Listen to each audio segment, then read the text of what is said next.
Heaven and Earth Blacksmith stepped forward and began introducing himself once Eternal Blacksmith ended his introduction.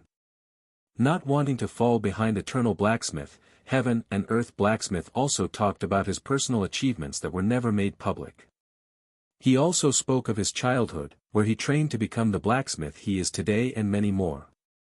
In the end, his introduction lasted 3 full hours. Tian Qiuan nearly fell asleep by the end. Once it was his turn, he stepped forward and cleared his throat before speaking. My name is Tian Qiuan, and I was born within the 6th heaven. The first thing I did when I became a proper cultivator was find a weapon. I purchased my first weapon from Uncle Chen's weapon store, which was just down the block. Uncle Chen's weapon store was quite popular in my city, and they boasted of having near-indestructible weapons. With Uncle Chen's weapon in my grasp, I felt safe, as if no harm could come to me as long as I had it. Unfortunately, Uncle Chen's weapon broke on my very first experience with it, and I nearly died in the process. I was devastated, to the point where I vowed to become a blacksmith who can create truly indestructible weapons. I don't know who this Uncle Chen is, but I'm glad he made trash. If it weren't for him, the exalted blacksmith might not exist today. Zi Xian muttered to herself after learning this information. Tian Qiuan continued, I started my journey as a blacksmith a few years later, but with no guidance or knowledge of smithing, I decided to join a sect. I approached the fiery hill of Fire Mountain in hopes of becoming their disciple, but alas, they deemed me unworthy and didn't even let me participate in their entrance exam. Fiery Hill of Fire Mountain. Upon hearing this familiar name, many people there suddenly turned to look at a certain individual in the audience. This individual wore an expression on his face that made it seem like he'd swallowed a live fly. He was the current sect master of the Fiery Hill of Fire Mountain, a very reputable sect that produced many genius blacksmiths throughout the years.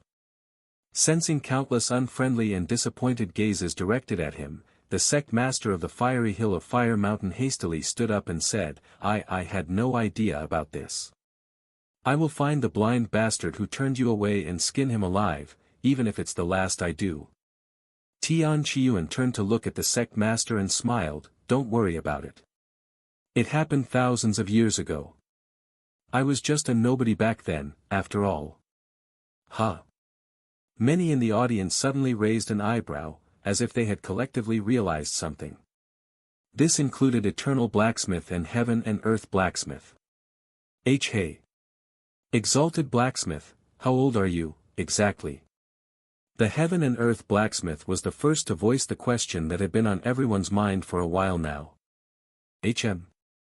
I stopped counting long ago, but I should be around 11,000 years old, Tian Qiuan casually responded. Only 11,000 years old. Both Eternal Blacksmith and Heaven and Earth Blacksmith exclaimed out loud, their voice in sync with each other. Heavens! Zi Xian covered her mouth in a shocked manner. You're lying. There's no way you're only 11,000 years old. Eternal Blacksmith pointed at him and shouted, rejecting his claims. You're telling us to believe that you'd manage to reach the peak of God Ascension realm and become a divine blacksmith in 11,000 years? Are you mocking us right now? Tian Qiuan shrugged in response, whether you believe me or not is none of my business. Anyway, we're getting off track. After being rejected by the Fiery Hill of Fire Mountain, I tried several more sects only to be refused by them. Tian Qiuan quickly brushed off the matter of his age and continued his story while ignoring the audience's stare. In the end, I decided to study alone. I purchased a book that taught the basics and started my journey to become a blacksmith from there. And now you're claiming to have self-taught yourself. That kind of fucking bullshit is this. Eternal Blacksmith almost lost all of his respect for Tian Qiuan after his seemingly bogus claims. Heaven and Earth Blacksmith was in a similar position. He was so enraged that his face became red, and his entire body was trembling. If there weren't so many people around them, he would have already started throwing fists at Tian Qiuan. Noticing the heavy atmosphere around him, Tian Qiuan ended his introduction and said, well, that's about it. Let's get the competition started, shall we? Although Tian Qiyuan's introduction lasted only several minutes, its impact on the audience was greater than that of Eternal Blacksmith and Heaven and Earth Blacksmith combined. He must have done that on purpose so he could mess with our heads, which will affect our performance during the competition. What a crafty son of a bitch. Eternal Blacksmith suddenly had a revelation, which helped him calm down almost immediately. Heaven and Earth Blacksmith took a little longer to realize this, but he started laughing once he did. Ha ha ha. Fuck. You almost got me there, Exalted Blacksmith. You're much more cunning than I'd thought. Huh? What are you talking about? Tian Qiyuan questioned with a genuinely puzzled face. Still trying to deny it? Alright, let's have it your way. When the audience witnessed their conversation, they quickly came to the same conclusion as Eternal Blacksmith and Heaven and Earth Blacksmith. Oh, so the Exalted Blacksmith was only trying to mess with their minds to have an upper hand during the competition? I thought he was being serious at first. Now that I think about it, it was silly of me to believe him even for a second. Tian Qiyuan eventually understood their misunderstanding, but he had no reason to correct them, so he remained silent. Sometime later, the three divine blacksmiths approached their anvil, starting the competition shortly after. Let the competition for the void meteoroid core begin. Zi Xian declared shortly after the three divine blacksmiths arrived at their workstations. When the competition began, the three divine blacksmiths used their divine sense to check the materials. Each of them brought their own material, and none of them knew what the other would bring until the day of the competition. This made it so they couldn't spend half a year preparing for the competition. Once they identified all of the materials, they sat down and closed their eyes to run simulations within their mind. What are they doing? Someone who wasn't knowledgeable about the process asked out loud. The person next to him, a renowned blacksmith, explained, they are currently crafting the weapons in their mind. An experienced blacksmith has the ability to recreate the process of creation inside their head, and the more skillful they are, the more accurate it'll be. Since they're not just crafting a single weapon but 7 weapons, each with a different grade, they need to allocate the materials for each weapon properly, or they might not have enough materials. 4 days later, Eternal Blacksmith was the first one to emerge from his meditation and immediately got to work. He retrieved several materials from the pile and started refining them. Judging by the materials he picked, he's going to start crafting an ancient grade treasure. It's not too easy and not too difficult, perfect for a warm-up.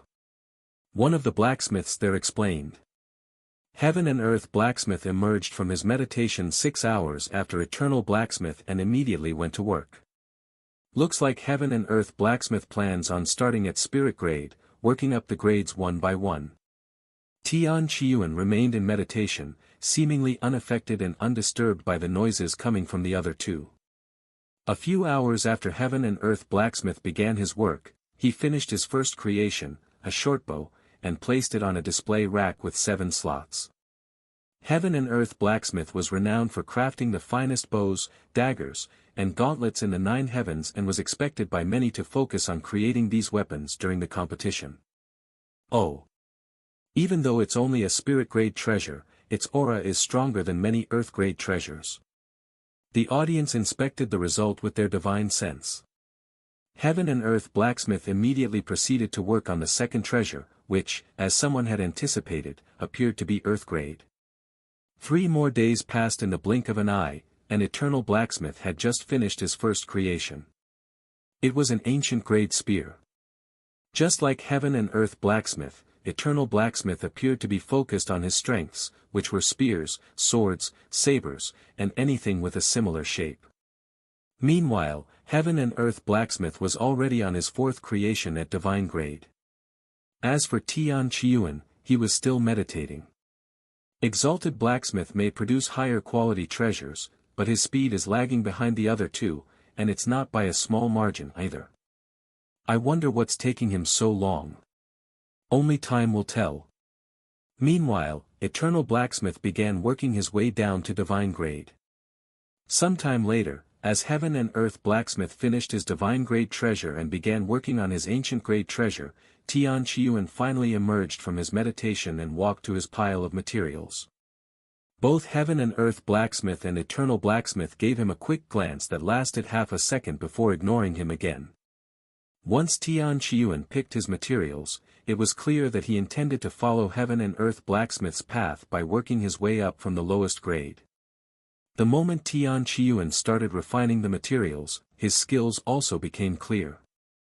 Although his mental simulations appeared slower than the other two, his craftsmanship was clearly superior. Each time his hammer struck the material, it produced a harmonic sound that soothed the heart. When the audience heard this noise, several individuals there suddenly closed their eyes and began cultivating. They quickly realized that it was easier to cultivate while listening to the sound of Tian Qiyuan's hammering, feeling as if they were being guided by it. In fact, even the other two divine blacksmiths found themselves hammering to Tian Qiyuan's rhythm, as though they were hypnotized by it. Fuck! Why does the hammer feel so much better in my grasp when I follow his rhythm? Heaven and Earth Blacksmith gritted his teeth in frustration when he realized this. Eternal Blacksmith also sighed inwardly. He'd been a blacksmith for hundreds of thousands of years by this point, but he'd never felt such peace when hammering at the anvil. What's so different between the way he hammers and the way I do it? I cannot tell. What frustrated him the most was his inability to comprehend their difference.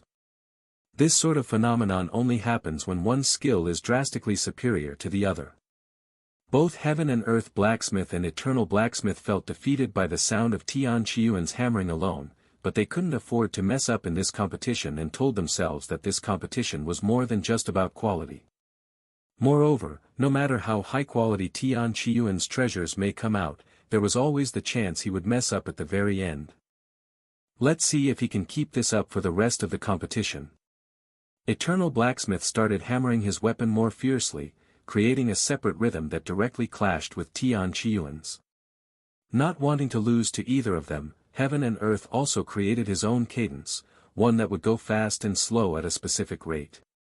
Even though there were three distinct rhythms, none of the competitors were distracted by the others, each was entirely focused on their own cadence. Half an hour later, Tian Qiyuan's cadence stopped when he finished his first creation, which turned out to be a gauntlet. He finished the spirit-grade treasure so quickly. Several times faster than Heaven and Earth Blacksmith. The audience didn't miss this detail. After putting his creation on display, Tian Qiyuan immediately began working on the next grade. Ding! Ding! Ding! The audience was surprised when Tian Qiyuan's cadence sounded different than before. This time, it was slightly quicker, with pauses every 5 strikes. Half an hour later, Tian Qiyuan finished the Earth-grade treasure, a bow, spending the same amount of time he spent with the Spirit-grade treasure. Typically, it takes longer to craft higher-grade treasures due to the stronger materials used, but that logic did not seem to apply to Tian Qiyuan. The same phenomenon occurred when Tian Qiyuan crafted his Heaven-grade treasure, which took the form of a saber. How's he doing that? I have never heard of anyone crafting a Heaven-grade treasure in less than half an hour. The blacksmiths watching were left stunned. Fuck. It's too amazing. Do you think he'll do the same with Divine Grade? Surely, that won't happen. It can't happen. My heart won't be able to take it. As Tian Qiyuan began working on his Divine Grade treasure, his cadence sped up again. It had become clear to the audience that Tian Qiyuan increases his cadence the higher the grade.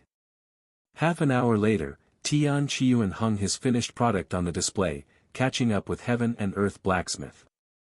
The audience stared at the Divine Grade spear with odd expressions, many of them in disbelief. Don't tell me he'll do the same thing with Ancient Grade.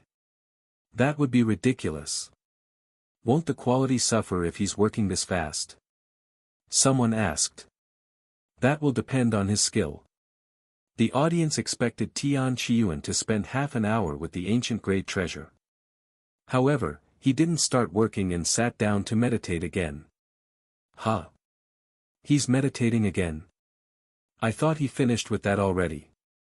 Perhaps he'd only managed to craft up to Divine Grade initially. If it already takes him so many days to craft up to divine grade, how long will it take him to finish ancient grade and above? Weeks? Months? This doesn't make any sense. One typically works faster in their mental simulation than in reality. Exalted Blacksmith is somehow doing it in reverse. Truly an unfathomable existence.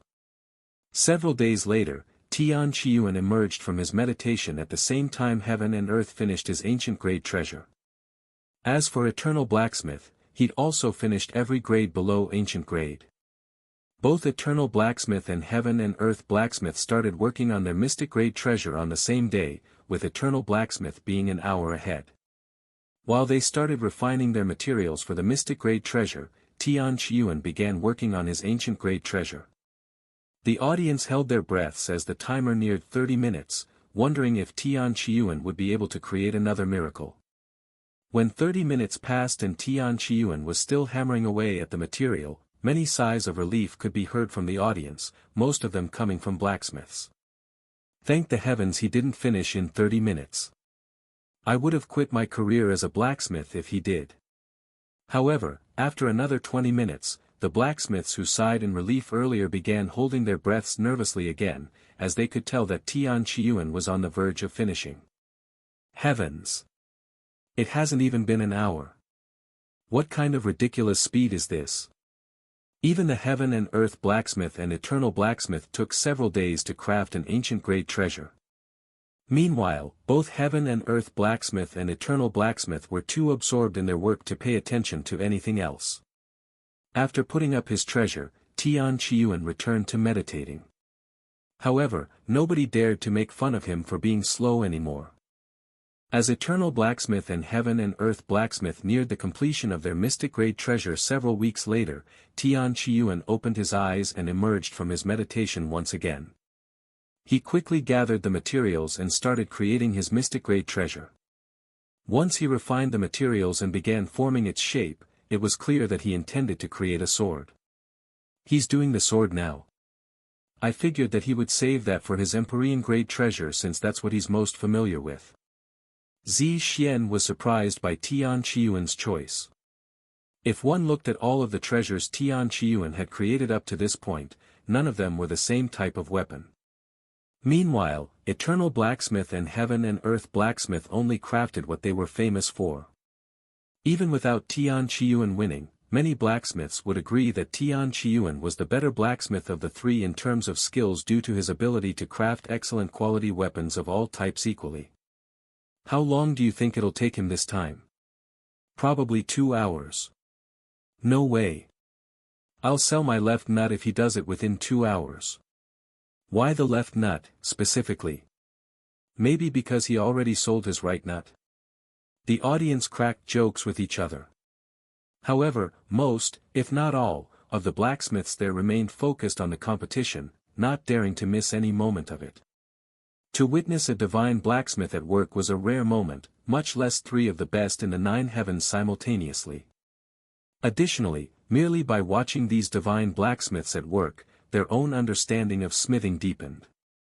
A few hours passed, but Tian Qiyuan had not yet finished his treasure, allowing the other blacksmiths to sigh in relief. Had he completed a mystic grade treasure in such a short time, it would have undoubtedly ended many blacksmiths' careers that day. Heaven and Earth and Eternal Blacksmith finished their mystic grade treasures 2 days later. With just one treasure remaining to craft, they didn't immediately start working on their final treasure and returned to meditating first. Even with their experience and skills, they had about a 60 to 70% chance of success when it comes to Empyrean grade, and any mishap would instantly destroy their chances of success. Tian Qiyuan finished his mystic grade treasure 3 days later and placed the sword on display. Zi Xian had an urge to take the sword for herself when she saw it, but she managed to hold herself back. He's probably going to spend the next week meditating again. The audience speculated when Tian Qiyuan was done. However, to their shock, Tian Qiyuan did not meditate and even grabbed more materials. He's going to attempt crafting the Empyrean grade without any preparations. Even the other 2 decided to meditate first. Why is he rushing to create the treasure when he took his sweet time before this? What's going on inside his head? He only became a divine blacksmith not long ago, right? His success rate must be pretty low right now, so one would expect him to take his time, but this is reckless. Even Eternal Blacksmith, renowned for his high success rate, only had around 30% success rate when he first became a divine blacksmith. Maybe he's trying to show off. Hasn't he already shown off enough? He doesn't need to prove himself anymore. As the audience spoke about Tian Qiyuan's decision, the person himself finished picking out his materials, which left everyone puzzled. Huh. He's leaving behind so many materials even though this is the last treasure he needs to craft. Everyone there expected Tian Qiyuan to use all of the remaining material for the final treasure, but he only took half of it. This puzzled everyone, including the expert blacksmiths. However, Tian Qiyuan didn't bother explaining his actions and immediately went to work. Ding! Ding! Ding! His hammer danced back and forth in a rhythmic manner, causing sparks to fly in every direction with every strike.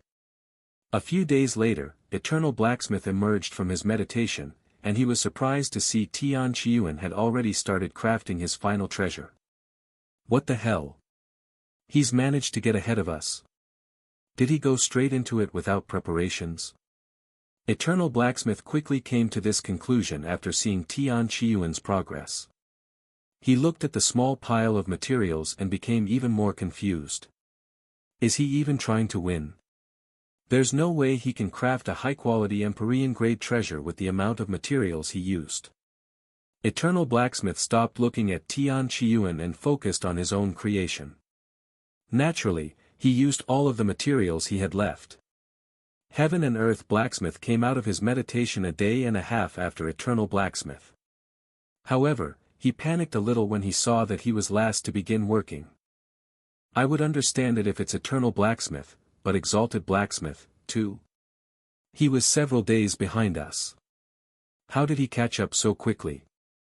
Even though he noticed Tian Qiyuan's leftover materials, Heaven and Earth Blacksmith was in too much of a hurry to think twice about it. He quickly got to work shortly after. Finally, the conclusion of this competition is near its end. It should only take them around a month to complete their work. Who do you think will win? Judging purely on the current results, I'd say Exalted Blacksmith has a really good chance of winning. Not only are his treasures of higher quality than the other two, but his collection is also very diverse. Meanwhile, the other two not only lost in quality but also in variety. While it's true that Exalted Blacksmith has the upper hand right now, things might change at the very end. I don't know why, but Exalted Blacksmith opted to use less material for his final creation, which is also the one that will grant him the most points. He might not even complete the final task because he rushed it. Who are you to claim that he rushed it? Exalted Blacksmith's comprehension is beyond any of our understanding. Time passed quickly, and the audience speculated on the results non-stop. 2 weeks had passed since Tian Qiyuan started working, and it looked like he was on the verge of completing his treasure. That shape, he's creating a dagger. Zi Xian muttered to herself as Tian Qiyuan molded the shape. A few hours later, Tian Qiyuan completed his treasure. It turned out to be a medium-grade Empyrean-grade treasure. He placed the dagger on the display, filling all 6 slots. However, instead of leaving the arena like everyone had expected, Tian Qiyuan returned to the anvil with the remaining materials. What the hell? He's not done. What could he craft with so little materials? The materials are quite high in quality, so it'd be really wasteful to create low-grade treasures with them. However, there's not enough to create another high-grade treasure either. In the end, his treasures came out as medium-grade because he didn't use them. If he did, it would have come out high quality, perhaps even peak quality. One of the blacksmiths there explained. I guess we can only wait and see what he cooks up with it. In the blink of an eye, another week passed. Both Eternal Blacksmith and Heaven and Earth Blacksmith were on the verge of completing their weapon. Hey, the fact it's taking Exalted Blacksmith this long to craft the treasure, don't tell me it's another Empyrean-grade treasure. Someone suddenly speculated. Huh. From that small pile of treasures? No way. There's not enough materials. I swear on my soul I will sell my left nut if he crafts another Empyrean-grade treasure. One of the blacksmiths there declared. The audience waited in anticipation as Tian Qiyuan neared the process of forming the treasure's shape. It's another dagger. He's making another dagger. After another 3 days, Tian Qiyuan finished his 8th treasure. The aura it emitted was not inferior to his previous creation, and when the audience realized he had crafted 2 Empyrean-grade treasures, it sent them into a frenzy. Heavens! Exalted Blacksmith actually crafted 2 Empyrean-grade treasures. Fuck me, he actually did it. And it's medium quality. I heard someone swear on their soul that they'll sell their left nut if it was achieved. Is he actually going to do it? The person who made said declaration looked devastated after seeing the results. His face was as pale as sheets, and he looked like he was standing before his own grave. He could feel many gazes on him, which only worsened his anxiety. He'd made such a bold declaration because he was certain that it wasn't possible. Unfortunately, Tian Qiyuan had made the impossible possible. The man wanted to go back on his words, and even if it were a half-assed oath, he'd swore on his soul that he would do it. If he fails to fulfill his oath, his soul may be shattered by heavenly tribulation. While the man lamented his situation, Tian Qiyuan placed the 2nd Empyrean-grade dagger on the same display as the first. As the 2 daggers touched, they emitted a harmonic aura, as if they were destined to be a pair. Eternal Blacksmith and Heaven and Earth Blacksmith suddenly halted their hammers for the first time since they started working. Although the chaotic audience didn't disturb them, the aura radiating from the daggers was so profound that it momentarily blanked their minds upon sensing it.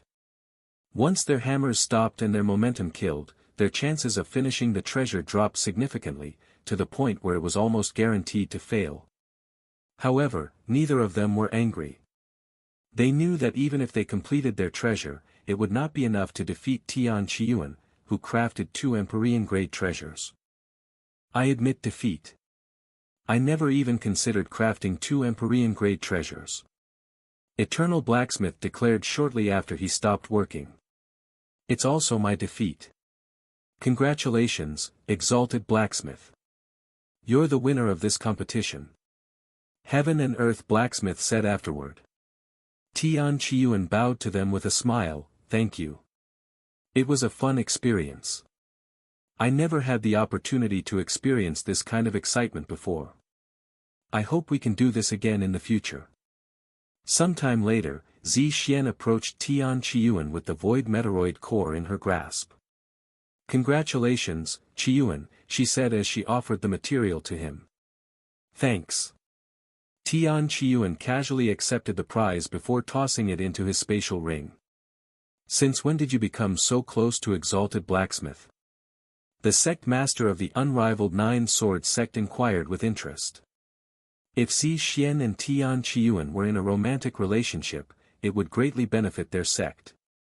Hearing his question, Tian Qiyuan responded calmly, she's my #1 customer, so we see each other often.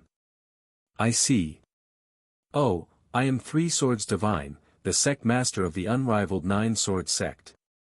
In the upper heavens, immortals who have achieved great feats and widespread recognition are bestowed with a title of their own choosing. As a display of respect, this title is used in place of their actual name, which is reserved only for close friends and family. As for Tian Qiyuan, he did not pick the title Exalted Blacksmith, which became widespread before he even realized it. However, he never corrected it or changed it, so it just stuck with him. By the way, Exalted Blacksmith, Heaven and Earth Blacksmith, and Eternal Blacksmith, I have a small question for you. What do you plan on doing with the treasures you crafted during the competition? 3 Swords Divine asked. When the audience heard this question, they stopped talking to focus on the Divine Blacksmith's response. They had all been wondering about it long before the competition even concluded. Tian Qiyuan was the first to speak, I have no use for it, so I planned on selling them. Same here. I'll auction it off or something. Eternal Blacksmith said. He had no intention of keeping something that would only remind him of this utter defeat. Heaven and Earth blacksmith nodded in agreement. I'll also do the same. If you don't mind, I'll purchase the mystic-grade sword from you, exalted blacksmith. 3 swords divine suddenly said. However, before Tian Qiyuan could even respond, someone from the audience shouted, "Hold it! I also want to buy it." A crazed frenzy ensued, with people shouting their offers for the treasures. Even many of the blacksmiths there joined, as they wanted something to commemorate this event. Seeing this, Tian Qiyuan said, "I will just do the usual and let the Mystic Jade Auction Pavilion handle the sales of my treasures. If you want it, go bid for it there." A second later, a figure from the audience gracefully jumped from the spectators' area to the arena. It was Qin Linger. "It's our honor to serve you once again, exalted blacksmith. Do you want me to take the treasures off your hand now so you don't need to make the travel later?" she asked. Tian Qiyuan nodded, "Sure. Take mine while you're at it." Eternal Blacksmith suddenly said. "Mine too." Heaven and Earth Blacksmith said. "Yes." Qin Linger was ecstatic, feeling like she'd struck gold. Once Qin Linger collected all of the treasures, she asked, "Do you have a schedule in mind, or can we auction them as we see fit?" "Just sell them as soon as possible." Tian Qiyuan said. "Mine as well." Eternal Blacksmith said. "Same." Heaven and Earth Blacksmith followed. Sometime later, Qin Linger left the Grand Elder Summit and returned to the Mystic Jade Auction Pavilion to immediately start the process. Seeing this, many of the audience also left to prepare for the upcoming auction. Before leaving, Eternal Blacksmith said, "Although I lost to you today, I won't lose the title of God of Creation.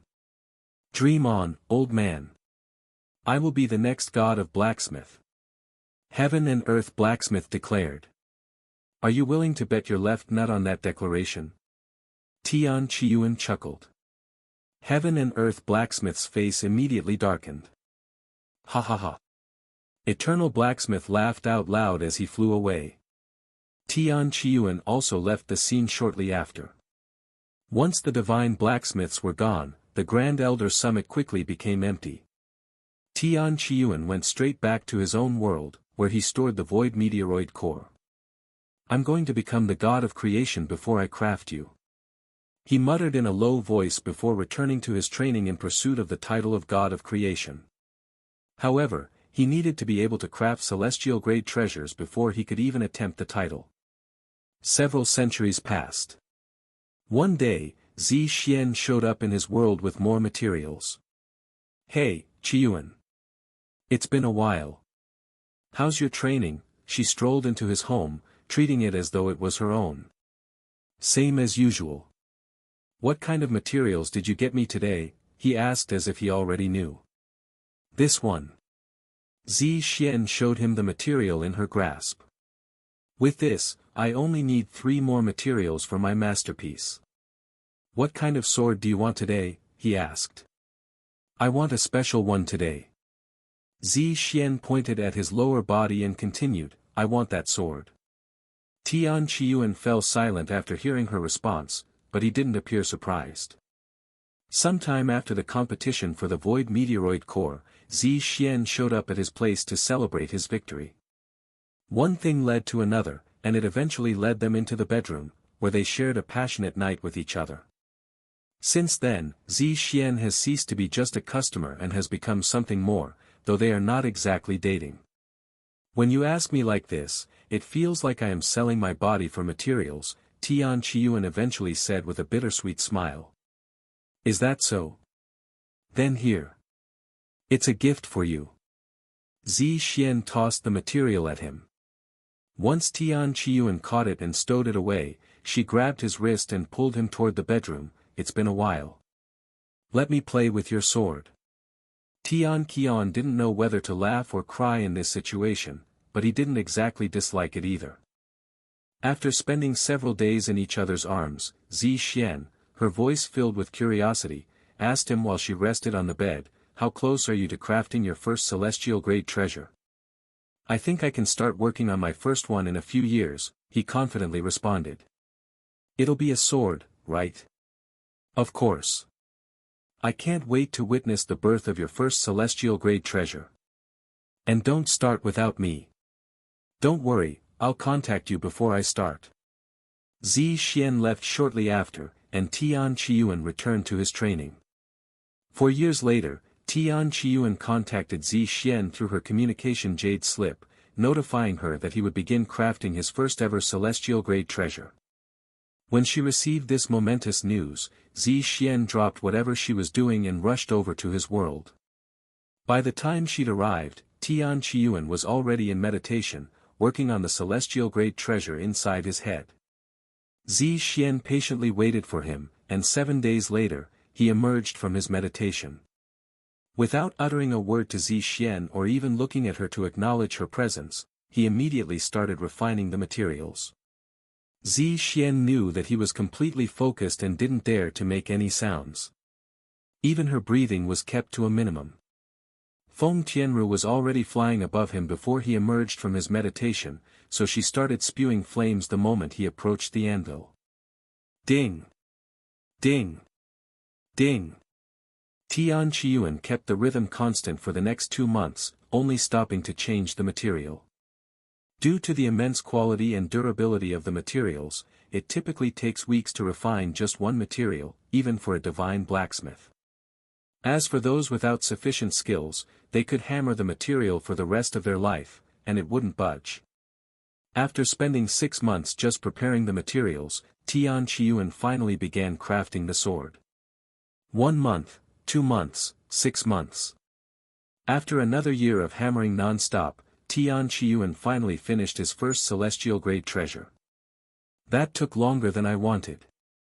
Tian Qiyuan immediately sat down the moment he finished, his body soaked in sweat. Zi Xian approached him shortly after, her eyes flickering with excitement. Congratulations, Qiyuan. You're now officially a true divine blacksmith. Now you can truly compete for the position of God of creation. Thank you, but let's slow down a little. Slow down. Knowing you, you probably have a 100% success rate with celestial-grade treasures and already qualify to become the next God of creation. You just need to prove yourself through the God of creation ceremony before you're recognized as one. Tian Qiyuan then said, yes, you're right. I am confident that I will never fail even a celestial-grade treasure. However, the God of creation ceremony requires one to craft multiple celestial-grade treasures in one sitting. I will need at least another 1,000 years before I can confidently achieve that. Anyway, here you go. Tian Qiyuan suddenly extended his arm with the sword to Zi Xian. Ha! Zi Xian didn't instantly comprehend his words and stared at him with a dazed face. It's a gift to you for keeping me company throughout the years. Besides Feng, you're the only one I can truly be myself around. Zi Xian was speechless. This was the first time she's received a gift from him, after all. Are you sure I can have it? It would sell for a fortune if you sold it. I don't care about that kind of stuff. It's not like I don't have money, either. If I really need money, I can just make a few more and sell those. However, the first one will belong to you.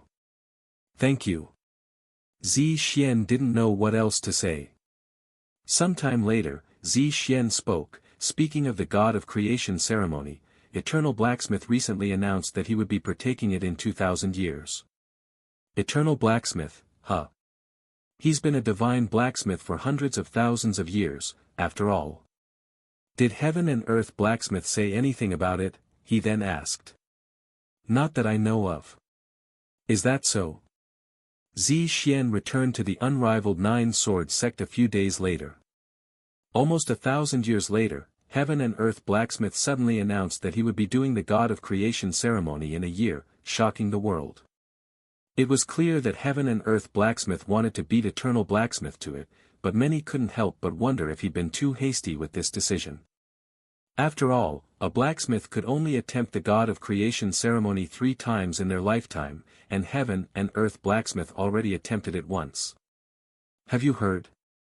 Heaven and Earth blacksmith will be taking his God of Creation ceremony in a year. Zi Xian visited Tian Qiyuan after hearing this news. Really? I guess I'll have to put my training on halt to watch it. Zi Xian then realized something. Oh, right. It's customary for all divine blacksmiths to witness the God of Creation ceremony, so it'll be a divine blacksmith gathering. Where is he going to do it? Tian Qiyuan asked a moment later. The Grand Elder Summit, she said. That place again, huh? Sometime later, Tian Qiyuan and Zi Xian made their way to the Grand Elder Summit to watch Heaven and Earth Blacksmith's God of Creation ceremony. A crowd had already gathered even though there was still a month until the God of Creation ceremony, and within this crowd was Eternal Blacksmith, as well as 5 other divine blacksmiths. Besides Exalted Blacksmith, Eternal Blacksmith, and Heaven and Earth Blacksmith, there were 5 other divine blacksmiths in their era. These 5 divine blacksmiths were Relentless Blacksmith, Fiery Heaven Blacksmith, Yin-Yang Blacksmith, Silver Flame Blacksmith, and Star Forging Blacksmith. Even though he's been a blacksmith for thousands of years, this was Tian Qiyuan's first time seeing the other divine blacksmith besides Eternal Blacksmith and Heaven and Earth Blacksmith.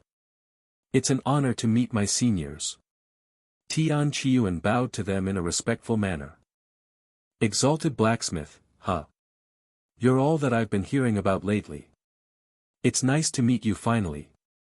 Star Forging Blacksmith stood up and extended his arms to bow respectfully. There's no need to call us seniors when you're already above us in terms of skills. Relentless Blacksmith said. Despite his youth and relative inexperience, Tian Qiyuan's skills were already surpassing those of his elders. In their world, skill was the ultimate measure of seniority. Fiery Heaven Blacksmith suddenly sneered, "Humph. Is he really as good as they say? I know he won against Eternal Blacksmith and Heaven and Earth Blacksmith in a competition, but that doesn't mean much to me. I'm not convinced by you, Exalted Blacksmith. You came out of the blue with all of these ridiculous achievements. You're more suspicious than anything, and whatever you're hiding, I'll be sure to expose it. You can ignore him, Exalted Blacksmith. He's a very jealous man with a few missing brain cells. None of us takes him seriously." Silver Flame Blacksmith, the only female divine blacksmith, said with a smile on her face. "The fuck did you just say, you silver-haired bitch? I'll fucking kill you." Fiery Heaven Blacksmith roared. As you can see, he truly lives up to his name with his fiery temper. But don't worry, he's all bark and no bite. Yin-Yang Blacksmith laughed out loud. "Exalted Blacksmith, come join me.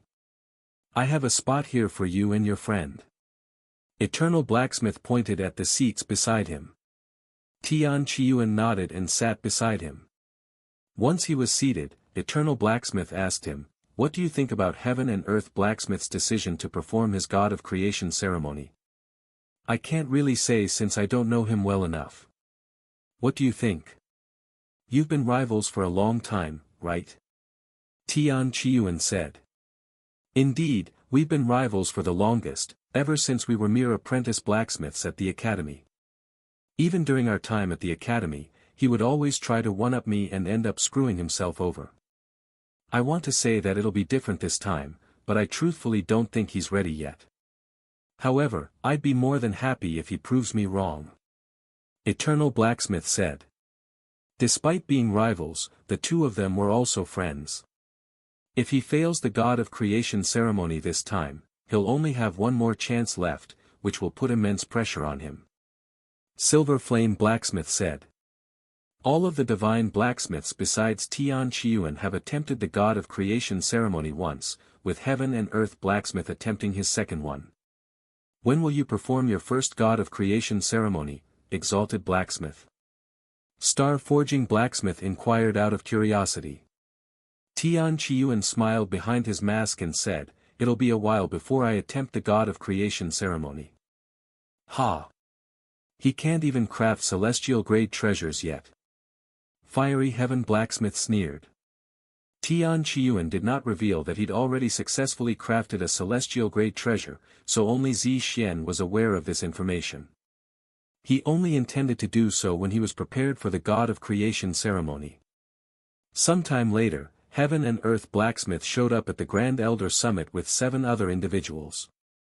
These individuals were from the Ancient Anvil Association, a vast community of blacksmiths. To be acknowledged as an official blacksmith, one must receive a permit from the Ancient Anvil Association. The elders of the Ancient Anvil Association must also be present to witness the God of Creation ceremony. Only with their presence would it be considered legitimate. Sometime later, one of the individuals from the Ancient Anvil Association hovered above the arena and spoke loudly, "Welcome to Heaven and Earth Blacksmith's second attempt at the God of Creation ceremony. In order to be acknowledged as the God of Creation, one must have at least a 25% success rate. During the God of Creation ceremony, Heaven and Earth Blacksmith will attempt to craft 25 celestial-grade treasures, and he has 100 attempts to do so. Due to the number of celestial-grade treasures that must be crafted, the God of Creation ceremony typically lasts over a century. Now, Heaven and Earth Blacksmith will give a brief speech." Heaven and Earth Blacksmith rose into the air before speaking. "I am aware that my God of Creation ceremony may appear rushed, but I guarantee you that's not the case, and I will prove it to you by becoming the next God of Creation." When Heaven and Earth Blacksmith spoke, his gaze remained on Eternal Blacksmith for the longest. Heaven and Earth Blacksmith kept his speech short and immediately began preparing for the God of Creation ceremony. Heaven and Earth Blacksmith will now be given 1 year to prepare. The Ancient Anvil Association announced. Then, a Tier 8 array master appeared to create a formation around Heaven and Earth Blacksmith to prevent any disturbance. Once Heaven and Earth Blacksmith closed his eyes, the audience immediately began speaking with each other while many of them also closed their eyes to cultivate. Heaven and Earth Blacksmith seems pretty confident. Maybe he's just putting up the act. Have some faith in him, will y'all? Meanwhile, Yuan closed his eyes to practice inside his head. "I'm going to cultivate. You don't need to wait for me," he said to Xian, who nodded. Most people tend to watch the God of Creation ceremony for a few days to weeks before leaving. After all, nobody was expected to witness the entire ceremony, which could last for over a century. While all individuals from the Ancient Anvil Association must be present, only 3 are required to watch the ceremony, so they take turns watching Heaven and Earth Blacksmith while the others cultivate. A year later, the Heaven and Earth Blacksmith emerged from his cultivation and began crafting his first celestial-grade treasure, marking the commencement of the God of Creation ceremony. "So it's finally begun." Eternal Blacksmith mumbled as he prepared himself to watch the entire ceremony without missing a moment. In order to complete the God of Creation ceremony and become the next God of Creation, one must not only successfully 25 celestial-grade treasures within 100 attempts but also craft 5 different types of weapons, so Heaven and Earth Blacksmith could not just craft his specialties. For his first treasure, Heaven and Earth Blacksmith went for gauntlets, which he succeeded after spending almost 2 years on it. His second crafted treasure also turned out to be gauntlets, but it took him 2 attempts to do so. In the blink of an eye, 10 years have passed since Heaven and Earth Blacksmith started his God of Creation ceremony, and he had just finished his second celestial-grade treasure. His third, fourth, and fifth treasures also turned out to be gauntlets, but that took him 5 attempts.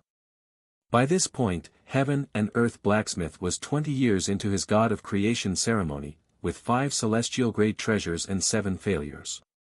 With 80 attempts and 20 celestial-grade treasures left to craft, Heaven and Earth Blacksmith was doing pretty well. Since he had to craft 5 different types of treasures, Heaven and Earth Blacksmith was limited to 5 treasures of each type, so he had to craft a different type of treasure for his next one. For his 6th creation, Heaven and Earth Blacksmith decided to craft the bow. He continued crafting the bow until his 11th celestial-grade treasure. 50 years have passed since Heaven and Earth Blacksmith started his God of Creation ceremony, and due to fatigue, it was taking him longer to craft each treasure. Once the God of Creation ceremony began, there would be no breaks until it was completed. Most of the audience that were there on the first day had already left, but the audience remained pretty crowded with constant newcomers. Xian left after 5 years, but Yuan remained. He spent most of his time in meditation and only woke up every few years to see heaven and earth blacksmith's progress. The only person there who watched from the beginning without taking any breaks was Eternal Blacksmith, who was determined to witness heaven and earth blacksmith's entire ceremony. When heaven and earth blacksmith finished his 15th celestial grade treasure, he'd used up 47 attempts. While having 53 attempts to complete 10 celestial grade treasures may seem promising, one must consider the heaven and earth blacksmith's fatigue and the fact that he would be crafting treasures outside his area of expertise, which would significantly increase his failure rate. Heaven and earth blacksmith started crafting spears for his 16th celestial grade treasure. By the time he finished his 20th treasure, heaven and earth blacksmith only had 16 attempts left to craft the last 5 treasures. Do you think he'll do it? Young blacksmith questioned out loud as heaven and earth blacksmith started his 21st treasure. Impossible. Fiery heaven blacksmith responded without a hint of doubt in his voice. I also think it won't happen, unfortunately. Star forging blacksmith shook his head. 30 years later, heaven and earth blacksmith crafted his 23rd celestial grade treasure. Unfortunately, he only had 3 more attempts for the last 2 treasures. Unless he performs a miracle, he'll have to try again on his 3rd and final God of Creation ceremony. Eternal Blacksmith sighed. For his final attempts, heaven and earth blacksmith's movements were sluggish and full of mistakes. To him, it felt like there were mountains attached to his arms, and he was trying to hammer something underwater. In the end, heaven and earth blacksmith failed the God of Creation ceremony with 23 celestial grade treasures, being only 2 away from the coveted God of Creation position. Very few people actually believed heaven and earth blacksmith would pass the ceremony, so nobody was surprised when he actually failed. Good try. Eternal Blacksmith approached him after the ceremony ended. Ha! I thought I could do it, but alas. Heaven and earth blacksmith sat beside the anvil, surrounded by a dispirited aura. Don't sweat it, heaven and earth blacksmith. You still have 1 more attempt. Relentless blacksmith patted him on the back. Indeed, but I won't need a 3rd attempt. Eternal Blacksmith suddenly declared. I will become the next God of Creation. If you want my title, you'll have to challenge me for it. I can't wait. Heaven and earth blacksmith chuckled bitterly. Once heaven and earth blacksmith's God of Creation ceremony was concluded, everyone returned to doing their own things. As time passed and Eternal Blacksmith's God of Creation ceremony approached, Eternal Blacksmith suddenly declared that he would be delaying his ceremony for another 1,000 years. Although his decision to delay his ceremony left many disappointed, nobody blamed him for wanting to take more time to prepare. Some believed that heaven and earth blacksmith's failure had influenced him to make this decision, but nobody could be certain. In the blink of an eye, another 1,000 years passed, and it was almost time for Eternal Blacksmith's God of Creation ceremony. Eternal Blacksmith chose to perform his ceremony at the Grand Elder Summit as well, and all of the divine blacksmiths gathered once again on the day of Eternal Blacksmith's ceremony. We are gathered once again for another God of Creation ceremony. This time, Eternal Blacksmith will be the one partaking in the ceremony. The Ancient Anvil Association declared. Thank you all for coming here today. First and foremost, I would like to apologize for delaying this. I unexpectedly experienced enlightenment right before it was time for my ceremony and wanted to take some more time solidifying my new foundation. Eternal Blacksmith revealed the true reason for delaying his ceremony for 1,000 years, which greatly surprised everyone. To think he would experience enlightenment at his level. I guess this is the end of our rivalry. Heaven and earth blacksmith sighed after learning of this. Eternal Blacksmith continued, not only will I complete the God of Creation ceremony, but I will do so in less than 50 attempts. His bold declaration shocked everyone there. Heavens! In less than 50 attempts? Just what kind of enlightenment did he experience? Silver Flame Blacksmith exclaimed in a shocked voice. Such a bold claim. I wonder what kind of performance he'll show us. Young Blacksmith muttered. Without further elaborating on his declaration, Eternal Blacksmith went into meditation to prepare for the God of Creation ceremony. What do you think of Eternal Blacksmith's declaration? Zi Xian asked Tian Qiyuan out of curiosity. It would be amazing if he actually achieved such a feat, he calmly responded. Really? You're not worried? Why should I be? Tian Qiyuan responded, his voice tinged with a hint of indifference. He'll become the next God of creation, you know. So what? It's not like that position will be his forever.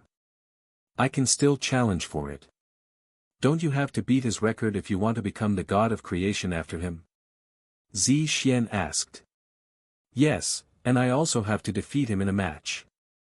If the position of God of creation is already occupied, anyone who challenges that title must not only surpass the God of creation's record during their God of creation ceremony but also defeat them in a one-on-one match.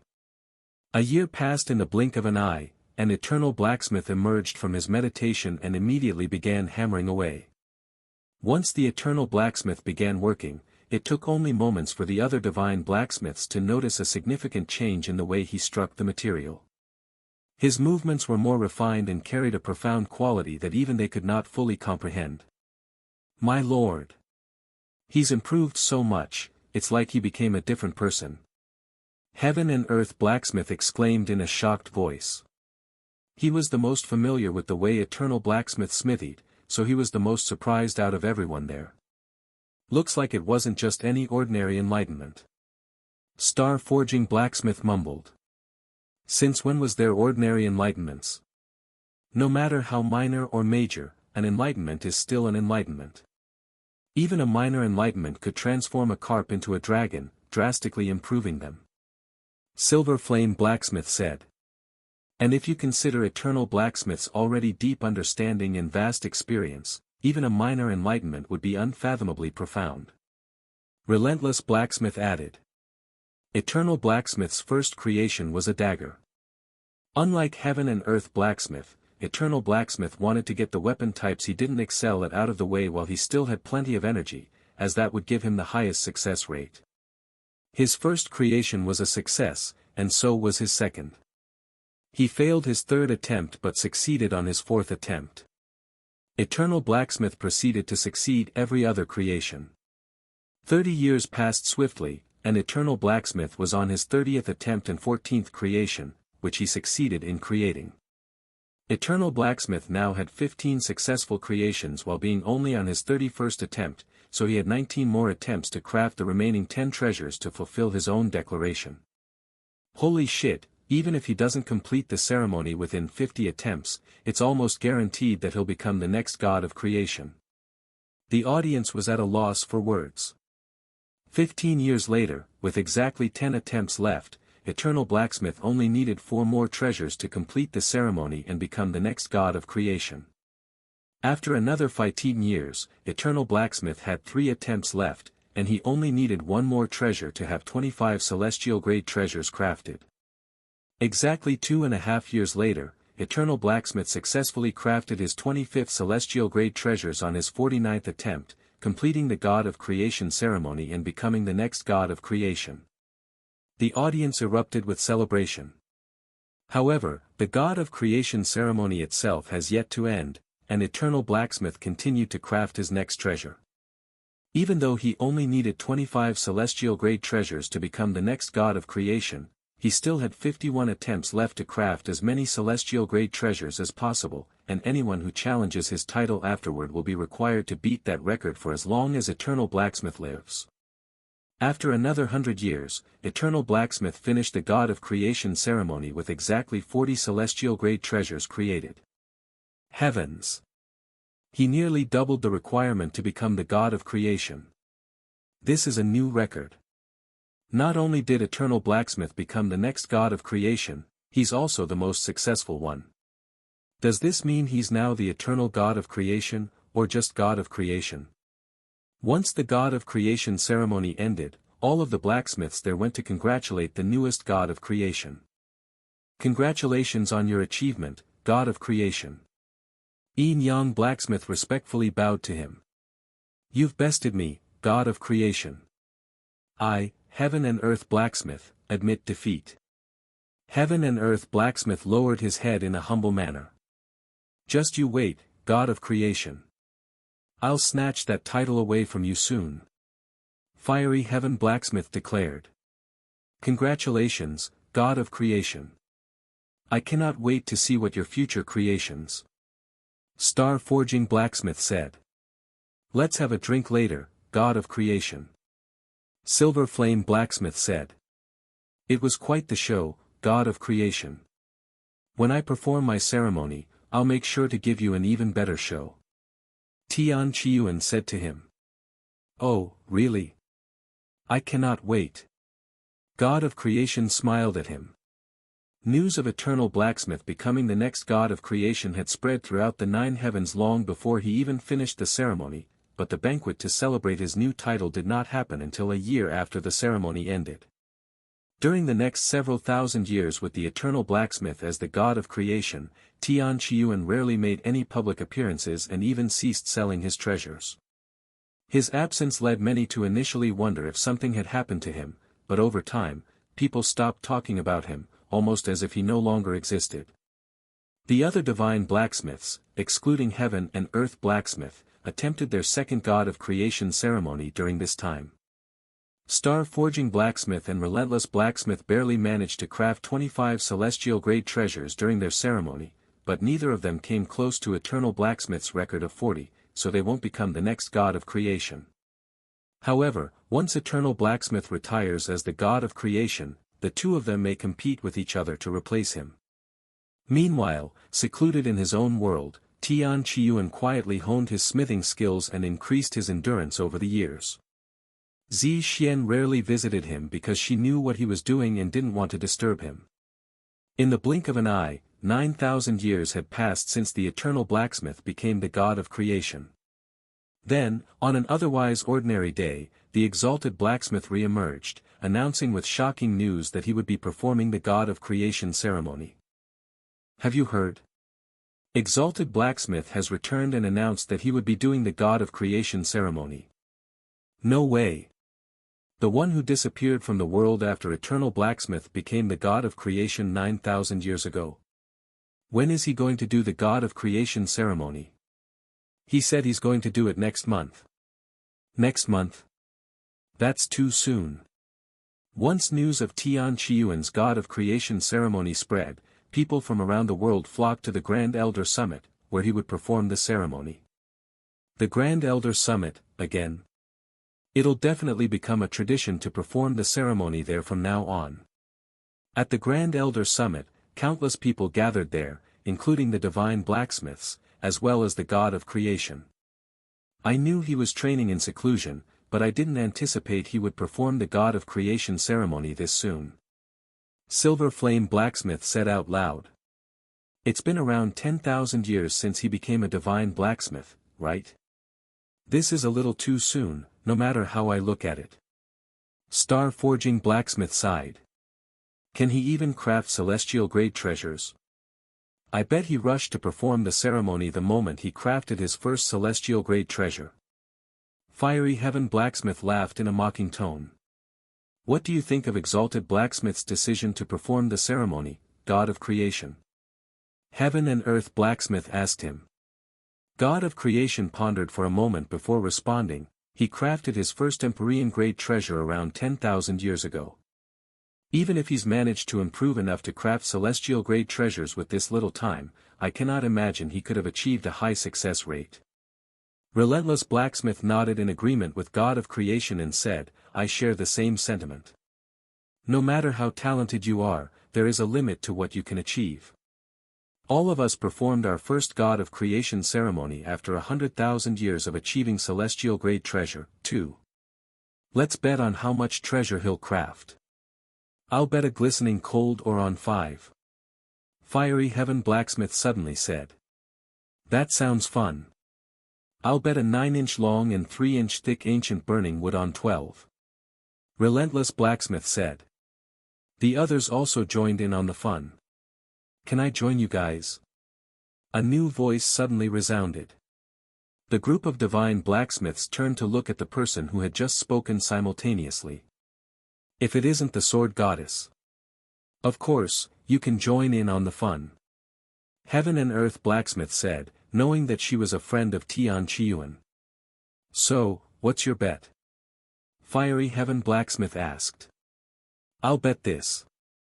Zi Xian retrieved an entire golden celestial tree from her spatial ring, shocking everyone there. You're betting an entire golden celestial tree? And it's at least 1 million years old. Yin Yang Blacksmith exclaimed in a shocked voice. Is it too much? I'll change it if you don't want it, Zi Xian casually said. Who said anything about not wanting it? If you want to bet that, by all means. Fiery Heaven Blacksmith laughed. What is your prediction? Silver Flame Blacksmith asked. Without hesitation, Zi Xian responded with a calm smile on her face, I'll bet on 100. Huh? Everyone paying attention to their little gamble raised their eyebrows in a puzzled manner after hearing her words, most of them believing they had misheard her. Did I hear you correctly? That you'd bet on exalted blacksmith crafting 100 celestial-grade treasures during the ceremony? God of Creation asked with a look of disbelief on his face. Indeed, you heard me correctly. Zi Xian calmly nodded her head. After a moment of silence, Fiery Heaven Blacksmith burst out laughing, ha ha ha. If you're trying to donate that golden celestial tree to one of us, just say so. There's no need to utter such nonsense. The other divine blacksmiths also laughed out loud. None of them could take Zi Xian seriously, after all. Alright, since everyone is having fun, I'll join, too. God of Creation said as he retrieved a rare material from his spatial ring. I'll bet on 20. 20. You're overestimating him too much, God of Creation. Fiery Heaven Blacksmith shook his head. We'll see about that. He calmly said. The people who sat around them wanted to join in on the fun, but none of them had the guts to do so, as the divine blacksmith's presence was simply too much for them, not to mention the God of Creation himself. Sometime later, Tian Qiyuan showed up at the Grand Elder Summit. However, there was an issue that most of the people there immediately noticed. Huh? Where is the Ancient Anvil Association? Star Forging Blacksmith questioned out loud. Perhaps they're running late. Silver Flame Blacksmith said. There's no way they would be late to the God of Creation ceremony. It's sacred for them. Heaven and Earth Blacksmith said. Exalted Blacksmith, where is the Ancient Anvil Association? You are aware that their presence is essential for the ceremony's legitimacy, are you not? The God of Creation inquired. Tian Qiyuan looked at him and said, I know, but I don't think they'll show up. Why is that? God of Creation became even more puzzled. Because I refuse to be associated with them, he calmly said. What? You're telling me that you've been an unofficial blacksmith this entire time? Heaven and Earth Blacksmith exclaimed in a bewildered voice. That's right. Tian Qiyuan calmly nodded. To be officially recognized as a blacksmith, one must register with the Ancient Anvil Association. Impossible. How come the Ancient Anvil Association hasn't mentioned this before? Silver Flame Blacksmith asked, her voice filled with disbelief. More importantly, why did you refuse to accept them? They're recognized by almost every blacksmith in the world, the God of Creation asked. It's simply a matter of pettiness, Tian Qiyuan replied with a casual shrug. We had some disagreements in the past, and I've held a grudge ever since. His words left everyone speechless. Disagreement? What kind? Zi Xian asked, her curiosity piqued. I'm glad you asked. Tian Qiyuan said, seemingly eager to expose the Ancient Anvil Association. When I was still young and inexperienced, I went to register at the Ancient Anvil Association. However, when they saw the treasure I crafted, they claimed I was too young to have such skills and called me a fraud, even stealing the first treasure I ever created from me that day. The audience was left speechless by this unexpected experience Tian Qiyuan had with the Ancient Anvil Association. I understand your frustration, but the Ancient Anvil Association is a massive background with hundreds of thousands of workers. You cannot hold a grudge against the entire faction over a single bad individual. God of Creation tried to reason with him. Indeed, they are, and I gave them another chance 1,000 years later. Although I was no longer called a fraud, they tried to swindle me by making me sign some nonsense contract that would give them a large portion of my future sales as a blacksmith. When I refused, they threatened to end my career as a blacksmith. Tian Qiuan sneered, his voice dripping with resentment. In order to receive a license from the Ancient Anvil Association, every blacksmith must sign a contract that would give the association a small portion of their earnings. This contract varied depending on the individual and their background, so everyone had different experiences. When the blacksmiths heard about Tian Qiuan's experience, some felt his pain because they also had to give more than others. Tian Qiuan was not finished speaking and continued, in fact, the person who branded me as a fraud and stole my treasure is the current head of the Ancient Anvil Association, so I will never associate myself with them even if I will never be recognized as an official blacksmith. The entire place was dead silent as they listened to Tian Qiuan, and many blacksmiths sympathized with him. Anyway, I don't care about the Ancient Anvil Association. So what if they're not here to witness my God of Creation ceremony? Why is their presence necessary for the ceremony to become authentic? Are the people here watching not enough to authenticate the ceremony? Is the ceremony itself not good enough? Then we might as well rename it to Ancient Anvil Association's God of Creation Assessment. Tian Qiuan sneered. Eventually, someone from the audience shouted, "Yeah. Since when did the Ancient Anvil Association become so powerful that they can determine the authenticity of the ceremony? Fuck. Why do we have to register at the Ancient Anvil Association to be recognized as an official blacksmith? And why do we have to give them a portion of our income just for their recognition? That's plain robbery." After Tian Qiuan revealed his strained relationship with the Ancient Anvil Association, the audience, filled with blacksmiths, erupted in curses directed at the association. It was obvious that the Ancient Anvil Association had wronged many people, but they were too afraid to speak up due to the association's immense influence. However, now that Tian Qiuan, a renowned divine blacksmith, had openly criticized them, it opened the floodgates, with wronged blacksmiths rushing forward to voice their grievances.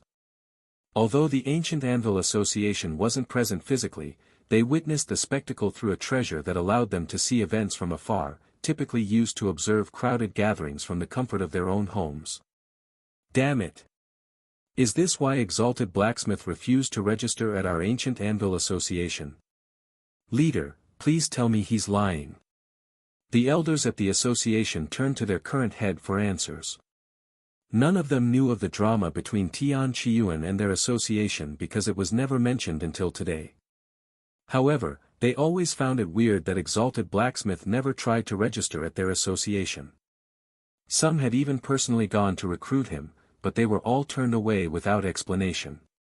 Ashamed, they kept this quiet, leading the public to believe Tian Qiuan was already with them. However, if what Tian Qiuan said was true, it clarified everything. The current head of the Ancient Anvil Association, Ao Tao, had a dark expression on his face as he tried to recall the past. After thinking for a long moment, he could vaguely recall calling some young brat a fraud before taking away their weapon. Fuck. That darn brat was the Exalted Blacksmith, he cried inwardly, his back soaked in sweat when he realized his own fault. Tian Qiuan was only a teenager when he tried to sign up at the Ancient Anvil Association, bringing with him a P-quality spirit-grade treasure. Yao Tao, however, didn't believe a teenager without any background or master could possibly craft something even a master blacksmith would have trouble creating.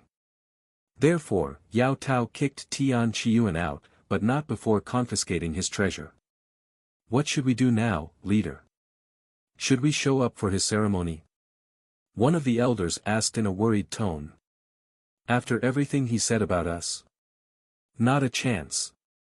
Someone else said. Let's refute his claims and then call him out for slandering us with lies. Even if what he said is true, there's no way for him to prove it. Another suggested. After a long conversation, Yao Tao came to a decision. We will refute his claims and go after him for slandering us. As Elderly said, there's no way for him to prove his claims, something that happened thousands of years ago. Our ancient Anvil Association has existed for millions of years. We'll not allow a single individual to run our reputation to the ground. He'll soon make a fool of himself with the God of Creation ceremony, too. Once the ceremony ends, we will confront him together. Sometime later, Tian Qiyuan prepared to begin the God of Creation ceremony. Even though it was not official and without the presence of the ancient Anvil Association, nobody wanted to miss this occasion. As of this moment, countless people from around the world were spectating Tian Qiyuan's ceremony. I will now begin my God of Creation ceremony. Thank you all for being here. Tian Qiyuan gave the audience a quick bow before retrieving a large mountain of materials and placing them on the ground. Typically, the ancient Anvil Association supplied the materials for the God of Creation ceremony and kept every treasure crafted during the event. However, without the association present, Tian Qiyuan had to use his own materials. Fortunately, there was no limitations on the type of materials used for the ceremony as long as the results created from it was celestial grade. After taking out the materials, Tian Qiyuan immediately started refining them, leaving the spectators speechless. What the hell? He's going straight into it without any mental preparations. I've never seen anyone do this before. Relentless Blacksmith exclaimed in a shocked voice. Did he forget? I also made many mistakes during my first ceremony. Silver Flame Blacksmith muttered. What a fool. I'll definitely win this bet. Fiery Heaven Blacksmith laughed out loud, even slapping his thighs. I am, truly speechless. Heaven and Earth Blacksmith sighed.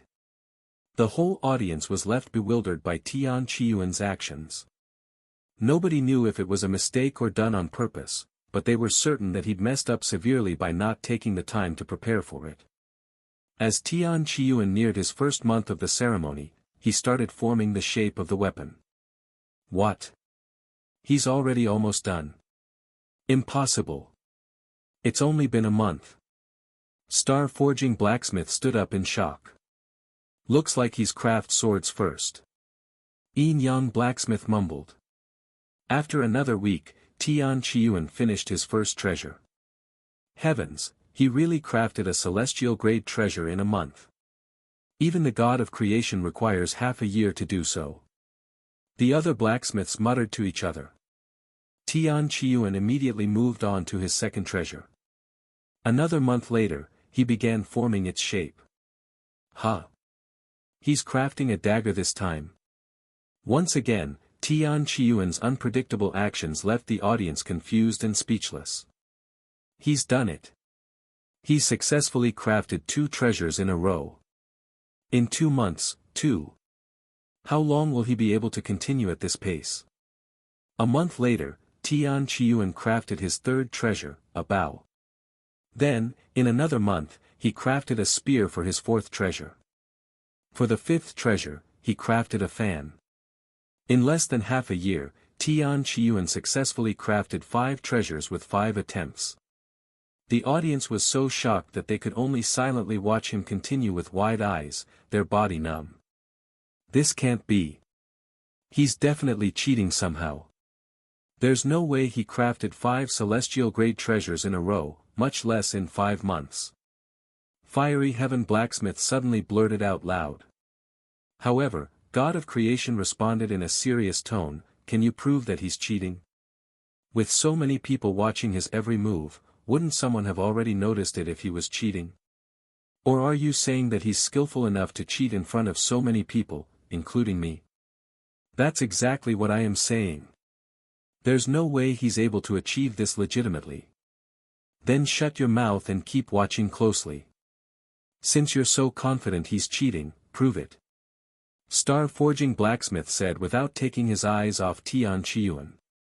It was inevitable that some people would think Tian Qiyuan was cheating.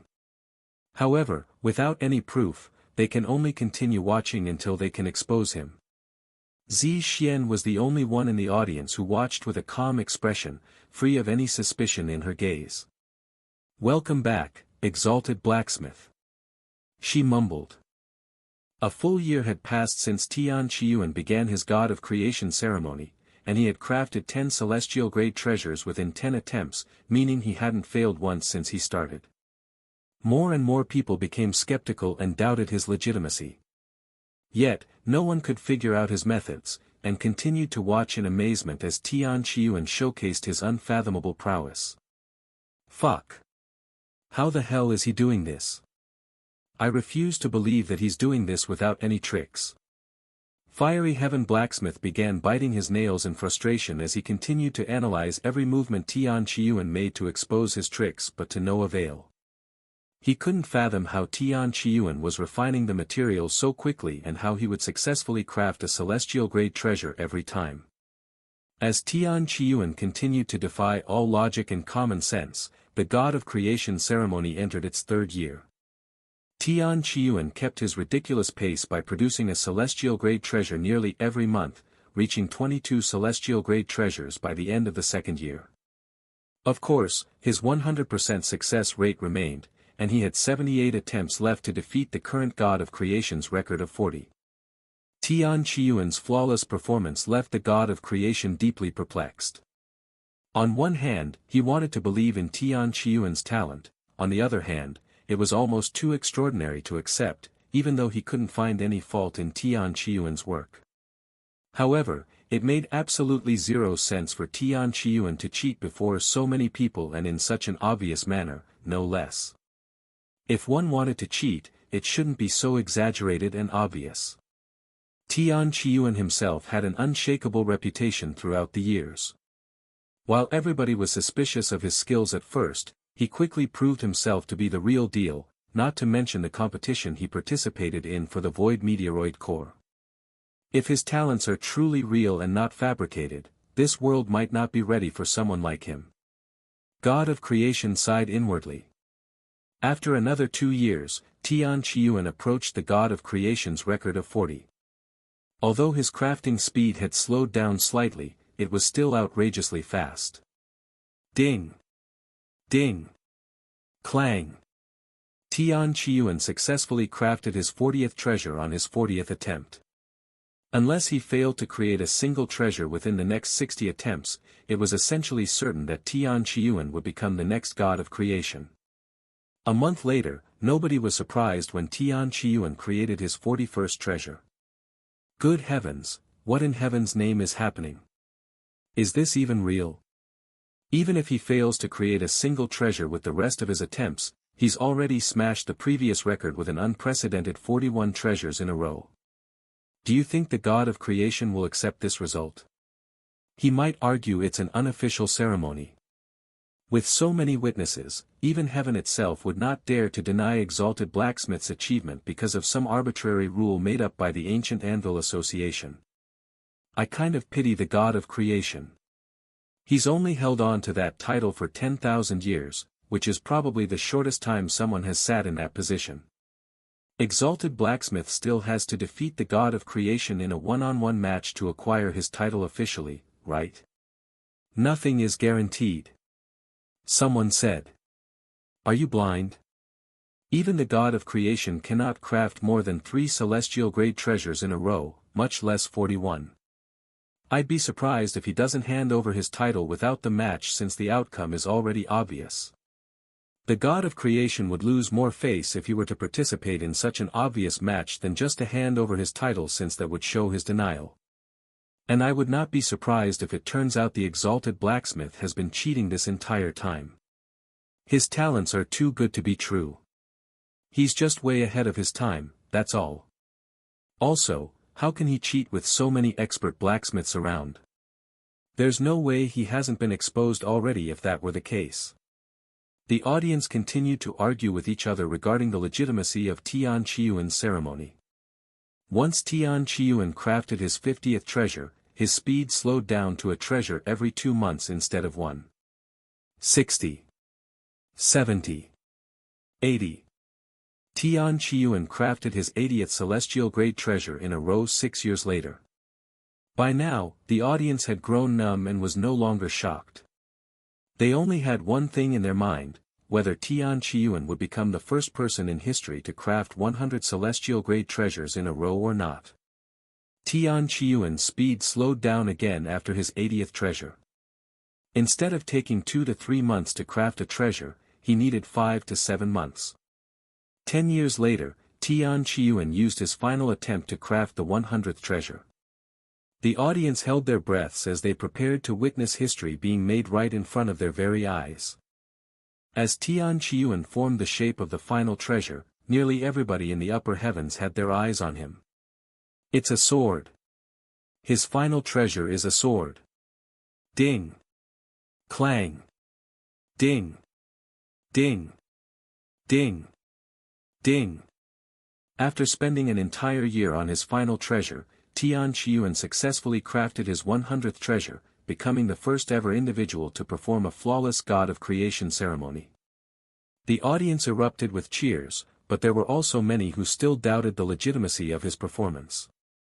Exalted blacksmith, you fucking fraud. Do you really expect us to believe that you had crafted 100 celestial-grade treasures in a row? Fiery Heaven Blacksmith was the loudest with the curses. If you're going to bullshit, at least make it believable. I cannot believe I wasted so much time watching this nonsense. Fraud. Fraud. Fraud. Of course, the ancient Anvil Association had planted some of its own people within the crowd to oppose Tian Qiyuan and discredit him. Where is the proof that he's a fraud? Everyone saw his performance, but nobody could prove that he was cheating. Right. I didn't see anything suspicious, and I watched the entire ceremony without blinking. Surely, you have something to say about this, God of Creation. Fiery Heaven Blacksmith suddenly turned to look at him. The audience temporarily became silent as they waited for the God of Creation's response. God of Creation quietly sat in his seat with a pondering expression on his face. He'd watched the entire ceremony from beginning to end without missing a thing, yet he couldn't find anything that would expose Tian Qiyuan as a cheater. However, his own pride and experience couldn't accept the fact that Tian Qiyuan had such unfathomable capabilities. After a long moment of silence, the God of Creation solemnly spoke as he stared at Tian Qiyuan's figure. Although I did not see anything suspicious during the ceremony, nor can I prove that he cheated, common sense tells me that what he'd done is simply impossible. Exalted Blacksmith, you disappoint me. I thought you were someone of integrity and respected you, but to do something like this during the sacred God of Creation ceremony, you've committed blasphemy. You can't be serious. Zi Xian was the first to respond to God of Creation's verdict. However, once the God of Creation gave his verdict, nobody dared to refute him, even if they believed in Tian Qiyuan.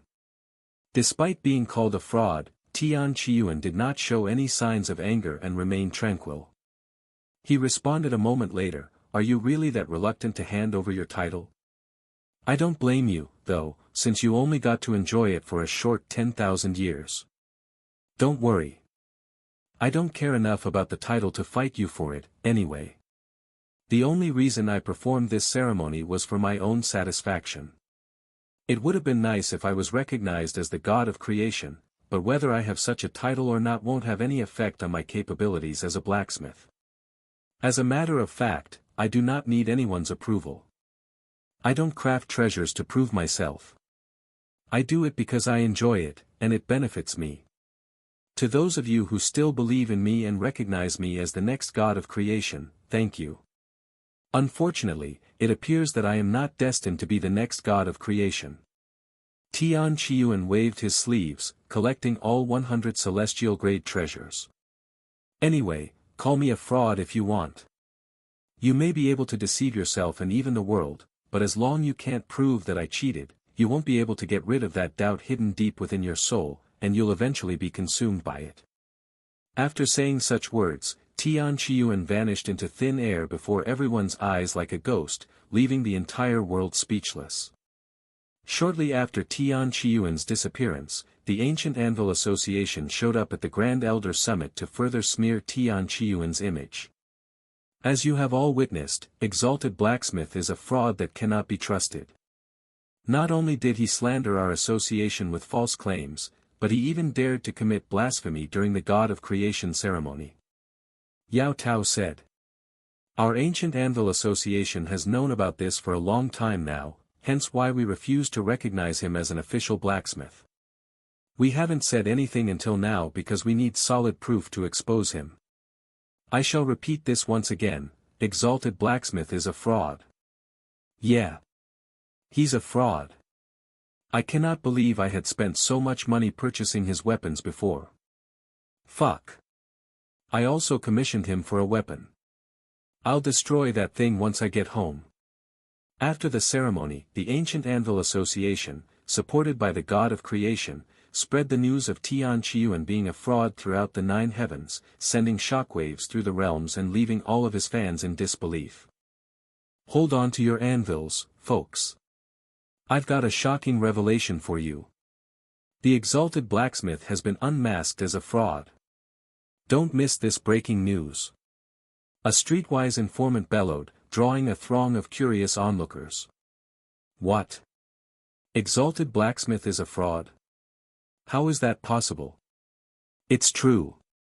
The Ancient Anvil Association and even the revered God of Creation have already declared the Exalted Blacksmith to be a fraud. In fact, Exalted Blacksmith was never even an official blacksmith to begin with. The Exalted Blacksmith not only committed blasphemy during the God of Creation ceremony by cheating, but all of his creations are not even his. What kind of nonsense are you sprouting? How can someone cheat in the God of Creation ceremony? And many have watched him craft treasures. I heard about this. However, nobody at the ceremony could actually prove that the Exalted Blacksmith had cheated during his ceremony. Someone defended Tian Yuan. I was present at the ceremony, and I didn't notice anything unusual, let alone cheating. It's possible that the Exalted Blacksmith is being unfairly accused due to envy of his skills. Another voice chimed in, offering a different viewpoint. The Exalted Blacksmith called out the Ancient Anvil Association before the ceremony began, so they have a motive. As for the God of Creation, he probably just didn't want to hand over his title so soon after acquiring it. Not everyone believed the rumors, but the God of Creation and the Ancient Anvil Association wielded immense influence. Challenging them meant risking their ire and losing access to their invaluable services, making it wiser for most to remain silent. Because of this, most of the families and sects in the upper heavens remained silent, allowing such rumors to continue spreading like wildfire. With nobody truly influential stepping forward to refute these rumors, more and more people started believing it. Eventually, the rumor was no longer just a rumor and turned into a fact. The Ancient Anvil Association also invested tremendous resources and effort into ensuring that Tian Yuan became and remained a fraud. With the God of Creation backing them, almost nothing could stop them from branding Tian Yuan as a fraud. And in just a few hundred years, it had become common knowledge that Tian Yuan was a fraud who managed to become a divine blacksmith by fooling the world. God of Creation. I am disappointed in you. A face that the God of Creation hadn't seen in a while suddenly showed up to say such words in private. What are you talking about, heaven and earth blacksmith? God of Creation responded in a nonchalant tone. You know what I am talking about. For the sake of that title, you've forsaken your own dignity and collaborated with the Ancient Anvil Association to slander Exalted Blacksmith, who performed a flawless God of Creation ceremony. Because of you, we've lost a prodigy that might never appear in this world again. You actually believe that he performed a flawless ceremony? It's impossible to have a 100% success rate for celestial-grade treasures, not to mention the speed at which he was crafting them. Even if there is no solid evidence, the abnormal result is enough to convince me that he cheated. It's just common sense, plain and simple. There was no change in his tone as the God of Creation remained adamant on his own beliefs. Since when did common sense apply to true prodigies, monsters? Anyway, I have said what I wanted to say, so I am leaving now. However, God of Creation stopped him and said, if you're so convinced that he's legitimate, why haven't you said anything about it? I am aware that I do not have the power to convince the public alone, hence why I am here speaking to you personally. I should have said something on that very day, but just like you, I was overwhelmed by his otherworldly performance and became blinded with envy. In truth, I have no right to say these things to you since I am just as guilty, and I can hardly raise my hammer nowadays because it carries the weight of my guilt. I wish the best of luck to you and your future endeavors, God of creation. Heaven and Earth blacksmith left shortly after without looking back. A few years later, Heaven and Earth blacksmith shocked the world with an unexpected retirement announcement. Why did the Heaven and Earth blacksmith suddenly announce his retirement? He still has one more attempt at the God of creation ceremony, right? It might have something to do with what happened to exalted blacksmith. Were they even close enough for Heaven and Earth blacksmith to do such a thing for him? Who knows, but we've lost 2 divine blacksmiths in less than 1,000 years now. After Heaven and Earth blacksmith's visit and sudden retirement, the God of creation began to come to his senses, and as if he had been cursed by Heaven and Earth blacksmith, his hammer became heavier with each passing day. What have I done? God of creation eventually realized his faults, but it was already too late to change anything, and the damages were already done. Meanwhile, the exalted blacksmith hasn't made an appearance since his God of creation ceremony, almost as if he'd vanished from the world. In reality, Tian Yuan was hard at work inside his own world, preparing for his masterpiece. Zi Xian visited him a few years after his ceremony. Although she had planned on visiting sooner, she had to deal with some problems first. When she arrived at his world, she was surprised to see Tian Yuan working by the anvil as usual. Hello, Zi Xian. It's been a few years. Am I a fraud to the entire world yet? Tian Yuan asked her with a calm smile on his face. Zi Xian frowned at his question and said, "How can you act so calm in this situation?" And yes, the ancient Anvil Association, God of Creation, and Fiery Heaven Blacksmith are hard at work trying to brand you as a fraud. They're even going as far as trying to destroy your creations. Why aren't you even attempting to defend your own image? Are you going to let them continue slandering you like this? It's too much of a hassle. The exalted blacksmith was the perfect persona for me to collect the materials I needed for my true ambition. Now that I have collected everything I need for my masterpiece, I couldn't care less about what happened to it afterward. In fact, I intended to disappear from the world quietly after collecting the materials. Tian Yuan shrugged. He didn't think it was worth it trying to save a persona he'd already intended to throw away. However, Zi Xian had a different thought in mind. No. You may not care about that persona, but it's important to me. It's the identity of my first love, and I will not allow anyone to trample on it. Zi Xian did not stay for long and left in a hurry. Tian Yuan didn't think too much about it and continued his preparations. Several thousand years later, Tian Yuan was almost finished with his preparations. He knew that Zi Xian would want to experience the creation of his masterpiece, so he contacted her through her communication jade slip. I will soon craft my masterpiece. You know where to find me. I'll wait for you, but I can't wait too long since the materials are already prepared and will eventually start losing quality if I don't use them. After sending her this message, Tian Yuan waited for her arrival. 1 year, 2 years, 5 years. 10 years, 20 years, 50 years. 100 years passed, but Zi Xian never showed up. Tian Yuan wanted to look for her, but he'd already wasted too much time and needed to craft the treasure as soon as possible. She's probably in seclusion or something. I'll look for her after I finish my work. Fong Fong. It's time. Let's get started. Tian Yuan called out to her. Feng Tianru appeared shortly after, with her body raining flames. God of War's astral arts. Tian Yuan summoned a massive avatar that wielded hammers in both hands, which he used to strike the anvil alongside his own hammer. Even though it would only take him a month to craft a celestial-grade treasure, Tian Yuan ended up spending over 100 years straight hammering at the anvil. All of the rare materials he'd painstakingly collected throughout the years, enough to buy an entire realm, were used for this one treasure. Once he was finished with the treasure, which took the form of a great sword, he left his world to find Zi. The first and most obvious place he visited to find information on Zi was the unrivaled Nine-Sword sect. However, when he showed up at the sect, nobody recognized him. Since Tian Qiyuan had no intentions of continuing his persona as the exalted blacksmith, he no longer had any reason to hide his face and showed up to the sect without his mask. "I'm a friend of Lady Zi. Do you know where I can find her?" he asked one of their disciples. "You're looking for the sword goddess." The disciple suddenly wore a stiff expression after being questioned about her. He then said, "I'm sorry, but the sword goddess hasn't been affiliated with the unrivaled Nine-Sword sect since she was exiled from the sect several centuries ago." What? She'd been exiled from the unrivaled Nine-Sword sect? How did such a thing happen? Tian Qiyuan was greatly shocked by this news and immediately inquired for more information. "How are you not aware of her situation? It caused quite the scene around the world when it happened. Are you really her friend?"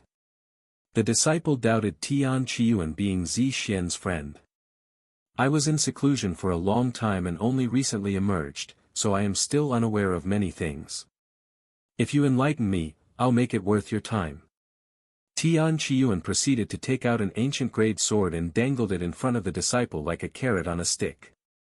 The disciple's eyes immediately flickered when he saw this. He never thought he would be able to acquire an ancient great sword just by answering some questions. "I'll tell you everything you want to know, senior.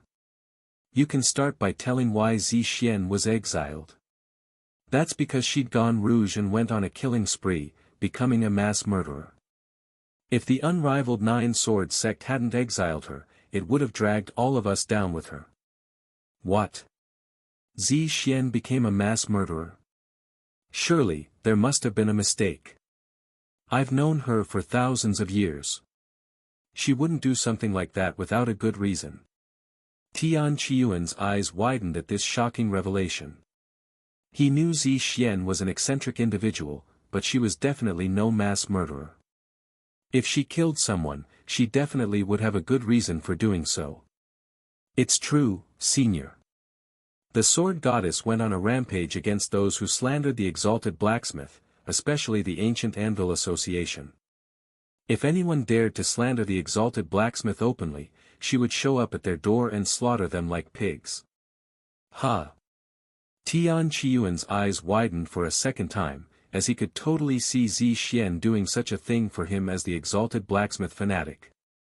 She'd killed thousands of people throughout the years, killed 2 of the ancient Anvil Association elders, and even crippled the fiery heaven blacksmith, to the point where he could no longer wield a hammer properly. Due to her actions, she was branded as an evil cultivator and was given a bounty. She would have probably gone for the god of creation's throat if he weren't so much stronger than her. Anyway, after being branded as an evil cultivator and given a bounty, the sword goddess became the hunted. If the unrivaled Nine-Sword sect hadn't exiled her, we would have been branded as accomplices and also become the world's enemy. I understand her situation, and I have another question. Is she dead?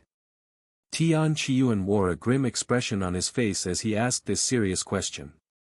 Although they never acknowledged each other as lovers, they were certainly more than just friends and had shared moments that only lovers would.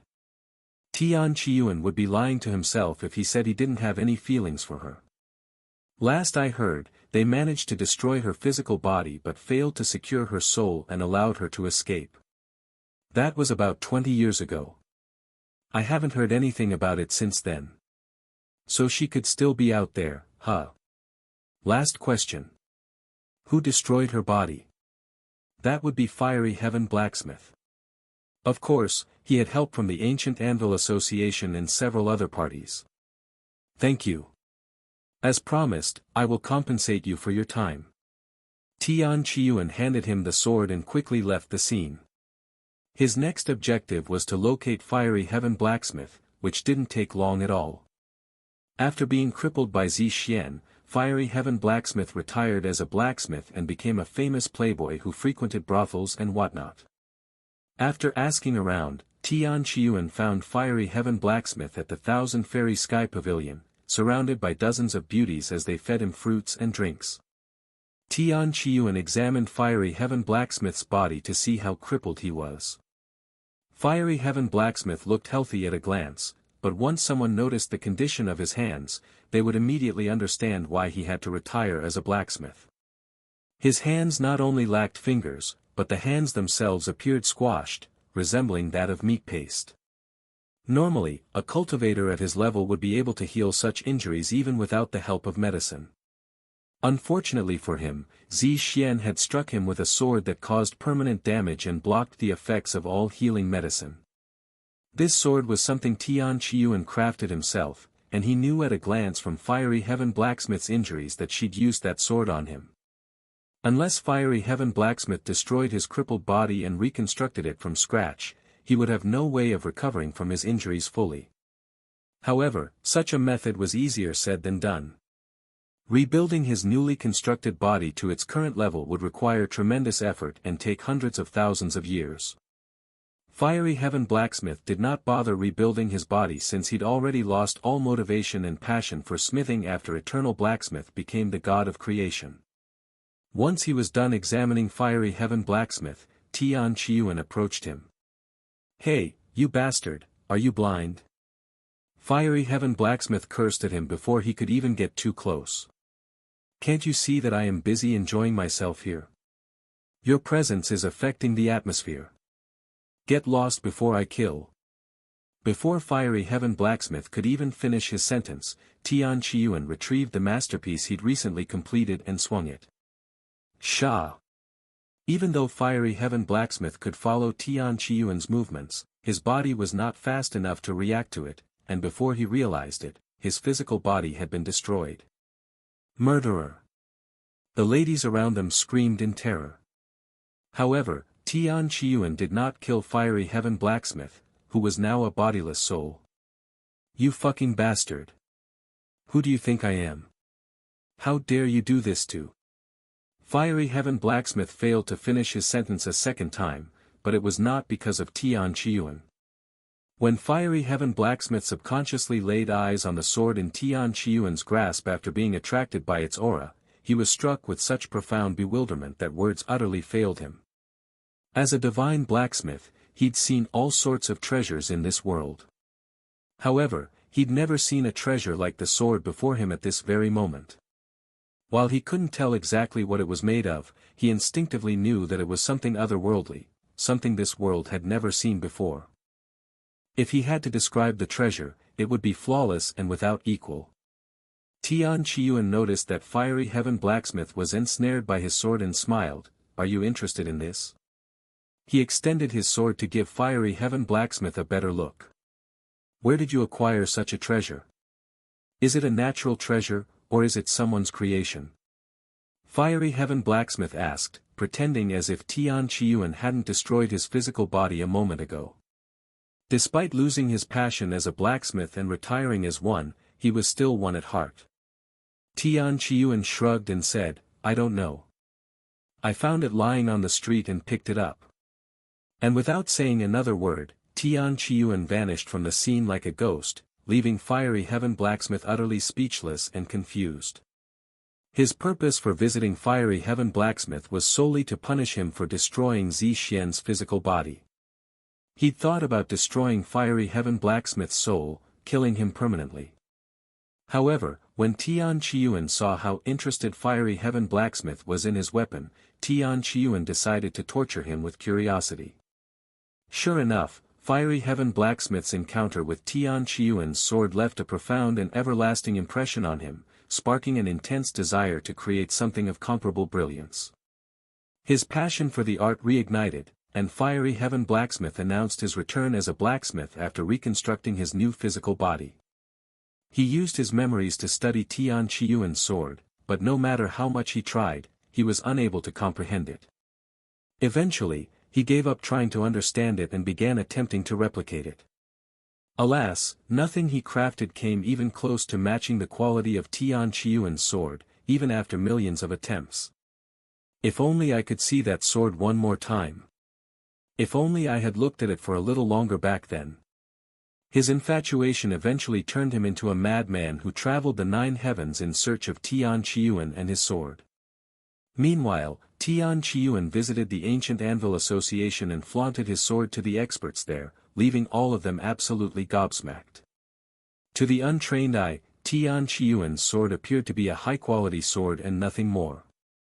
However, to expert blacksmiths, it was nothing short of a miracle, the true pinnacle of craftsmanship that surpassed common sense and defied all logic, as if it embodied the very essence and secrets of the art of smithing. The experts there begged Tian Qiyuan to let them examine the treasure, but Tian Qiyuan refused even to let them touch his sword. This drove all of the experts there mad, especially Yao Tao, who actually lost control of his emotions and attacked Tian Qiyuan in an attempt to steal the sword. However, Tian Qiyuan easily stopped Yao Tao in his tracks, even destroying his physical body in the process. Then, without another word, Tian Qiyuan vanished into thin air. Soon, rumors of a mysterious man with a perfect sword spread throughout the community like wildfire. It was a sword that surpassed even celestial-grade treasures. It was not something created by man but by a god, one that surpasses even the god of creation. These rumors eventually reached the god of creation, immediately piquing his interest. A mysterious man carrying around a sword of unfathomable quality that is described as the pinnacle of treasures by those who witnessed it, huh? God of creation muttered to himself after hearing the recent rumors. As a blacksmith, he was more interested in the sword than the individual with it. Eventually, he could no longer contain his curiosity and began a journey to find the mysterious man with the so-called pinnacle of treasures.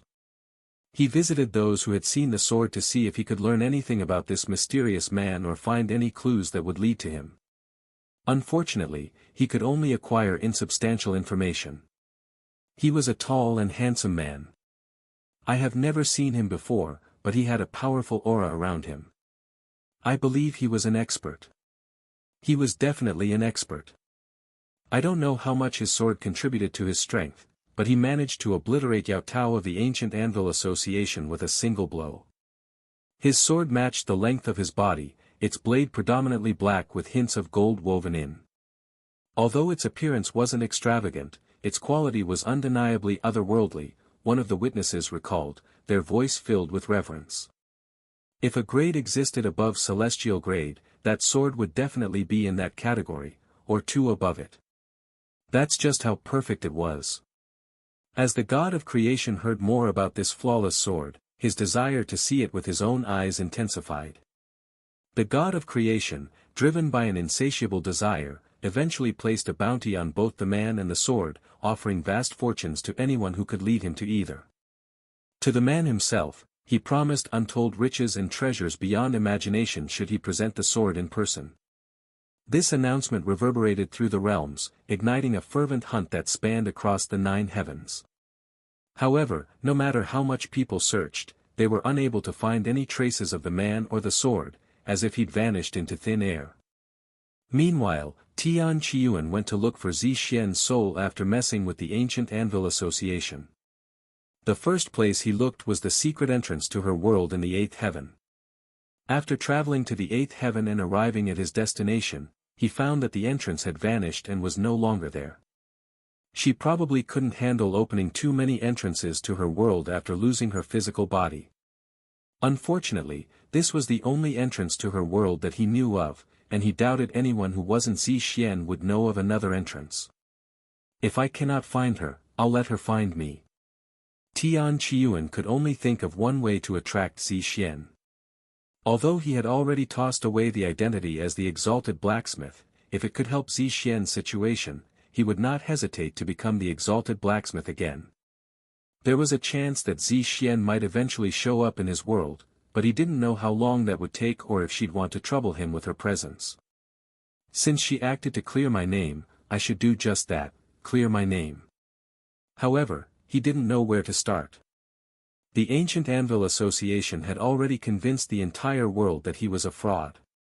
If he appeared out of the blue to clear his name after ignoring it for so long, it would only have the opposite effect. In the end, he decided to return to his world to think of a plan. He also hoped that Zi Xian would suddenly show up in his world like she often does. Unbeknownst to him, Zi Xian had already caught wind of the rumor surrounding the peerless sword. The moment she heard about it, her thoughts immediately turned to Tian Qiyuan. In all the heavens, there was only one individual capable of crafting such a masterpiece. So he's achieved his ambitions. It's a pity that I missed the process, and I really want to see the sword with my own eyes, but alas. I don't think I can visit him while in this condition. She feared that Tian Qiyuan would disapprove of her methods of trying to clear his name, as she'd gone to the extreme. However, even if it caused him to hate her, she would not stop until she cleared his name. Once I reconstruct my body and regain enough strength, I will launch a full attack on the ancient Anvil Association. Then I will deal with Fiery Heaven Blacksmith once and for all. Since I am not strong enough to deal with the God of Creation yet, I'll save him for last. A few years later, Tian Qiyuan appeared in the world again, carrying on his back a beautiful black and golden sword. Once people started realizing his identity as the mysterious man with the flawless sword, they immediately notified the God of Creation of his whereabouts. When the God of Creation received this news, he stopped whatever he was doing and flew directly to the location given to him. Surprisingly, it was the Grand Elder Summit. The Grand Elder Summit, huh? I haven't been to this place since that incident. The God of Creation mumbled to himself as he approached the place. As for Tian Qiyuan, he quietly cultivated at the peak of the summit, where competitions usually took place. It was also where he performed his God of Creation ceremony. Although he was surrounded by a crowd, mostly blacksmiths, none dared to approach him. They had all heard of what he had done to Yao Tao. Instead, they merely inspected the sword resting on his lap with awe in their eyes. The rumors were true. That is truly a flawless sword. The pinnacle of treasures. Heavens! Who is that man? Do you think he created it? There's no way and nobody could have crafted such a treasure. I doubt even the heavens have the capabilities to do so. The blacksmith stared at the sword with mouths agape, their eyes brimming with wonder and reverence as if they stood before their god. Excuse me, can you tell us your name? One of the blacksmiths surrounding Tian Qiyuan, like a group of hungry pigeons, suddenly asked him. Tian Qiyuan looked at the man who just spoke and calmly responded, Tian Qiyuan. Tian Qiyuan. It sounds familiar, but I can't remember where I heard such a name before. I also find it very familiar, too. Me too. None of the people there recognized his name at first, but it definitely sounded familiar to them. God of Creation showed up shortly after, but nobody there managed to remember where they heard his name. During his time as the exalted blacksmith, Tian Qiyuan rarely mentioned his name, only doing so during his earlier days as the exalted blacksmith, hence why nobody there could recall it. When the people there noticed the God of Creation descending to the Grand Elder Summit, they all made room for his landing. God of Creation touched the ground a moment later, landing right before Tian Qiyuan. However, the God of Creation didn't utter a word even many minutes after his arrival, filling the atmosphere with an awkward silence. With a nonchalant expression on his face, his eyes were fixated on the sword on Tian Qiyuan's lap. Yet, if one looked closely, one would notice the God of Creation's eyebrows occasionally twitching. God of Creation eventually opened his mouth to speak, who created that sword? Even the expert blacksmiths present struggled to discern whether the sword was a crafted masterpiece or a natural wonder born from the essence of the world itself, but the God of Creation could tell that it was the former. He'd seen all kinds of treasures in the world, including the best treasures in the world. However, none of them could even begin to compare to the sword in front of him at this very moment. He initially believed the rumors about the sword were exaggerations, but upon seeing it with his own eyes, he realized they had, in fact, underestimated its true value and miraculous nature. Does it really matter who crafted it? Tian Qiyuan responded. Of course it does, he quickly answered. And what are you going to do with that knowledge, God of Creation? Are you going to give them your position? What? That's. God of Creation immediately fell silent. Whoever crafted this sword definitely had the skills to replace him, but he didn't dare to utter such words out loud. Wait, your voice. God of creation suddenly had a moment of realization and wore a look of disbelief on his face. You can't be. Tian Qiyuan stood up and said, this sword was crafted by none other than yours truly, Tian Qiyuan. Exalted blacksmith. God of creation muttered in a shocked tone, feeling all sorts of emotions rushing into him. What? Exalted blacksmith? The fraud of the era? Everyone there was left speechless after finally realizing Tian Qiyuan's true identity. But he's not wearing a mask, what does this mean? Why would he expose his face like this? His only saving grace was his unknown identity. Forget about all that. He just claimed to be the creator of that flawless sword. If anyone could craft a sword, it would be someone who performed a flawless God of creation ceremony. I've always known that he was innocent. Is this the return of the exalted blacksmith? Why are you all so quick to believe him? He's a fraud, someone shouted, their voice cutting through the murmurs of admiration. That's right. He's a fraud. That sword is probably fake, too. A fraud, huh? Tian Qiyuan suddenly chuckled. What's so funny? Oh, it's nothing serious. I just find your stupidity quite funny, so I cracked a chuckle. What do you think, God of creation? Do you also think my sword is fake because it's too perfect, just like my God of creation ceremony? I am, by your words, a fraud, after all. God of creation gritted his teeth and clenched his fists at Tian Qiyuan's words, but he could not find a proper response. Deep down, he knew the truth. He wanted to refute him, but having already acknowledged his own faults privately, he understood that continuing to deceive himself and slander Tian Qiyuan would render him truly irredeemable. After a moment of silence, God of creation spoke, let's have a match, exalted blacksmith. That's quite sudden, but I never shy away from a challenge. What do you have in mind? We will both perform the God of creation ceremony again, a slightly modified version of it, and at the same time. For this ceremony, we will be crafting specific treasures to ensure that cheating is impossible. Of course, I will also be providing the materials. Tian Qiyuan quickly agreed, it's a bit of a hassle, but I'll do it. However, let's make it more interesting. The loser will have to give up on their most valuable possession. In my case, it would be this sword.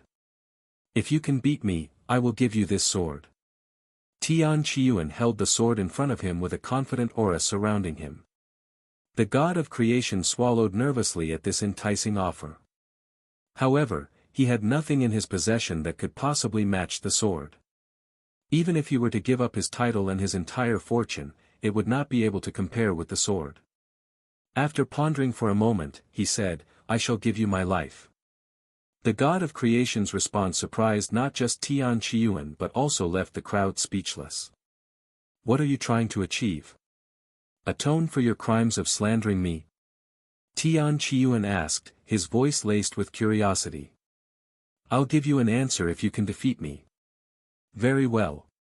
And a heads up, I have no intention of stopping you if you truly want to give up your life because I have no sympathy for those who wronged me, so be prepared to die once you lose to me. Tian Qiyuan said. The God of creation calmly nodded, seemingly undisturbed by his words. Then I'll give you the date and location of our match later, he said the following moment. News of Tian Qiyuan's return and his upcoming match with the God of creation spread through the 9 heavens like wildfire, igniting curiosity and excitement among cultivators and blacksmiths alike. What? The exalted blacksmith has returned? What happened to him being a fraud? I guess that's why the God of creation challenged him to a match, to determine whether he is truly a fraud or not. The exalted blacksmith revealed his identity. How do we know that he's not in disguise? So the exalted blacksmith is the creator of the flawless sword. It all makes sense now. A few weeks later, the God of creation announced the time and place for their competition. Our match will take place at the astral holy grounds exactly 10 years from now. There will be no time for preparations once the God of Creation ceremony begins, but you have 10 years to prepare. Tian Qiyuan acknowledged the match and vanished from the world for the next 10 years. As Tian Qiyuan's match with the God of Creation grew closer, countless influential figures and powerful backgrounds made their way to the astral holy grounds. The astral holy grounds, a unique location beyond the 9 heavens, was accessible only to those capable of traversing the starry sky, making attendance at their match a rare privilege reserved for the most powerful or resourceful cultivators. Fortunately for those unable to travel but eager to witness the historic event, a special treasure would broadcast the match to the entire world, ensuring everyone could watch the legendary match unfold. When Tian Qiyuan arrived at the astral holy grounds, he was greeted by a massive sea of influential people. No matter where he looked, he would recognize at least several of them with a glance. Hell, even the Celestial Emperor was present. Of course, the ancient Anvil Association and Yao Tao, with his new physical body, were also there. When Yao Tao sensed Tian Qiyuan's gaze on him, his body instinctively reacted, trembling in fear. Sometime later, Tian Qiyuan and the God of Creation approached the large area where their stations had already been prepared. Before they started the match, the Celestial Emperor entered the stage as an announcer and said, "We have all gathered here today to witness the God of Creation and Exalted Blacksmith's competition. Both contestants will be performing a slightly altered version of the God of Creation ceremony. Just like the original ceremony, they have 100 attempts to craft as many celestial-grade treasures as they can. However, they both must craft the treasure using the materials provided to them, so they cannot craft whatever they want. In the God of Creation ceremony, participants could craft any treasures they desired from the materials they selected and choose the type of weapon they desired to make. This flexibility made the traditional ceremony less challenging than the altered version, where they were restricted on the materials they used, as well as the type of treasures they could craft from them. Before we begin this competition, our contestants will give a brief speech." The God of Creation stepped forward and began speaking after the Celestial Emperor gave him a nod. "I will keep my speech brief. As some, if not most of you, have already heard, if I lose this match, I will forfeit my life. You may be wondering why I decided to gamble my life in such a manner. There are several reasons, but I will only tell you one. If Exalted Blacksmith defeats me, it means he was not a fraud, and I was mistaken the entire time. To slander someone who performed a flawless God of Creation ceremony, I can only atone with my life." The spectators immediately began mumbling to each other. If the Exalted Blacksmith turns out to be innocent and his God of Creation ceremony was legit, the ancient Anvil Association is done for. Nobody will ever trust them again. The Exalted Blacksmith is definitely innocent. I've believed in him since day one. Tian Qiyuan spoke next. "I only have one reason for accepting his challenge, to prove my innocence. If I lose this competition, I will give God of Creation my masterpiece, this sword right here." When Tian Qiyuan revealed the sword, countless gasps echoed through the crowd. Sword enthusiasts were literally drooling at the sight of such perfection, their hands itching with an almost unbearable urge to touch and inspect the masterpiece before them. The Celestial Emperor was no different. Despite his vast collection of treasures, none could compare to the sword crafted by Tian Qiyuan. Tian Qiyuan continued, "With that said, God of Creation's life alone won't be able to make this a fair gamble, so I will be taking every treasure crafted from this God of Creation ceremony." Tian Qiyuan's words were quite arrogant, but nobody could refute his claims, not even the God of Creation himself. Sometime later, Tian Qiyuan and the God of Creation went to their workstations. "Let the match between God of Creation and Exalted Blacksmith begin," the Celestial Emperor announced. Tian Qiyuan grabbed the first set of materials. There were signs beside the materials with the required type of treasure, and his first treasure would be a spear. Once he took a moment to examine the materials, Tian Qiyuan immediately began refining them. Unbeknownst to the world, Tian Qiyuan's smithing skills experienced a profound evolution after he successfully crafted his masterpiece. With his current skills, celestial-grade treasures were no different than spirit-grade treasures. A few hours later, while the god of creation was still refining his materials, Tian Qiyuan finished his first treasure. No way, he's already done. It's only been 4 hours since he began. Impossible. He must be cheating. Are you fucking stupid? Almost every expert in the 9 heavens is present, including the celestial emperor himself. Even if he dared to cheat, I do not believe he can evade the detection of so many experts. 4 hours, what the hell is this? Is he crafting celestial-grade treasures or spirit-grade treasures? At this rate, he'll finish all 100 celestial-grade treasures before the god of creation can finish a single treasure. God of creation was so focused on his work that he didn't realize Tian Qiyuan had already finished his first treasure. Tian Qiyuan quickly moved on to his second treasure and, a few hours later, finished it within 3 hours. My God! He's gotten even faster.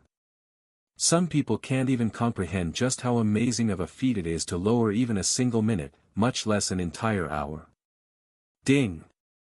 Ding! Ding! Tian Qiyuan's hammer swung with such speed that, to onlookers, his arms seemed frozen in time. How fast is he hammering the materials? Although I hear a steady rhythm, he's obviously hammering it much faster. What kind of phenomenon is this? 2 hours later, Tian Qiyuan finished his third treasure, lowering his time by another hour. Heavens! The Celestial Emperor and the other powerhouses were all left stunned by Tian Qiyuan's ridiculous crafting speed. While they were certain that Tian Qiyuan was not cheating, they struggled to accept the existence of such unparalleled talent. Desperately, they scrutinized every detail in his movements, hoping to find something to discredit him. Unfortunately, no matter how hard they tried, they could not find anything sketchy about Tian Qiyuan's work. Heaven and Earth blacksmith, who was present at the ceremony, sighed to himself, he's truly ahead of our time by countless years. Such unrivaled talents, you can only be envious about it. Star-forging blacksmith spoke with a bittersweet smile. After crafting his 10th treasure, Tian Qiyuan sped up a little more, now requiring only a single hour to finish a treasure. Surely, he cannot go any faster than this, right? At this rate, he'll finish this ceremony in less than a week. 4 days later, Tian Qiyuan started working on his final treasure. Meanwhile, the god of creation was still trying to refine the materials for his first treasure. It was evident who was destined to win this competition long before Tian Qiyuan even completed his second treasure. Yet, no one intervened on behalf of the god of creation. Instead, they all pitied him. Having staked his very life on this contest, they were essentially witnessing the final moments of the god of creation. Unfortunately, his final moments were neither grand nor something to be celebrated. The once mighty god of creation was humbled, his greatness eclipsed by the brilliance of Tian Qiyuan's otherworldly talent. Half an hour later, Tian Qiyuan completed his 100th treasure, marking the end of his god of creation ceremony. He had somehow surpassed his previous flawless ceremony, achieving the impossible by elevating perfection to an even higher realm. As Tian Qiyuan finished his last treasure, the entire world fell silent, as if time itself had frozen in awe of his achievement. Tian Qiyuan placed his hammer down and turned to look at the god of creation, who was still hammering away, oblivious to the fact that the ceremony had already concluded. Tian Qiyuan shook his head and approached the god of creation, stopping right in front of his anvil. With Tian Qiyuan standing directly in front of him, the god of creation couldn't help but notice him, even in his state of deep immersion in his work. Bastard, what are you trying to do? Are you giving up already because you know you can't beat me? The god of creation stopped hammering and roared at Tian Qiyuan. Tian Qiyuan shrugged and said, the competition's already over. However, I won't stop you if you wish to finish your ceremony. That way, you'll get to spend a few more decades doing what you love before you die. What? The god of creation looked at him with disbelief. You're done with the ceremony. That's impossible. It's only been several days since we started. God of creation didn't even have to look at Tian Qiyuan's workstation to know that he was farting. Tian Qiyuan's expression remained calm as he spoke, you really don't learn, do you? If you don't believe me, take a look for yourself. He gestured at his completed treasures on display. The god of creation didn't want to entertain Tian Qiyuan and his nonsense, but he had to take a look. When he turned his head to Tian Qiyuan's workstation, he could not see any materials. On Tian Qiyuan's display were 100 celestial-grade treasures, all of them following their own specifications. Clang! The god of creation dropped his hammer from shock after seeing this. He turned to look at the audience. They all wore expressions of defeat, a sorrowful aura hanging around them as if they were mourning a profound loss, his imminent death. While the god of creation lamented in silence, Tian Qiyuan spoke, "Even though it's your loss, I won't personally kill you, nor do I really care if you actually honor your own words. You can continue to live after this, but you will forever be known as a coward and slanderer for the rest of your life." Tian Qiyuan no longer paid attention to the god of creation and turned to look at the Yao Tao, who was seated with several elders of the Ancient Anvil Association, and said out loud, "Are you going to claim that I had cheated this competition, too? Are you going to slander my name and call me a fraud to cover up what you've done in the past?" Yao Tao and the elders lowered their heads in shame, not daring to talk back. With their credibility lost and their slander now exposed to so many people, the Ancient Anvil Association was essentially finished. Moreover, after Tian Qiyuan's performance today, nobody would dare to offend him, who could churn out celestial-grade treasures like candy. The Celestial Emperor approached Tian Qiyuan once it became clear that the god of creation had given up, not that it would have made a difference even if he continued. "Congratulations on becoming the next god of creation, exalted blacksmith." However, Tian Qiyuan shook his head and said, "I have no intention of accepting that position." Seeing the confused look on the Celestial Emperor's face, he explained, "I came back as the exalted blacksmith to clear my name, that's all. I have no intention of working as a blacksmith again." "No way. With your talents, it'd be an immense waste of talents." Heaven and Earth blacksmith suddenly stood up and exclaimed. "Why did you become a blacksmith in the first place?" the Celestial Emperor asked. Tian Qiyuan showed his sword and said, "I started my journey as a blacksmith to craft the perfect weapon, and I have achieved my ambition." The Celestial Emperor swallowed nervously. With the sword so close to him, he had a strong urge to grab it from Tian Qiyuan.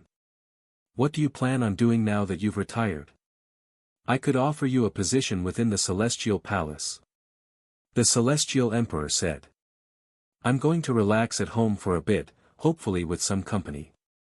Then, I'll begin my next project, whatever that may be." Tian Qiyuan proceeded to collect all of the treasures he'd crafted.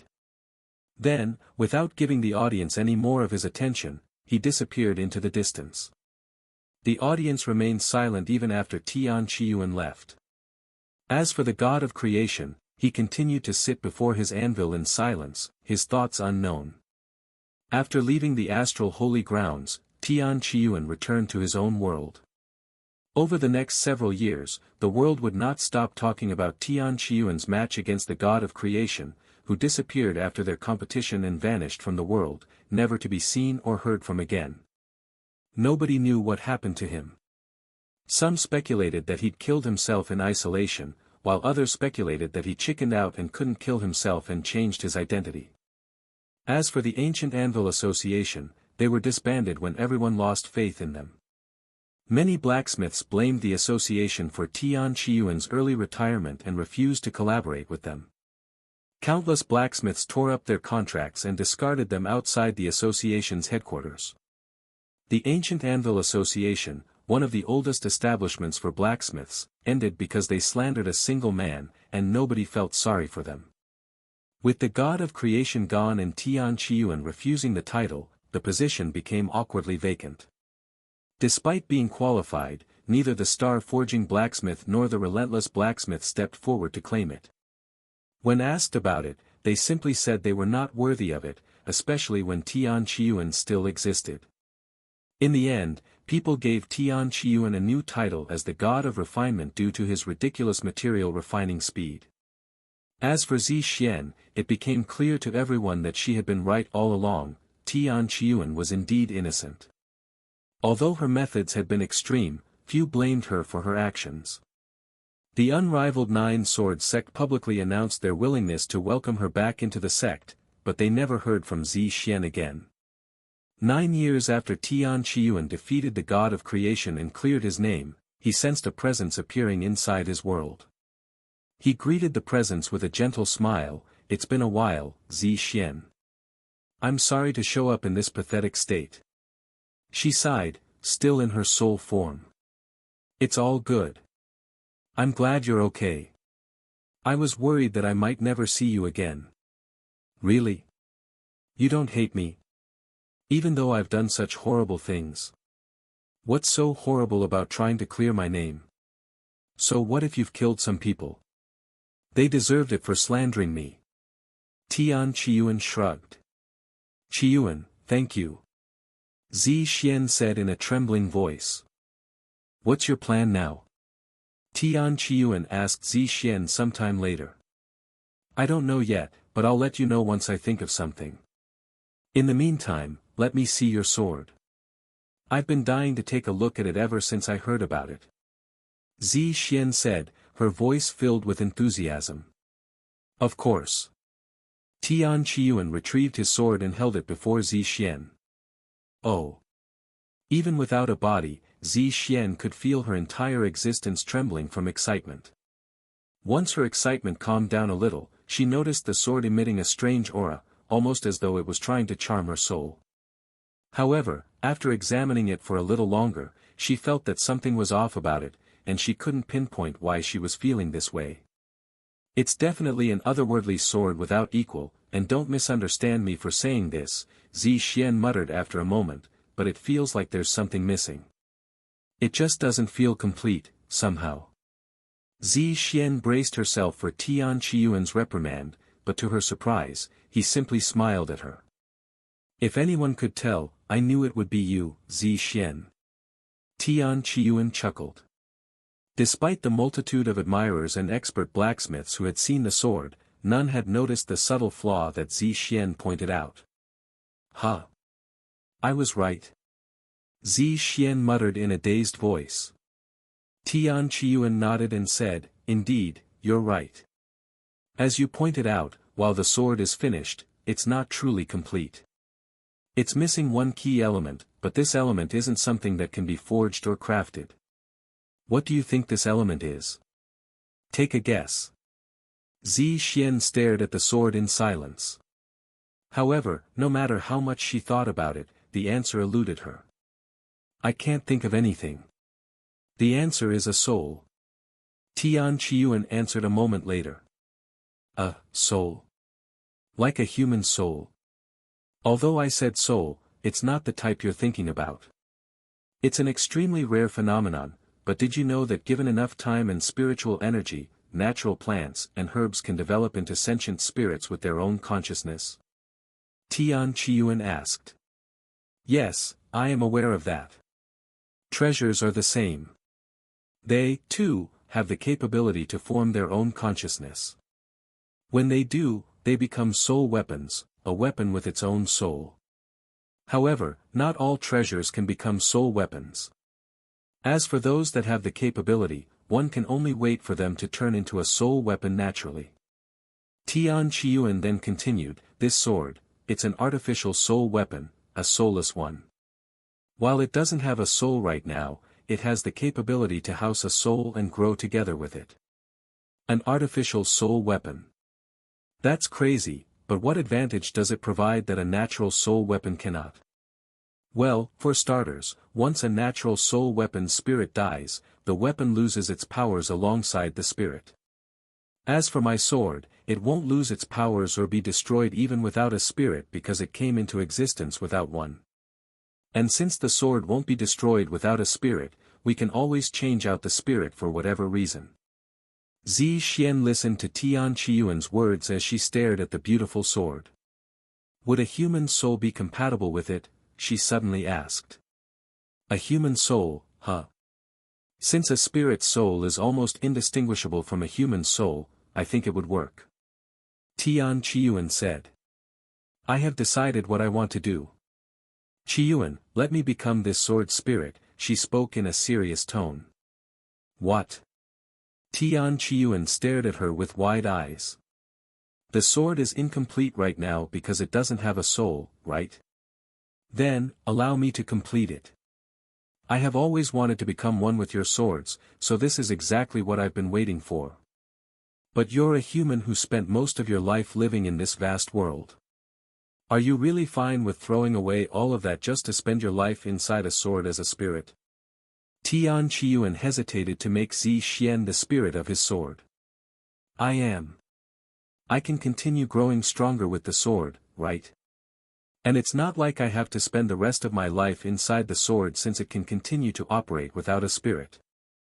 Yuan sighed, if that's what you really want, I won't stop you. And it's true. If you ever change your mind, you can come out of the sword and return to living as a human. Then it's decided. I want to be together with you as your sword. This will fulfill both of my dreams at once, just like killing two birds with one stone. Zixian always wanted to remain by Yuan's side, but her position within the unrivaled nine-sword sect made that difficult. Now that she'll be living inside his sword, she'll be able to follow him wherever he goes. However, promise me something. Zixian suddenly said. What is it? That you'll never let another soul dwell inside this sword for as long as I exist. As long as you wish to remain inside the sword, I promise that I won't let anyone else take your spot. Yuan nodded. By the way, what's this sword's name? Yuan smiled and said, I thought you'd never ask. Since it's a treasure that stands above all treasures under heaven, I named it number 1 under heaven. Number 1 under heaven. What an arrogant yet fitting name. It's perfect. Sometime later, Zixian entered number 1 under heaven, completing Yuan's masterpiece. I remember everything now, Zixian. Yuan exclaimed as the sword spirit's aura reached its peak. Zixian's body trembled after hearing her name, and her aura began to simmer down. Yuan raised the Empyrean Overlord and mumbled to it, I apologize for not remembering you sooner, number 1 under heaven. Ding! You have learned Empyrean Overlord's true name. Empyrean Overlord has begun its true awakening. Progress, 10%. So you've remembered everything, huh? Zixian pointed her finger at him in a threatening manner. Not literally everything as Yuan, but I remember how we met, about the God of Creation ceremony, about being slandered and clearing my name, and how you became the spirit of number 1 under heaven. Then you remember our promise, right? That you'd never let another soul dwell within my sword for as long as I exist, she growled, her anger palpable. Yes. I remember, and I'm sorry for breaking that promise. I have no excuse, even though I only recovered Yuan's memories just now. However, can you hear me out for a moment? I'll give you 1 minute to explain yourself. Zixian replied after a moment of silence. Thank you. Yuan immediately explained the situation to her. Sometime later, Zixian spoke after grasping the situation, I understand the situation now, but that doesn't mean I have to accept it. You tossed them into your soul weapon so you could bring them out of the shadow realm, but now that they're out of the shadow realm, they no longer have any reason to stay inside. Now give me back my home before I go in there and remove you myself. I can't promise you'll be in one piece by the time I am finished. Knowing Zixian's character and how much number 1 under heaven meant to her, he had no doubt that she would actually carry out her own threat. Yuan quickly pondered for a solution. Since the soul weapon could only house one soul at a time and he didn't have another unoccupied soul weapon, there was only one place for Yuning to stay. It's okay, young master. I will come out. Since we're outside the shadow realm, it's true that I no longer need to stay inside, and this is her home, after all. Yuning's voice suddenly said. And without waiting for Yuan to respond, Yuning emerged from number 1 under heaven. Unlike Zixian, who was in perfect shape and looked like an actual human, Yuning's soul resembled a small, ethereal cloud. Humph. Zixian immediately entered number 1 under heaven. Ding! Sword Goddess Si Xian has entered Empyrean Overlord. Sword Goddess Si Xian has reconnected her bond with Empyrean Overlord. After reuniting with its spirit, Sword Goddess Si Xian, Empyrean Overlord's awakening has accelerated significantly. Progress, 100%. Ding! Empyrean Overlord has fully awakened its true form. Empyrean Overlord has changed name, becoming number 1 under heaven. Ding! Due to your insufficient cultivation, you will not be able to utilize number 1 under heaven at its full capacity. For the safety of the user, Zi Xian had placed restrictions upon number 1 under heaven, reducing its power significantly. Number 1 under heaven. Level, max. Rank, soul weapon. Growth rate, unknown. Requirement, can only be wielded by player Yuan. Description, the God of Refinement's masterpiece. It is the pinnacle of swords and treasures with unfathomable prowess. Unique ability, weakened when wielding number 1 under heaven, all sword techniques will have their power amplified by 100,000%. Unique ability, 2 constantly devours the chi of your targets after a successful hit, replenishing your own chi. Unique ability, 3 number 1 under heaven's size and weight can be altered according to the user's desire. Chi consumption increases based on the size and weight gained. Unique ability, for when number 1 under heaven is out, all swords in the vicinity will have their powers sealed. Unique ability, 5 sealed. Unique ability, 9 sealed. 5 out of 9 of number 1 under heaven's unique abilities were inaccessible due to the restriction. I've been meaning to say this for a while now, but what's with your pathetic cultivation base? You won't be able to use me at my full potential at your current level. It's a miracle you managed to come this far inside the Vanishing Valley. Zi Xian's voice resounded from the sword. I know. I'm working on it. Humph. If I hadn't restricted most of number 1 under heaven's power before it fully awakened, your body would have exploded just from touching it. Anyway, do you remember how to use me? I do, but right now. Yuan turned to look at Yuning and said, you can stay inside my dantian. What? Are you insane? Zi Xian responded before Yuning could. How can you let a stranger enter your dantian so easily? If she wants to destroy your dantian, there's nothing you can do to stop her. Due to a dantian's unique properties, it was possible to let living beings reside within them. Xiao Hua and Yuan's other servants were perfect examples of this phenomenon, as they would stay inside his dantian whenever they entered his body. However, unlike Xiao Hua and the others who couldn't harm Yuan due to their master and servant status, Yuning, who was not bound by any contract, posed a different story. This made her presence within the dantian potentially dangerous, as she could destroy his dantian while inside.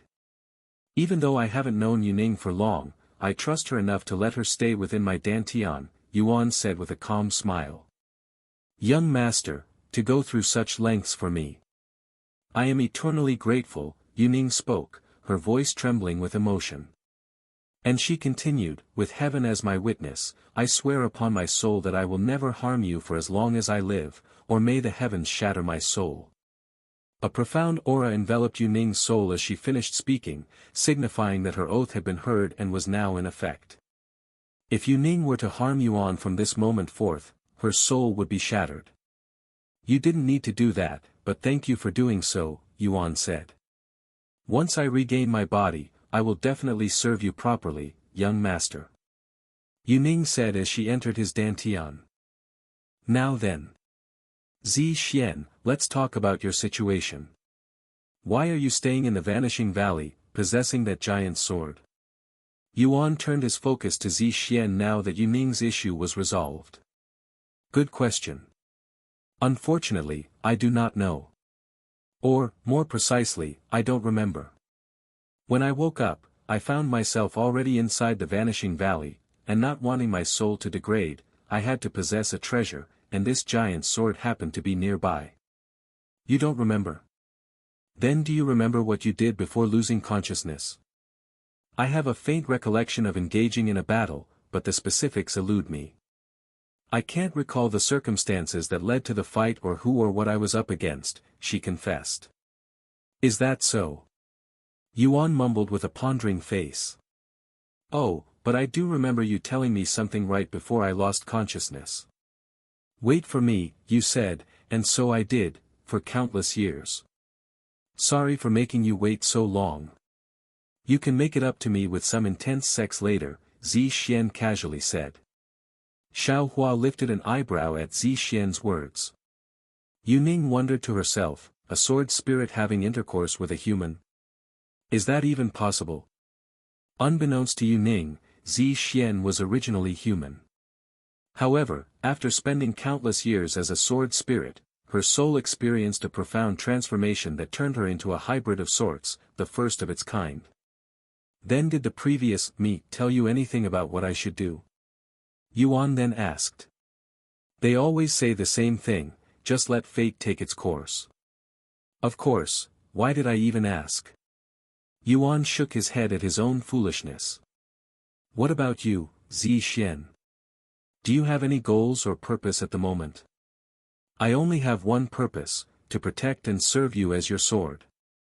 Unfortunately, due to your insufficient cultivation base, I have to suppress my cultivation base and restrict number 1 under heaven's true potential, which will make protecting you a lot more difficult. However, unless you run into an immortal or something, there won't be a problem. Yuan nodded. Now that I've done everything I need to in here, let's get out of this ominous place. Wait. Before you leave, you should take the monster cores I have collected over the years from killing magical beasts that tried to challenge me. I put them right underneath the giant's sword. They will benefit your cultivation greatly if you consume them. Zixian suddenly said. Okay. Yuan flew toward the giant's sword. Did I hear that right? You can consume monster cores? Yuning doubted her ears. Yes, I have a unique physique that allows me to do so. Just what kind of existence are you, young master? Yuning muttered in a dazed voice. Sometime later, Yuan arrived at the base of the giant's sword, where a mountain of monster cores was stashed out in the open. The sight of so many cores piled together was both awe-inspiring and intimidating. Furthermore, more than half of these monster cores belonged to immortal-level magical beasts. I won't have to worry about raising my cultivation base for a while. Yuan swallowed nervously. Then he remembered that he was cursed by the Celestial Emperor, so these monster cores would lose 99% of their effects. If it weren't for the curse, my cultivation could probably shoot straight to true immortal with this many monster cores and complete one of the requirements to unlock heaven's supremacy. He sighed inwardly. Speaking of heaven's supremacy. Now that I have number 1 under heaven, maybe I can defeat a divine emperor-level magical beast and get that task finished. Moreover, I have immortal monarch's dominion, which will surely make things easier. After putting away the monster cores into his spatial ring, Yuan immediately went around looking for a magical beast with a cultivation of divine emperor, which was exactly 9 realms above Spirit King. Zixian continued chatting with him as he traveled. Hey, what's your current life like? And what's our situation looking like? Yuan proceeded to explain about his new life on Earth, the existence of Cultivation Online, and his current situation. Cultivation Online, huh? What an interesting concept the Celestial Emperor had crafted. I'm also interested in your world. Let me see it the next time you return. Yuning also listened with great interest. As for Xiaohua, she couldn't comprehend Yuan's words, nor did she find anything weird about it. To her, it was akin to trying to comprehend an unknown scripture even though she understood the words themselves. A few days later, Yuan encountered a magical beast at the first level of Divine Sovereign, which was stronger than his initial target. However, he figured that he'd try to defeat it.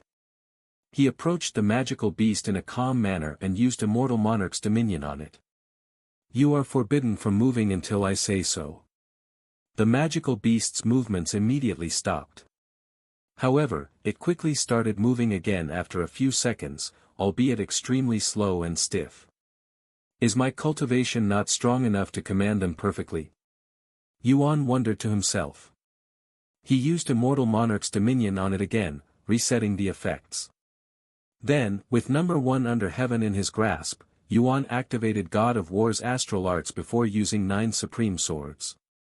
With number 1 under heaven's unique ability, 9 supreme swords' power increased by 100,000%. With 9 strikes in total, the first strike was powerful enough to kill a divine warrior instantly. The second strike could annihilate a divine master in one blow. The third strike could defeat a divine grandmaster, while the fourth strike was potent enough to kill a divine lord. The 9 supreme swords' fifth strike was powerful enough to obliterate a divine king. However, it took the seventh strike to defeat a divine emperor. As for a divine sovereign magical beast, the eighth strike heavily injured it, with the ninth and final strike killing it. With a single technique that delivered 9 consecutive attacks, each more powerful than the last, Yuan managed to defeat a magical beast 10 realms above his own cultivation with relative ease. Ding! You have achieved an impossible feat by defeating a magical beast that was at least 9 realms above you. You have acquired the title Defying Logic with Overwhelming Strength.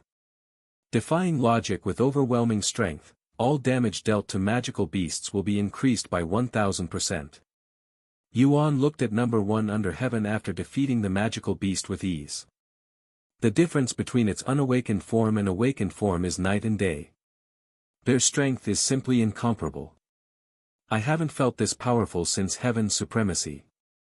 He muttered to himself. You think it is powerful right now? Just wait until you can use its full potential. This isn't even 10% of its true power. Zi Xian said. Not even 10%. Yu Ning swallowed nervously. This was her first time witnessing anyone fight and defeat a magical beast 10 realms above their own cultivation. Yet, Yuan managed to do it with relative ease, leaving her in awe of his godlike prowess. Since I am already here, I might as well test out number 1 under heaven a little more, Yuan said before going to find his next target. Sometime later, he encountered a divine grandmaster level magical beast with a body that was several times larger than an adult elephant. After halting its movements with Immortal Monarch's dominion, Yuan activated number 1 under heaven's third unique ability. Then, as though it was a balloon, number 1 under heaven began growing in size until it was 150 meters long. Since number 1 under heaven was too large to hold, Yuan used Qi manifestation to wield it, levitating it in the air. However, despite its increased size, its weight remained the same, but that didn't remain the same for long, as Yuan increased its weight until it was as heavy as a mountain of steel. Then, he swung it at the magical beast, cleaving its large body cleanly in half. After killing the magical beast, Yuan reverted the sword's size but kept its weight the same. However, it still felt as light as a feather in his hand, as if the sword's increased weight didn't affect him. Sometime later, Yuan found a magical beast only at the level of a spirit sovereign. Without using Immortal Monarch's dominion on it, he struck its body with number 1 under heaven without killing it and only injuring it with a superficial wound. After inflicting the injury, Yuan could feel number 1 under heaven absorbing the magical beast's spiritual energy through the wound before replenishing his cultivation with the spiritual energy it absorbed. It's absorbing much more than I'd anticipated. Number 1 under heaven was absorbing enough spiritual energy to completely deplete a spirit king's cultivation base within seconds, causing them to suffer from cultivation deprivation. Just how many unique abilities does your sword have? Yu Ning couldn't help but ask. A typical treasure would only have 1 unique ability, with the higher quality ones having 2. Even the most powerful celestial-grade treasures in the world would not have more than 3 unique abilities. Number 1 under heaven has 9 unique abilities. Zi Xian responded in a prideful tone. 9. Yu Ning was shocked to learn this information.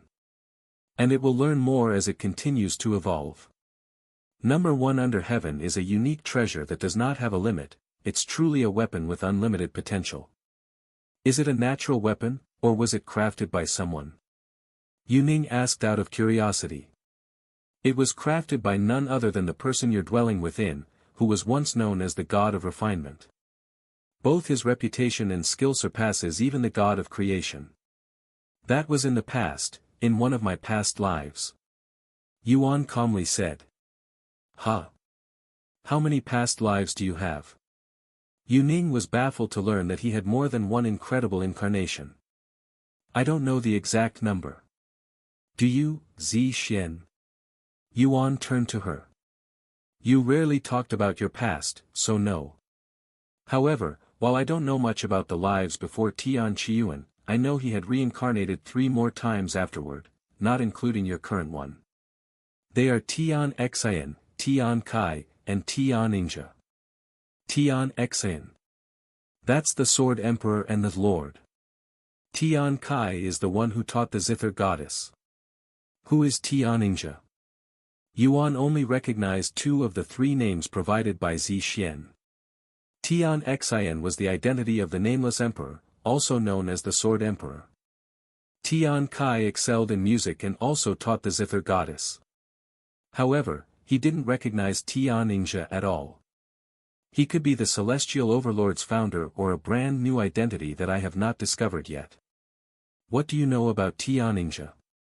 Sorry, but I don't remember anything besides his name. I have more memories missing besides the moment before I lost consciousness and appeared in the Vanishing Valley. However, I think I will remember everything soon since I've been regaining bits and pieces of my memories about 2 decades ago. Zi Xian said. It's fine. We can learn a lot with just a name. Once he was satisfied with his testing, Yuan flew without stopping until he left the Vanishing Valley with Zi Xian's help, as his divine sense was not strong enough to see through the natural illusion that prevented people from leaving the place. It feels great to leave that place finally. I was beginning to wonder if I would ever leave. Zi Xian sighed once they were outside Vanishing Valley. I'm just glad I don't have to deal with the Black Death anymore. That thing was a menace. That thing? You can damage it with Supreme Sword Aura, Zi Xian suddenly revealed. I just learned Enhanced Sword Aura. It'll be a while before I learn Supreme Sword Aura. You can also damage it with number 1 under heaven, once you unlock its unique ability that allows you to cut through anything, including Black Death. However, you'll have to reach Spirit Enlightenment to unlock it. Spirit Enlightenment, huh? Good to know. After leaving Vanishing Valley, Zi Xian asked him, what do you plan on doing now? I'm going to descend to the 3rd heaven for a while. What's happening down there? Nothing. I'm just meeting up with a friend. Is that so? Anyway, I'm going to slumber for a bit, as I haven't been able to relax at home for countless years now. Don't bring me out unless you're in danger. Alright. Get some good rest, Zi Xian. Yuan said before putting her away. Even in its suppressed form, number 1 under heaven was incredibly overpowered and definitely not necessary for the 4th heaven, let alone the 3rd heaven. Welcome back, my liege. Dong Ye's voice suddenly resounded. It appears that you've reunited with Lady Zi and managed to awaken your sword's true appearance. Did you know Zi Xian was in the Vanishing Valley this whole time? Yuan suddenly asked. No, my liege. I was only aware that a powerful sword spirit existed within the Vanishing Valley. Although I had my suspicions, I could never confirm it. Yuan nodded. Anyway, I'm going to make a quick trip to the 3rd heaven. Watch over my friends while I am gone. Naturally. Yuan made his way back to the Black Fog City for their teleportation device. From there, he teleported to the city closest to the stairway to heaven. Sometime later, Yuan arrived at the stairway to heaven. Instead of immediately entering the stairway to heaven, Yuan admired it from outside. Stairway to heaven. He vaguely recalled crafting the stairway to heaven as Tian Qiyuan to make traveling between the 9 heavens more convenient. Before the stairway to heaven came into existence, cultivators had to traverse the vast starry sky to travel between realms, rendering the notion of journeying from one heaven to another much less accessible. Each journey, depending on one's starting point and destination, could take years, if not decades. The arduous and perilous voyages deterred many, making travel between heavens a rare and significant endeavor reserved for the powerful and privileged. Realizing this, Tian Qiyuan crafted the stairway to heaven, allowing everyone the privilege of traversing the 9 heavens. In the beginning, the stairway to heaven was only used as a means of travel. However, nowadays, it has become a trial of sorts for those in the lower heavens who wish for a better and more challenging life in the upper heavens. Those who successfully ascend are often regarded with great respect and seen as worthy of the higher realms' opportunities and challenges. As for who decided to turn the stairway to heaven into a trial, it was the celestial emperor, who wanted to regulate travel within the 9 heavens so the upper heavens were not overpopulated, allowing the natural resources there to remain abundant. As for the lower heavens, while they may have fewer resources, they don't have to worry about any immortals wreaking havoc. Tian Qiyuan had no problem letting the celestial emperor control the stairway to heaven either. It was only natural to let the ruler of 9 heavens have authority over such issues, and not doing so might spark another war. Even if he handed control over to the celestial emperor, he was still the ultimate decision-maker as its creator, and he could regain full control whenever he wanted. Furthermore, he saw this as an opportunity to turn the stairway to heaven into a training ground for his future reincarnations. Yuan entered the stairway to heaven after admiring his own creation for a minute. "Welcome back, Master." Tiana greeted him inside. "Are you already ascending to the 5th heaven?" "No, I am going to visit the 3rd heaven." "I understand. Please have a safe journey." Tiana didn't ask any questions and created a staircase that went down instead of going up like usual. "Thank you." Yuan didn't say anything else and began his descent. Typically, after receiving approval, one must pay the lord of their respective heaven a significant amount of resources before they can descend. The only exception is for those traveling under the orders of the celestial emperor, such as the envoys sent to the lower heavens to find Yuan. Moreover, one would have their cultivation restricted to the limits of their destination to control the damage that could be done while there.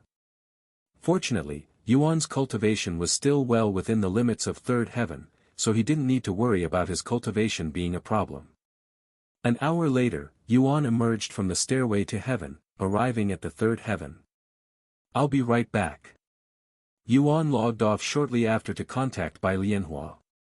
Since Yuning dwelled within Yuan's dantian, she was unable to travel to Earth and was forced to enter a slumbering state after he logged off. The same went for Xiaohua. "Yes, I've arrived in the 3rd heaven. Meet me at the nearest myriad of techniques." "Okay, I'll see you in a bit." Yuan returned to Cultivation Online the next moment.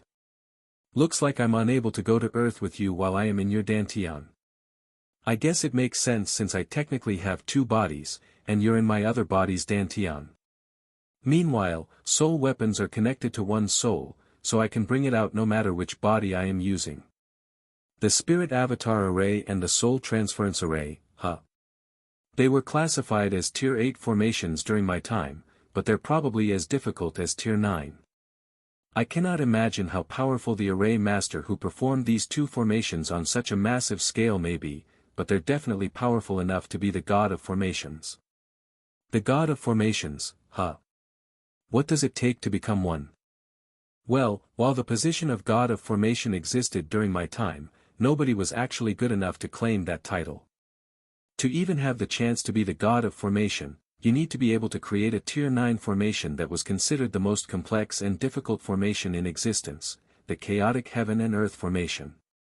It's an unfathomably powerful formation that has flawless offensive and defensive capabilities. The chaotic heaven and earth formation. I have heard of it.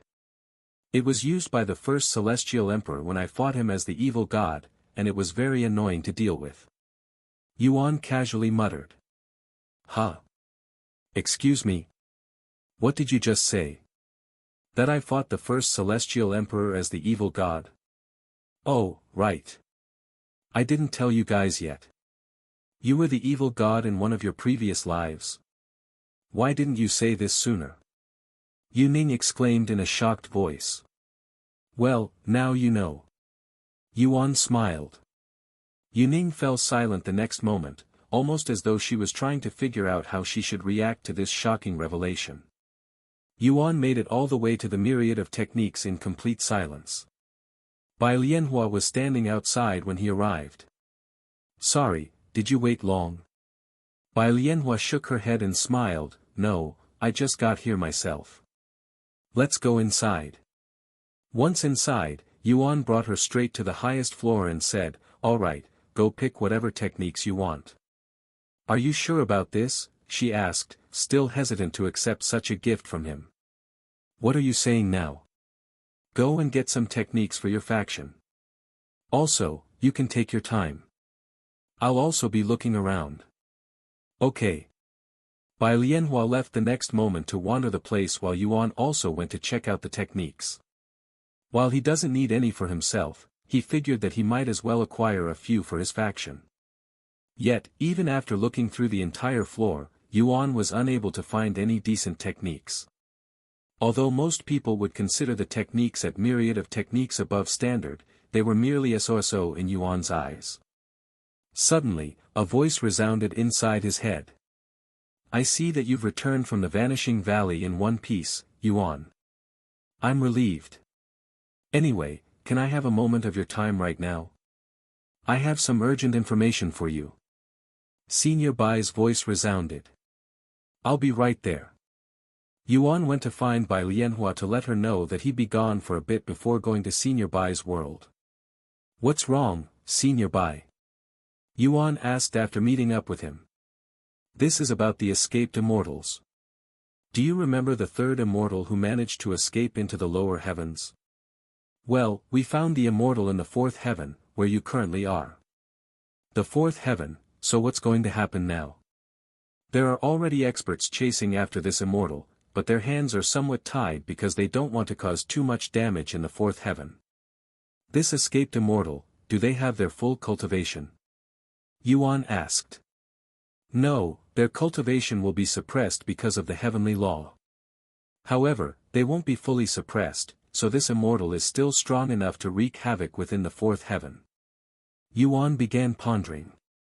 Since this immortal has their cultivation restricted, he might be able to finish the task that required him to defeat a cultivator 9 realms above his own. If I happen to run into this immortal, I can kill them, right? He asked. Senior Bai was left speechless by his question. You actually want to fight the immortal? That's reckless, suicidal. I gave you that treasure to detect the immortal's presence not because I want you to fight them but to run away and call for backup instead. I know, but if the immortal is weak enough, I might be able to catch them off guard and kill it in one go, Yuan responded calmly, despite talking about fighting an immortal. I understand your immense talent and prowess, and I've witnessed the full force of your attacks.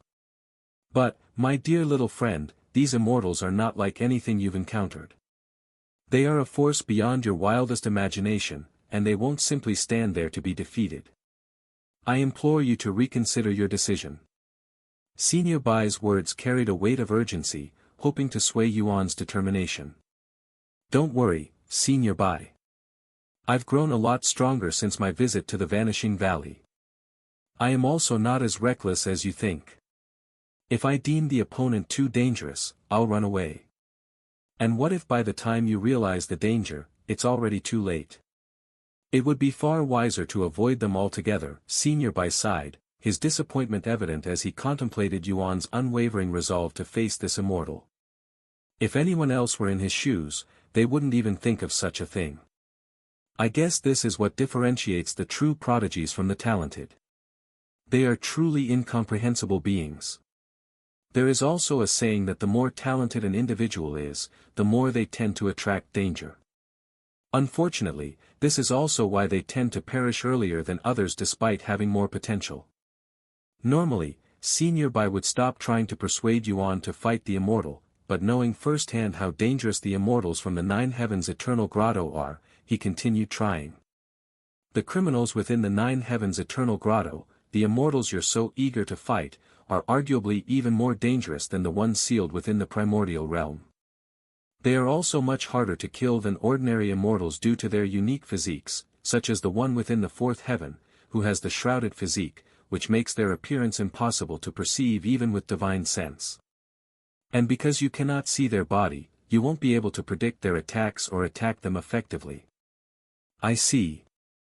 Yuan turned silent with a pondering face, but it wasn't because he was reconsidering fighting the immortal. He was wondering how he could effectively deal with them. Anyway, thank you for warning me about the immortal. I'll keep my eyes out for them. Also, I would like you to pass on a message to Lady Su for me. Senior Bai narrowed his eyes at Yuan, wondering if he'd given up on fighting the immortal or the opposite. What's the message? Can you ask her if she knows the name Tianxia? That's all. Tianxia. Okay, I'll let her know. Then I'll see you next time. I'm going to warn you again, just in case. Don't engage with the immortal. Just run away and notify me if you sense them nearby. I understand. Yuan nodded with a mysterious smile on his face. Senior Bai still felt concerned for some reason. Once Yuan left, he sighed out loud, alas, even there's nothing I can do if he truly wants to fight the immortal. Wait a minute. I can just have someone watch over him. With this idea in mind, Senior Bai left his world to contact someone from the Celestial Overlord. Sometime later, Senior Bai arrived at a massive outdoor training ground that was as large as several major cities. This junior greets Overlord Bai. A half-naked, tall, and robust man stopped his training and respectfully bowed to Senior Bai after noticing his presence. Sorry for the sudden visit, Kellen. You're always welcome, no matter the time and day.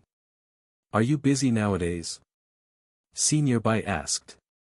It's the same as usual. Then, do you mind doing me a favor?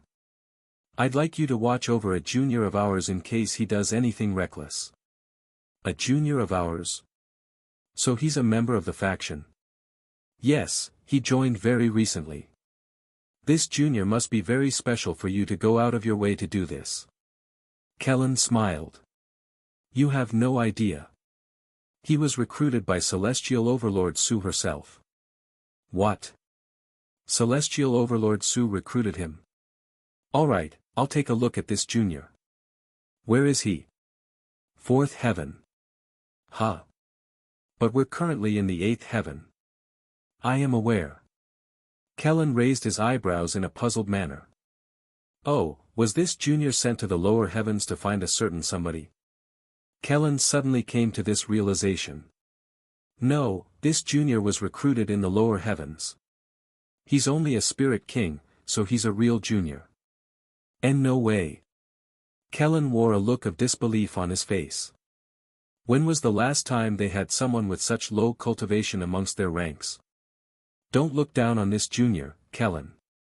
Even though he'd only recently joined, he's already a general. Already a general? That's impossible. Kellen cried out loud. Senior Bai smiled. If his rank had been lower, I would have asked someone else. You're the only commander with so much free time, too. Please don't make me sound like a slacker, Overlord Bai. Training is also working, and I am still healing from my injury. Senior Bai glanced at the obvious scar that covered Kellen's arm and said, I'm just joking with you. Anyway, can you do this favor for me? You'll also be helping Celestial Overlord Su since she cares about him, too. Of course. You just need me to watch over him, right? Yes, since he might pick a fight with one of the escaped immortals who was found in the fourth heaven. A mere spirit king daring to pick a fight with an escaped immortal from the nine heavens eternal grotto? This kid's got guts.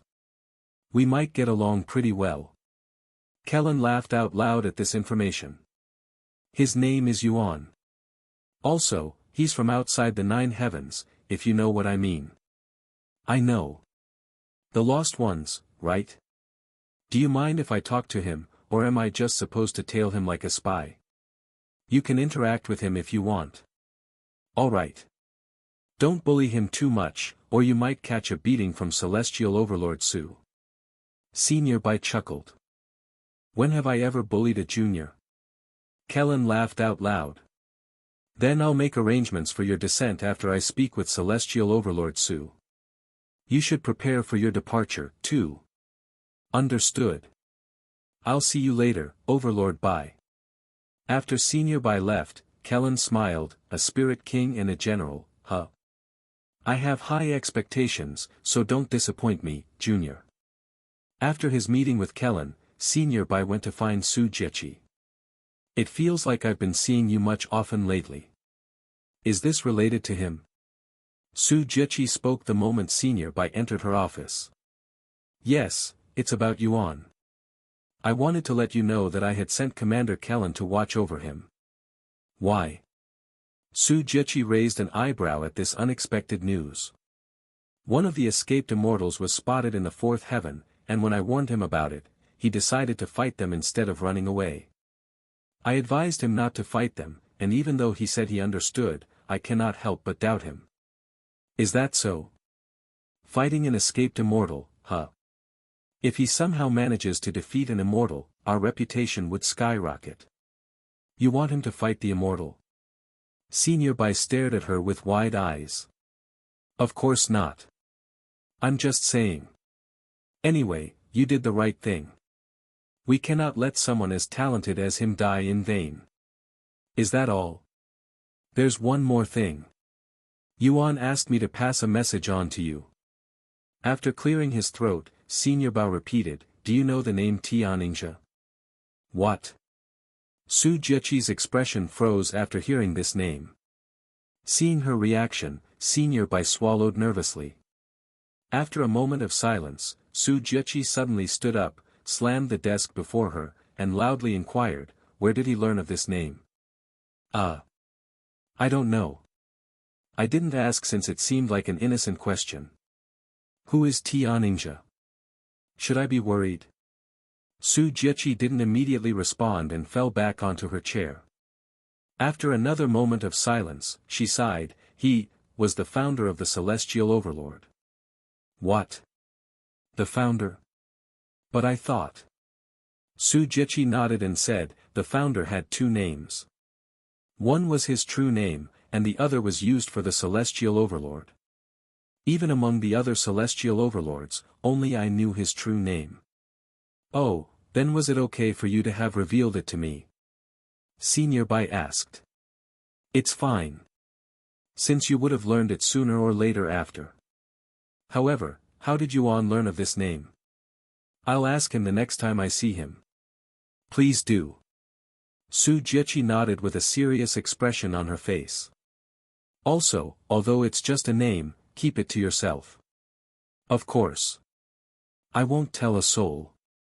Senior Bai nodded. Then what about your response? He then asked. Just tell him what I told you. I understand. Meanwhile, Yuan returned to Bai Lianhua's side after leaving Senior Bai's world. You're really not being humble. Yuan smiled when she saw the piles of techniques Bai Lianhua had picked out. Is this too much? I knew it, but... No, it's fine. Yuan chuckled. Are you sure I can have all of this for free? I'm certain. Once they were prepared, Bai Lianhua brought all of the techniques to the register, shocking the worker. But before the worker could even open his mouth to speak, Yuan showed his general symbol, shocking the worker even more.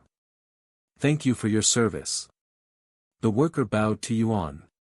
Yuan nodded at him before turning to look at Bai Lianhua and speaking, it's done. You can put them away. What? That's all. She stared at him with a gawking expression, as she had anticipated a much lengthier process. That's all. He confirmed with a smile. After acquiring the techniques, they left the myriad of techniques. However, even after successfully leaving the store with the techniques, Bai Lianhua couldn't believe that she'd managed to acquire so many powerful techniques for free. Even if she had her family's full backing, it would still be difficult for them to purchase this many rare and valuable techniques without severely damaging their finances.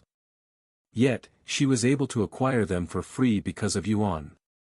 How exactly did you manage to do that again? She looked at him with wide eyes. Did you know that factions also exist in Cultivation Online? I am part of the faction that owns the myriad of technique, so it's a member's privilege, of sorts. Yuan gave a brief explanation. Do you think I can also join your faction? Bai Lianhua knew the answer even before she asked, but she still had to take her chances. Probably not, and I am not looking down on you when I say this, but their requirements are quite high, as they're one of the top factions in the upper heavens. In fact, you won't even meet them unless you ascend at least to the sixth heaven. Bai Lianhua showed a bittersweet smile and shook her head. No, it's fine. I completely understand. I am not foolish enough to think that I have even a fraction of your talents. There's no need to drag yourself down like this. You're plenty talented. With enough experience and time, you'll definitely qualify for my faction. Bai Lianhua nodded and said, so, what are you going to do now? Return to the fourth heaven? Not yet. I still have some business in third heaven. By the way, do you know of a Qin family? Yuan said. I know of several. Which one are you referring to? The one close with the Walker's family and the Gu family. Oh, yeah, I know of them. They've been quickly rising in reputation and power recently with the Walker's family and Gu family's help, after all. Why are you asking about them? Did something happen between you guys? Yuan nodded. I'm not directly involved, but they've been bullying the family of someone who's very close to me, even going as far as to use poison. Poison? What a nasty bunch, but I'm not surprised that someone closely affiliated with Fiery Queen has such a nature. What are you going to do with them? I'm not sure yet. The family they've been targeting has been losing business because of the bullying, so I'm thinking about messing with their operations within Cultivation Online as a warning. If you want, I can help you locate their businesses. It shouldn't be too hard with my family's resources. Really? That'd be great. Consider it my payment for the techniques, even though it's nowhere enough to pay for everything. Bai Lianhua showed a bashful smile. She continued, then I'll contact you once I have the information prepared. It shouldn't take too long. A few hours at most. All right. By the way, take this. Yuan handed her a spatial ring filled with treasures that he had picked up but had no use for. This is a lot. There are even divine-grade treasures inside. Are you sure about this, Yuan? The techniques are already more than enough. Just take it. He nodded. Thank you, really. Bai Lianhua logged off the next moment. With nothing else to do, Yuan also decided to log off. While he waited for Bai Lianhua to scout the Qin family's business, Yuan went to visit the Chu family. I've decided to mess with the Qin family's business within Cultivation Online. Mess with? If you don't mind me asking, how do you plan on doing that? Chu Shijian asked. It depends on the kind of operation they have, but I'll most likely end up destroying all of their business. Yuan casually shrugged. Is that so? By the way, any news from the Qin family? Yuan then asked.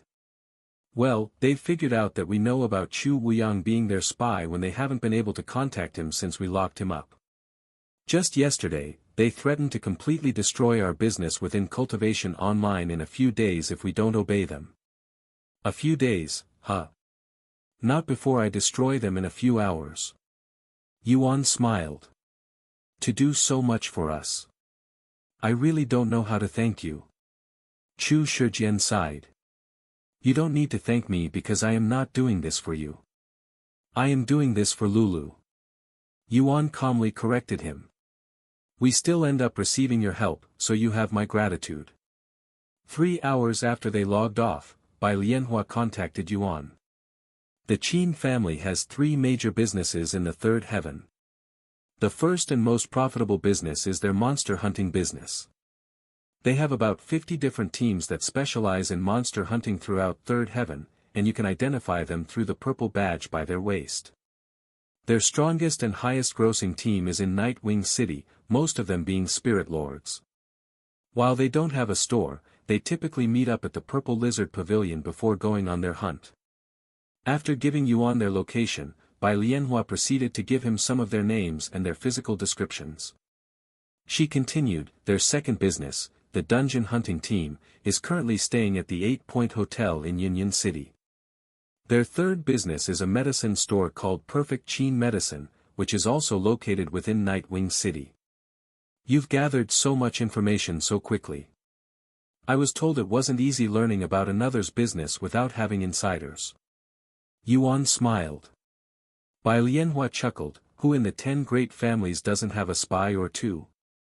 With how quickly the Qin family has been growing, I'm sure there are many keeping eyes on them. Makes sense. Then I'll see you later. Yes, see you later. After returning to Cultivation Online, Yuan made his way to Nightwing City while Bai Lianhua sorted out all of the treasures Yuan gave her. Sometime later, Yuan arrived at the Purple Lizard Pavilion and, using his divine sense, looked at every single individual inside the pavilion. It must be them. Yuan quickly found the players who matched the description Bai Lianhua gave him. He didn't approach them and simply watched them from afar. There were 11 players in their group, all of whom were between the 6th and 9th levels of Spirit Lord. Although Yuan wanted to kill them immediately, he decided to mess with them a bit first.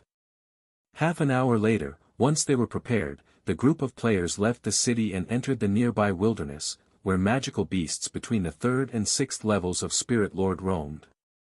They quickly encountered their first magical beast. It was at the 5th level of Spirit Lord. Yuan didn't interfere and watched them hunt the magical beast together. Their movements and great teamwork indicated that they'd been working together for a long time. It took them almost 10 whole minutes to defeat the magical beast, but only 5 out of 11 had fought. After defeating the magical beast, they stripped any valuable materials from the corpse before resuming their hunt. For their next encounter, the other 6 that didn't participate in the first encounter fought. They rotated between 2 groups to save energy, as they planned on hunting until night.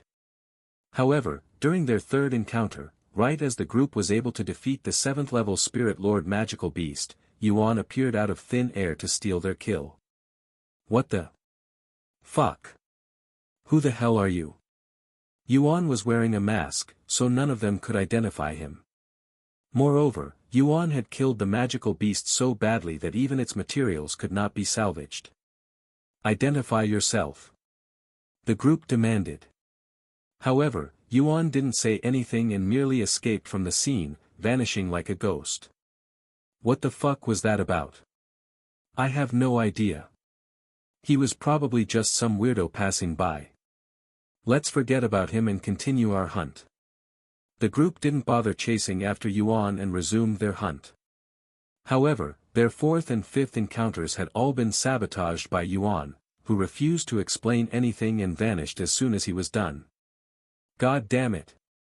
What the fuck is going on? Does that person have a grudge against us or something? He's not even letting us collect the materials. I have never seen or heard of anything like this before. That's it. If he dares to show up again, we're all going to attack him without warning. Keep your eyes out. The leader of their group declared. They encountered their 6th magical beast soon. Once again, Yuan showed up at the end to claim the kill for himself. The group of hunters was prepared this time and attacked him the moment he showed himself. However, none of them had expected Yuan to block all of their attacks with ease, and before they could attack again, Yuan vanished into thin air. God fucking damn it. What the hell is that bastard's problem? We've been out here for 4 hours and only managed to secure 1 kill. He's probably hiding his face because he's afraid we might recognize him. Let's see how long he can keep this farce up. He must have used a considerable amount of spiritual energy to defeat the last few magical beasts. I doubt he'll be able to continue this for long. He will eventually slip up, and that's when we'll get that bastard. Yeah. The group continued their hunt, fueled by anger and the desire to catch Yuan. Several hours had passed since Yuan started messing with the Qin family's strongest hunting group. They figured he would eventually run out of energy and mess up, but Yuan continued stealing their kills with seemingly no effort at all. Fuck. I've had enough. Get out here and face us like a man, you fucking coward. Come out. Get out here and fight me, you bastard. The group of players eventually had enough and started yelling out loud like a group of maniacs. Seeing this, Yuan smiled inwardly. I guess it's about time I stop messing around and deal with them for real. With that in mind, he emerged from his hiding spot and appeared before them. You finally appeared, you kill-stealing bastard. I have never seen anyone as shameless as you. Let me give you a good beating. The group of players approached Yuan with enraged faces. However, Yuan raised his hand and gestured for them to stop. Wait a minute. I have some questions for you before I decide your fates. And who the fuck are you to decide our fate? Get him. The leader of their group shouted. But before any of them could move, Yuan released his suppressed cultivation base at the peak of Spirit King. The pressure was so immense and unbearable for these spirit lords that they collapsed on the ground, unable to breathe. A Spirit King. Please. Have mercy. Yuan retrieved his aura, allowing them to breathe again. I think you might have mistaken us for someone else. I don't ever recall offending someone like you. Hearing such words, Yuan spoke, so you guys aren't working for the Qin family? Huh. This is about the Qin family. He silently nodded. We do work for the Qin family, but what's that got to do with this? I'll keep this short, but I'm going to shut down the Qin family's business, so if you could do me a favor and just quit, I won't make things difficult for you. What? This is too sudden. We can't do that even if you threaten us. One of them quickly said. Why are you targeting the Qin family? They have a lot of influence nowadays, especially with the 10 great families' help. I am just giving them a taste of their own medicine. They dared to mess with the Chu family's business, so I am now messing with theirs. The Chu family. Look here, we have no involvement in businesses outside hunting magical beasts. And we're bound by a contract. If broken, we'd need to pay a huge fine, so we cannot quit even if you threaten us. How much are these fines? I'll pay for them. Yuan said. You'll pay for our fine? That's ridiculous. If not, I'll give you a real excuse to not work anymore, by killing you until you lose your ability to cultivate. He calmly threatened, leaving them speechless. The players trembled in fear upon hearing Yuan's words, which were definitely effective. They exchanged glances with each other and, without uttering a word, nodded at each other. Alright, we'll quit if you can pay for our fines. It's $1 million for each violation. If Yuan were truly willing to pay for their fines, it would definitely be better than getting killed and losing their ability to cultivate, as they would be able to change employers. $1 million each, right? Yuan retrieved a random heaven-grade treasure and showed it to them. Although heaven-grade treasures have gone down significantly in price, at least compared to when Yuan sold the frozen jade zither, as they're becoming more accessible, they can still be fetched for over $10 million with ease. You can keep the change. Also, if I find out that any of you were involved with messing with the Chu family, I'll hunt you down not just in Cultivation Online but also on Earth, so this is your last chance to come clean. Yuan said as he handed the treasure to the one who seemed to be the leader of the group. I swear we're not involved. I don't know about the other teams, but we're definitely clean. Yuan nodded and said, also, if you're still working for the Qin family after this, you'll die before you even realize it. We wouldn't dare. Before you leave, tell me about the other hunting teams. Yuan then said. I have their schedule and hunting grounds all listed here. The leader of the group handed Yuan a jade slip that contained all sorts of useful information that allowed him to hunt the others down more efficiently. Thank you. Yuan left shortly after.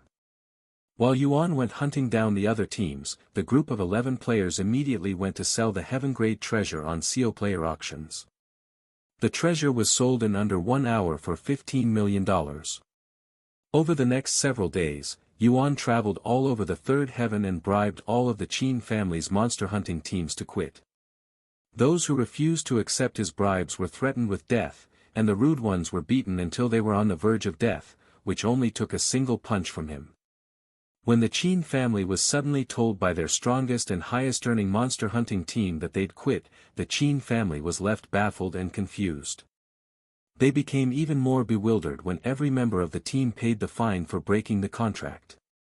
When asked why, the team told the truth, that they were threatened by a powerful cultivator to quit working for the Qin family or have their cultivations crippled.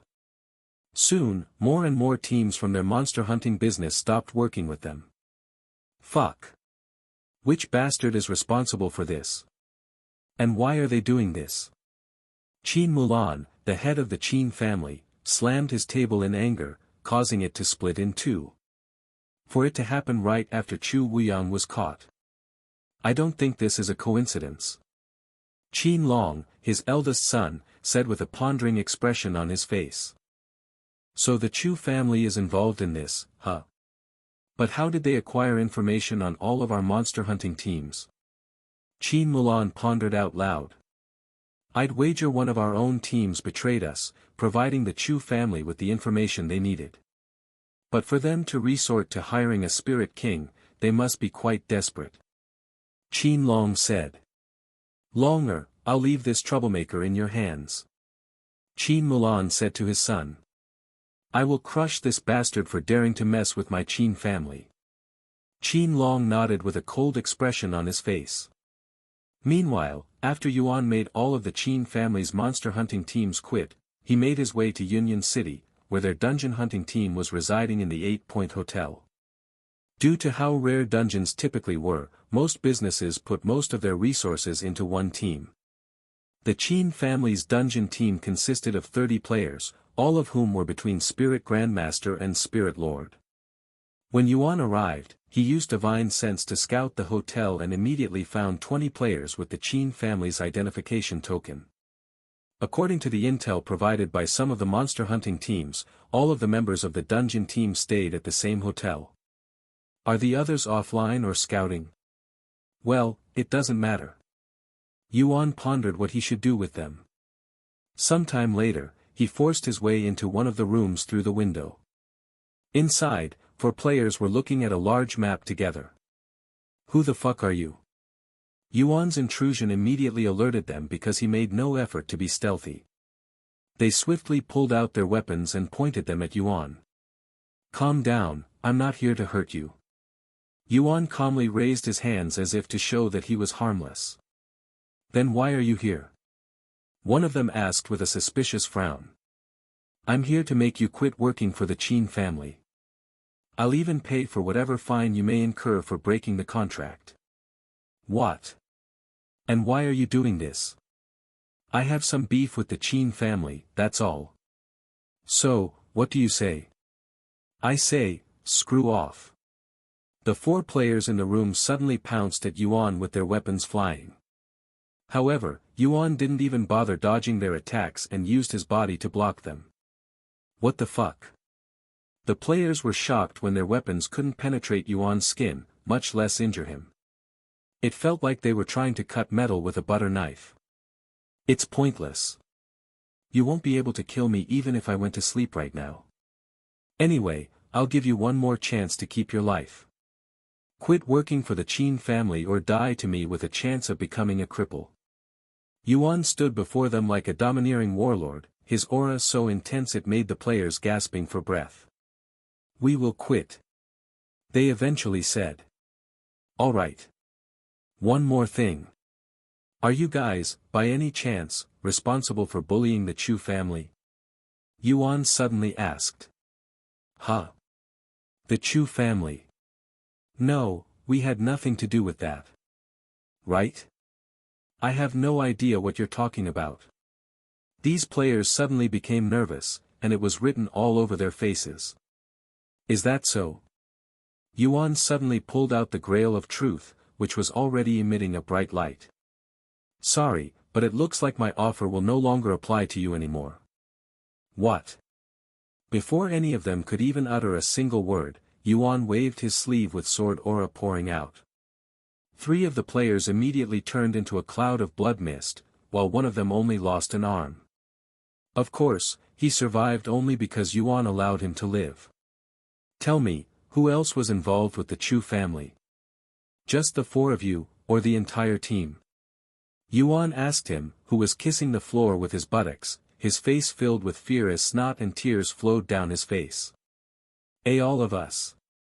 We were all paid a bonus by the Qin family to mess with the Chu family's business. The player immediately revealed everything. The Grail of Truth had no reaction, meaning he was telling the truth. Is that so? Make sure to tell your buddies to quit, or I'll come after you until you can no longer cultivate. Yuan killed the last player after finishing his sentence. He made his way to the next room shortly after. Who the hell are you? There were 5 players in this room. Yuan went straight to business and said, I'm here to avenge the Chu family. If you don't quit working for the Qin family after I kill you, I'll continue to kill you until you lose your ability to cultivate. If you're unlucky to be crippled after one death, that's too bad. Before any of the players in the room could even respond, Yuan killed all of them with sword aura.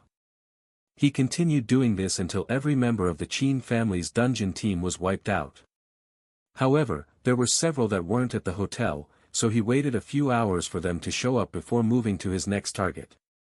After waiting for 6 hours, the rest of the team showed up at the hotel, and all of them were killed after being told to quit working for the Qin family. The Qin family was immediately alerted when Yuan killed the first 4 players. What? He killed all of them because they were involved with the Chu family. This confirms it. That bastard is avenging the Chu family and targeting our businesses in Cultivation Online. Qin Mulan slammed his desk that was just replaced, destroying it again. Longer, how are you going to deal with this bastard? He turned to look at Qin Long, who had a pondering face. Since he's targeting our businesses, he'll most definitely show up at our medicine store. I'll wait for him there, he said. How are you going to stop him? He's a spirit king. Qin Mulan said with a frown. So what if he's a spirit king? I have with me a magic talisman that can instantly kill even a spirit emperor. A spirit king is nothing before me. Qin Long laughed out loud. Good. Qin Mulan nodded. After he met with his father, Qin Long immediately went to his family's medicine store to wait for Yuan. Welcome, young Master Qin. Are you looking for some medicine today? The workers there greeted Qin Long. This place will be attacked soon. Close down the shop and get everyone out of here, he said to them. What? Who would dare to attack us? The workers there were shocked to hear this news. They had the 10 great families backing. No sane player would dare to offend them, much less attack them. I don't know, but they undoubtedly work for the Chu family. Anyway, get out of here. Things will definitely get messy here. The workers quickly closed down the store and left, leaving Qin Long alone in the store. Sometime later, Yuan arrived at Nightwing City once again. He used divine sense to inspect the place. Only one guy, huh? Looks like he's expecting me. The lone individual at the store had a confident and arrogant air around him as he sat at the entrance like a commander in battle. After pondering for a moment, Yuan casually approached the store without hiding his presence. Qin Long immediately noticed him due to his mask and said, So, you're the bastard that's been trying to ruin my family's business, huh? How much did the Chu family pay you? I'll triple it if you stab them in the back. Who said anything about getting paid? I'm doing this without any payment. Qin Long frowned at this unexpected information and said, Do you even know who you're messing with? We have 2 of the 10 great families backing us. Once we figure out your identity, you can kiss your life goodbye. Oh. Is that so? Then I'll make it easy for you. Yuan spoke as he reached for his mask and removed it, revealing his handsome face to Qin Long. You. Player Yuan. Qin Long immediately recognized him. It's been Player Yuan this entire time. I should have realized this sooner. Qin Long nearly facepalmed. Qin Long was aware that Chu Liuxiang had left the family to live with Yuan, so it should have been obvious that he would be the one messing with them when they said he was a spirit king. Did Chu Liuxiang ask you to do this? Qin Long asked. No, I am doing this because I owe the Chu family. You must be from the Qin family. What do you think you can achieve by yourself? You'll find out soon enough, bastard. Qin Long sneered in disdain. He'd always wanted to deal with Yuan for stealing Chu Liuxiang from him, but he couldn't find a way to do so since Yuan lived inside the Dragon Spiral Mountain and barely interacted with other players in Cultivation Online, making it difficult to track him. Yuan smiled and said, "You seem awfully confident. Is that thing in your pocket really that powerful?" Qin Long's expression immediately darkened after realizing Yuan was aware of his magic talisman. Judging by its spiritual energy, is it a magic talisman? The same one you gave to Chu Wuyang? Yuan continued. Qin Long immediately retrieved the magic talisman from his robe and pointed it at Yuan. So what if you know about it? It's too late to run. I only need half a second to activate it, and then you'll go boom.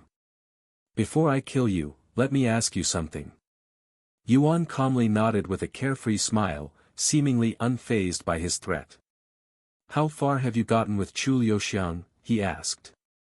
You don't need to concern yourself with our relationship, but if you really need to know, we're very intimate with each other. Qin Long's entire face twisted in anger, his face flushed red. If one's glare could kill, his was definitely intensive enough to commit mass murder. Why are you looking at me like I stole your lover? She was mine to begin with. You were the one using underhanded tactics trying to steal her from me. Yuan casually shrugged. Silence, you bastard. I've had my sights on her for years. So what? You were never fated to be with her. Simple as that. And you are fated to die here. Die for me, you bastard. Yuan could tell that Qin Long had begun pouring his spiritual energy into the magic talisman and activated sword aura. Before Qin Long could fully activate the magic talisman, his entire arm was severed by Yuan's sword aura. Qin Long fell back while screaming. Think about our surroundings. Using such a powerful item in the middle of a city would be disastrous. Yuan shook his head. If they were not in a bustling city surrounded by people, Yuan would have let Qin Long use the magic talisman on him. Unfortunately, the magic talisman was simply too strong and had the capability to level the entire city. Yuan collected the magic talisman and tossed it into his spatial ring.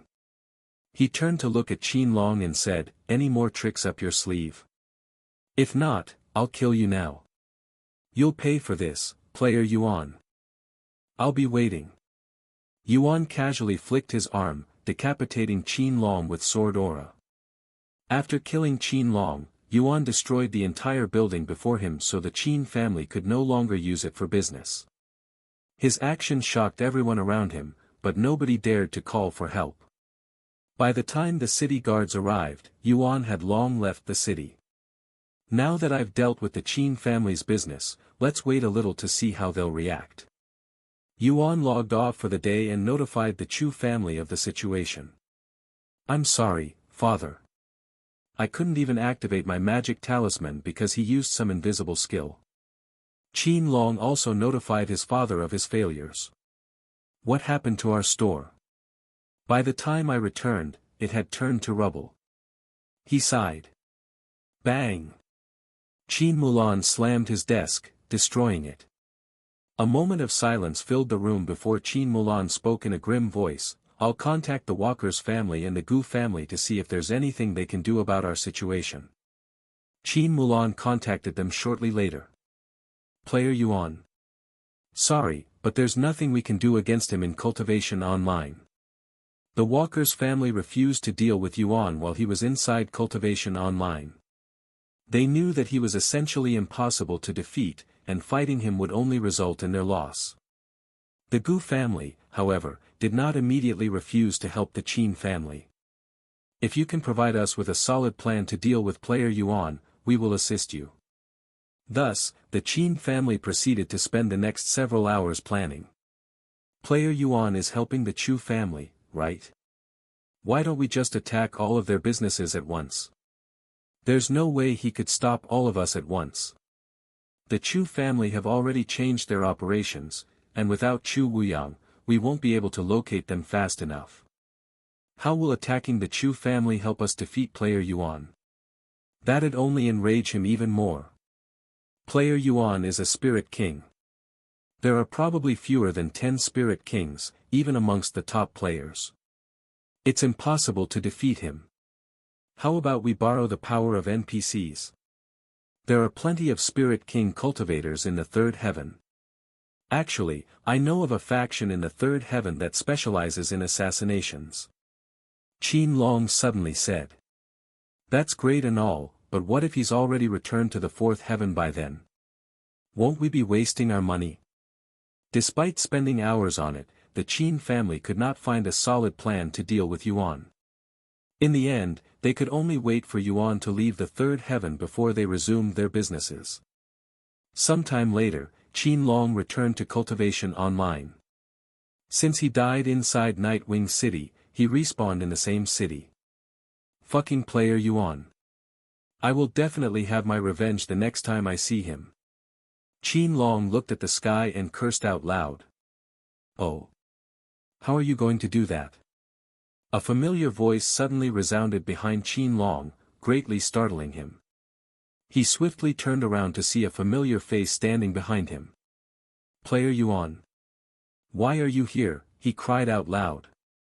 I heard someone calling my name, so I came here to see who it was, Yuan said sarcastically. He continued, anyway, I see that you still have your cultivation. How many times do you think I'll have to kill you before you lose the ability to cultivate? You can't be serious. Qin Long had a terrified expression on his face after realizing what Yuan wanted to do to him. He's planning on spawn camping me. Due to how respawning works in Cultivation Online, it was possible to trap someone within a city and kill them repeatedly. However, this was only done by the foulest players and was heavily frowned upon by the player base.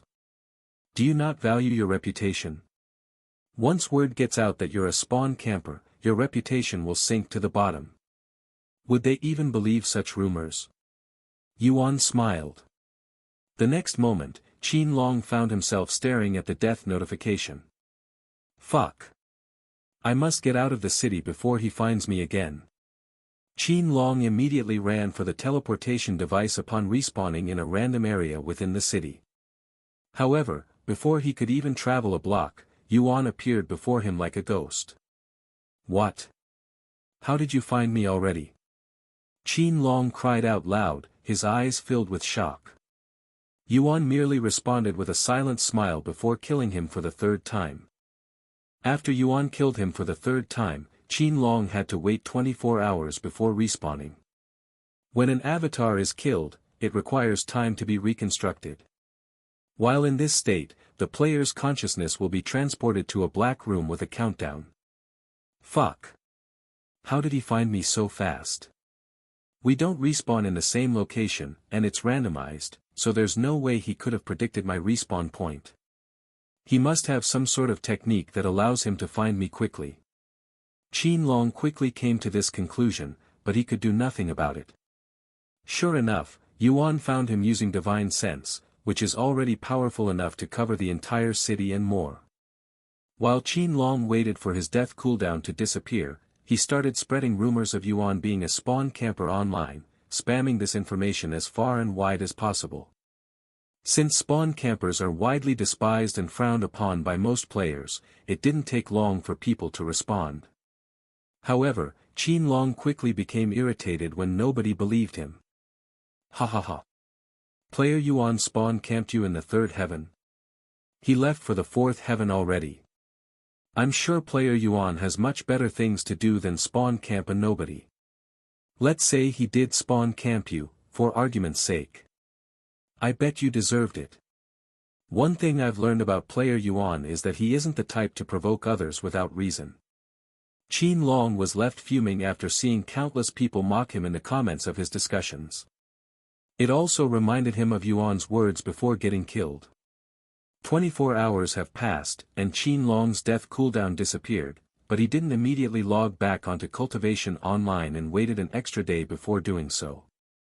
However, when he logged back in and respawned, Qin Long was terrified by a particular change that occurred within his body. "My cultivation is gone," he cried out loud. When a player dies, one of three things can happen. 1. Nothing changes.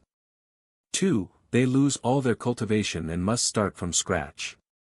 Lastly, and arguably the worst outcome, they lose the ability to cultivate entirely, becoming a cripple.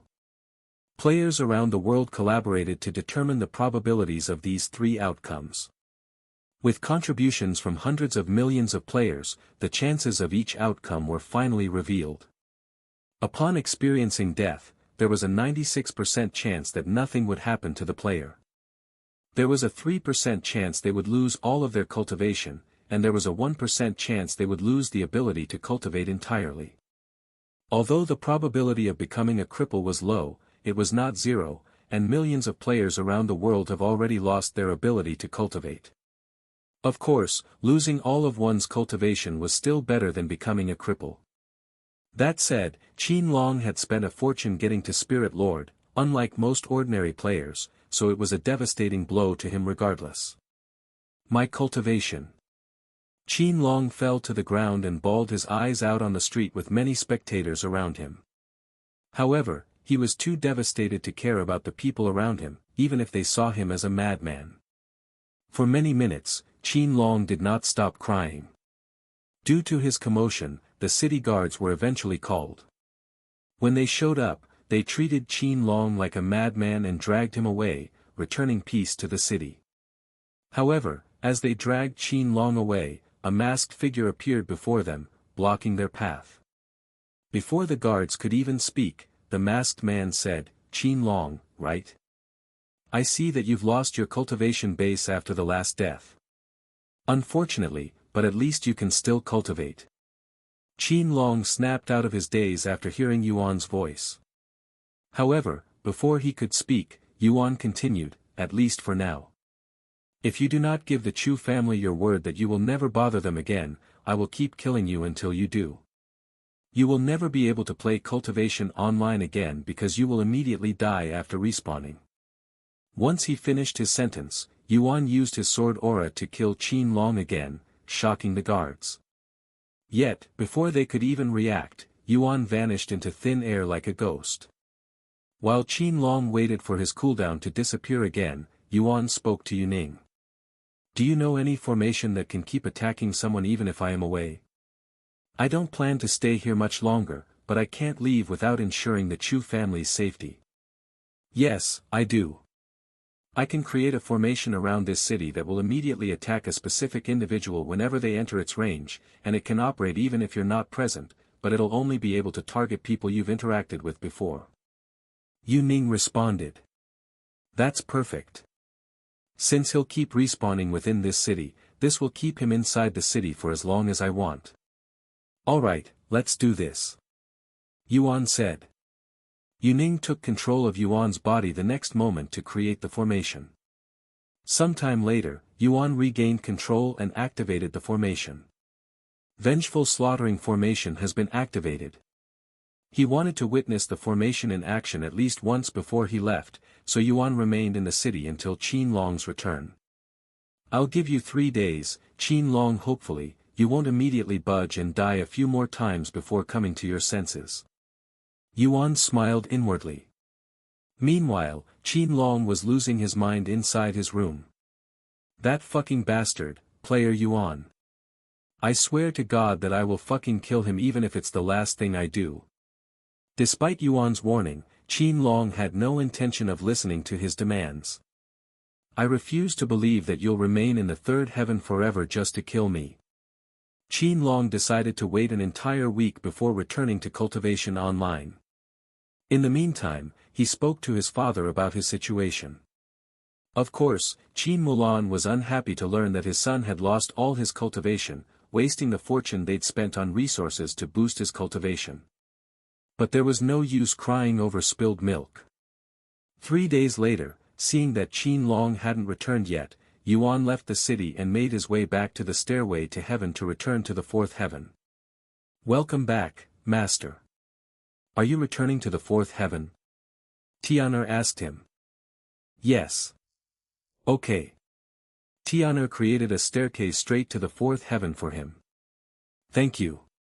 Yuan ascended, returning to the fourth heaven shortly after.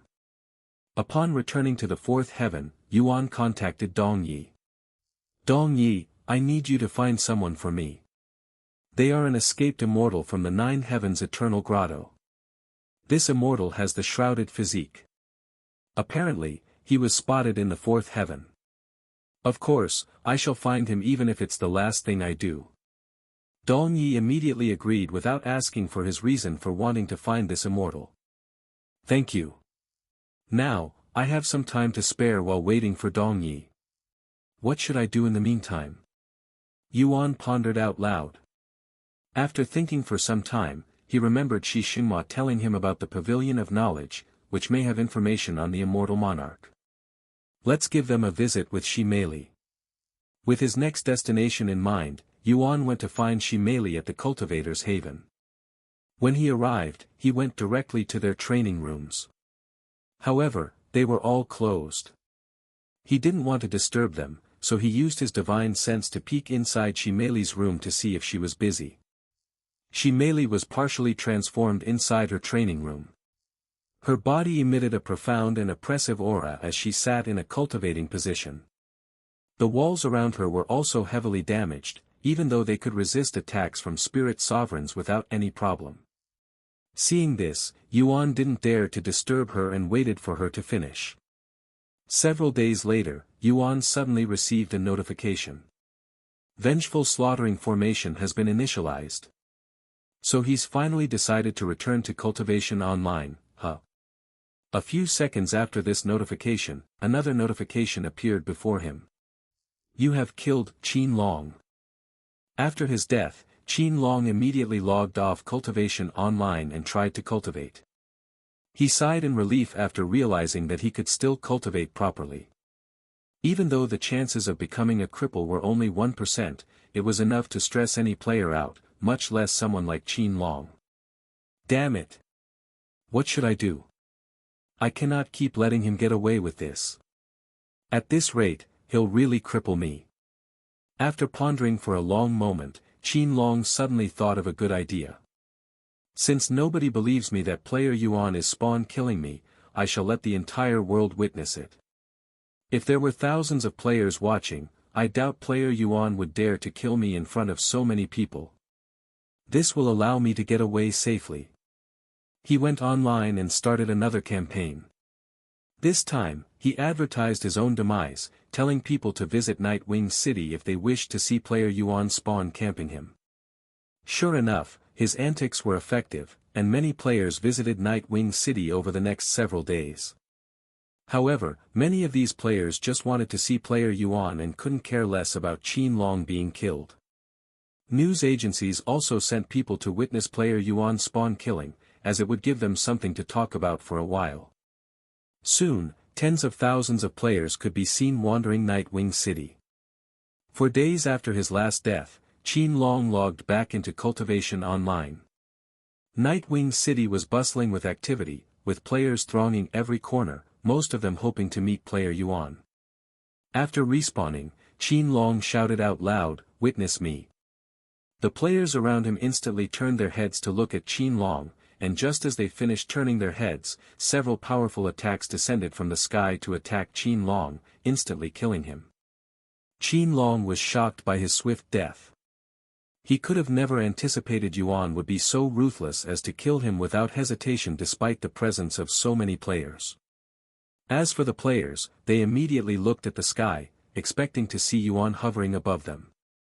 However, they were left puzzled when nobody was in the air where the attacks were shot from. Where's player Yuan? I don't see him. Did he leave already? That quickly? No way. I don't think he was even here. Ha ha ha. What kind of scam is this? I knew this Qin Long was trying to slander player Yuan all along, but I was still expecting something. How foolish of me. Who was the one that just got killed? I couldn't even see his appearance clearly before he died. Probably some poor soul paid to die so that they could sell this nonsense to us. Qin Long quickly became a laughingstock once news of what had transpired within Nightwing City spread on the internet. Qin Long, eldest son of the Qin family, slanders player Yuan. Player Yuan is innocent. Many articles about Qin Long quickly surfaced, spreading through the community like wildfire. Qin Mulan quickly learned of Qin Long's embarrassing situation and summoned him. Longer. What the fuck are you doing? I asked you to take care of player Yuan, but you dragged our family name through the mud instead. You're a laughing stock right now. Qin Mulan slammed his desk, destroying it. Now that his reputation had hit rock bottom, Qin Long no longer cared about losing some more and revealed the entire situation to his father.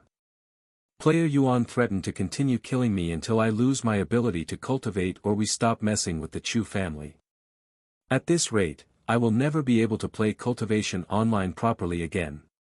Please do something about this, father. Let's just forget about the Chu family. They're not worth our attention anymore. Qin Long appeared to be on the verge of tears as he revealed this information. Qin Mulan wore a deep frown on his face after hearing this and said, our Qin family and the Chu family have been at war with each other for many generations. How will we face our ancestors if we give up? We'd essentially be acknowledging our defeat. We will not stop until the Chu family is completely bankrupted. As for your situation, just take a break from Cultivation Online to focus on your real cultivation. I doubt player Yuan will spawn camp you forever. He will eventually have to give up and return to doing whatever he's doing. Also, he has an upcoming faction war with the Fiery Garden of Hell. He won't be able to play Cultivation Online during that time, so you can use that time to leave the Nightwing City. Qin Long looked at his father with wide eyes. You're a genius, father. I completely forgot about his upcoming faction war.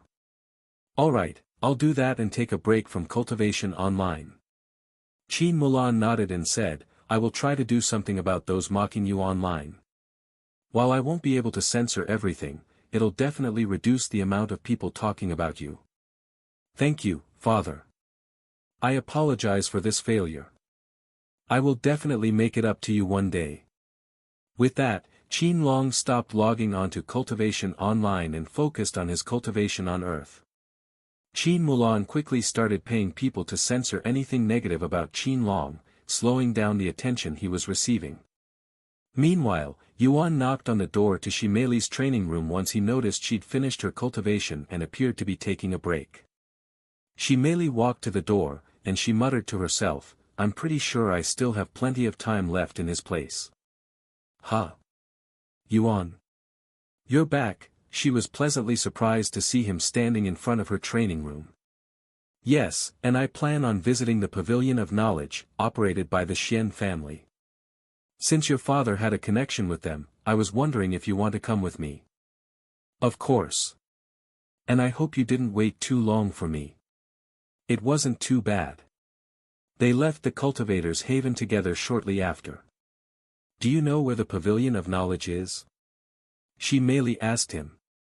No, I don't, but someone might. He asked Dong Yi about the Pavilion of Knowledge. The Pavilion of Knowledge is located on a secluded island in the middle of the Purple Sea, north of Qin City.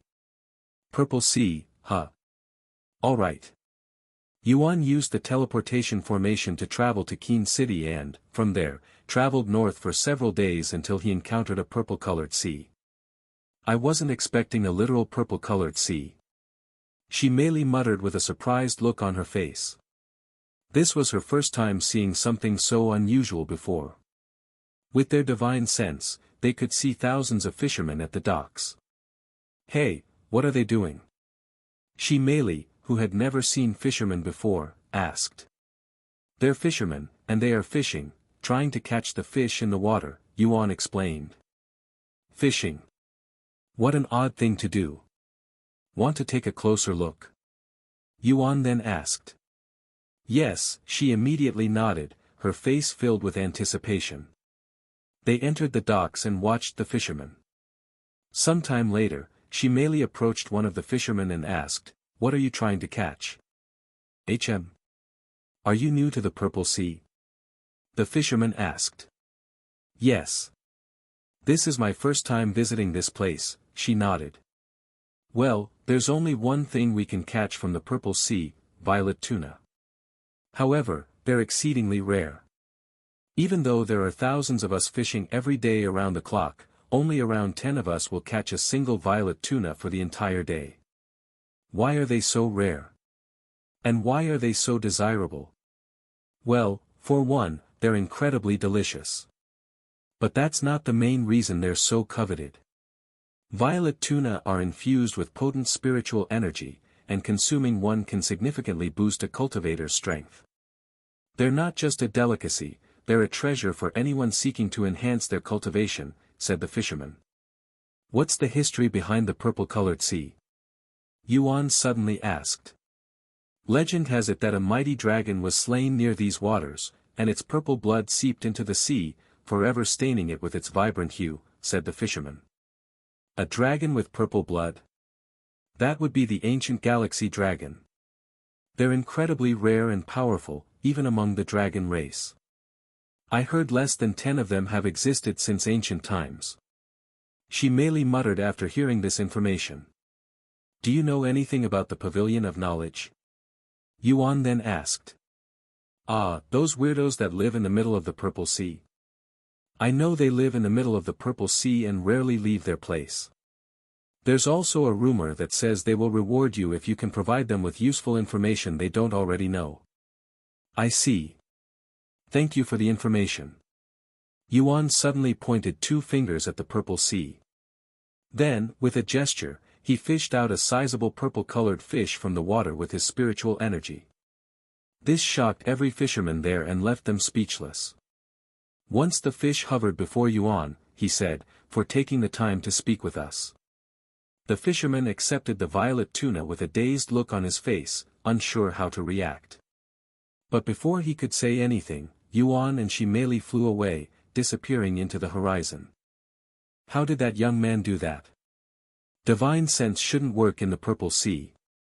The fishermen were shocked by what Yuan had done. The Purple Sea had a special property that blocked all divine sense from peeking underneath the water's surface, hence why nobody there could repeat what Yuan did despite being cultivators themselves. Meanwhile, Yuan and Shimeli continued flying north for several days until they could see a tall silhouette on the horizon. We're almost there. Shimeli's voice was brimming with excitement, as this would mark her first encounter with another dragon clan outside the ancient dragon city. After a few more hours of flying, they finally arrived at the Pavilion of Knowledge, situated in the center of a large island. The Pavilion of Knowledge was an imposing, tower-like structure with a spiraling design that ascended towards the heavens, its peak lost amidst the clouds. The island looked like any tropical island, but magical beasts wandered freely. Most of them were around Spirit Emperor level, with a few at Spirit Sovereign level. However, before they could even reach the island, Yuan and Shimeli stopped when they noticed a figure approaching them from the island. This individual was a middle-aged man with blue hair and azure-colored eyes who boasted the cultivation of spirit enlightenment. Welcome to the Pavilion of Knowledge. I am Xian Wei, one of the 7 scroll elders here. How can we assist you today? When Xian Wei spoke, his gaze was mainly on Shimeli, almost as if he was aware of her dragon bloodline. I'm here to learn more about the immortal monarch, Yuan said. Xian Wei turned to look at him with a frown and replied, You want information on the immortal monarch? Not only are you not worthy, but you won't even be able to afford it.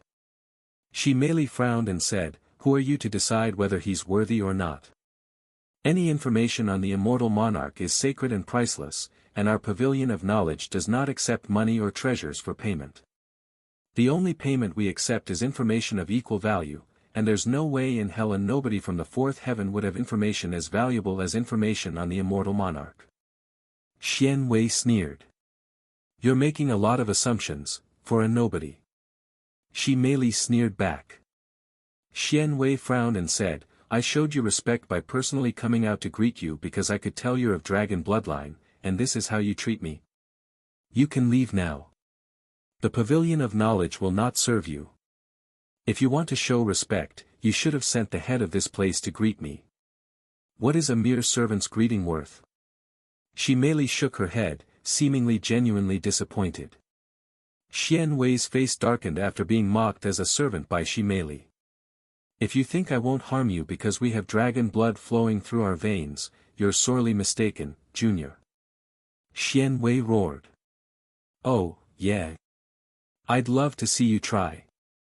Shi Meili retrieved Furious Dragon and went into a combative position. Seeing this, Xian Wei merely released his cultivation base. How brazen of you, Junior. This senior shall teach you a lesson your parents never taught you today. Yuan shook his head at their situation before looking at the pavilion of knowledge and speaking, to the senior watching this, are you sure you want to let them continue? Her surname is Shi, and her father's name is Shi Xingmo. After hearing this information, the individual who had been watching them from the peak of the pavilion of knowledge experienced a great shock, causing him to fall back on his chair. Stop it, Xian Wei. A loud voice boomed the next moment, instantly halting Xian Wei's movements. He turned to look at the pavilion of knowledge with a puzzled expression on his face, and a silhouette approached them from the tower before he could even utter a word. This silhouette belonged to an elderly man with long white hair, a short blue beard, and azure-colored eyes shimmering with profound knowledge. He donned a black outfit adorned with a blue scroll-shaped symbol. Grandfather, what are you doing out here? And why did you stop me from punishing these rude juniors? However, the old man completely ignored him and respectfully bowed to Shi Meili. I apologize for my grandson's lack of manners, young lady. May I have your name? Shi Meili. Who are you, old man? You. How dare you address the master of the Pavilion of Knowledge as old man? Just shut up for a moment. The old man snapped at him before returning to smile at Shi Meili. As he said, I am the master of the Pavilion of Knowledge and the previous patriarch of the Xian family who operates the Pavilion of Knowledge within the fourth heaven. My name is Xian Kuan. Is it true that your father's name is Shi Xingmo? He then asked. That's right. You know my father? Xian Kuan nodded and said, I didn't just know him. Our Xian family used to serve the Shi family and his father, long before they entered the ancient dragon city. What? But they haven't left the ancient dragon city for millions of years. Why would they come out now? Xian Wei cried out loud after hearing this. Since you're out here, does that mean your father is also? Xian Kuan asked, his eyes flickered with a hint of anticipation. Nope. I left the ancient dragon city by myself to travel with Yuan. Shi Meili shook her head. Oh, is that so? Xian Kuan immediately became dejected. I was hoping to speak with him again after so long. Anyway, let's go somewhere more comfortable and continue our conversation there, shall we? Shi Meili nodded. Yuan and Shi Meili proceeded to follow Xian Kuan to the Pavilion of Knowledge. Grandfather, are you sure we can trust them? What if they're impersonating the Shi family? Xian Wei asked him through divine sense. Shut up, you idiot. You've never seen someone from the Shi family, so you wouldn't know, but I can tell that the young lady is definitely from the Shi family. I am confident enough to put my life on the line. I also expect you to give her a proper apology. Why are you treating her like you still serve the Shi family? We haven't worked for them since they went into hiding within the ancient dragon city. Xian Wei couldn't comprehend why they had to lower their heads to someone they used to work for. I bet our current standing isn't lower than the Shi family. You better watch your mouth, Xian Wei. If you think I won't hit you because you're my grandson, you can test me. Our Xian family has served the Shi family for generations since ancient times. Even if we no longer work for them, we will always put them above us. Xian Wei could not understand Xian Kuan's point of view and decided to remain silent. Once they arrived at the Pavilion of Knowledge, Xian Kuan led Yuan and Shi Meili to one of the guest rooms for esteemed guests. Xian Wei, go bring them some tea. You can use my tea leaves. What? We have servants for that. Xian Wei wore a look of disbelief on his face. How could he, one of the 7 scroll elders, stoop as low as serving tea to guests. His position was only below that of his father and Xian Kun. Don't make me repeat myself. Xian Kun narrowed his eyes with a cold glint in them. Xian Wei could only swallow his frustration and listen to Xian Kun's command. I guess I wasn't wrong to call you a servant. Shi Meili chuckled, rubbing salt on his wounds. Xian Wei's body trembled in anger, and he stopped walking for a second, but he didn't say anything and quickly left. Don't tease him too much, young lady. He has a short temper. Xian Kun smiled. That's what he gets for looking down on Yuan, she sneered. Yuan, you must be her friend.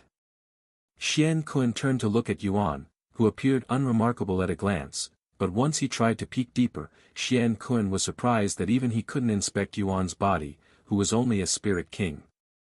Thank you for calling out to me earlier.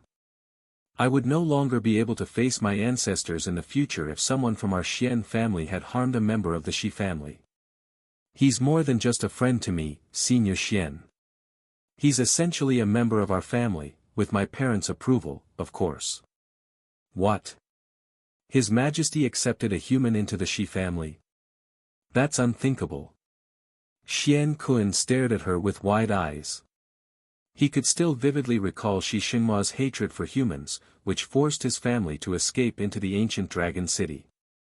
You don't have to believe me. Yuan, show him your robe and ring. Shi Meili winked at him. Yuan nodded and retrieved the golden dragon robe and the dragon spatial ring, showing it to Xian Kun, who stood up from shock. The dragon spatial ring? And even the golden dragon robe? Heavens! I never thought I would see these precious items in a human's possession, he exclaimed. You have no idea how much he helped my Shi family. If it weren't for him, the Azure Dragon family would have ended our family's lineage. Shi Meili sighed. The Azure Dragon family? Those ambitious bastards tried to do something like that. Though, I can't say I'm surprised. They have always been hungry for power and authority, even before they moved to the ancient dragon city. Xian Kun shook his head at this information. Young master, on behalf of the Xian family, thank you for helping the Shi family. Xian Kun respectfully lowered his head at Yuan. Don't even mention it. I only did what was natural. Yuan smiled. Anyway, you're here for information on the immortal monarch, correct? Xian Kun then asked. Yes, that's correct. I see. Unfortunately, as Xian Wei had already said, any information on the immortal monarch is incredibly sacred to us, so even if you are with the Shi family, I cannot give you any information without payment. This is also a rule of the Pavilion of Knowledge I cannot break as its master. No, I completely understand. I never thought it was going to be free, anyway. If you provide me with new information on the immortal monarch, I will be willing to share information on the immortal monarch that you may not be aware of. That sounds fair, correct? Yuan said. Xian Kun looked at Yuan with a doubtful gaze. Information on the immortal monarch was incredibly rare and not something that could be found within the fourth heaven in this day and age, after all. However, he only remained doubtful and didn't outright dismiss Yuan as a fraud. By the way, how does the Pavilion of Knowledge verify the information they're given? Shi Meili suddenly asked. We have a treasure called the Heavenly Scroll of Validity. It can tell whether someone is being genuine or not, explained Xian Kun. Sounds like my Grail of Truth. Yuan thought inwardly. While the Heavenly Scroll of Validity and the Grail of Truth had similar functions, they were actually very different. The Grail of Truth only had the capability to tell whether someone was lying or not, so it wouldn't be able to detect anything deeper than that. As for the Heavenly Scroll of Validity, it directly reads one's soul to tell if they are being genuine or not. If you truly wish to purchase information on the immortal monarch, we will need to verify your information before the Heavenly Scroll of Validity. Xian Kun continued. I'll do it. Yuan nodded. Let's do it after we drink some tea. I'd like to chat more with the young lady here, as well. I don't mind. Xian Wei returned sometime later with 3 cups of tea. He placed the tea on the table, immediately turned around, and walked back out to the door without uttering a single word, clearly still upset that he was treated like a servant. Wait. Xian Kun suddenly stopped him. The young lady here hasn't received an apology from you yet. Why do I have to apologize to her? I did nothing wrong. Xian Wei roared. Do I really have to repeat myself? Xian Kun frowned, his domineering aura growing more noticeable. Xian Wei's entire body trembled in anger, but he didn't dare to talk back. He turned to Shimeli and reluctantly lowered his head before stiffly speaking, I'm sorry. Apology accepted. Shimeli could have remained silent, but she thought it would annoy him more if she responded, and she was right. Xian Wei stormed out of the room the next moment, his face flushed red. Now then. Young lady, can you tell me about your life in the ancient dragon city? And how is the Shi family faring nowadays? Xian Kun asked. Shimeli casually nodded and began recalling her life in the ancient dragon city. Although Xian Kun's request seemed innocent and out of curiosity at a glance, he was actually trying to acquire information on the ancient dragon city. Due to ancient dragon city's seclusive and secretive nature, any information on them would be precious to the Pavilion of Knowledge, especially information on the Shi family, a dragon clan with royal blood that hasn't been seen in the outside world for millions of years. Yuan silently enjoyed the tea as he listened to their chat. In the blink of an eye, several hours have passed since Yuan arrived at the Pavilion of Knowledge. I see. I'm glad that His Majesty is doing well these days. It's unfortunate that he can no longer progress his cultivation due to the lack of spiritual energy there, but he knew this before going inside the ancient dragon city. Now let me tell you about the history of the Xian family with the Shi family. Xian Kun said. Our Xian family has served the Shi family for generations, even before the divine heavens split into 9 heavens. It all started when your ancestors saved our ancestors' life. After our ancestors swore loyalty to the Shi family, we started working as their servants until we were promoted to being their record keeper, where we record significant moments or their achievements. Everything was great, until the humans started hunting down dragons like madmen. The Shi family didn't want to deal with humans and decided to move into the ancient dragon city, a world of its own, created by none other than the dragon ancestor. However, the Shi family didn't force their retainers to follow them and gave us a choice, to follow them or remain in the 9 heavens. Our Xian family wanted to follow the Shi family, but alas, we found a new objective in life when a certain someone showed up, the immortal monarch. This individual was so awe-inspiring and special that we wanted to remain outside to witness and record his greatness, which was the start of the Pavilion of Knowledge. This is why we regard information on the immortal monarch sacred. It's the foundation of the Pavilion of Knowledge. Anyway, we can start verifying your information now. Yuan nodded and stood up, let's go. Xian Kun proceeded to bring them to a large and spacious room on the upper floor. This room only had 4 things inside, a table, 2 chairs, and a golden scroll that was floating above the table. This scroll emitted a profound, almost otherworldly aura that permeated the room. Please, have a seat. Xian Kun gestured toward one of the chairs before sitting down on the other one. Once Yuan sat across from him, Xian Kun activated the Heavenly Scroll of Validity. From this point forth, the Heavenly Scroll of Validity will enter your soul to determine whether your information is genuine or not. Let's start with something simple. What is your name? Yuan. The very next moment, the Heavenly Scroll of Validity emitted a golden glow that made the room appear divine. Good. Now, lie to me. Do you know Shimeli? No.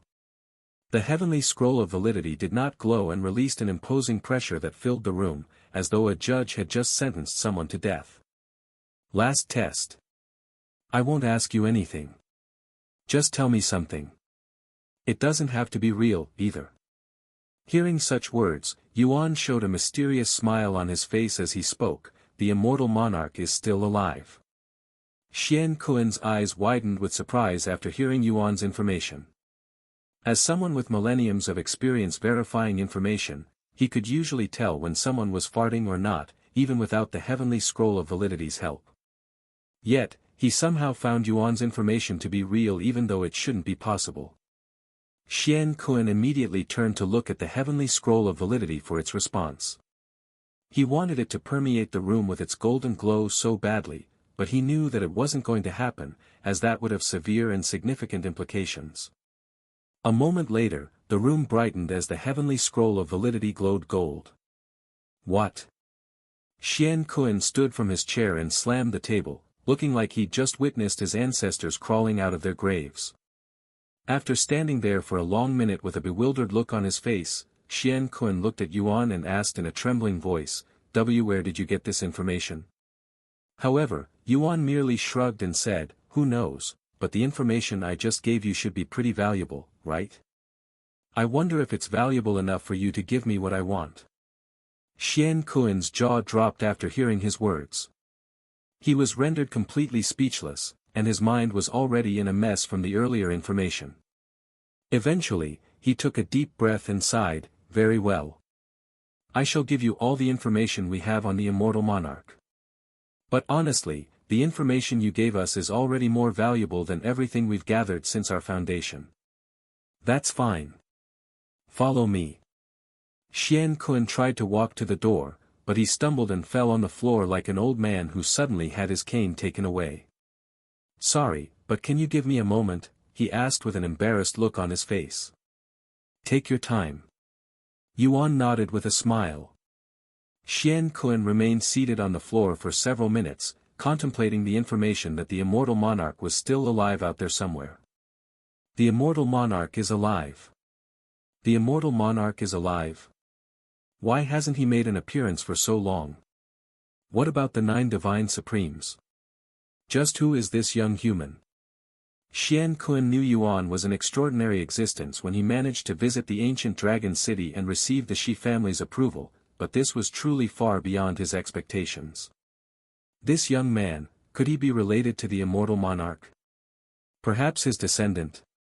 No, he wouldn't need to look for information on the immortal monarch if he were the immortal monarch's descendant. Sometime later, once Xian Kun could finally walk properly, he led Yuan to the room on the highest floor of the Pavilion of Knowledge. "This is the room where we keep all of the immortal monarch's information. We call this room the Chronicles of the Immortal Monarch," Xian Kun said as they approached a metal door crafted from a black metallic material adorned with the image of a human figure surrounded by 9 beastly entities. "You will be the first guests to visit this room. Welcome to the Chronicles of the Immortal Monarch." Xian Kun proceeded to bite his thumb and press it against the door, feeding it with his blood. The black door slowly creaked open, and she merely swallowed nervously in anticipation. However, once the door was fully opened and they stepped inside, the interior was quite ordinary. Inside, tall wooden shelves hugged every wall in the room, and thousands of scrolls were neatly placed on them. "Please, take as much time as you need here. They are all labeled, too. I will be leaving to deal with something else. If you need anything, don't hesitate to call me. I will be in the room across from this one," Xian Kun said to them before closing the door for them. Then, he went into the other room and sealed the door shut. "Where should we start?" she merely asked as she looked around. Yuan used his divine sense to look at all of the labels quickly and pointed to the shelf by the door. "That's the beginning, so we can start from there." She merely nodded and walked to the shelf. "Immortal Monarch's first appearance," she read the label out loud. She picked out the scroll labeled with the number 1 and looked at Yuan, asking, "Can I do the honors of reading it?" He nodded with a smile, "Go ahead." Thus, she merely began reading the records of the immortal monarch's first appearance. According to the records, the immortal monarch's appearance was very sudden, like thunder in a clear blue sky, and when he appeared, there were already 3 divine supremes by his side. When he first appeared in the world, he was already accompanied by 3 supreme entities that would eventually be known as the 9 divine supremes. The first was dragon goddess Yao, also known as the Dragon of Origin, one of the first dragons to exist in the divine heavens alongside the dragon ancestor and the Great One. Unlike the other two dragons of origin, who spread their names far and wide, dragon goddess Yeo preferred being low-key and seclusive. She was rumored to be the strongest divine beast during her time. Unfortunately, she disappeared along with the immortal monarch. She merely read, her hands trembling with excitement. The second supreme entity who followed the immortal monarch was the primordial phoenix, one of the first phoenixes to exist. Her prowess rivaled that of the dragons of origin, except the dragon goddess, who was stronger than the other two dragons of origin. The primordial phoenix's body burned so intensely that she would set entire stars ablaze just by being in its vicinity. She was rumored to have true immortality, where she would not die even if her soul perished. She also disappeared alongside the immortal monarch. The third supreme entity that followed the immortal monarch was also the most mysterious and unique of the 9 divine supremes. Eater of Stars, once known as a natural calamity that devoured stars and everything unfortunate enough to enter its path as though it was her only purpose. We don't know her name or how the immortal monarch tamed an entity like her, but she was the most obedient of the 9 divine supremes. Almost everything about her is a mystery. From her origins to her true strength, they all remained unknown even after the immortal monarch's disappearance. The Eater of Stars disappeared alongside the immortal monarch but was spotted 900,000 years later. She had returned to being the abyss calamity she was once infamous for, devouring the stars and everything in the galaxy more intensely than before. However, there hasn't been any news of her since her initial re-emergence. Yuan's body trembled after learning that Eater of Stars had returned to her life before she met the immortal monarch, most likely because he'd perished and could no longer satisfy her insatiable hunger. He looked to the ceiling with a woeful frown on his face, wondering if she was still living such a harsh life in the starry sky. If she's still out there, I need to find her as soon as possible so she can live a normal life again. Yuan clenched his fists until they bled, his eyes filled with newfound determination. However, in order to traverse the starry sky without the help of treasures, one must at least be a golden immortal. As for treasures that allow one to traverse the starry sky, most of them are insanely expensive. The immortal monarch and these 3 supreme entities traveled the divine heavens for thousands of years with one goal, to stop the war between humans and beasts and start their coexistence. The first intervention by the immortal monarch was between the blood mastiffs and humans.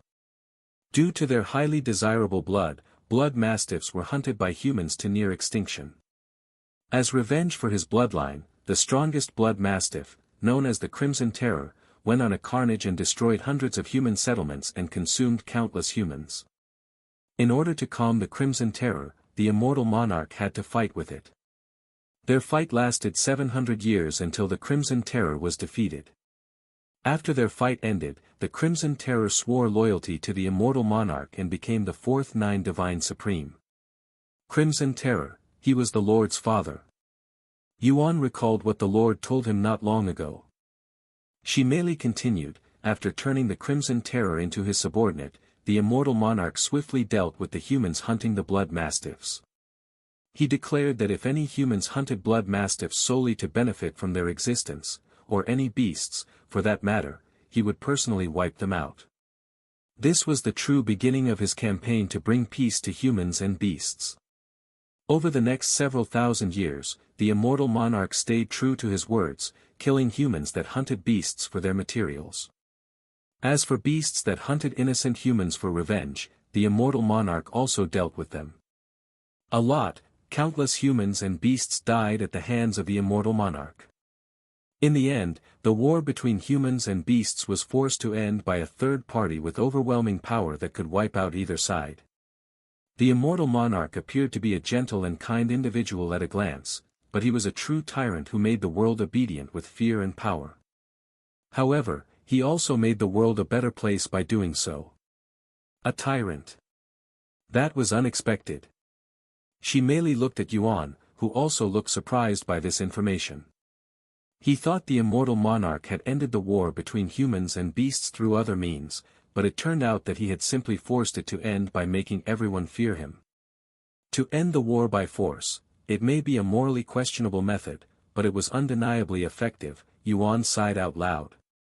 No, it may have been the only method. She merely suddenly said. Not just humans, but beasts can also be unreasonable beings. If you wish to have two objects that naturally repel each other joined together, it can only be done with force. She merely said. For example, attempting to make two magnets of opposite poles touch requires force, as their natural state is to repel each other. Yuan nodded, agreeing with her. She merely continued reading the scrolls. Once the war ended, the immortal monarch began working towards bringing humans and beasts together, something that could not be forced. In order to do this, he started with befriending the beasts to let them know that it was possible to coexist with humans. The immortal monarch started with the dragon clan due to his connection with dragon goddess Yeo. The immortal monarch started from top to bottom, so he first met with the dragon ancestor, who he quickly befriended. Due to the dragon ancestor's immense influence in the dragon clan and with 2 of the 3 dragons of origin by his side, convincing the rest of the dragon clan required little to no effect.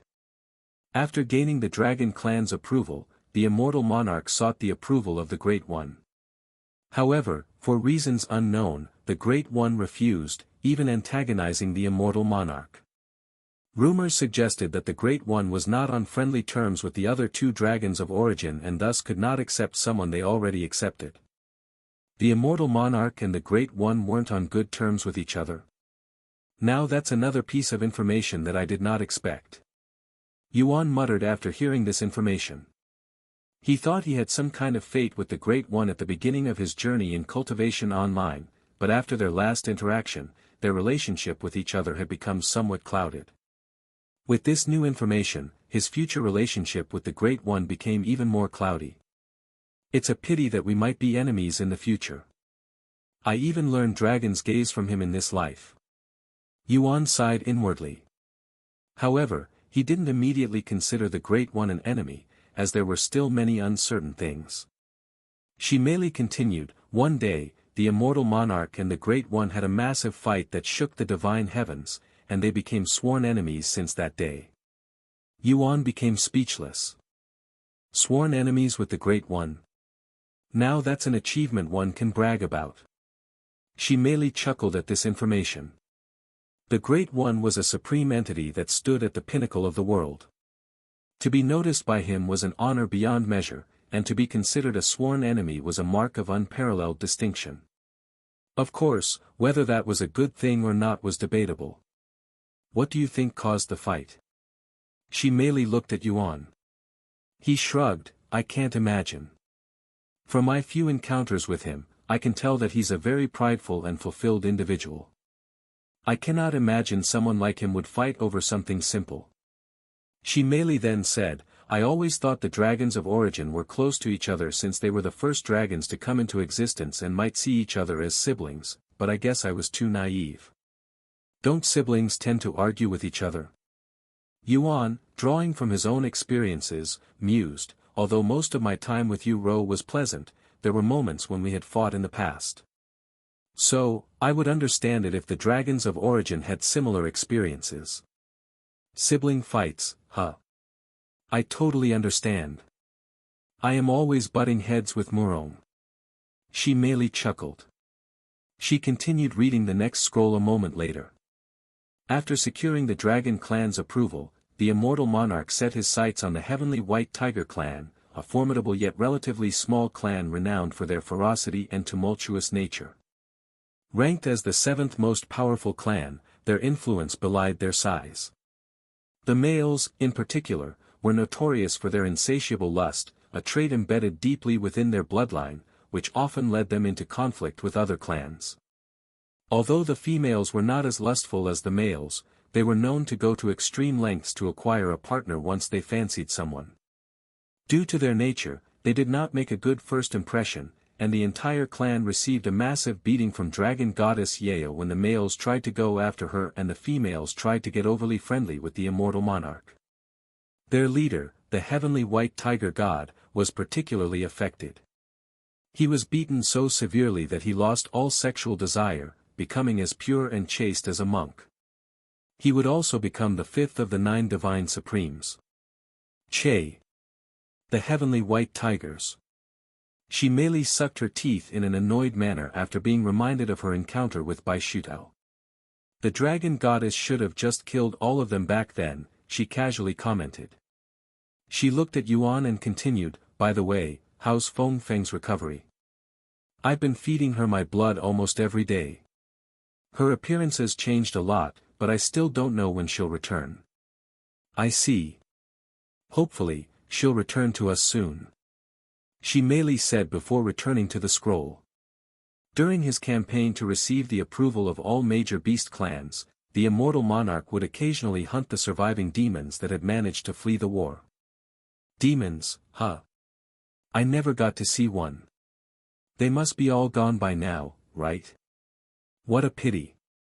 Shi Meili muttered. Yuan smiled and said, you should be glad that you never got to experience their disgusting presence.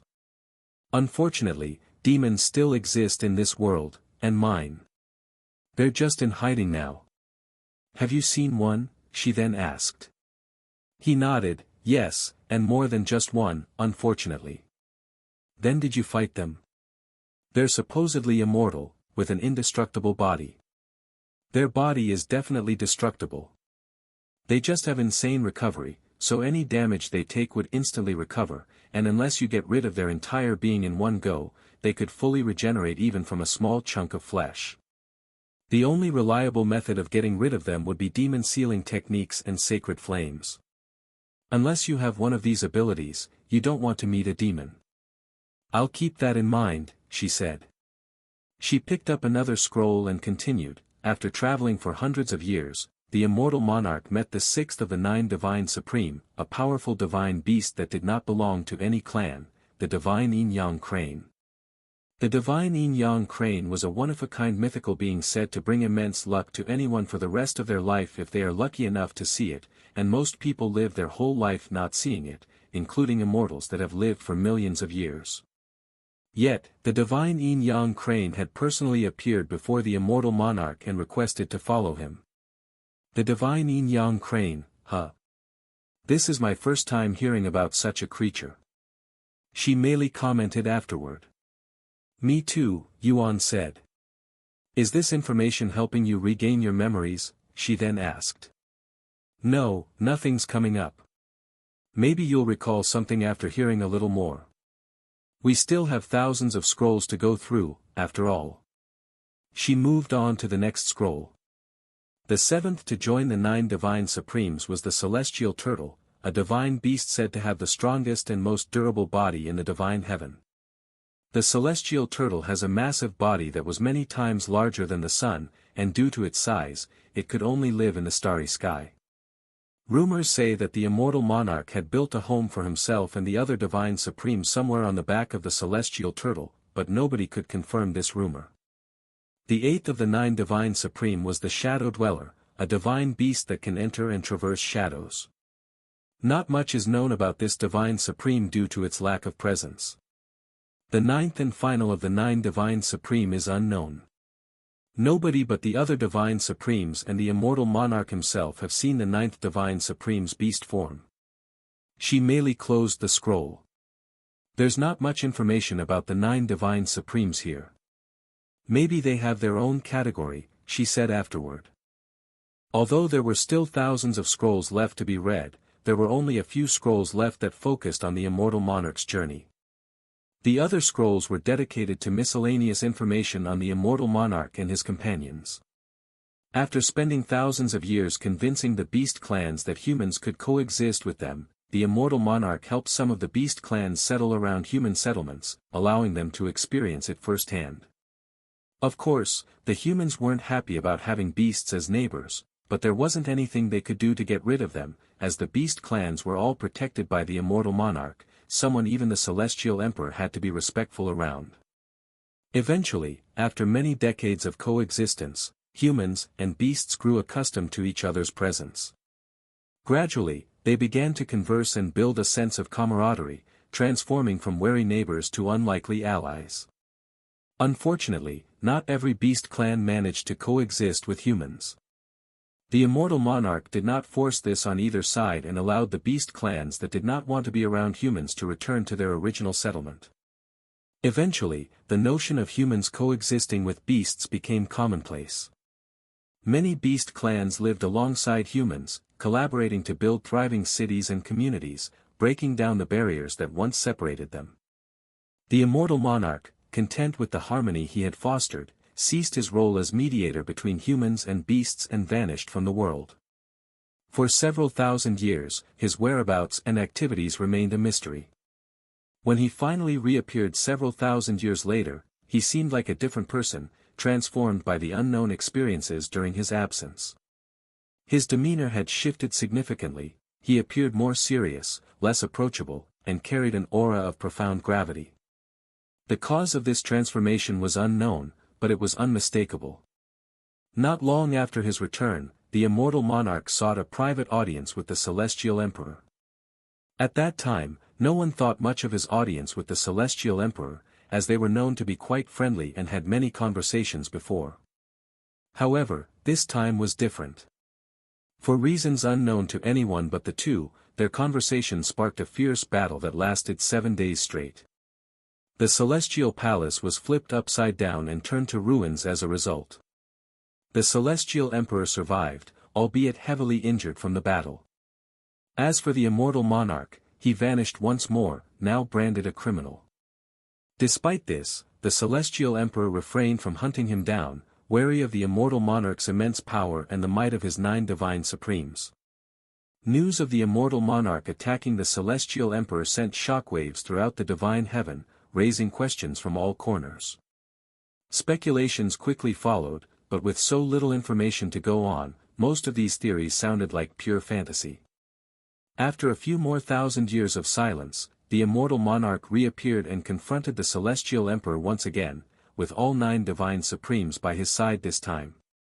The celestial army was prepared to fight to the death to protect the celestial emperor, but to their surprise, the immortal monarch only uttered a few words to the celestial emperor before leaving. Yet, the celestial emperor's face remained etched with fear long after the immortal monarch had departed.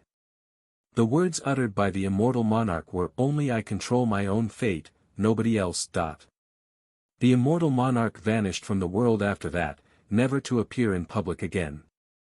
Shortly after his disappearance, a catastrophic event unfolded. The sky turned a bright red, as if painted with blood, and the divine heaven was split into 9 different realms, becoming what we know today as the 9 heavens. It's evident that the immortal monarch had something to do with the event, but nobody knew why, except for the celestial emperor. However, the celestial emperor remained silent despite being questioned by the entire world. She merely returned the scroll to the shelf with a bewildered look on her face, clearly taken aback by what she'd just read. Even Yuan wore a pondering expression on his face. So the immortal monarch caused the divine heaven to become the 9 heavens, and it had something to do with the celestial emperor. I wonder what happened after he accomplished his ambitions that caused him to change so drastically. Yuan muttered to himself. Whatever happened, it was disastrous enough to split the entire world into pieces. She merely commented. Can you think of anything powerful enough to split the divine heaven? Yuan asked.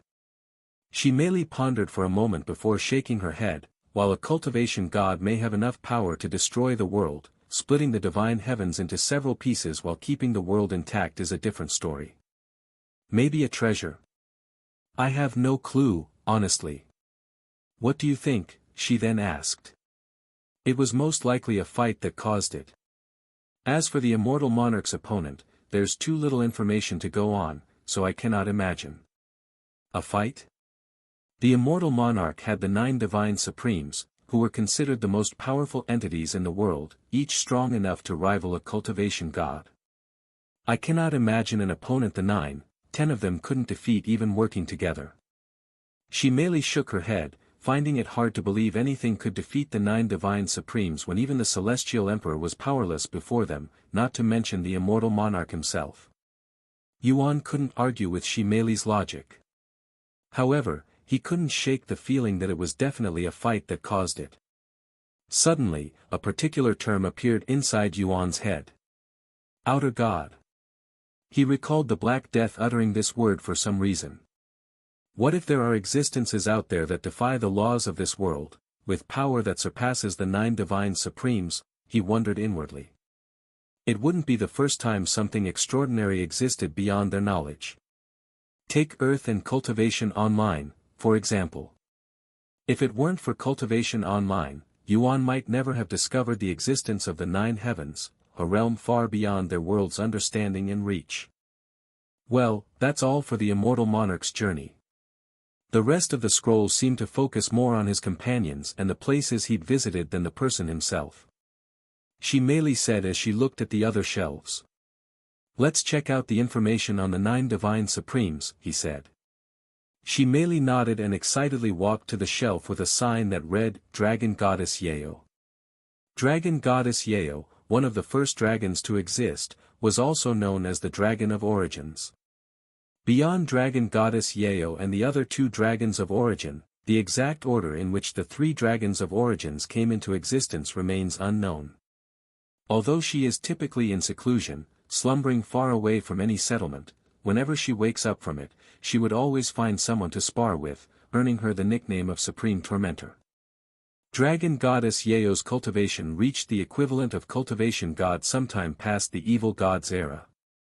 Rumor has it that she was the first entity to reach such a profound cultivation. We didn't learn of this until she started traveling with the immortal monarch. However, she was someone who got envious easily, especially when it concerned the immortal monarch, and would occasionally throw tantrums.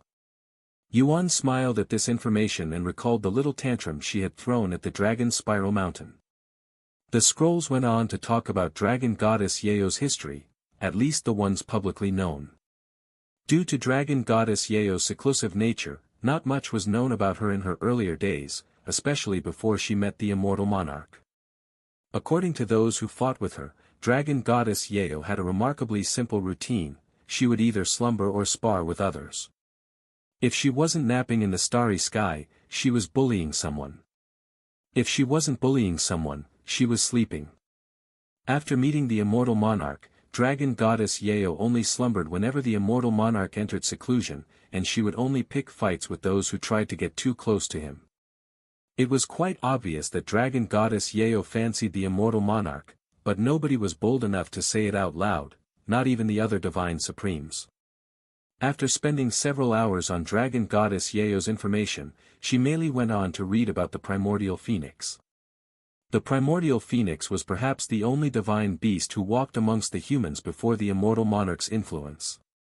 She had her own business, selling treasures she acquired, amassing a fortune rivaling even the Great One, who was known to hoard treasures like a madman. The primordial phoenix didn't spend as much time as the others with the immortal monarch and only showed up occasionally whenever she got bored or was needed, like that time when the immortal monarch visited the Phoenix clan. The primordial phoenix is highly competitive and is often seen butting heads with Dragon Goddess Yeo. Eater of Stars was next on Shimeli's reading list, but her shelf was quite empty when compared to the others, with one exception, the 9th member of the 9 Divine Supreme. Most of the information on the Eater of Stars was about her past before she met the immortal monarch. Besides Dragon Goddess Yeo, she spent the most time with the immortal monarch, to the point where it was nearly impossible to see the immortal monarch without her somewhere around him. The Eater of Stars was especially protective of the immortal monarch.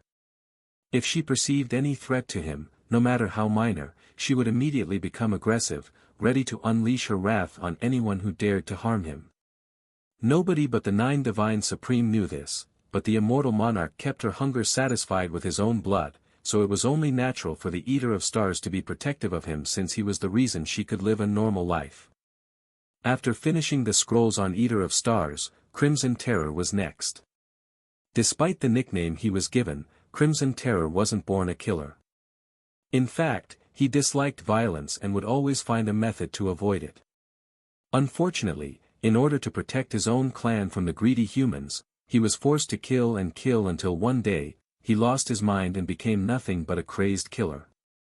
If the immortal monarch hadn't snapped him out of it, the Crimson Terror would have inflicted significant damage not to just human society but the beast clans, as well. After being tamed by the immortal monarch, Crimson Terror traveled the world in his human form to fix the damage he'd done to the innocent. Up next, we have the heavenly white tiger god. Just as she merely reached for a scroll, the door opened, and Xian Kun walked inside. "How's everything so far?" he asked them. "I've learned a lot of new things from here, and we're just getting started," Yuan said. "I'm glad. Anyway, I have a new guest who needs my attention, so I will not be available for a little. This guest must be fairly important." She merely causally said. "Yes, this individual is not only from the upper heavens, but she's also from the immortal clans that are closely related to the immortal monarch." "Someone from the immortal clans?" Yuan raised an eyebrow, his interest piqued. "Which clan is she from?" "The heavenly white tiger clan." Yuan narrowed his eyes at this information. Could it be her? Yuan recalled the woman who showed up to protect Bai Shutao.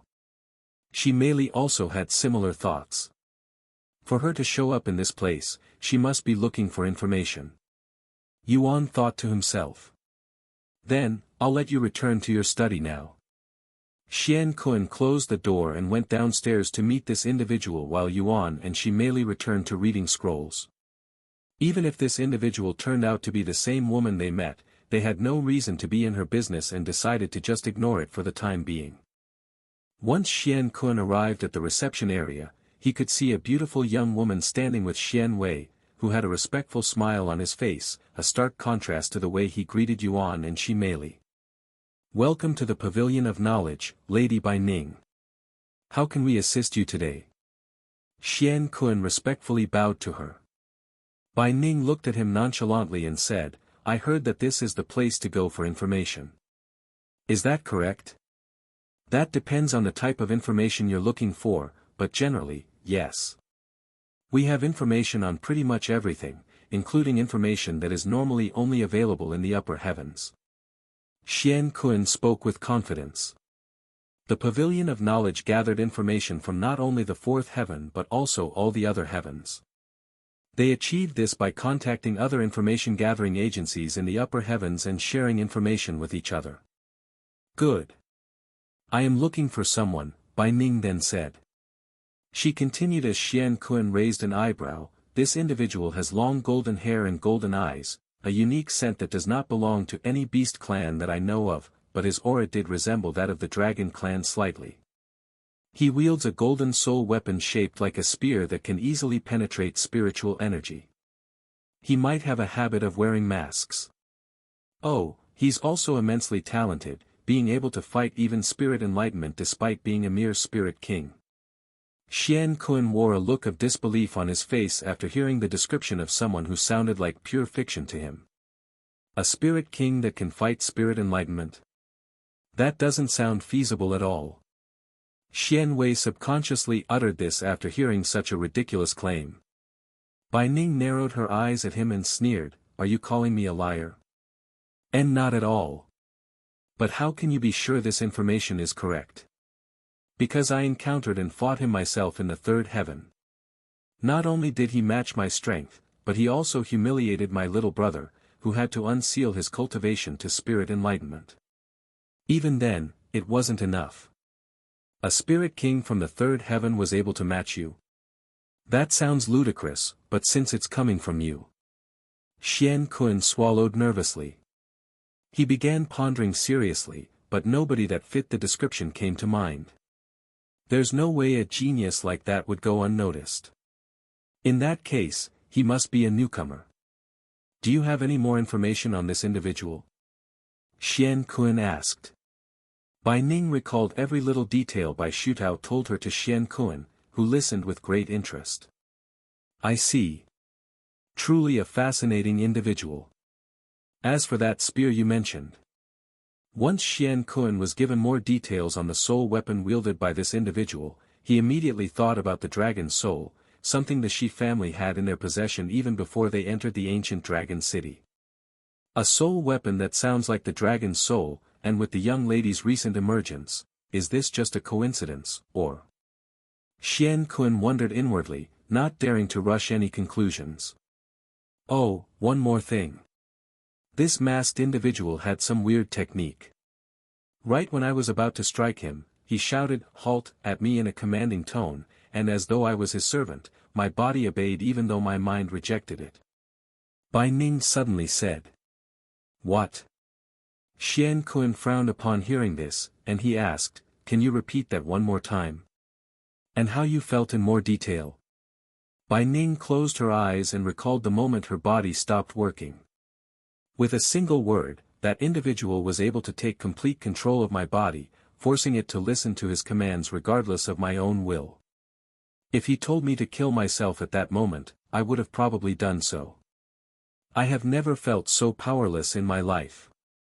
Bai Ning wore a nervous expression on her face as she recalled the sensation of being powerless, something she had never experienced since birth.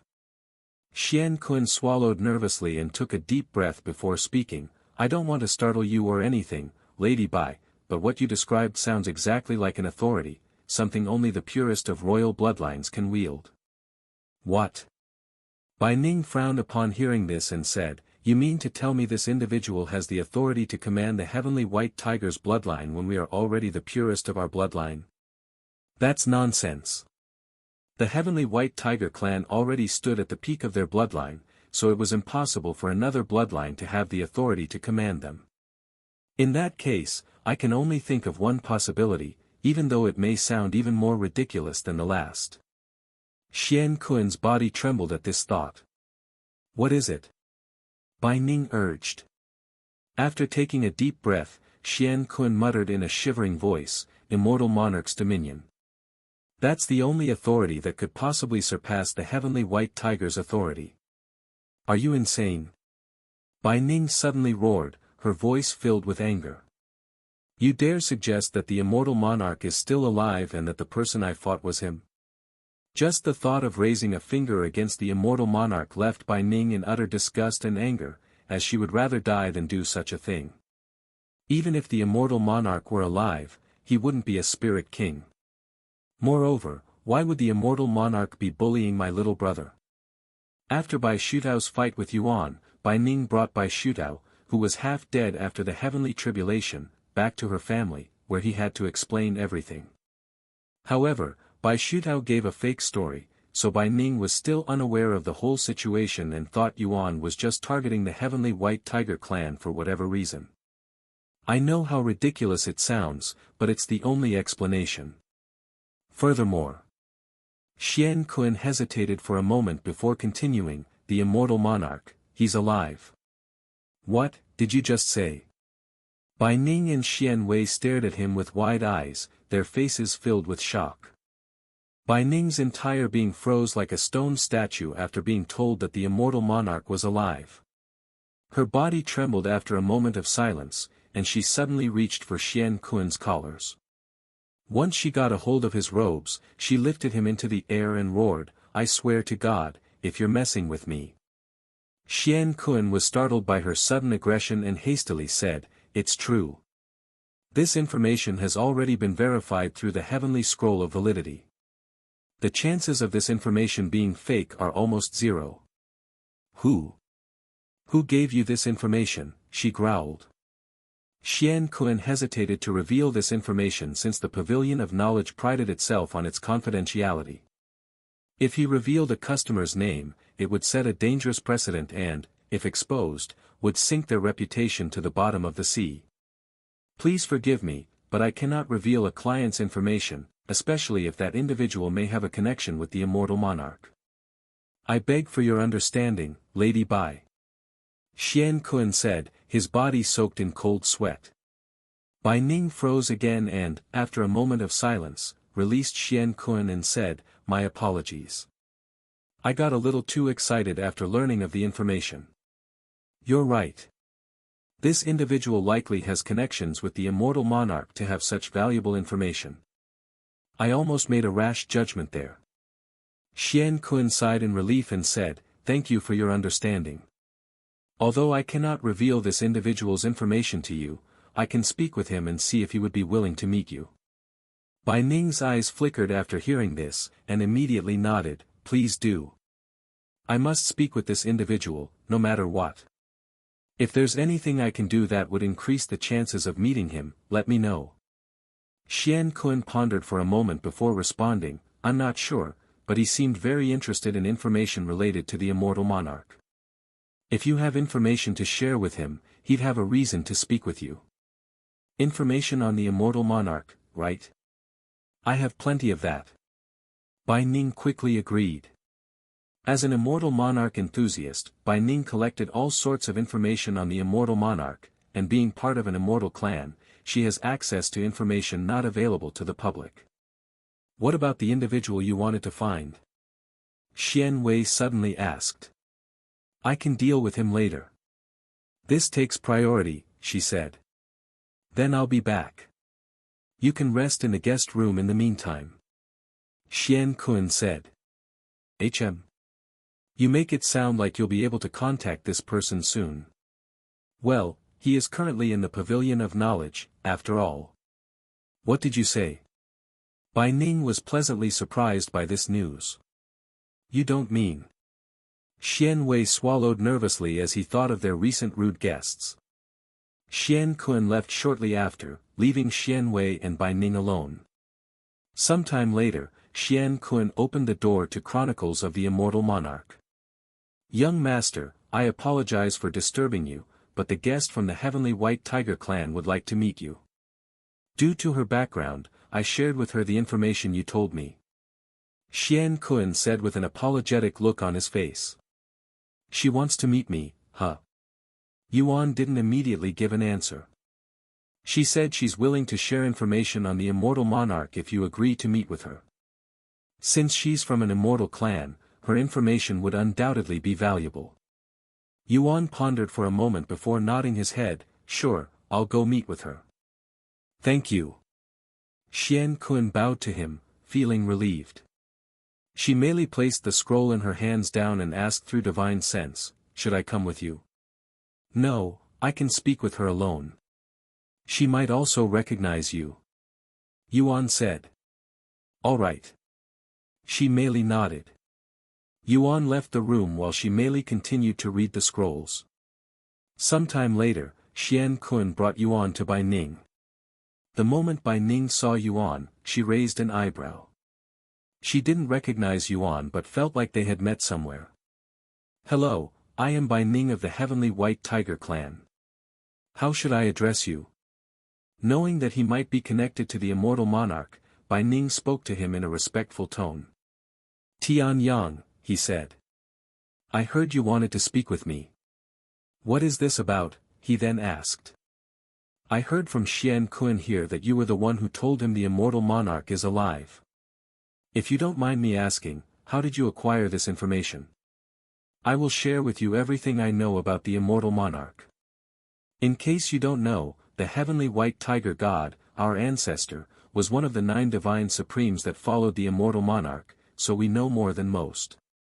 I don't mind telling you, but can you tell me what you plan on doing with that information first? Yuan said. What I plan on doing? Bai Ning raised an eyebrow, as she hadn't thought about it yet. If the immortal monarch is truly alive, I want to meet him. She responded in a low voice after a moment of silence. And what are you going to do once you meet him? Yuan continued to ask. I will serve him just as the 9 divine supreme had. That is my dream, she answered with a serious expression on her face. And what if he refuses? That's. Bai Ning was left speechless. I haven't thought that far, but I will not give up even if it's the last thing I do. Yuan remained silent for a moment before speaking. If you want to meet the immortal monarch that badly, I can let you meet him. What? Really? You know where the immortal monarch is? Bai Ning's eyes widened with shock. Yes, but you'll have to do something for me. I will do anything, she answered without hesitation. We'll see about that, Yuan said with a mysterious smile on his face. So, what do you need me to do? Bai Ning urged in an impatient manner. Yuan calmly said, you have a brother, right? Yes. I have several younger brothers, in fact. Why are you asking? Bai Ning raised her eyebrows with a confused look. I am looking for one of them. According to what I was told, he wields a pair of gauntlets. Yuan said, pretending he didn't know Bai Shutao. Gauntlet. I know 3 of them that wield them. Any more specifics? I heard he came down to the lower heaven for some mission. Oh, then you must be talking about Bai Shutao, our youngest. Why are you looking for him? I met him not long ago and couldn't finish our conversation because he had to leave suddenly. I'd like to speak with him and repay a little debt I owe him. Yuan said with a calm smile on his face. Is that so? Bai Ning's face became a little nervous as she continued, unfortunately, Bai Shutao was heavily injured not long ago, so I had to send him back home to the upper heavens, so you might have to wait until he recovers. Heavily injured in the lower heavens? What happened to him? Yuan acted surprised to hear this information. He was viciously beaten by this masked individual. What? Why would this individual do such a horrible thing? Yuan's eyes widened with shock. My brother claimed it was a random attack, that he has no idea why he was being attacked.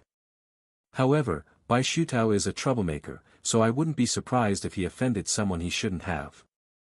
This individual was insanely talented and powerful, there's no way someone like that would attack Bai Shutao without reason.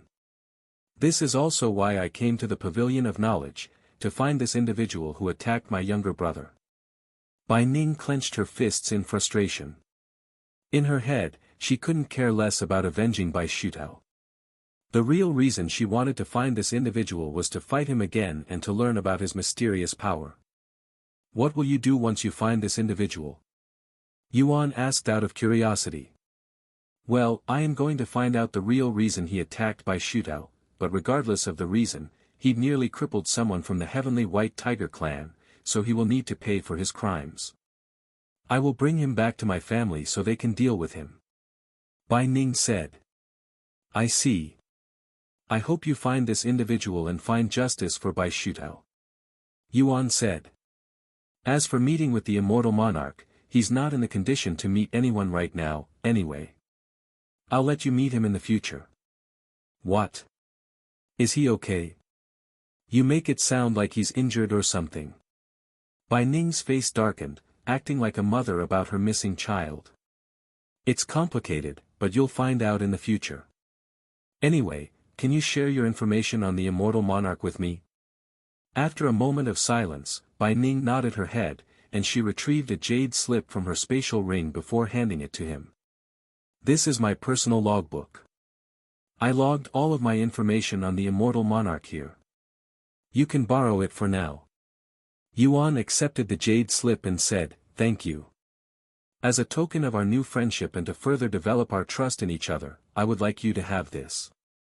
Yuan retrieved an object from his spatial ring and offered it to her. This is. Bai Ning raised her eyebrows at the vial of blood before her with a puzzled face. Why was he giving her blood, and who does it belong to? However, not wanting to be rude, Bai Ning accepted it without any question. Thank you, she said in a stiff voice. The vial was the length of her finger, and only a fourth of it contained blood. It was nice meeting you. Then I'll go back upstairs now. Yuan turned around and left before Bai Ning could question him about the blood. Once Yuan left, Bai Ning opened the vial and took a sniff of the blood. Her senses immediately went crazy from the sweet scent of the blood, and her body trembled uncontrollably from excitement. What a profound scent! Whose blood does it belong to? Even Xian Kun could smell it from afar, and the scent made his mouth watery. I don't know, but I really want to taste it for some reason. Bai Ning swallowed nervously. Usually, she'd never even think about tasting a stranger's blood, but the sweet scent was too enticing and compelled her to do so. I'll just taste a drop to see if I can identify it. Bai Ning carefully retrieved a drop of blood from the vial with her chi manifestation and placed it in her mouth. The instant the drop of blood touched her tongue, an overwhelming sensation surged through Bai Ning's entire being, as if she had been touched by the divine itself, baptized in an ethereal purity that transcended all comprehension. Good heavens, she cried out loud and fell to her knees, nearly dropping the vial of blood in the process. What the? Lady Bai. Are you okay? Did that bastard poison you? Xian Wei exclaimed in a terrified voice after seeing her drastic reaction. Bai Ning didn't respond to him and merely stared toward the sky with a dazed look on her face. Lady Bai. Xian Kun swallowed nervously. It's so fucking delicious. She muttered in a dumbfounded voice. Huh? Excuse me? This otherworldly taste that's unlike anything I've tasted before, this to die for taste, only one individual could make a divine beast fall to their knees with the delicious taste of their blood, the immortal monarch. This blood definitely belongs to the immortal monarch. Bai Ning exclaimed as she came to a realization. The immortal monarch's blood? Impossible. Xian Wei cried out loud, his voice filled with disbelief. Both Xian Wei and Xian Kun looked as though they just witnessed their ancestor's ghost after hearing Bai Ning's words. Lady Bai. I don't mean to doubt you, and I apologize in advance for saying this, but could you be mistaken? Xian Kun said in a nervous voice.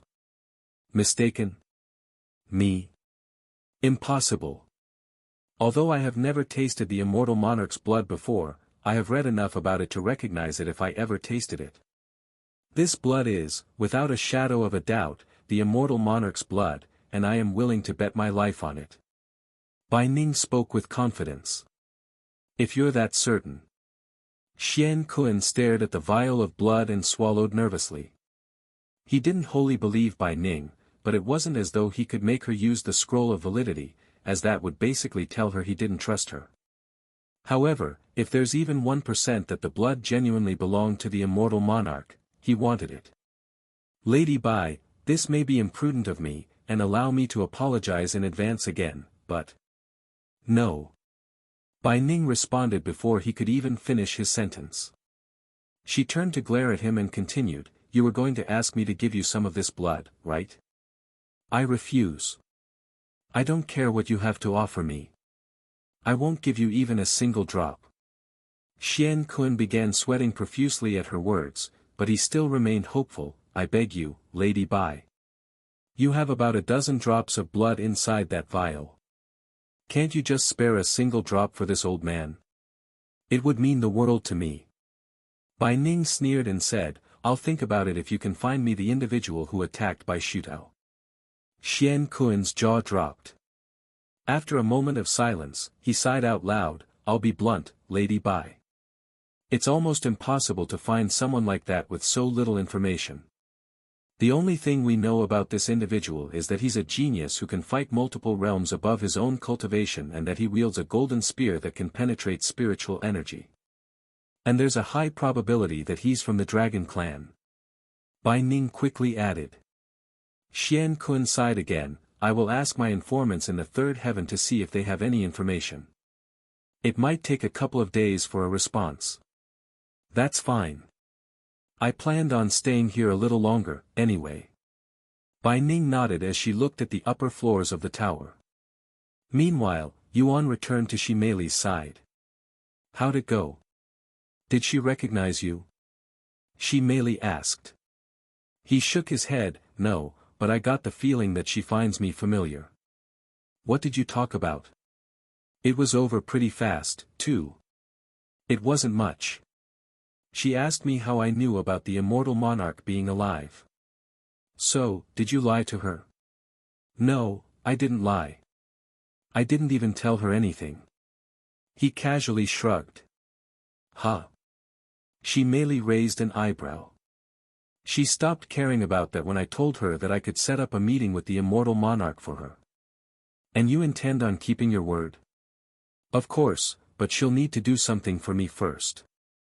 I wasn't able to kill Bai Shutao back then, so I'm giving her the chance to set up another meeting for me. Shimei's jaw dropped at his words. And then what? You'll reveal your true identity after killing Bai Shutao in front of her? Pretty much. That's pretty cruel. I wonder how she'll react, she muttered. Yuan smiled and said, I get the feeling that she'd do anything for the immortal monarch. I don't doubt she'd even kill her own brother if the immortal monarch told her to. Then you might as well do just that. At least that'll save you some energy. No, I won't feel satisfied unless I squeeze Bai Shudao's life away with my own hands for attacking you and Feng Feng. Are you sure you want to do that? He's a descendant of the heavenly white tiger god, one of the 9 divine supremes. I won't blame you for forgiving him.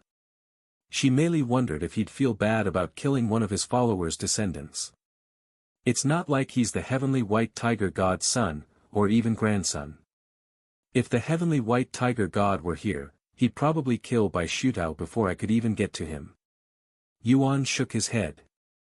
You make a fair point. She merely mumbled with a look of realization. Anyway, I'll deal with it when we get there. For now, let's check out the information that the woman gave me for meeting her. Yuan retrieved the jade slip and began reading its contents. Half of the information in the jade slip talked about the heavenly white tiger god's achievements during his time as one of the 9 divine supremes. The other half was mostly scattered information about the immortal monarch, such as potential hobby, his height, his woman type, and how delicious his blood tasted.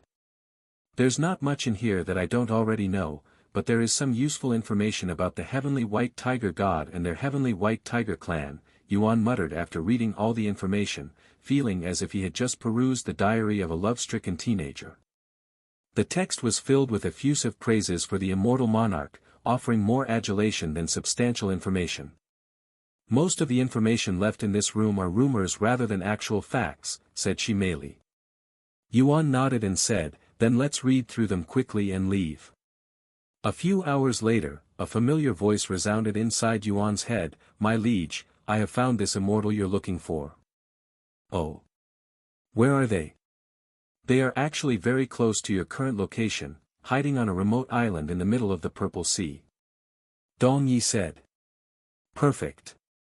Yuan smiled at this information. After learning that the escaped immortal was close to his location, Yuan said to Shimeli, let's stop here. Something else came up.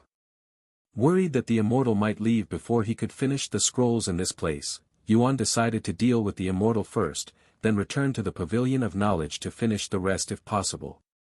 Huh? What came up? Shimeli lifted her head to look at him with a raised eyebrow. Since Dong Yi spoke to Yuan through divine sense, she had no idea about their conversation. Yuan gave her a quick brief of his situation. There is a place called the 9 Heaven Eternal Grotto that imprisons some of the most dangerous immortals in the world. A few of them escaped recently, and one of them managed to enter the 4th heaven. That immortal happens to be close by, so I am going to kill them real quick. What? An immortal? Shimeli was shocked speechless by such information. You make it sound like killing an immortal is a simple thing to do. They are so powerful that even a divine ancestor would not last a single strike from them. And they won't die even if you destroy their body.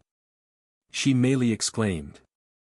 I doubt I will be able to kill an immortal in their perfect condition. This immortal is greatly weakened due to being in the 4th heaven, so I have a good chance of defeating them. Even if their cultivation is weakened, they can still use powerful techniques and immortal chi, which mortals cannot resist. Yuan confidently smiled and said, I know it's dangerous, but I have to do this. You should stay here. I don't want you to get caught up in our fight. No. Let me fight with you. Shimeli quickly shook her head. Yuan sighed, that's not possible, and you should know that. I won't have the leisure to protect you during our fight either. Shimeli clenched her jaws tightly in frustration, but she couldn't argue with Yuan. She knew that she would die long before she could even react if she fought with an immortal. After a moment of silence, she sighed out loud, in this entire universe, you're probably the only mortal who would dare to fight an immortal. But that's also what I like about you. Don't die on me, Yuan. I promise you that I'll return. Yuan nodded with a serious face.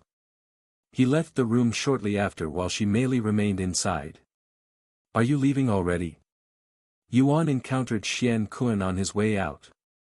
I'll be leaving for a little, but I'll be back. Shimeli will stay here. Yuan said. Is that so? By the way, that vial of blood you gave to Lady Bai, do you have more? Even a single drop is enough. If so, I'd like to purchase it from you. Xian Kun decided to try his luck with Yuan since it might be impossible to get Bai Ning to part with her supply. Yuan shook his head and said, "Sorry, but that's all I have." Is that so? Xian Kun wore a dejected expression on his face, looking like he'd been rejected by the love of his life. After leaving the Pavilion of Knowledge, Yuan asked Dong Yi for directions to the escaped immortal. If you fly southwest, you should arrive at a small island in 3 days. The escaped immortal is hiding there. Dong Yi said. All right. Without hesitation, Yuan started flying toward the southwest. 2.5 days later, he could see a small island on the horizon. This island had a small mountain on it, and it was surrounded by purple trees. Yuan didn't want to alert the immortal with his divine sense, so he restrained from using it on the island. However, Dong Yi was a different story, as his divine sense would be too powerful for the immortal to sense. Where is he? Yuan asked. Hidden in one of the mountain caves. They've hidden their presence and are trying to recover spiritual energy. If you want to fight them, now is the best time. Dong Yi said. Yuan nodded and took a moment to prepare himself.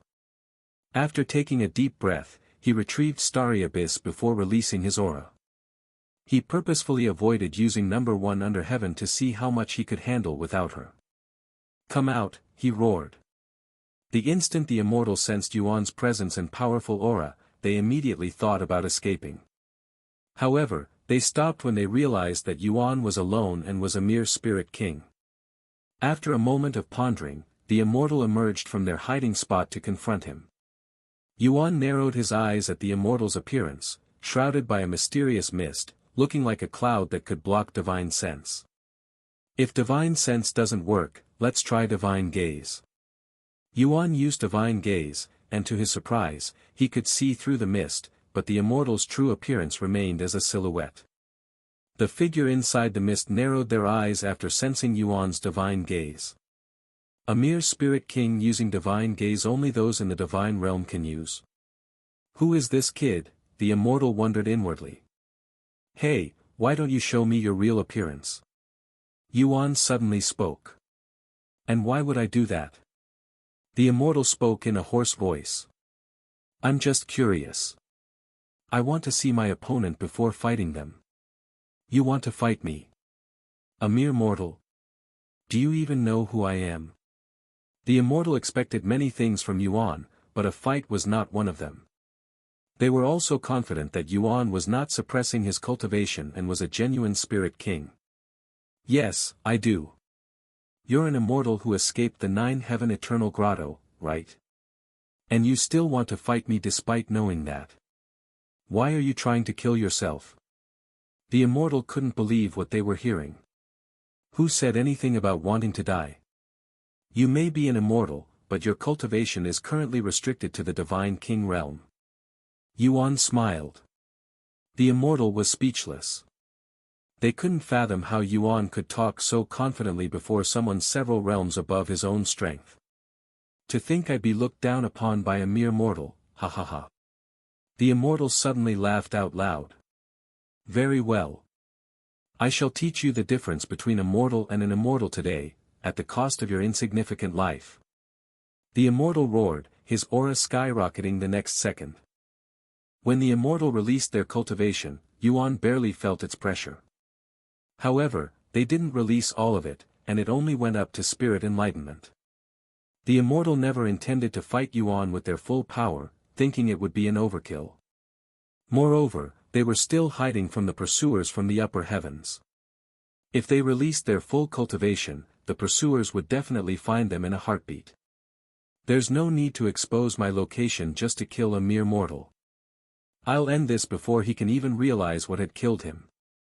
The immortal laughed inwardly before they flew at Yuan with immense speed. Seeing that the immortal had no intention of fighting him with their full strength, Yuan smiled and said, "You'll also regret underestimating me." Although the immortal was going easy on him, Yuan didn't have the leisure to go easy on the immortal.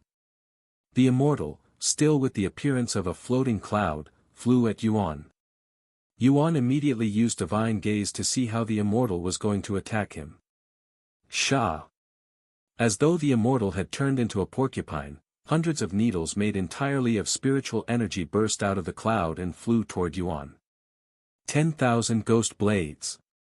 Yuan cloned the starry abyss 10,000 times and used them to deflect the needles while attacking simultaneously. Cheap tricks.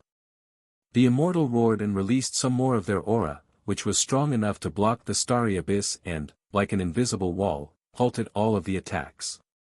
Yuan narrowed his eyes slightly at the sight of this. Unlike number 1 under heaven and dragon's soul, the starry abyss is too weak to do anything. Even if I managed to hit him, it wouldn't do any damage. Due to its lack of power, Yuan retrieved the starry abyss. I definitely need to take some time strengthening the starry abyss after this. He thought to himself as he wielded dragon's soul next. 2 soul weapons. The immortal narrowed their eyes at dragon's soul, surprised that a mortal could wield 2 soul weapons. They could also feel an unfathomable aura emitted by dragon's soul. Yuan used his movement technique to instantly close their distance, approaching the immortal without hesitation. Once he was close enough, he began thrusting dragon's soul at the immortal. The immortal was greatly shocked when the dragon's soul touched their mist and destroyed it with ease. Fuck! What the hell is that soul weapon? The immortal was left terrified after seeing their unique mist being destroyed when it was indestructible to weapons. To think he'd have a weapon that could cut through my mist. What fucking bad luck. The immortal cursed inwardly after realizing they'd met their worst enemy. Looks like this weapon is effective on you. Yuan smiled after seeing how far the immortal had backed up. So what? In the end, it's still useless if you can't hit my actual body. The immortal sneered. We'll see about that. Yuan went on the offensive while the immortal focused on avoiding his dragon's soul, occasionally throwing powerful spiritual attacks at Yuan. After just several exchanges, it was clear to Yuan that this immortal was a cultivator who focused on spiritual techniques instead of using weapons like the majority of cultivators out there. What the hell is up with this mortal human? He's just a mere spirit king, yet he fights like he has countless years of combat experience. The immortal was bewildered by how skillful Yuan was in combat. None of his movements were wasted, and his decisions seemed instant, even reading several seconds ahead. The immortal had fought tens of thousands of immortals even before they were sent to the 9 heavens eternal grotto, but they'd never fought someone half as experienced and skillful as Yuan. My cultivation may be superior, but this bastard's combat skills are unfathomably high. It's like I am fighting someone in the God Ascension realm. The immortal began doubting whether Yuan was actually a spirit king or actually a God Ascension realm cultivator in disguise. Yuan's combat experience through the God of War helped him narrow the gap between him and the immortal, but it was far from enough. Enough! The immortals suddenly roared, and their cultivation entered the divine realm, becoming a divine warrior. The immortal's speed and overall prowess increased significantly after the boost. Yet, it still wasn't enough to overwhelm Yuan. Is this guy really human? How is he fighting me while only having the cultivation of a spirit king? He should have died long ago. The immortal was baffled by Yuan's nonsensical existence. There were plenty of unique and heaven-defying immortals inside the 9 heavens eternal grotto, but none of them were as ridiculous as Yuan, who could fight several realms above his own with ease. Usually, one would be considered talented if they could fight someone 1 or 2 levels higher, a genius if they could battle someone at least 3 levels above, and only a true prodigy would be able to challenge an opponent an entire realm higher. Yuan was currently fighting someone 4 realms above his own. Not only that, but he was also fighting someone 1 major realm above. The difference in prowess between Spirit King and Spirit Enlightenment was insignificant compared to Spirit Enlightenment and Divine Warrior. If the former was akin to heaven and earth, the latter was akin to earth and 9 heavens. Meanwhile, unbeknownst to Yuan or the immortal, a figure was watching their fight from afar. So that's the newcomer, huh? Magnificent. He truly deserves to be a general with his capabilities, much less a member of the celestial overlords. Kellen smiled as he continued spectating their fight. However, to defeat that immortal will require much more than that, Junior. A few moments later, the immortal increased their cultivation by another level, entering Divine Master. The difference between Divine Warrior and Divine Master is greater than Spirit King and Divine Warrior. How will you deal with this now? Kellen mumbled as he prepared to save Yuan at any moment. Divine Master, huh? Finally, some challenge. Yuan smiled upon seeing the immortal's increased cultivation. That arrogance won't last long. The immortal roared before they rushed at Yuan. Just the pressure from the immortal's aura alone would kill an ordinary Spirit King. However, Yuan had the golden immortal physique, as well as a sword body, so he barely felt it. Shrouded illusion. The mist around the immortals suddenly began spreading, quickly covering 100 miles around them. While inside the mist, Yuan's divine sense and eyes were rendered useless. The only thing he could rely on was his divine gaze and instincts. Suddenly, as though a massive horde of monsters appeared, Yuan could hear loud noises approaching him from a distance. Soon, thousands of silhouettes appeared, crashing toward him like a wave. Each individual silhouette had a distinct aura and presence, making them feel incredibly real, almost indistinguishable from reality. Without hesitation, Yuan fiercely swung Dragon's Soul, instantly destroying the horde of silhouettes and scattering the mist like smoke. However, the mist quickly restored itself, and another illusion appeared shortly after. Moreover, the mist started transforming into a background until the mists were no longer visible, and Yuan quickly found himself in the middle of a bustling city. Chicken skewers here. Come get your chicken skewers. Free newspapers. Free newspapers. Mom, I am tired. Let's go home already. The pedestrians spoke and acted like real humans. The smell of chicken skewers reached Yuan's nose, and he could even feel the heat coming from the blazing sun in the sky. It was almost as if he'd been teleported to an actual city. However, Yuan's expression remained nonchalant. This is quite a powerful illusion. I wouldn't blame anyone for falling to it, he thought. If one had weak mental strength, one would quickly lose oneself in the illusion and fail to distinguish fake from reality. Yuan closed his eyes and took a deep breath. A second later, when he opened them again, he could no longer see the people or the city, and the mist was visible once again. Moreover, several spiritual attacks were launched in his direction. Despite seeing the attacks and having plenty of time to avoid them, Yuan stood still and allowed the attacks to strike his body. The impact from the attacks was strong enough to blow the mist field away. Yet, Yuan remained still, and his body was only slightly injured. By the time the immortal even realized Yuan had survived the attack, his injuries had already healed completely. Heavens! He took several Divine Master's attacks with his bare body and took virtually no damage. What is his body made of? Kellen's eyes widened with shock after witnessing this. Despite being a body refiner himself, Kellen could not imagine the extent to which Yuan had tempered his physique to be able to achieve such a ridiculous feat. Although the immortal's face wasn't visible, Yuan could tell they were greatly shocked by his durability. Not only did Yuan casually shrug off their powerful illusion, but he even ate several of their spiritual attacks with his bare body and came out unscathed. The immortal were beginning to wonder whether they could defeat Yuan without using their full strength. However, even if they managed to kill Yuan, they would have to deal with their pursuers afterward. Damn it all! Why did I have to encounter such a fucking monster in the fourth heaven? My luck is rotten to the core. The immortal cried inwardly. They'd managed to escape from the 9 heavens eternal grotto to the 4th heaven without feeling half as cornered as they were currently, and it was all due to a single mortal. Fuck it. Let's just quickly kill him and hope my pursuers aren't so close that I won't be able to escape. The immortal increased their cultivation once again, reaching all the way to the peak of Divine Grandmaster.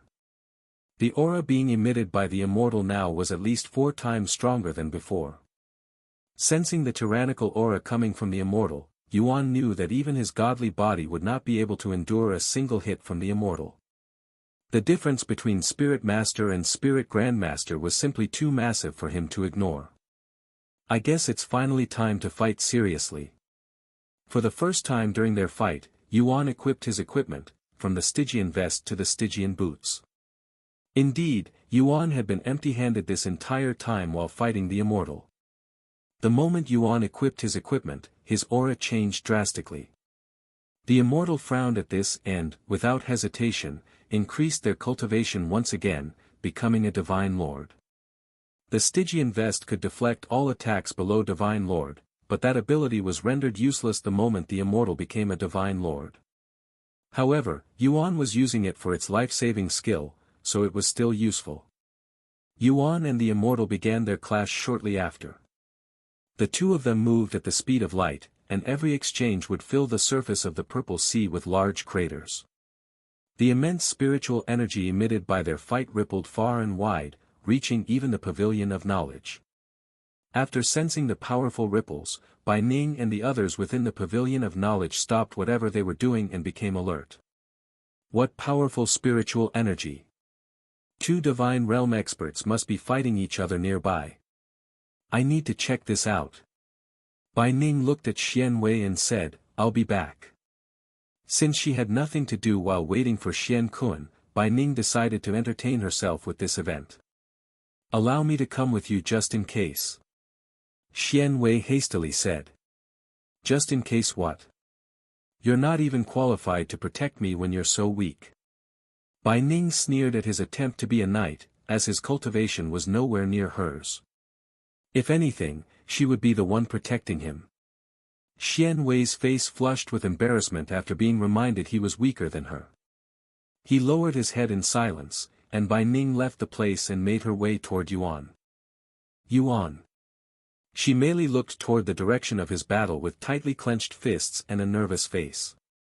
She wanted to follow him so badly, but she knew she would only get in his way and convinced herself to stay in the room. Meanwhile, Yuan and the immortal continued to attack each other as though their lives depended on it. White Lance. The immortal created over 10,000 spears out of spiritual energy in the sky before launching all of them at Yuan. Seeing this, Yuan stopped moving and focused on blocking the attack. Using Dragon Soul, he destroyed as many of them as he could and purposefully allowed some of them to hit his body. Even with his godly body and Stygian vest, the spears were powerful enough to penetrate holes into his body easily. Still, due to his regeneration ability, these holes would instantly recover, and in seconds, it was as though they never existed. The Stygian vest, as a treasure, also had a similar function.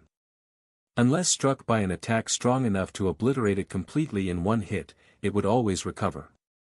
The immortals slowly increased their cultivation from the first level of Divine Lord to the peak of Divine Lord. After an entire day of trying to kill Yuan with no results, the immortal finally had enough and roared, "All! I've had enough of you. I don't know what trick you're using, but I will not let this go on any longer." He released all of his cultivation, causing it to shoot to the peak of Divine King instantly. The immortal's aura was so tyrannical that Yuan felt like someone was strangling him by the neck. The difference between Spirit King and Divine King was simply too vast, even for someone like Yuan. Without hesitation, Yuan tossed most of his cards onto the field. After releasing a deafening roar, Yuan transformed into his dragon form. However, he didn't feel that was enough and equipped the celestial visage. A celestial-grade treasure. How in heaven's name did he acquire such a treasure in the fourth heaven? Kellen's entire being trembled after seeing Yuan pull out a treasure far beyond their current realm. However, what shocked him the most was Yuan's transformation. Is he actually half human and half beast? He wondered out loud. Just what the fuck are you? How much more bullshit are you going to pull out of your ass? The immortal exclaimed after seeing Yuan's transformation. The immortal was certain that Yuan was only at the Spirit King level, as he would have advanced his cultivation base long ago if he were higher. However, the fact that he hadn't meant that this was his true cultivation. Yet, this raised more questions. How could a spirit king be on par with a divine king? The difference between their cultivation was so vast that no treasure or technique could bridge the gap, at least, that's how it should have been. I am not done yet. Yuan suddenly said. God of War's astral arts. A massive avatar appeared, its frame big enough to completely obstruct the immortal's view of the purple sea. That's ridiculous. The immortal cried out loud. That's the God of War's astral art. Did Celestial Overlord Su teach him that technique? Kellen cried out loud. Compared to his previous shocks, this revelation was the most profound, shaking him to his core. However, Yuan still had more cards to play.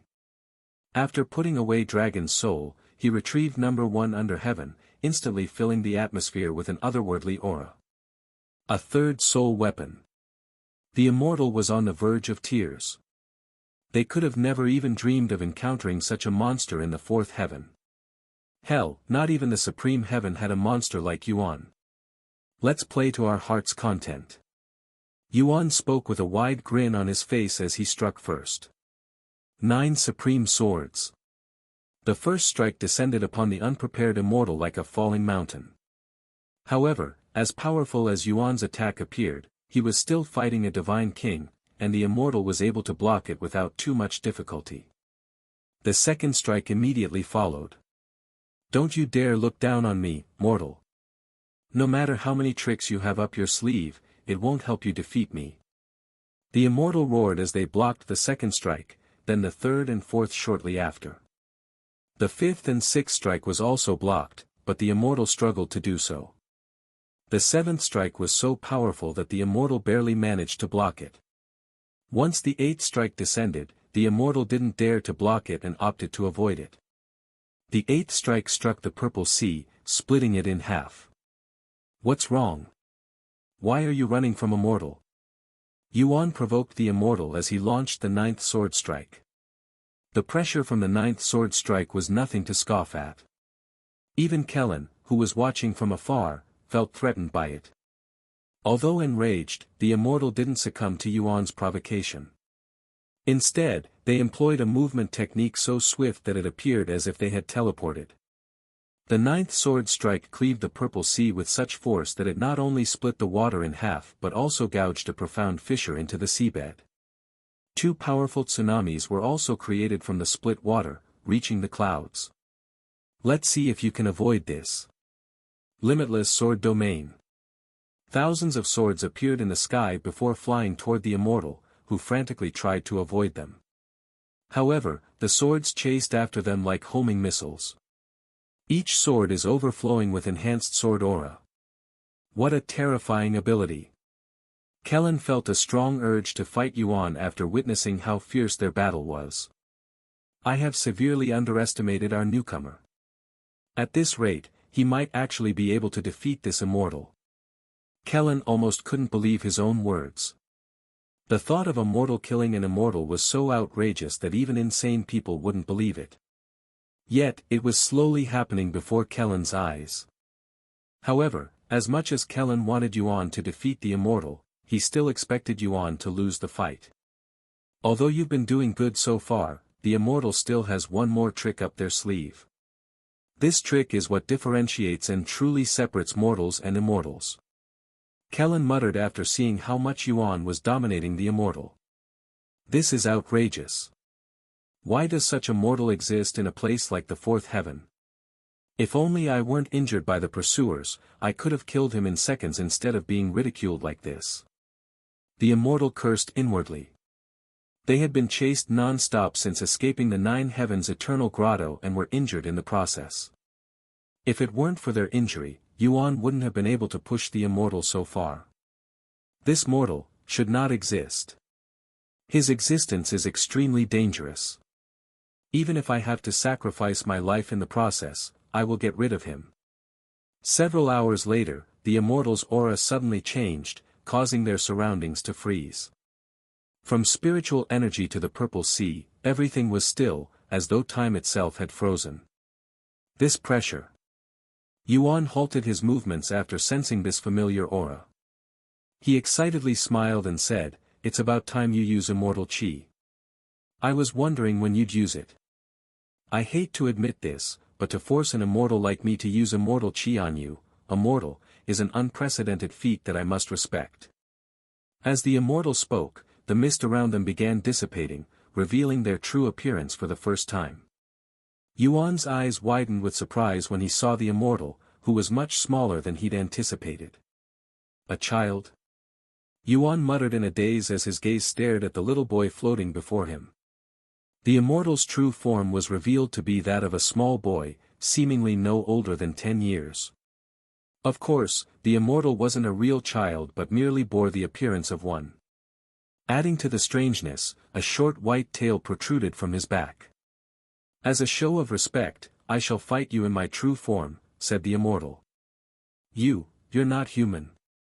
Yuan asked him with a strange frown. Do I look human to you? I am of the proud Misty Fox race. The immortal responded in a boastful tone. Ha! Yuan sighed with a genuinely disappointed look on his face. He'd gone out of his way to fight this immortal because he thought they were human. However, now that the immortal is revealed to be a beast, it would no longer count toward his unique quest, even if he were to defeat the immortal. The immortal misunderstood Yuan's reason for disappointment and roared, "Are you looking down on me because of my appearance? This is why I refuse to show myself." Despite saying such words, the immortal had to reveal himself mainly due to his injury. Concealing himself required a significant amount of energy, and he wouldn't be able to maintain it for much longer if he also had to use immortal chi on top of that in such a state. In the end, the immortal decided to throw away his defenses to focus solely on his attack power. Yuan shook his head and said, "No, I am not looking down on you. I thought you were human, hence why I even bothered to fight you. Now that I know you're a beast, I don't really have a reason to continue fighting you." What kind of bullshit is that? You disturbed my recovery and forced me to reveal myself. We're going to fight to death even if you don't want to. The immortal shouted. I never planned on backing out of our fight, anyway. Yuan smiled. There won't be any fight. I am going to massacre you now. The immortal roared before activating a technique using immortal chi instead of normal chi. Immortal White Lance. The same technique from before was now multiple times stronger, and since they were created from immortal chi, Yuan would not be able to destroy them even using Dragon's Soul. Furthermore, the immortal chi being exuded by the immortal made it much more difficult for Yuan to move, and his entire body was screaming from pain. In fact, his muscles were being torn apart every passing second. He was essentially a sitting duck at this moment in time. Seeing this, Kellen prepared to save Yuan. However, despite his seeming perilous situation, Yuan did not panic. Die, you monster! The immortal gestured, causing hundreds of immortal white lances to rain upon Yuan. Yet, Yuan refused to move, much less dodge the incoming attack. Has he given up on living? Fool! Not daring to wait until it was too late, Kellen made his move, disappearing from his spot. A split second later, Kellen appeared in front of Yuan, who was slightly surprised by this sudden intruder. However, before Yuan could speak or take any action, Kellen released an overwhelming aura that far surpassed the immortal and destroyed all of the immortal's attacks with a mere flick of his arm, treating them like they were mere candle flickers. The immortal's entire body trembled in fear when he sensed Kellen's profound presence. Unlike the immortal, who had traversed to the fourth heaven illegally, Kellen received approval, so his cultivation wasn't as suppressed as the immortal. However, the immortal was sure he would not be this newcomer's opponent even if they had similar cultivation. Ignoring the immortal, Kellen turned to look at Yuan with a proud demeanor around him. Why did you give up at such a crucial moment, Junior? Even if you are certain of your death, as a man, you should fight until your last breath. Who knows? Maybe a miracle could have happened. Kellen expected Yuan to thank him for saving his life. Yet, Yuan had a frown on his face. He removed the celestial visage so Kellen could see his frown and said coldly, "Who said I gave up? And who the hell are you? Who permitted you to interrupt our fight?" "Huh? Kellen muttered in a surprised tone, his expression puzzled. Kellen was rendered speechless by Yuan's response, and after a moment of silence, he spoke, "Junior, it's good to be confident in yourself, but you were clearly on the brink of death. If I hadn't saved you just now, you'd have become a human skewer. Also, if you hadn't given up, why were you frozen just now?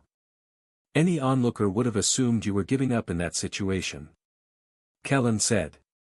Yuan shook his head and sighed, "While I appreciate your thoughtfulness, it was unnecessary and undermined my existence. Leave. I don't need your assistance." "You." Kellen's expression quickly turned angry. He couldn't believe he was being lectured by the very person he had just saved. "Is that so? Then you can go ahead and die here, you stubborn and arrogant little bastard." Kellen left the scene the very next moment. However, Kellen didn't wholly leave and only pretended to do so. Even if Yuan refused his goodwill and shooed him away, he still had a duty to protect Yuan, and it was not only his promise to Elder Bai that compelled him to do so. Yuan's talent was simply shocking and unlike anything he'd seen before, and that fact alone was worth his protection. Regardless of his character, he's a profound existence that will significantly benefit our celestial overlord in the future. However, he'll need to survive until then, and with his suicidal nature, it's not going to be easy keeping him alive. Kellen sighed inwardly, feeling like an older brother trying to keep his younger siblings out of trouble even though he was hated by them. Meanwhile, the immortal was left speechless by what had just transpired. Who the hell was that bastard just now? I don't recognize him, and since he left without doing anything to me, it's safe to assume that he's not with the pursuers. The immortal swallowed nervously. If Kellen had been with his pursuers, he would have never made it to the fourth heaven alive. That was just how vast the difference in their strength was. Immortals are prideful creatures, so for one to acknowledge their inferiority held great significance. I apologize for that. Yuan suddenly said. What? The immortal stared at him with wide eyes. That man's interruption. Although it was never my intention, he disturbed our battle. Go ahead and use that technique again. I can even wait for you to recover some of your energy. Yuan explained. Not just the immortal, but even Kellen was utterly speechless. After a moment of silence, the immortal began trembling, his face flushed red, turning into a tomato. Stop mocking me, you bastard. Do I really appear that pathetic to you? With an enraged bellow, his aura skyrocketed. Meanwhile, several individuals far away from the purple sea sensed the distinct aura of the immortal's chi. It's the escapee. Why are they releasing so much immortal chi? Are they engaged in battle with another immortal? It must be the others. But why didn't they notify me? They know that immortal isn't someone they can handle alone. The immortals chasing after the escaped immortal were puzzled when they were not notified, and when they contacted the others, they were shocked to learn that none of them were actually fighting the escaped immortal. What? None of you are fighting the escapee? Then what's with this immense immortal chi? They wouldn't release so much immortal chi for no reason. Maybe the escapee is trying to lure us into a trap. Do you seriously believe that? Whatever the escapee is attempting, we need to capture or kill them. Let's hurry up before they escape our grasp again. These immortals immediately started soaring toward the purple sea. At the same time, Bai Ning was just minutes away from reaching her destination. Unlike Kellen, Yuan could sense her approaching presence from miles away. Not wanting to expose his identity so quickly, he wore the celestial visage again, hiding his face. Just as Bai Ning arrived, the immortal activated his technique again. Immortal White Lance. Thousands of white lances filled the sky, each exuding profound immortal chi. Bai Ning was shocked by the scene, but when she noticed the masked man in the middle of the battlefield, her eyes fixed on him, and she was unable to look away. It's him, she exclaimed in a bewildered voice. Although he was wearing a different mask, she recognized him as the individual who bullied Bai Shutao and used that weird technique on her. Bai Ning wanted to approach Yuan, but he was in a position where she could not enter, as she risked getting blown away with him by the immortal. Die for me, you human mortal. The immortal released his technique. Kellen gritted his teeth as he watched Yuan being bombarded with immortal chi. He wanted to believe in Yuan, but his instincts acted before he could even think. However, he was immediately halted by an unfathomable presence that surpassed even Senior Bai. Who's there? Kellen frantically looked around but couldn't sense anyone. To avoid my detection, they must be a God Ascension realm expert.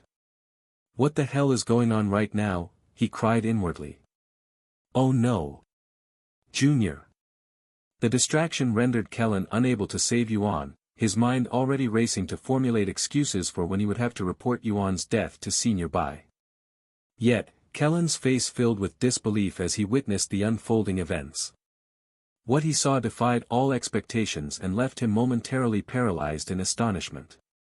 The immortal's attacks landed with unerring precision, each strike tearing holes through Yuan's body. Yet, to the immortal's astonishment, the grievous injuries Yuan sustained healed instantly, akin to a demon's heaven-defying regenerative abilities. It was as if the very laws of nature bent to keep Yuan whole. Progress, 15%. Progress, 17%. Progress, 20%. The merging of his physiques, which had been progressing at a snail's pace, began to advance rapidly under the immense stress Yuan's body was enduring. Just what the fuck are you? The immortal shrieked out loud, his face twisted in anger, but his eyes showed a hint of fear. Why won't you just die? Die already, you fucking monster. The immortal relentlessly assaulted Yuan with immortal chi, but regardless of the countless wounds inflicted, Yuan would miraculously heal all injuries within half a second. Progress, 22%. Progress, 25%. Progress, 30%. Your understanding of immortal chi has significantly increased. Not only was Yuan's physique rapidly merging, but his comprehension of immortal chi was also deepening merely by being immersed in it. Yuan even closed his eyes and started cultivating. This bewildered everyone watching. What the hell is he? This is beyond the realm of talents and what humans can achieve. Kellen swallowed nervously at the ridiculous scene before him. And his regenerating ability rivals that of a demon. Don't tell me he has demonic blood flowing through his veins. The possibility that Yuan might be a demon filled Kellen with wariness and profound anxiety, knowing the immense implications it would have. Meanwhile, Bai Ning had her jaw tightly clenched, her expression more irritated than shocked. He can fight someone over 8 realms above his own strength. Bai Ning was irritated that Yuan, the very person who had humiliated the heavenly White Tiger clan by defeating Bai Shutao, possessed far more talent than she did. Despite being a prodigy capable of battling opponents nearly 2 entire realms above her own cultivation and being hailed as one of the top prodigies of their era, she was akin to an ordinary individual before Yuan's talents. However, even with their differences, Bai Ning wanted to fight Yuan, and that feeling was boosted by her competitive nature. Progress, 85%. Progress, 88%. Progress, 93%. As the immortal increased the intensity of his attacks, Yuan's merging progress advanced even faster. You will fall here even if it's the last thing I do. The immortal bellowed as he exerted his maximum strength. The pressure from his aura was so intense that it seemingly filled the entire Purple Sea, causing the surrounding islands to tremble violently. The immortal was exerting so much strength that he somehow broke through some of heaven's restrictions on his cultivation, causing his cultivation to enter Divine Emperor. The immortal's aura pierced the heavens. Immortal mist gathering. The immortal roared, creating a massive lance in the sky that rivaled the size of Yuan's God of War's astral arts. Let's see if you can regenerate from a completely obliterated body. The immortal laughed maniacally before launching the massive lance at Yuan. Do you need my help? Zi Xian's voice suddenly resounded. No, I'll be fine. Is that so? Then I'll go back to sleep. Zi Xian calmly said. The massive lance arrived in front of Yuan the following moment. Ha! Yuan released a powerful roar as he brought forth every ounce of power within his body. For the first time in a long time, Yuan was going beyond his limit. Your understanding of immortal qi has significantly increased. A faint but noticeable amount of immortal qi exuded from Yuan's body. Immortal qi? Impossible. Kellen cried out loud. No, it's weak and incomplete, but it's undeniably immortal qi. That arrogant bastard is already able to comprehend immortal qi. He's not even in the divine realm, much less the immortal realm. Most people start comprehending immortal qi at immortal ascension realm, and only when they fully comprehend immortal qi would one be able to enter the immortal realm as a bronze immortal. However, Yuan, who was still a mortal with a spirit king cultivation, was already showing signs of comprehending immortal qi. If the world knew such a genius existed, many powerhouses would try to recruit him or outright erase him if he rejected them. In the next moment, the lance struck Yuan's body. Yet, instead of piercing through him as usual, it froze in place, as if suspended in time, barely penetrating the surface like a needle hanging by a thread. What? The immortal was shocked by what he was witnessing. Despite Yuan's immortal qi being incomplete, it was still powerful enough to barely hold back the immortal's qi. Progress, 97%. Progress, 98%. Progress, 99%. Die already. The immortal bellowed as he detonated the lance, causing a massive explosion that shook the fourth heaven. Profound immortal qi erupted like a shockwave, generating tsunamis that surged in every direction. Junior. Kellen's heart skipped a beat. Damn it. I was too absorbed in their fight and failed to protect the newcomer. The celestial overlord and senior Bai will skin me alive once they find out. Kellen cried inwardly, feeling a strong urge to bury himself in a hole and never emerge. Fuck. Don't tell me he died just like that. I never even got the chance to have a rematch with him. Bai Ning gritted her teeth in frustration. Ha ha ha. I did it. I finally killed that fucking cockroach. The immortal laughed out loud. At the same time, several more individuals appeared at the scene. They were the immortal's pursuers, and they arrived shocked, as they'd witnessed the moments before Yuan was caught up in the explosion. Meanwhile, after enduring the immortal's explosion head-on, Yuan's body was obliterated, leaving behind only a few scattered cells. Yet, he did not receive the death notification. Progress, 100%. Congratulations, your heaven-refining physique has successfully merged with golden immortal physique, transforming into heaven-refining immortal physique. Congratulations on evolving your physique. You have become the first player to evolve your physique. Yuan's obliterated body immediately began to repair itself. As his form regenerated fully, his dantian also underwent a profound transformation. The invisible wall that had been blocking his cultivation advancement past Spirit King was finally lifted, and Yuan could feel his cultivation inching toward the next realm. Impossible. The immortal muttered in a dazed voice, his expression filled with despair. Not human, he cannot be human with that kind of regenerating ability. Don't tell me he's a demon. The pursuers quickly came to this conclusion. I'll be damned. Kellen's entire body trembled in excitement. Bai Ning remained silent, but her bewildered expression spoke clearer than any words could. You have acquired the title, an evolved physique. You have acquired the title, physique merger. Yuan inspected his body after acquiring the heaven-refining immortal physique. His body was incomparably stronger than before, whether in strength or durability. If his body couldn't handle the immortal's attacks previously, his current body would have no problem shrugging them off. The difference was akin to comparing dried mud to steel. There were also several other changes that occurred within his body, but he had no idea what they could be for the time being. Don't move, you demon. A loud voice with a hint of terror suddenly resounded, snapping Yuan out of his daze. He shifted his head to look at the person who'd just spoken, one of the pursuers. What did you just call me? Yuan raised an eyebrow. There's no use hiding it. That ridiculous regenerating ability is unique to demons. Yuan was speechless, but he didn't blame this individual for mistaking him for a demon. After all, he would have probably done the same if he were in that man's shoes, as his regenerating ability was acquired through demon cores, so the pursuers weren't wrong. I understand your confusion, but rest assured, I am not a demon. Yuan calmly said. Shut up. Do you think I'm stupid or something? The pursuers outright ignored the immortal, whom they had been chasing for months, to focus on Yuan, who was a much bigger threat to the 9 heavens than the escapee. I don't think you're stupid, for now.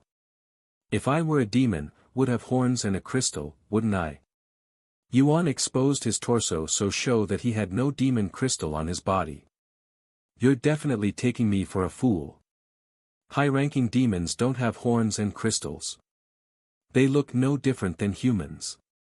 So you're suggesting that I am a demon emperor who looks no different than humans? How could a demon emperor be a mere spirit king? And why would I bother to risk exposing myself to fight that immortal? Yuan asked. The pursuer couldn't find a logical explanation immediately and momentarily became speechless. You're obviously hiding your cultivation. There's no way a spirit king could emit immortal chi. I don't know why you're fighting with the escapee, but that doesn't prove you're not a demon. One of the pursuers exclaimed. That's right. You're a demon hiding in human skin. Another joined. Seeing how the group of immortals prepared to kill him, Yuan sighed, you guys must be quite weak if it requires 4 of you to chase after a single escapee. Come, I'll play with you. The group of immortals immediately exploded with anger after being provoked by Yuan. If we can't capture him, kill him. Kill me. Even though I'm a demon. You should probably get the demon sealing clan instead. Yuan laughed out loud. The immortals' faces flushed red before surrounding him in a formation. Golden Lotus Prison. The 4 of them worked together to quickly create a powerful formation around Yuan. Although they were only Tier 5 array masters, they were able to create a Tier 6 formation in the blink of an eye together. Yuan suddenly found himself entrapped inside a golden lotus that slowly drained his spiritual energy. When Kellen saw this, he thought about intervening, but he wanted to see how Yuan would deal with this situation first. As long as Yuan's life wasn't in danger, he decided to remain as a spectator. However, with Yuan's regenerating ability rivaling demons, Kellen was no longer worried that he might die. The immortals, aware that their chances of killing Yuan were slim despite the disparity in their cultivation, resorted to using a formation specifically designed to capture entities as resilient as Yuan. Do you want me to destroy the formation for you? Yu Ning, who had been silently watching this entire time, suddenly spoke. No, it's fine. I want to test out my new physique. Okay. Yuan suddenly closed his eyes and took a deep breath. The very next moment, the prison around Yuan suddenly began breaking down, almost as if it were slowly being devoured by an invisible force. What the fuck? The formation's losing energy. That's impossible. That demon bastard is absorbing the formation's immortal chi. What? How is he doing that? Techniques are sealed within the Golden Lotus formation. It must be one of his demon abilities. Hey!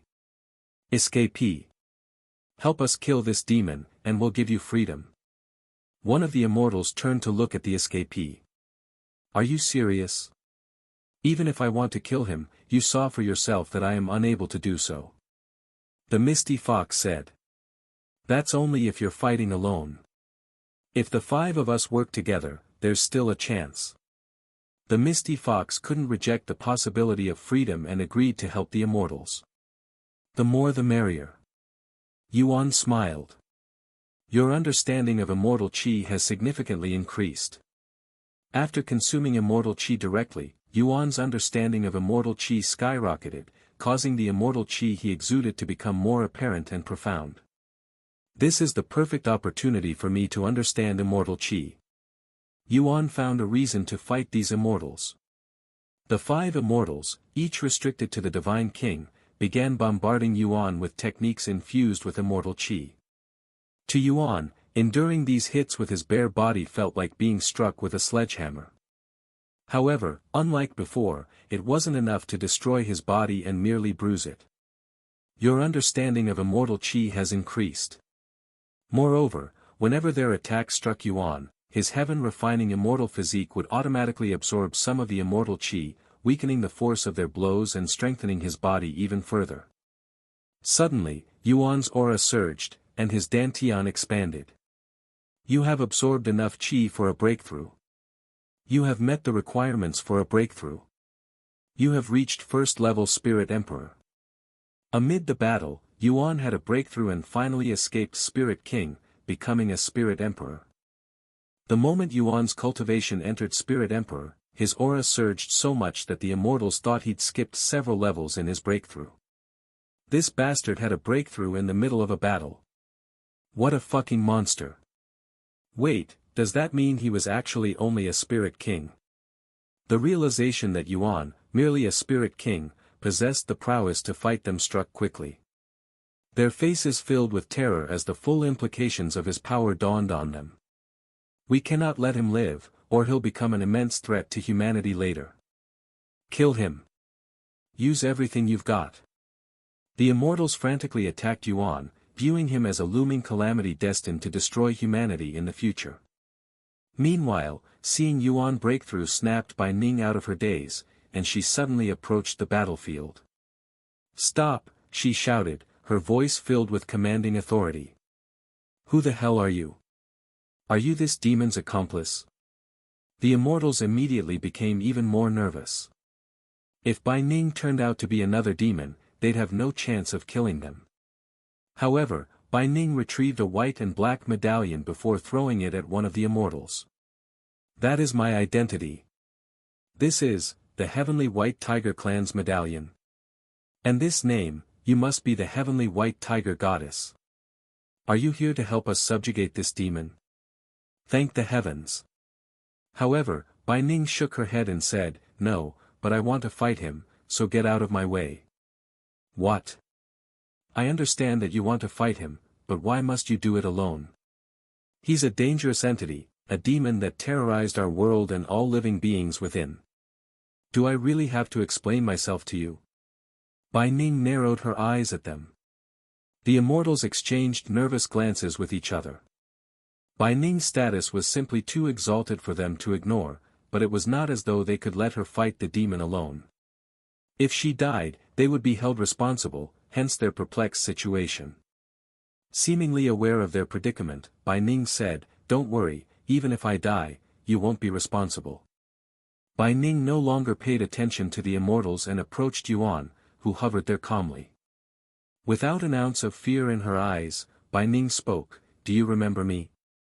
Yuan nodded, You're the one who interrupted my fight with Bai Shutao. You call that a fight? You were straight bullying my brother. Do you know why I did what I did? Yuan then asked. No, and I don't care. The only thing that matters to me is you attacked someone from my family. So you won't care even if he slaughters an entire city of innocent people? Yuan asked, his voice carrying a hint of coldness. After a moment of silence, Bai Ning responded, He will atone for whatever crime he'd committed, just like how you'll be punished for attacking a member of the Heavenly White Tiger Clan. Is that so? What if the immortal monarch were in my shoes? What would you do then? Bai Ning was taken aback by his sudden mention of the immortal monarch. How dare you utter his sacred name with your dirty mouth? The immortal monarch would never be in your shoes in the first place. Really? The world's a big and mysterious place. What if I turn out to be the real immortal monarch? Yuan teased. Blasphemy. Bai Ning bellowed before suddenly transforming, her aura skyrocketing. I couldn't kill you in the third heaven because of my restricted cultivation, but it's a different story up here. Let's see if you can repeat what you did last time. Bai Ning's aura surged all the way to the peak of Divine King, surpassing the other immortals' aura. This lad is not bad. Kellen nodded in approval after sensing Bai Ning's powerful aura. No matter how high your cultivation is, you'll never be able to defeat me. Yuan casually shook his head. Shut up and fight me. Bai Ning shouted as she started her assault. Yuan didn't move to purposefully test the strength of her first strike. Sha! Bai Ning used her bare hands, her claws, to strike. Imbued with powerful immortal qi, her claws were strong enough to cut through Yuan's body. However, the damage was only superficial, and it didn't take more than a second for it to recover fully. Not bad, I suppose. Yuan calmly commented. Shut up and fight me seriously. Bai Ning shouted. Are you actually using Bai Shutao as an excuse to fight me? All you need to do is ask nicely, you know. Bai Ning responded with another powerful strike, its pressure powerful enough to cleave the purple sea. 5 red lines resembling sword cuts spread across Yuan's chest but disappeared in the blink of an eye. Despite Bai Ning's relentless attack, Yuan remained still, seemingly unwilling to fight her. Fight me, damn it, she roared, her aura surging even higher. Not until you admit that you don't care about the punishment and are only using it as an excuse to fight me. Yuan casually shrugged. Fuck you. Bai Ning continued launching powerful strikes at Yuan. Several moments later, her most potent attack managed to slice his body in half, but it was pointless and just a waste of immortal qi if she couldn't kill him. I'm waiting. Yuan yawned, positioning himself as if he were lazily lying on a couch before a television. Yuan's unwillingness to fight and his blatant mockery infuriated Bai Ning. Fuck. Fuck. Fuck. Bai Ning stopped fighting for a moment and cursed out loud. I don't care about Bai Shutao or the punishment for attacking a member of our heavenly white tiger clan. I just want to fight you, she exclaimed with her face flushed red. That's more like it. Don't you feel better just from being honest with yourself? Yuan chuckled. Fuck you. If you still refuse to fight me properly, I'll make you regret being born, she roared. I am a man of my word. With number 1 under heaven in his grasp, Yuan suddenly charged at Bai Ning. Seeing this, Bai Ning prepared to confront him with a wide grin on her face. When Yuan swung number 1 under heaven at her, Bai Ning prepared to confront it with her claws, which were sharper and more durable than even mythic-grade treasures. However, moments before they clashed, her instincts kicked in, causing her to avoid the sword instead. Sha! A powerful sword light swung past Bai Ning's claw and struck the purple sea behind her, splitting it in half. Although the sword light didn't touch her, its aura grazed her hand, and that was enough to cut through her skin. Bai Ning swallowed nervously at this and cried inwardly, if I hadn't avoided his sword at the very last moment, my entire hand would have been cut off. I have never seen such a powerful soul weapon before. Seeing Bai Ning's nervous expression, Yuan looked at number 1 under heaven and showed a bittersweet smile, you're too powerful. After pondering for a moment, he put away the sword and retrieved Dragon's soul again. What is the meaning of this? Are you looking down on me? Bai Ning's brows deeply furrowed. I mean, it's not like I am trying to kill you. Yuan calmly said. Do you really think you have what it takes to kill me? You're thinking too highly of yourself just because you managed to fight with a few ordinary immortals. Today, I, Bai Ning, shall teach you what a prodigy is like. Bai Ning roared before charging at Yuan, releasing a relentless assault on him.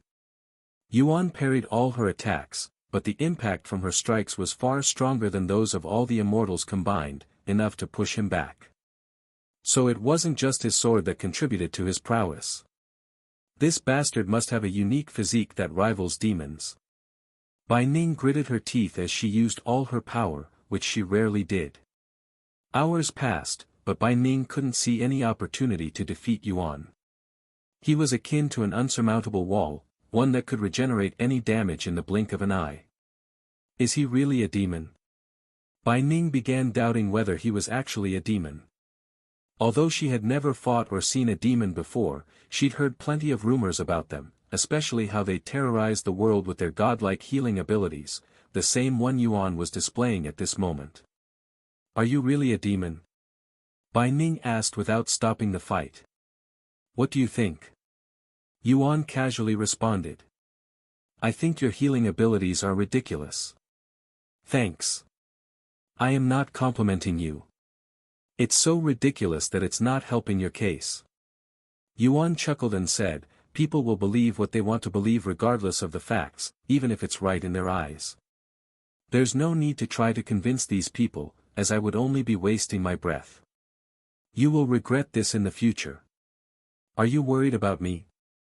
If so, thanks. Yuan chuckled. Shut up. Several more hours later, Bai Ning ran out of spiritual energy. Usually, she'd be able to fight for months, if not years, without exhausting her spiritual energy, but she had to use a tremendous amount of spiritual energy just to hurt Yuan. Meanwhile, Yuan was still full of energy from absorbing her attacks, transforming it into his own energy. How, are you, still so full of energy? Bai Ning was in disbelief. I just am. Anyway, it's been fun, but I have other things to do. Where do you think you're going? One of the immortals shouted at him. Yuan fell silent and glanced at him through his mask. After a moment of silence, Yuan suddenly withdrew number 1 under heaven and charged at the immortal with his movement technique. Immortal rendering sword strike. The immortal was caught off guard by Yuan's surprise attack and failed to react in time before being sliced in half. However, the immortal didn't die and managed to survive with just his soul. Yet, Yuan swung his sword again, using nothing but his enhanced sword aura. No!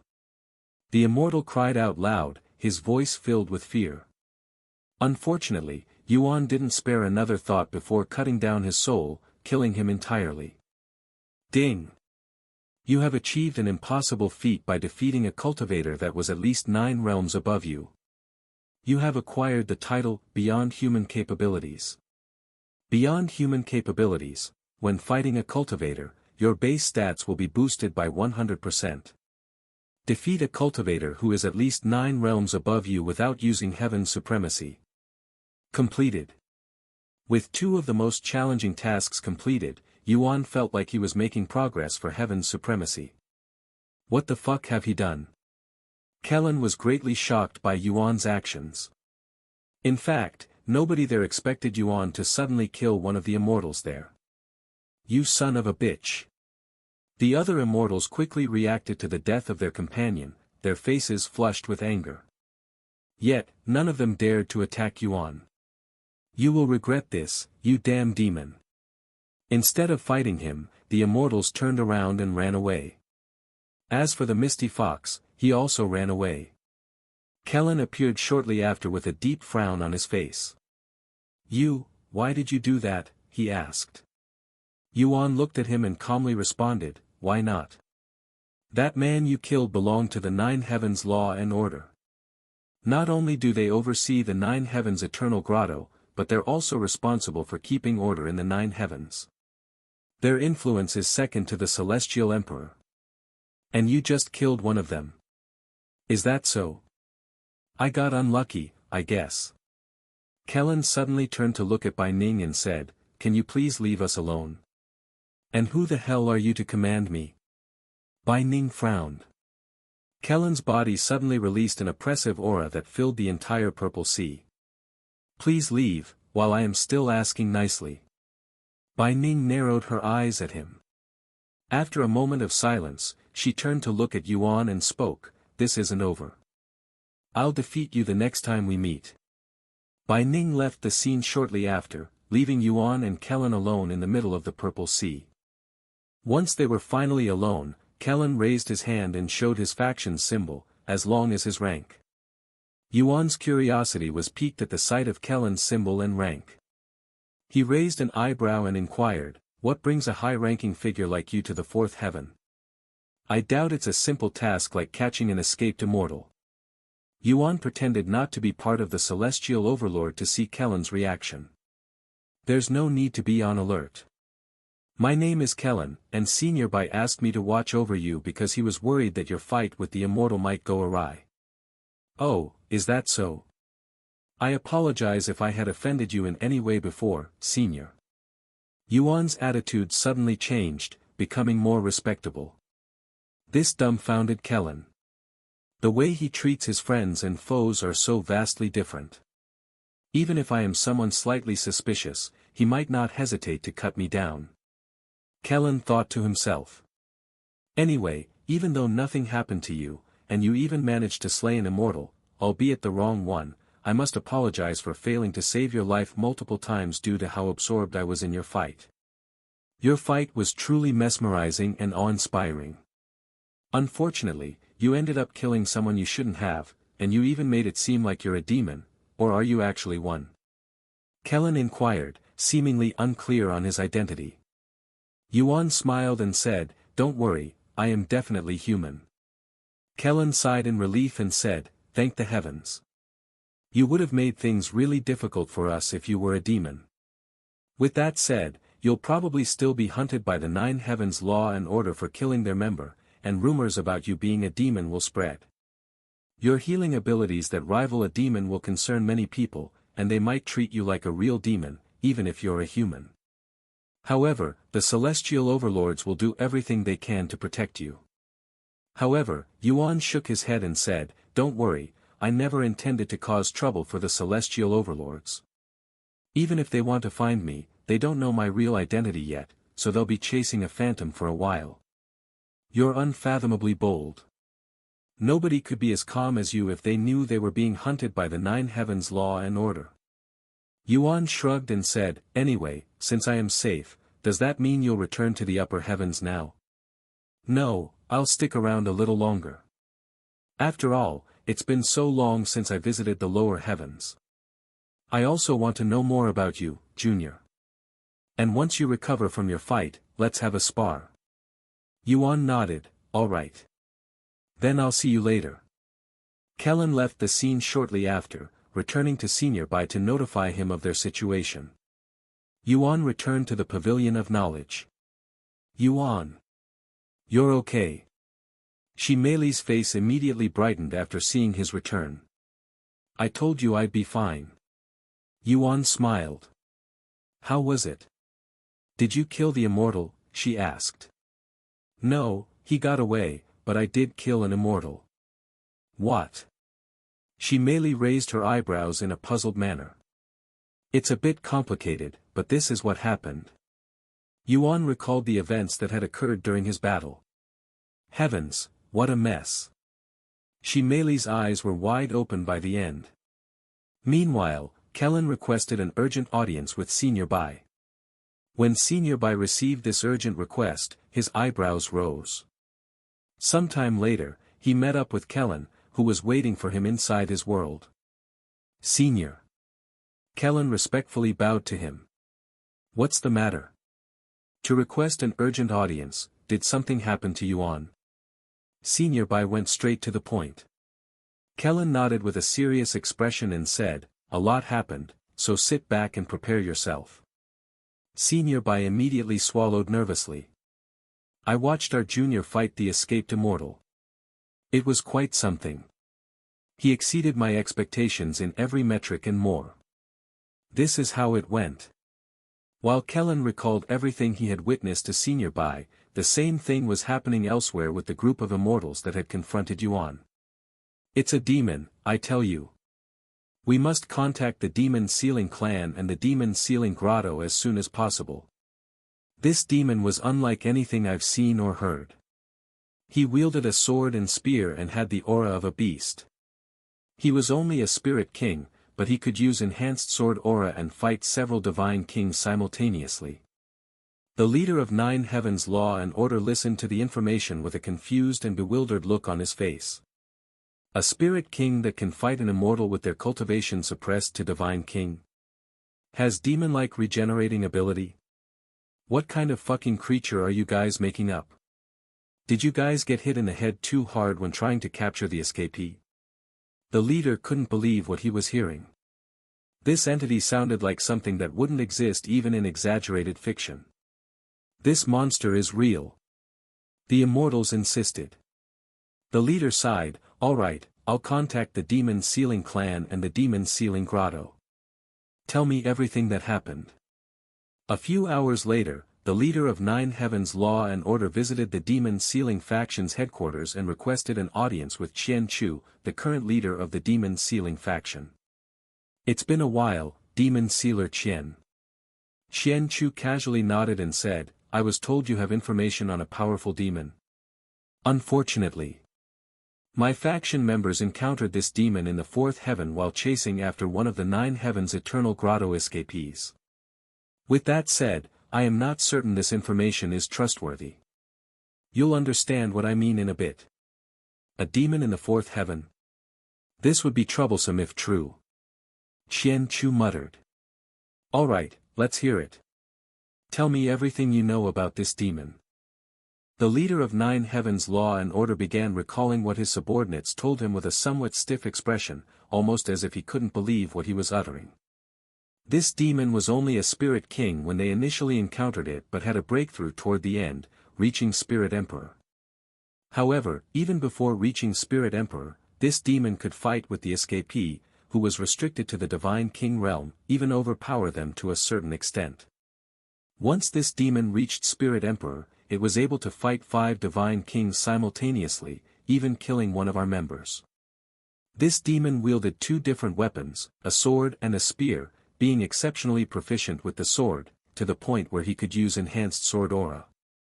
Moreover, both of these weapons were soul weapons. This demon's regenerating ability is also no joke, being able to recover within seconds after having their entire body annihilated. Not only did they have a ridiculously fast regenerating speed, their body was also incredibly durable. This demon wore a mask, but it had no visible horns or unique skin color, a common trait amongst demons. Furthermore, it had the aura of a beast. Qian Chu listened to the information of this potential demon with raised eyebrows. He'd studied and encountered more than anyone within the Demon Sealing clan, yet he'd never encountered a demon that could wield soul weapons, much less 2. While demons are naturally powerful and could fight humans with higher cultivation than itself, not even a demon emperor could fight someone 8 realms stronger, let alone 5 at once. The most ridiculous claim about this demon was that it could use enhanced sword aura. Demons specialized in blood techniques and their own bodies, and there had never been a record of a demon using sword aura, much less enhanced sword aura. If Qian Chu had to be honest, he would outright refute these claims. However, there was no reason for the Nine Heavens Law and Order to fabricate such information, especially since their leader had personally shown up to share it. The details were simply too elaborate to be a joke. So, what do you think? Ridiculous, right? The Nine Heavens Law and Order leader said with an embarrassed face. However, I have verified the information myself. My members have no reason to lie about this, and they looked genuinely shaken by their encounter with this demon. Qian Chu quickly replied, "I would be lying if I said that I don't doubt such information, but if a demon with this sort of capabilities were to truly exist, our world would definitely be plunged into another chaotic era, perhaps one that's even more chaotic than the last one." The Nine Heavens Law and Order leader swallowed nervously after hearing such words, and he said, "Regardless of if this entity is a demon or a ghost, we must find it and ensure that such a thing won't happen." Qian Chu nodded and said, "I will have all of my Supreme Demon Sealers and Master Demon Sealers look into this demon." "Thank you. I will also contact the Demon Sealing Grotto so we can work together. The sooner we deal with this threat, the better."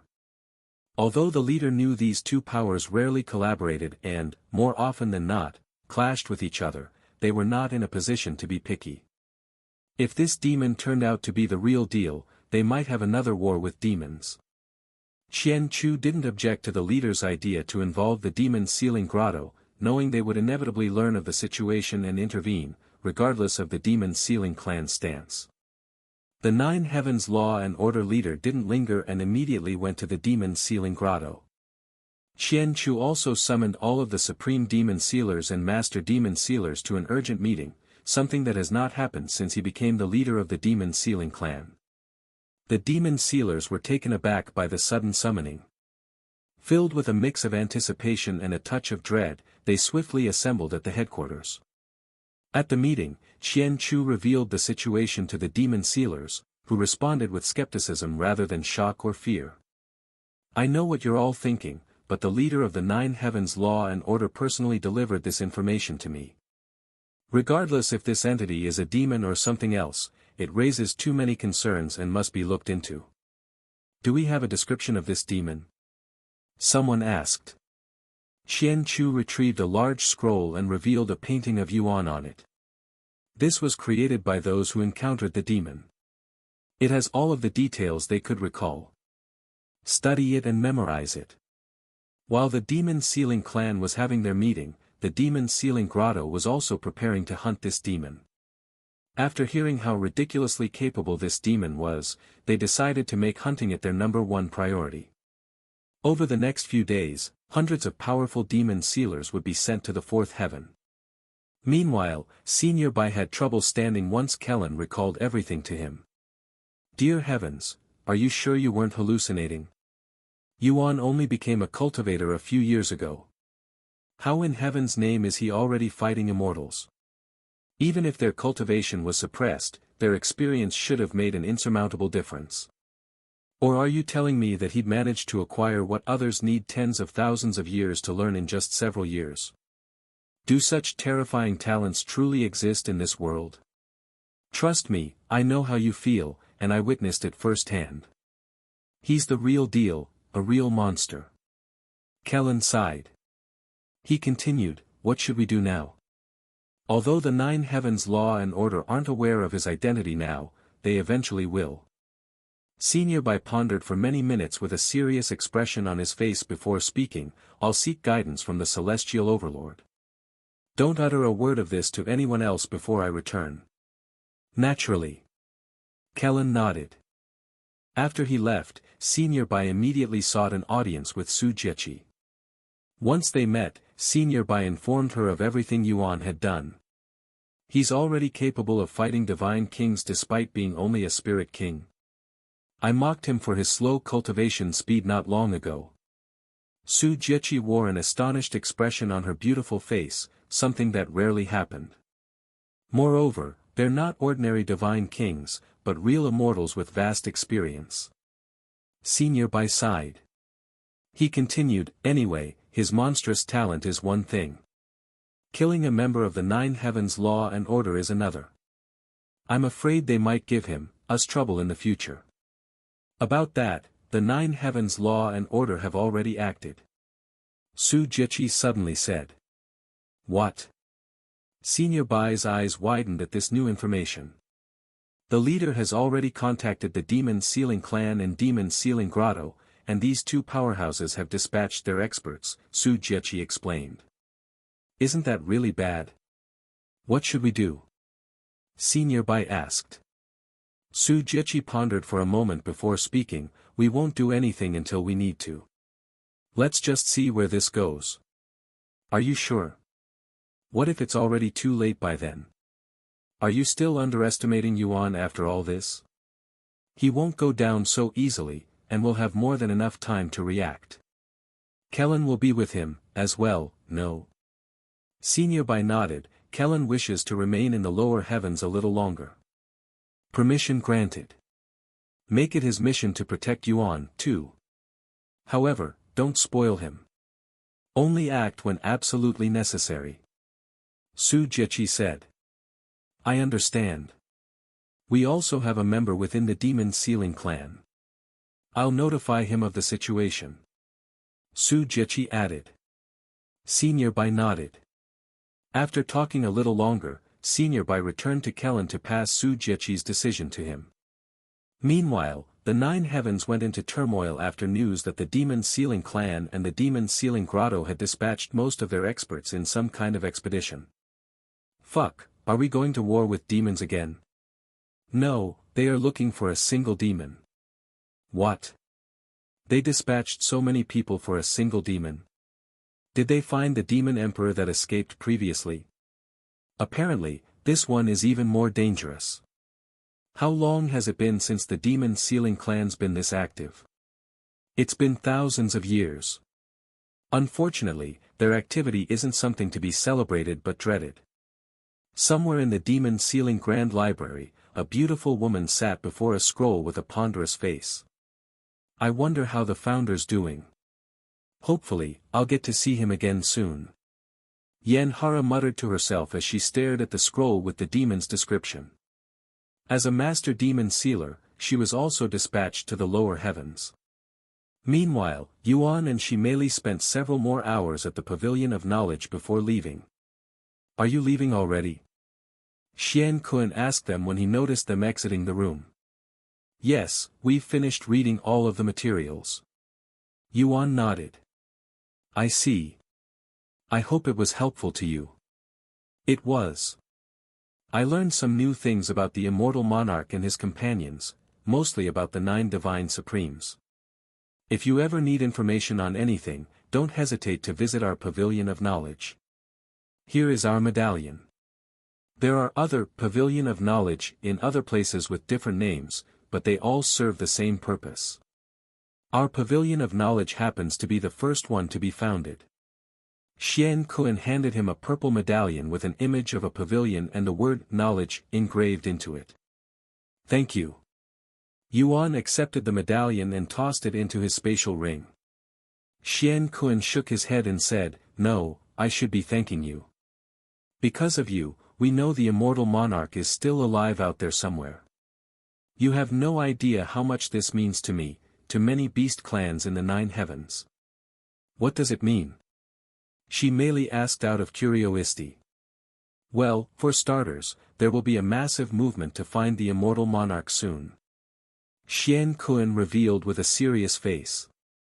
Yuan raised an eyebrow and inquired, and what will they do once they find him? The immortal monarch's era ended long ago. The immortal monarch's era may have ended, but many still revere him. He is akin to their god, a being above humans and beasts. His return will have unfathomable significance that I cannot even begin to comprehend. Xian Kun spoke with a dazed look on his face. Yuan didn't know how to react to that and remained silent. As they made their way downstairs, their presence caught Bai Ning's attention, who also appeared to be leaving. Where are you going after this? Bai Ning asked him. I don't know. He shrugged. What about you? I have to return to my family temporarily to report some things. Did you not notice the disturbance from earlier? She asked with a raised eyebrow. I felt many powerful ripples, but I am not the type to stick my nose in others' business. Yuan replied with a smile. Good on you. It was a mess out there. Bai Ning sighed. Oh. What happened? He asked with a curious face. A fight between immortals and some crazy bastard, the same bastard that beat my brother. Bai Ning clenched her fist as she recalled him. The masked individual. He was there. Did you avenge your brother? Yuan asked with a worried face. Bai Ning merely sighed at his question, her expression darkening with every passing moment. I see. Yuan wore a look of understanding and didn't inquire further. Well, I hope you'll get to avenge your brother next time. She vigorously nodded, I won't let him escape a third time. Then I'll see you later. After bowing to each other, Yuan left the Pavilion of Knowledge with Shimeli, who tried hiding her face by looking away from Bai Ning. Bai Ning stared at Shimeli's back as she walked to the exit. She looks a little familiar, but from where, she wondered inwardly. Once Yuan and Shimeli left the Pavilion of Knowledge, they disappeared into the Purple Sea. Bai Ning left shortly after and returned to her clan in the upper heavens to update them on the situation. Where are we going now? Shimeli asked Yuan as they soared across the Purple Sea. A place that will allow me to kill a lot of magical beasts, he calmly said. Why? Shimeli raised an eyebrow. Although divine beasts and magical beasts are beasts, magical beasts are typically simple-minded and instinct-driven animals mutated through spiritual energy, so divine beasts don't feel anything even if magical beasts are slaughtered. In fact, divine beasts often slaughter and consume magical beasts, which is akin to humans cultivating with spirit stones and monster cores. I need to kill 100 million entities. He sighed. 100 million? Shimei's jaw dropped at this astonishing number that would take years of constant grinding. I would love to ask why you need to kill so many, but I'm a little afraid to do so. Shimei swallowed nervously. Yuan chuckled and said, you just asked. Anyway, it's a quest, something I need to do to become stronger. You're already powerful enough to kill immortals.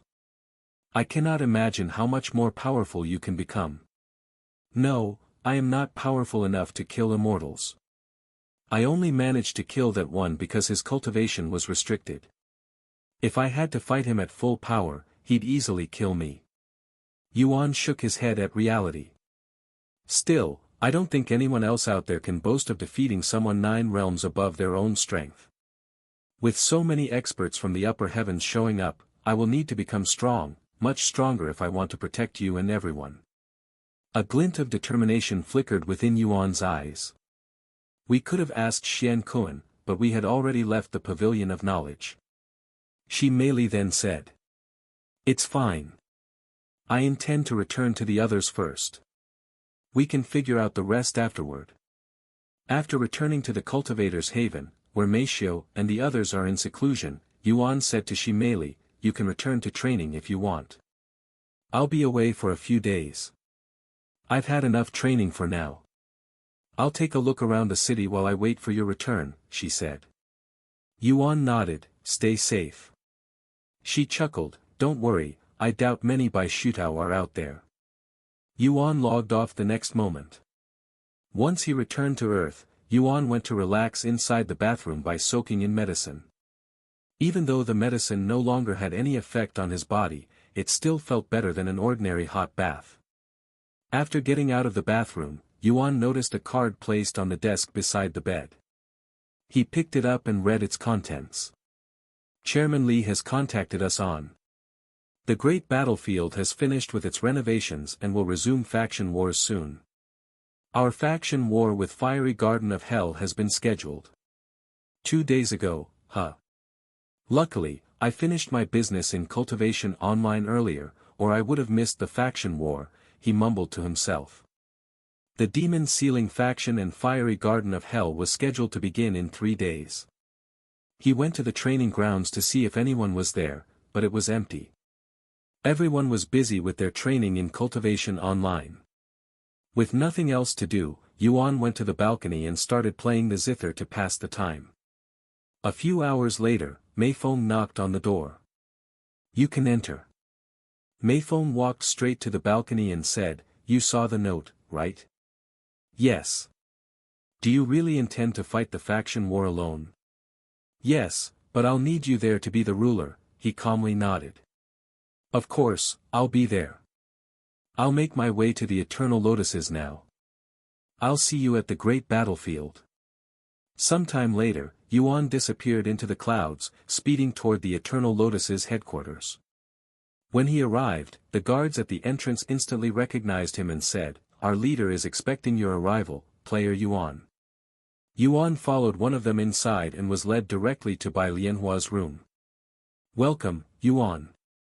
I've been anticipating your match since Miss Meifeng told me about it 2 days ago. Bai Lianhua greeted him with a bright and beautiful smile. If I was any slower with my business in Cultivation Online, I would have missed it and disappointed you. Yuan smiled. But you didn't. Anyway, Yu is in her room. Yuan nodded. Before you go to her, I'd like to thank you again for all your help. The resources you've given us greatly benefited every member of our faction, and our faction's prowess skyrocketed in a short time.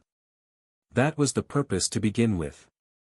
Maybe you'll be able to get your revenge on the fiery locust swarm soon. Bai Lianhua's eyebrows suddenly raised, and she said, unfortunately, that may no longer be possible, as the fiery locust swarm had been disbanded after their rank was stripped and their leader and a majority of their members had been banned from participating in further faction wars for using drugs during their match with the Demon Sealing faction. Oh, right. I forgot they did something like that. Yuan chuckled. Fiery Queen and her faction also faced ridicule since the fiery locust swarm was under them. Bai Lianhua added. So they must be extra pissed off right now. This is great. It'll make our match even more entertaining. Yuan left to meet with Yu Rou shortly after. The following day, Yuan traveled to the great battlefield with Yu Rou and Bai Lianhua. When he arrived, Mei Feng was already waiting for him, alongside the other members of the Demon Sealing faction. This time, every member was present. However, none of them would be participating in the faction war and were there as mere spectators. I was really hoping you didn't show up so we could have some fun, Wang Ming remarked as Yuan and his group arrived. Sorry, but I really need to do this alone, Yuan said with an apologetic smile. It's fine, but we have the next one. Of course. As they made their way to the arena, their group drew the attention of everyone they passed, like a group of celebrities. Look! The Demon Sealing faction is finally here. It looks like their entire faction will be present for this faction war. That's only natural. They're against the fiery garden of hell, after all. Even player Yuan won't be able to fight so many players alone. Who knows? With the new changes, anything's possible. No, it'll definitely be much more difficult for player Yuan if everyone can use deadly techniques. I'm sure player Yuan has some ridiculously powerful attacks that can wipe out thousands of players in the blink of an eye. Even if that's the case, I doubt he would be able to use those techniques too much before running out of chi. The people speculated and debated on their faction war, unaware that Yuan was planning to fight the fiery garden of hell alone. Meanwhile, the fiery garden of hell was already gathering inside the new and improved arena. The arena was expanded several times its original size, and hazardous areas, such as a river of real lava and deadly traps, were spread throughout it. The arena itself could easily accommodate 10 million players at once, so there was plenty of room for even the largest factions to go wild. Due to the formation that prevents death and serious injuries, the technique evaluation was no longer required, making faction wars more accessible and exciting. A record number of people showed up to spectate the faction war between the Demon Sealing faction and the Fiery Garden of Hell, not to mention the number of people watching from home and other places. At this moment, more than half of the world tuned in to watch the faction war, to see how the Demon Sealing faction would deal with the Fiery Garden of Hell and its impressive number of players. I've been waiting for you, Yuan. Chairman Li's face brightened like a light bulb after seeing Yuan and the rest of the Demon Sealing faction. Do I have to do anything before we can start the faction war? Yuan asked. No, we can start once it's time. Yuan nodded and said, then I'll make my way to the arena. Good luck, brother. Yu Rou said to him. The others followed, but Chairman Li's eyebrows raised when the Demon Sealing faction also started saying it. Seeing Chairman Li's puzzled face, Wang Ming said, only Yuan will be participating in the faction war. We're just here as spectators. What? You intend on fighting the Fiery Garden of Hell alone? All 600,000 of them? Chairman Li's eyes widened with shock as he asked Yuan. Yes, I do. Yuan calmly acknowledged. But, that's... Chairman Li was at a loss for words. He couldn't imagine how someone could fight so many people at once, not even someone like Yuan. Yuan smiled and said, there's a reason I created the formation.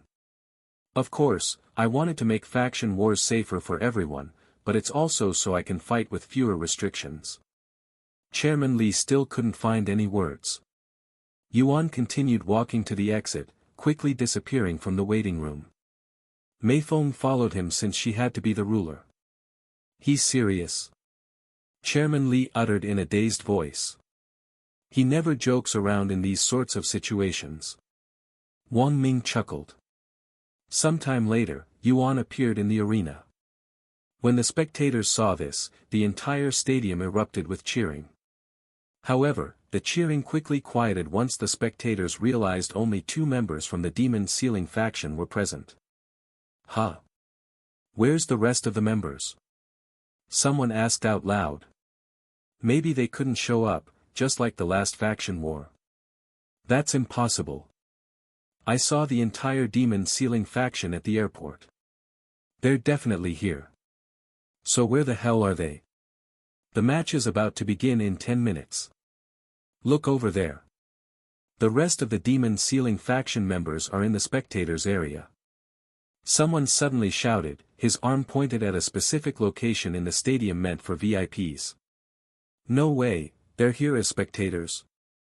Does this mean player Yuan wants to fight the fiery garden of hell alone? That's crazy. Haha, his arrogance knows no bounds. Are the fiery garden of hell aware of this? We'll find out soon. Yuan, who showed up alone in the arena to face the fiery garden of hell, shocked every spectator watching. Nobody knew what he was trying to achieve or what his thought process was, but many people were mad. Fuck. I can't believe I woke up early for this shit. I can't believe I actually bet money on the Demon Sealing faction's victory. What was I thinking? After realizing that Yuan planned to fight the fiery garden of hell alone, many people became desperate. They gambled the rest of their money on the fiery garden of hell's victory, hoping to recoup some of their losses. Meanwhile, Fiery Queen had someone scout the arena using a scouting technique. What? Only player Yuan is on the field, excluding the ruler. Fiery Queen couldn't believe what she was hearing and had the scouter do it again. Yet, the scout reconfirmed that Yuan was alone. That bastard actually dares to face us alone. How much does he intend to look down on me? Fiery Queen gritted her teeth in anger instead of feeling relieved that he was alone. 5 minutes before the match, a familiar voice resounded through the broadcasting speakers. Hello, everyone. It's me, Yen Xiao, and I will be the commentator for this faction war. Before we start, I would like to announce that the highly anticipated Demon Sealing faction interview will be released after this faction war is concluded, so stay tuned for that. Now then, as you can see for yourself, it appears that player Yuan intends to fight the fiery garden of hell by himself. That's 1 to 600,000 players. What kind of secret trick does he have up his sleeves to have so much confidence? Yen Xiao spoke with excitement. She was one of the very few people who weren't angry at Yuan and even believed in him. Before we begin the match, allow me to give you all a brief explanation of the new rules. Due to the generosity of a profound expert in formations, the great battlefield has gone through several renovations that will enhance our players' experience and our entertainment. With this formation, we will no longer have to worry about accidental deaths, allowing the players to truly go all out with their powerful techniques. However, while players won't die even if a sharp sword strikes their neck, they will still feel some of the pain, so it's not completely risk-free. Although players can no longer die, they will still carry a badge that represents their life, and if broken, they will be disqualified. A player will also be disqualified if they are knocked unconscious, which may happen if they suffer enough damage. We will now briefly demonstrate the formation's functions. 2 individuals appeared inside the arena and, before hundreds of millions of spectators, began hacking their sharp swords at each other's bare bodies without any hesitation or holding back. Many powerful blows later, not a single life-threatening injury could be seen on their body. Besides a few bruises, they looked otherwise completely fine. As you just witnessed, this formation is very reliable. Yen Xiao commented as the 2 demonstrators left the arena. The crowd cheered loudly, causing the entire stadium to tremble. Sometime later, Yen Xiao received word that the faction war would officially begin. Alright, you've all been waiting for long enough. The faction war between Demon Sealing faction, player Yuan and Fiery Garden of Hell will begin now. A flare shot straight into the sky before exploding into a blue mist, signifying the start of the faction war. Once Fiery Queen saw this, she pointed toward the direction of Yuan's castle and shouted in a commanding voice, "Teach that arrogant bastard what happens when he underestimates us, the Fiery Garden of Hell." However, before the 600,000 members of the Fiery Garden of Hell could go anywhere, they halted their advancement and stared at the massive figure in the distance with bewildered expressions. Meanwhile, Yuan activated God of War's astral arts the moment the match began. What the fuck is that? It's huge. A giant. It's a giant. The spectators watched with wide eyes and mouths as Yuan controlled the avatar, sweeping the arena with a golden sword. Seeing this, the players on the field dropped their weapons and immediately began running away. Yet, none was able to outrun the sword. The moment the avatar struck the ground, the entire great battlefield shook violently, and a deep fissure appeared in the arena. Before the fiery Garden of Hell members could even leave their base, over 300,000 players were removed from the faction war with a single strike. In the blink of an eye, Yuan had annihilated half of the fiery Garden of Hell's players. The spectators were speechless. Yan Xiaoxiao was speechless. There was not a single person watching who wasn't shocked by what they had just witnessed. Once she snapped out of her daze, Yan Xiaoxiao commented, her voice filled with excitement, "Heavens! What a power play!" Player Yuan disqualified 301,283 players with a single strike the moment the match began. How will Fiery Queen and her faction respond to this? After the sudden attack, Fiery Queen sat on her buttocks with a dazed look on her face as she stared at the golden giant that overlooked them from above like a god, feeling like an ant. It's not over. He must have consumed most, if not all, of his energy on that one attack. Fiery Queen eventually recovered. The very next moment, not wanting to finish the faction war too quickly, Yuan deactivated God of War's astral arts. Fiery Queen misunderstood this and became convinced that Yuan had exhausted all of his energy. The remaining fiery Garden of Hell players struggled to get back on their feet before advancing toward Yuan's castle again. However, before they could take more than 10 steps, a beam of light suddenly appeared from the direction of their destination. This beam of light contained an immense amount of spiritual energy, and everyone struck by it was instantly knocked unconscious.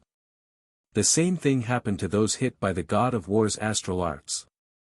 Suddenly, another 50,000 fiery Garden of Hell players were removed from the battlefield. My God! What on earth was that laser technique just now? I have never seen, Yan Xiaoxiao cried out loud. Before Yan Xiaoxiao could even finish her sentence, Yuan launched another heaven-splitting sword strike at the fiery Garden of Hell, defeating another 32,000 players in the blink of an eye. Several more heaven-splitting sword strikes appeared shortly after, giving fiery Garden of Hell no room to breathe as they were bombarded with powerful techniques from across the arena. Less than a minute had passed since the match began, yet fiery Garden of Hell's impressive 600,000 player number had been reduced to just 100,000. The spectators were unsure of what they were witnessing, but as Yuan's overwhelming abilities became apparent, a palpable fear began to spread among them. If it weren't for the formation, he would have killed 500,000 people just like that. What kind of monstrous power is that? What if he suddenly decides to use it for evil? Who could stop him then? These kinds of questions began to arise in people's minds. They feared that Yuan was too powerful, that he wielded unchecked and uncontrollable power that could spell the end of the world if he chose to end it. Queen! What should we do? We're completely powerless right now and are no different than sitting ducks waiting to be slaughtered. One of the fiery Garden of Hell members suddenly cried out loud. Fiery Queen didn't immediately respond. She surveyed her surroundings with a dazed look, taking in the devastated scene. Over 80% of her forces had been defeated in less than a minute, but they still had 100,000 players remaining. If Yuan had exhausted all of his energy, they still had a good chance of defeating him. There's no need to despair. We may have lost a lot of players, but we are still 100,000 strong. Player Yuan's definitely exhausted his chi this time. This is our chance to defeat him once and for all. Fiery Queen shouted. She pointed in Yuan's direction with a whip in hand and continued, "Advance." The players quickly scrambled to their feet and started running toward Yuan's castle for the third time with their eyes peeled open for incoming attacks. He stopped attacking. I think he's really out of energy. We need to hurry and reach him before he recovers. Move. Move your asses. We cannot allow him to recover even slightly. The fiery Garden of Hell began advancing like madmen, almost as though they were racing each other to see who reached Yuan first. Even if they don't have the capability to defeat Yuan, they could still hope to delay his recovery. However, unbeknownst to them, Yuan still had plenty of spiritual energy. In fact, he'd been holding back the majority of his strength this entire time. If he'd used his full strength, or even half of it, the players wouldn't have survived it, even with the formation's protection. Seeing how desperately the fiery garden of hell was trying to reach him, Yuan sat on the ground before completely lying down, looking like he was going to take a nap. What in God's name? Player Yuan appears to be taking a nap in the middle of the war. Did he run out of energy after using so many powerful techniques at once? Yan Xiaoxiao exclaimed. He really loves to show off, doesn't he? Wang Ming chuckled at this scene. He's just bullying them at this point. Shi Lang shook his head with a slight smile. The arena was so massive that it took the fastest player in Fiery Garden of Hell nearly 20 minutes of straight sprinting to finally reach Yuan. That bastard's asleep. The player almost couldn't believe his eyes when he saw Yuan casually resting on his back, seemingly without a care in the world. The player immediately thought about launching a sneak attack, but he quickly became doubtful whether Yuan was actually asleep or not. What was I thinking? Unless he knocked himself out after exhausting himself, there's no way he would actually be asleep. This is obviously a trap. However, even if it was a trap, the player couldn't stand there and do nothing while Yuan continued to recover his energy. He had to do something. The next moment, after taking a few deep breaths, the player made his move. Using his movement technique, he closed their distance almost instantly. With a dagger in his grasp, the player aimed for the badge hanging by Yuan's waist. However, when the player reached Yuan, he saw that Yuan's eyes were suddenly opened, and they were staring right into his eyes. The player felt an incredible chill throughout his entire body, almost like he was suddenly swimming naked in ice water. Unfortunately, it was already too late to stop, and the adrenaline in his blood made him move even faster. Die for me, you monster! The player roared as his dagger inched closer to Yuan's life badge.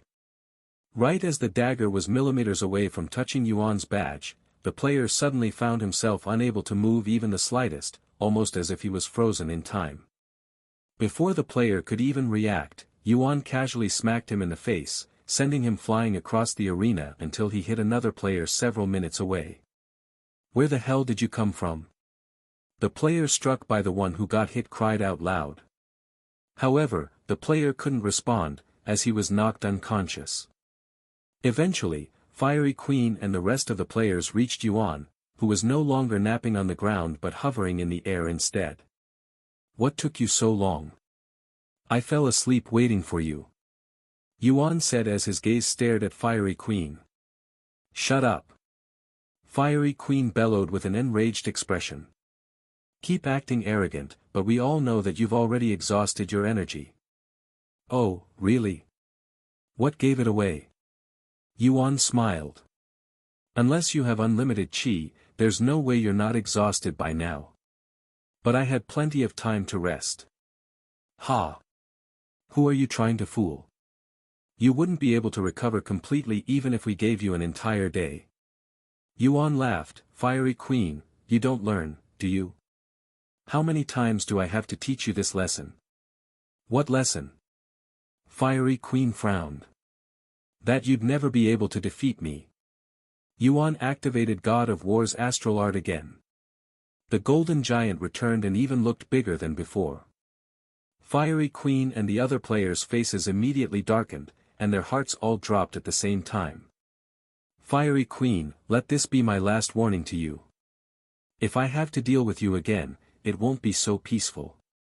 Yuan proceeded to bombard Fiery Queen and the remaining players with a barrage of attacks. Each time the golden giant swung its sword, the entire island would shake, and a new fissure would open up in the ground.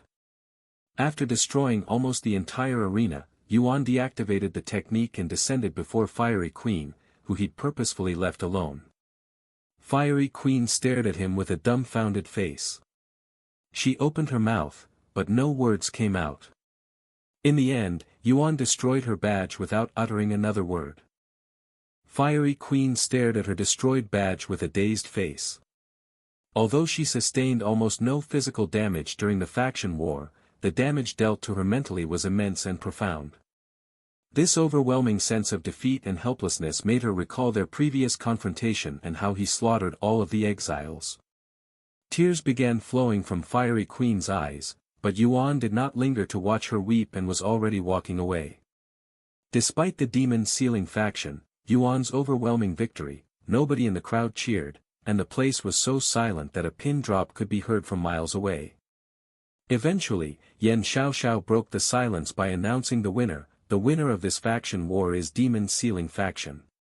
Or should I say player Yuan, who single-handedly defeated 600,000 players by himself. Yan Xiaoxiao quickly appeared in the arena and sprinted to Yuan, fearing that he might leave before she could interview him. Congratulations on the Demon Sealing Faction's second victory. With this momentous victory, the Demon Sealing Faction is now ranked 5th in the world. I'm sure the speed of your rise broke several records, but we can talk about that later. Right now, I want to know what you have to say. Yuan grabbed the microphone and spoke calmly. I see a lot of disappointed people in the audience. Were you expecting something else? I'm sorry if I disappointed you, but I warned you the last time, never bet against me.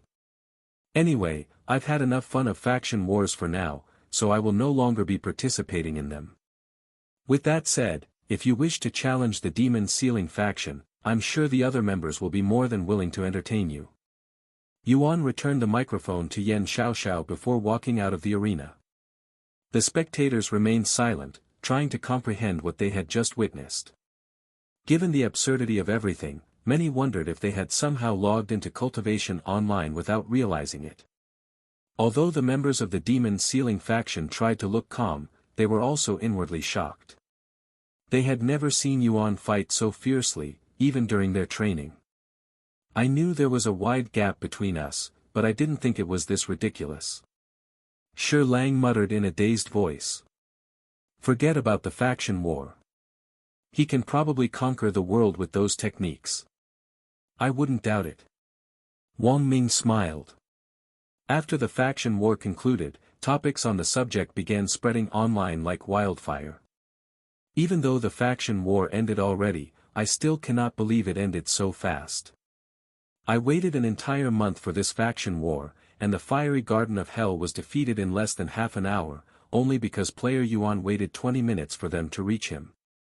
Controversies on whether Yuan should be allowed to participate in future faction wars also began filling up the internet. Player Yuan is too powerful. He needs to be banned from future faction wars to keep things entertaining and fair. Player Yuan is too much. He's too arrogant. Fiery Queen did not deserve to be bullied like that.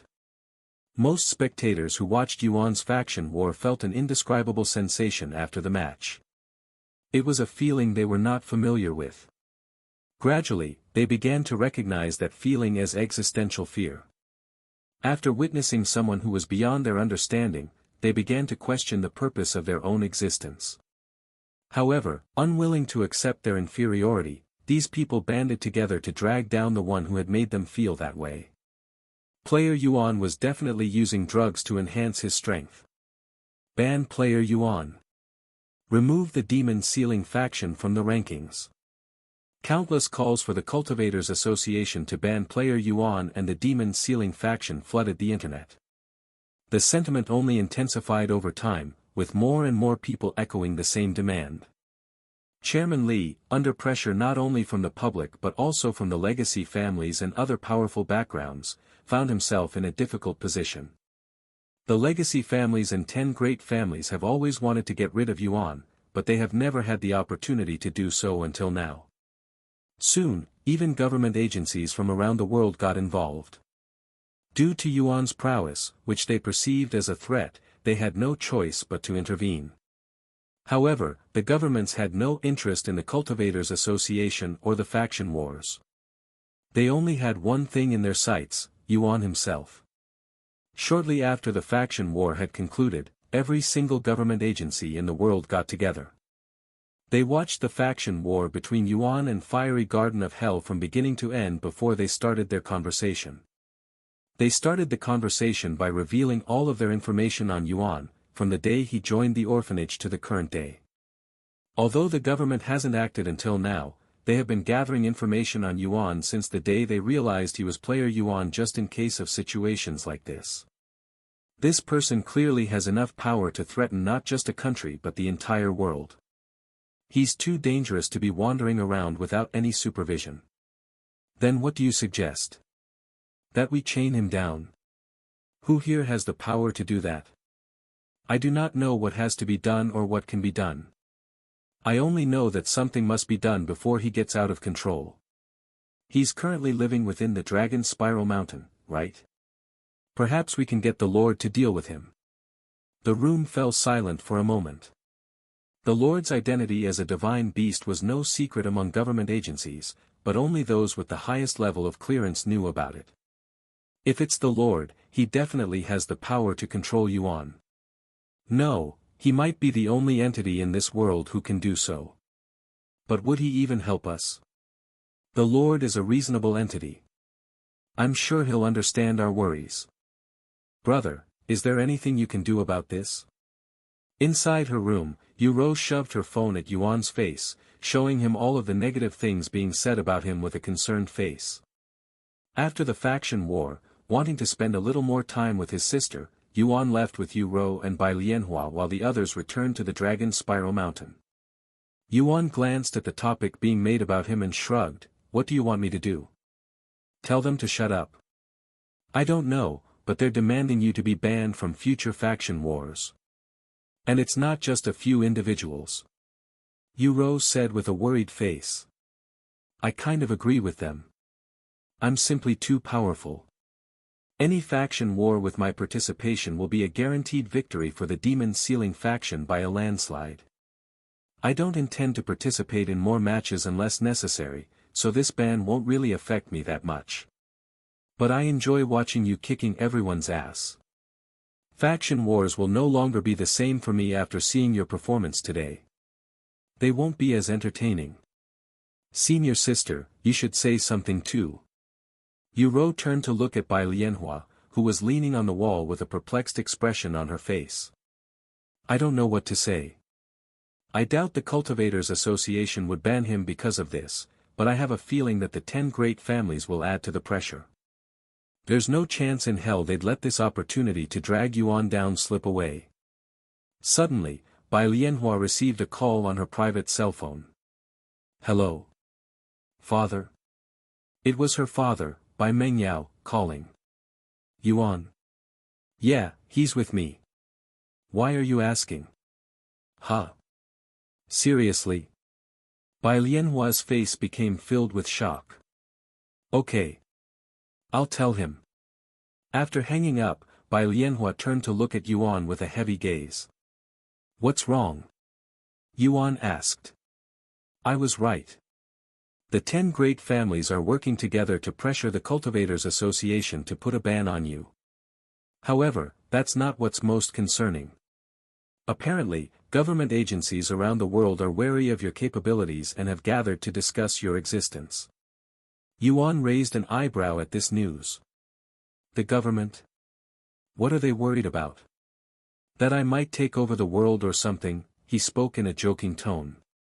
Yet, Bai Lianhua nodded and said, yes, precisely that. They are worried about the prowess you displayed today. As of this moment, they see you as an unpredictable disaster waiting to happen. Even if you swear that you won't take over the world, they won't feel safe until they have you under their control. So what do you think they'll do to me? Yuan suddenly asked. Despite being on the government's watch list, Yuan didn't seem to be all that concerned. Well, they'll most likely try to put a leash on you, control you. However, they won't approach you directly and will most likely. Bai Lianhua paused midway and turned to look at Yu Rou with a worried frown on her face. They will most likely approach Yu Rou and those close to you first. Only once they have enough leverage over you will they finally approach you, Bai Lianhua sighed. Is that so? Yuan looked at Yu Rou and asked, want to spend some time with me in the Dragon Spiral Mountain? At least until everything calms down. Nobody will be able to bother you while you're with me. Yu closed her mouth just as quickly as she opened it. She wanted to agree, but she had her own obligations at the Eternal Lotuses and couldn't be selfish anymore. She turned to look at Bai Lianhua, seemingly asking for permission. Bai Lianhua smiled and said, "Go spend some time with your brother.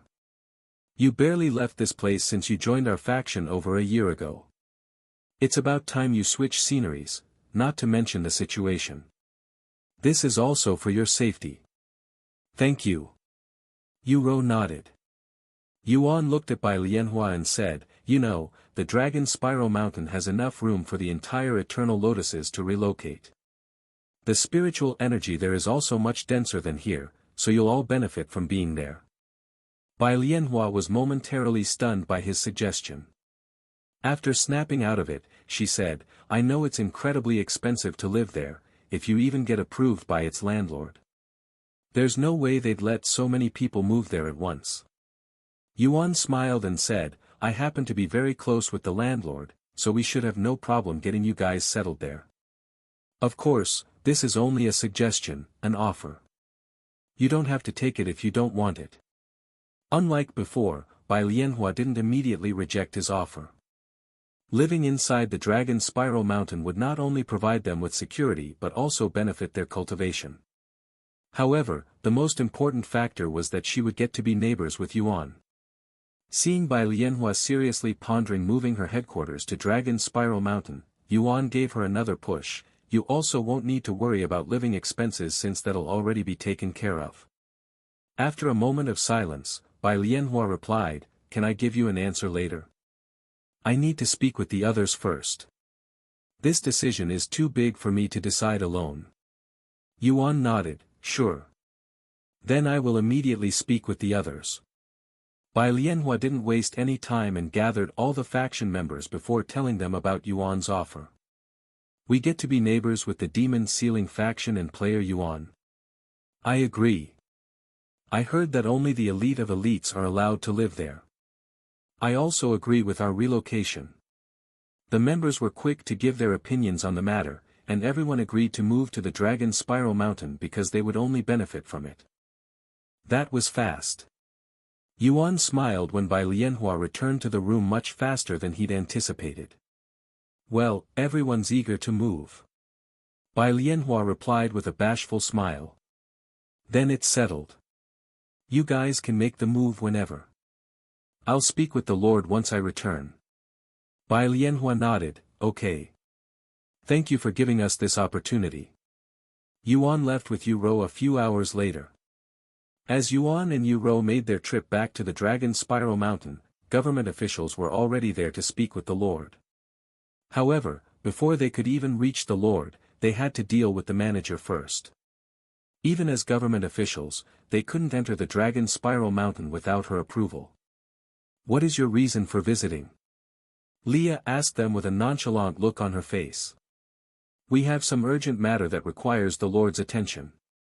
This world's balance is in jeopardy, and we believe the Lord is the only individual who can deal with it."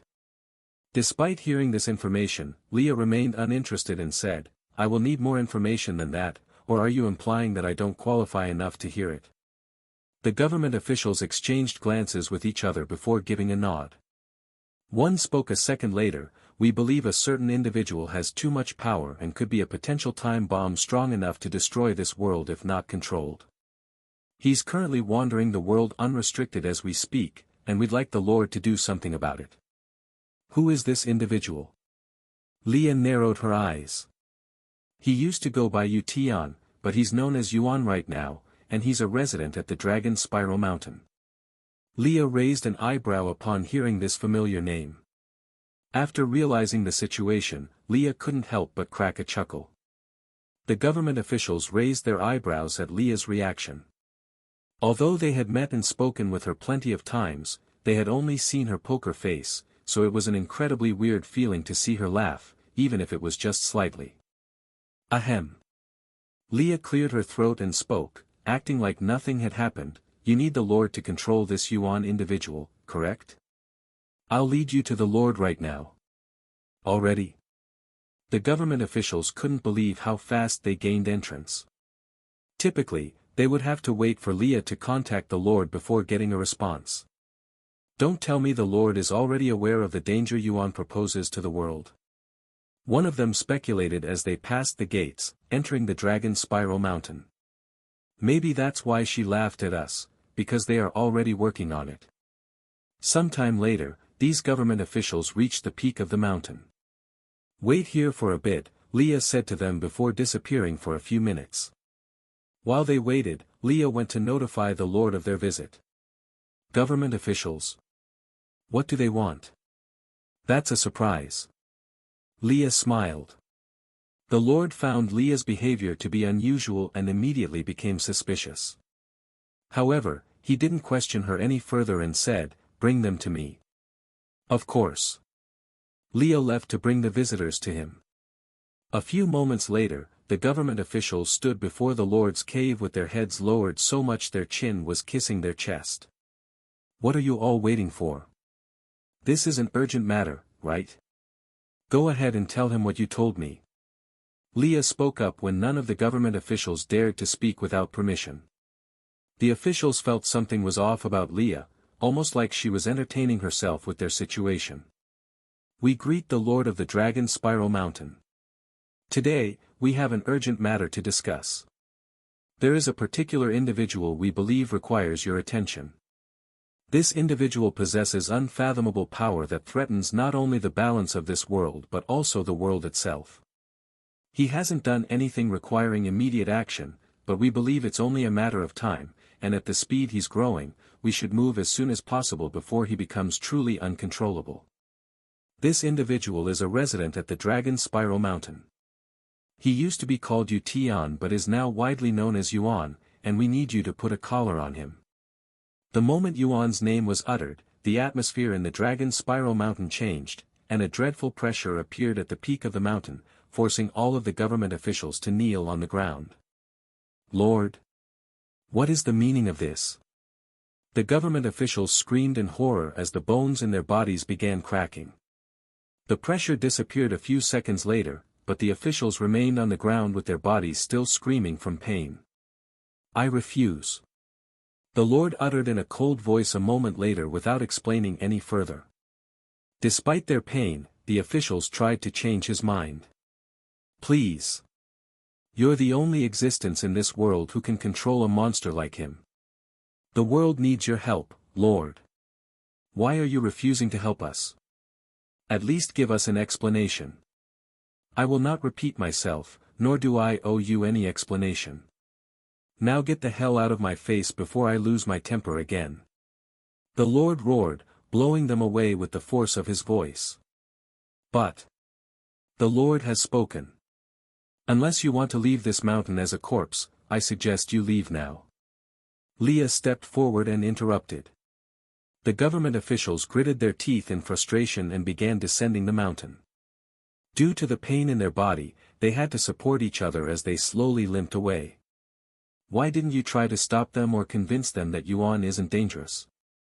Leah asked the Lord after the officials left. You think they'd listen to me? Humans are foolish and cowardly creatures, especially when their power and control are threatened. The Lord sighed. Anyway, this was bound to happen sooner or later. Let's wait and see how he'll deal with this. Leah silently acknowledged. Fuck. Why did the Lord refuse to help us? Could he be afraid of Yuan? That's impossible. The Lord has an unfathomable cultivation. He could easily kill someone like Yuan. Whatever his reason is, we cannot leave without any results. Our supervisors will eat us alive if we return empty-handed. But what the hell are we supposed to do? The government officials stopped moving and decided to sit by the road to think. They were also in too much pain to walk and took this opportunity to heal. After some time, they considered returning to the peak for another attempt to convince the Lord, but no one actually dared, fearing that the Lord would kill them for such audacity. There's nothing we can do here. I'm sure our supervisors will understand. Let's get out of here before there's a misunderstanding. Yeah. It's not like we can argue with the Lord. The officials got back on their feet and began descending the mountain again. Sometime later, they noticed a handsome young man coming up the mountain from a distance. Despite his youthful appearance, he had a profound aura and exuded the presence of an expert. Look over there. It's Yuan. The government officials immediately halted their steps when they recognized the young man to be Yuan, the very person they were trying to put under control. Yuan noticed these individuals long before they even saw him and had plenty of time to ponder how he should interact with them, if he even should. Once they were only several feet apart from each other, Yuan stopped in front of them with a friendly smile on his face. Judging by your suits, you must be with the government. Did you already finish your discussion with the Lord? How did it go? He asked. What are you talking about? The officials' eyes widened with surprise, almost as if they couldn't believe what they were hearing. Yuan pretended to look confused and said, I thought you were here to see whether you can get the Lord to deal with me or something along that line. Was I mistaken? You. The government officials' faces darkened after hearing his words. However, they quickly realized the gravity of their situation. If they respond incorrectly and offend Yuan, it might trigger what they feared could happen. I think there's been a misunderstanding. Our supervisors are not trying to deal with you. We just want to make sure you don't accidentally destroy a city or the world. Wow, that's quite the assumption there. How did you come up with such a conclusion? Is it because of my performance during the faction war? Before the officials could respond, Yuan continued, or is it because of the 10 great families? Are they telling you that I am dangerous and need to be dealt with? Well, it doesn't really matter. Tell your supervisors that I have no intention of being controlled, nor do I have any plans on overthrowing the government, as long as you know your place and don't touch my friends and family. In case they don't want to listen, tell them that what they'd witnessed during the faction war was only a small fraction of my full strength. If they want to see me prove it, they can go ahead and continue messing with me. The government officials trembled upon seeing Yuan's cold smile. They couldn't imagine Yuan possessing more power than what they'd already witnessed, but they didn't doubt him. Yuan suddenly walked forward until he was standing right in front of them. Are you afraid of me? Yuan placed his right hand on the official's shoulder and could immediately feel the man trembling in fear. There's no reason to fear me, at least not yet. As long as the government doesn't overstep its boundaries, I won't do anything to you guys. Yuan gave the man's shoulder a gentle pat before walking past them and disappearing into the formation. All of the officials fell to their knees once they could no longer sense Yuan's presence. Their bodies began sweating profusely, and their legs felt like tofu, almost as though they'd just escaped a near-death situation. None of the officials spoke to each other, as they all had their own thoughts to figure out. Sometime later, they stood up and left the Dragon Spiral Mountain. They would not utter a single word until they returned to their supervisors, informing them of the Lord's response, as well as Yuan's warning to them. Meanwhile, Yuan met with the Lord, who had watched his conversation with the officials. You sounded like a villain back there. Are you sure that's how you want to appear? The Lord asked him. Yuan shrugged, they are the ones who branded me as one first. It wouldn't have mattered how I acted since I would still be a villain in their eyes.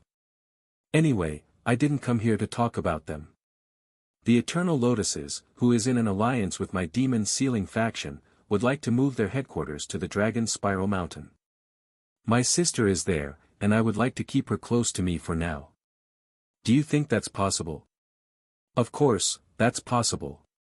Even if we don't have room, I'll make sure there's room. In fact, I have been thinking about clearing out the mountain so it's exclusively used by you and those close to you. Yuan was surprised to hear this and quickly said, there's no need to do that for me. What am I going to do with an entire mountain, anyway? I am fine with what I currently have, so just keep things the way they are. I understand. The Lord nodded. After chatting a little more, Yuan returned to his residence and contacted by Lianhua. Yes, I have received the Lord's approval, so you can move here whenever you want. Then we'll move there in a few days. I'll see you then. See you. Bai Lianhua immediately started the process after hanging up. Who the hell does that arrogant little brat think he is, threatening the government? Government agencies around the world were enraged when they were informed of the situation. They couldn't believe that they were being threatened by someone who barely just reached adulthood. Yet, that wasn't even the most irritating part. The fact they couldn't do anything about it was what truly infuriated them to the core. The Lord refused to help them for some reason, and Yuan lived inside the Dragon Spiral Mountain, making things even more complicated than they already are. If they wanted to deal with Yuan, they had to wait until he left the Dragon Spiral Mountain. Otherwise, they risk offending the Lord of the Mountain by conducting their business within his sacred land. The Lord possessed power and authority that far surpassed any other organization or individual in the world. The only saving grace for humanity was the Lord's indifference toward humans as long as they didn't mess with him. Many decades ago, the government tried to subdue the Lord. However, they quickly found out how foolish their actions were when the Lord effortlessly killed everyone responsible without leaving the mountain. Of course, the government tried nuclear weapons, but those were also rendered useless before they could even get close to the mountain. After the old government was annihilated by the Lord, a new one formed and signed a peace treaty with the Lord. The contract stipulated that they would not interfere with the Lord or any activities within Dragon Spiral Mountain, declaring the place an independent power. This meant that the laws governing the majority of the world were irrelevant within Dragon Spiral Mountain, and all business conducted there could not be judged by outside standards. I want the Dragon Spiral Mountain to on a 24-hour surveillance. Notify us immediately whenever Yuan leaves. But what are we going to do once he leaves? Ambush him? We don't have the power to do anything to him. We can figure that out later. For now, I want everything on him, from what he eats during breakfast to when he shits it out. If we cannot deal with Yuan, we can always target those around him. Contact the Demon Sealing faction members and try to recruit them to our side. Be cautious and discreet. The entire room went silent after such an impossible task was given. It was already impossible enough to enter the Dragon Spiral Mountain, so how were they going to spy on Yuan to get information on him? I guess we can try to convert someone that's already close to him on our side, but that has its own risks. What if they feed us incorrect information? What if they expose us? There's no such thing as risk-free in our line of work. Everything has a risk. The only question is whether or not we're willing to accept such risks. The room fell silent again.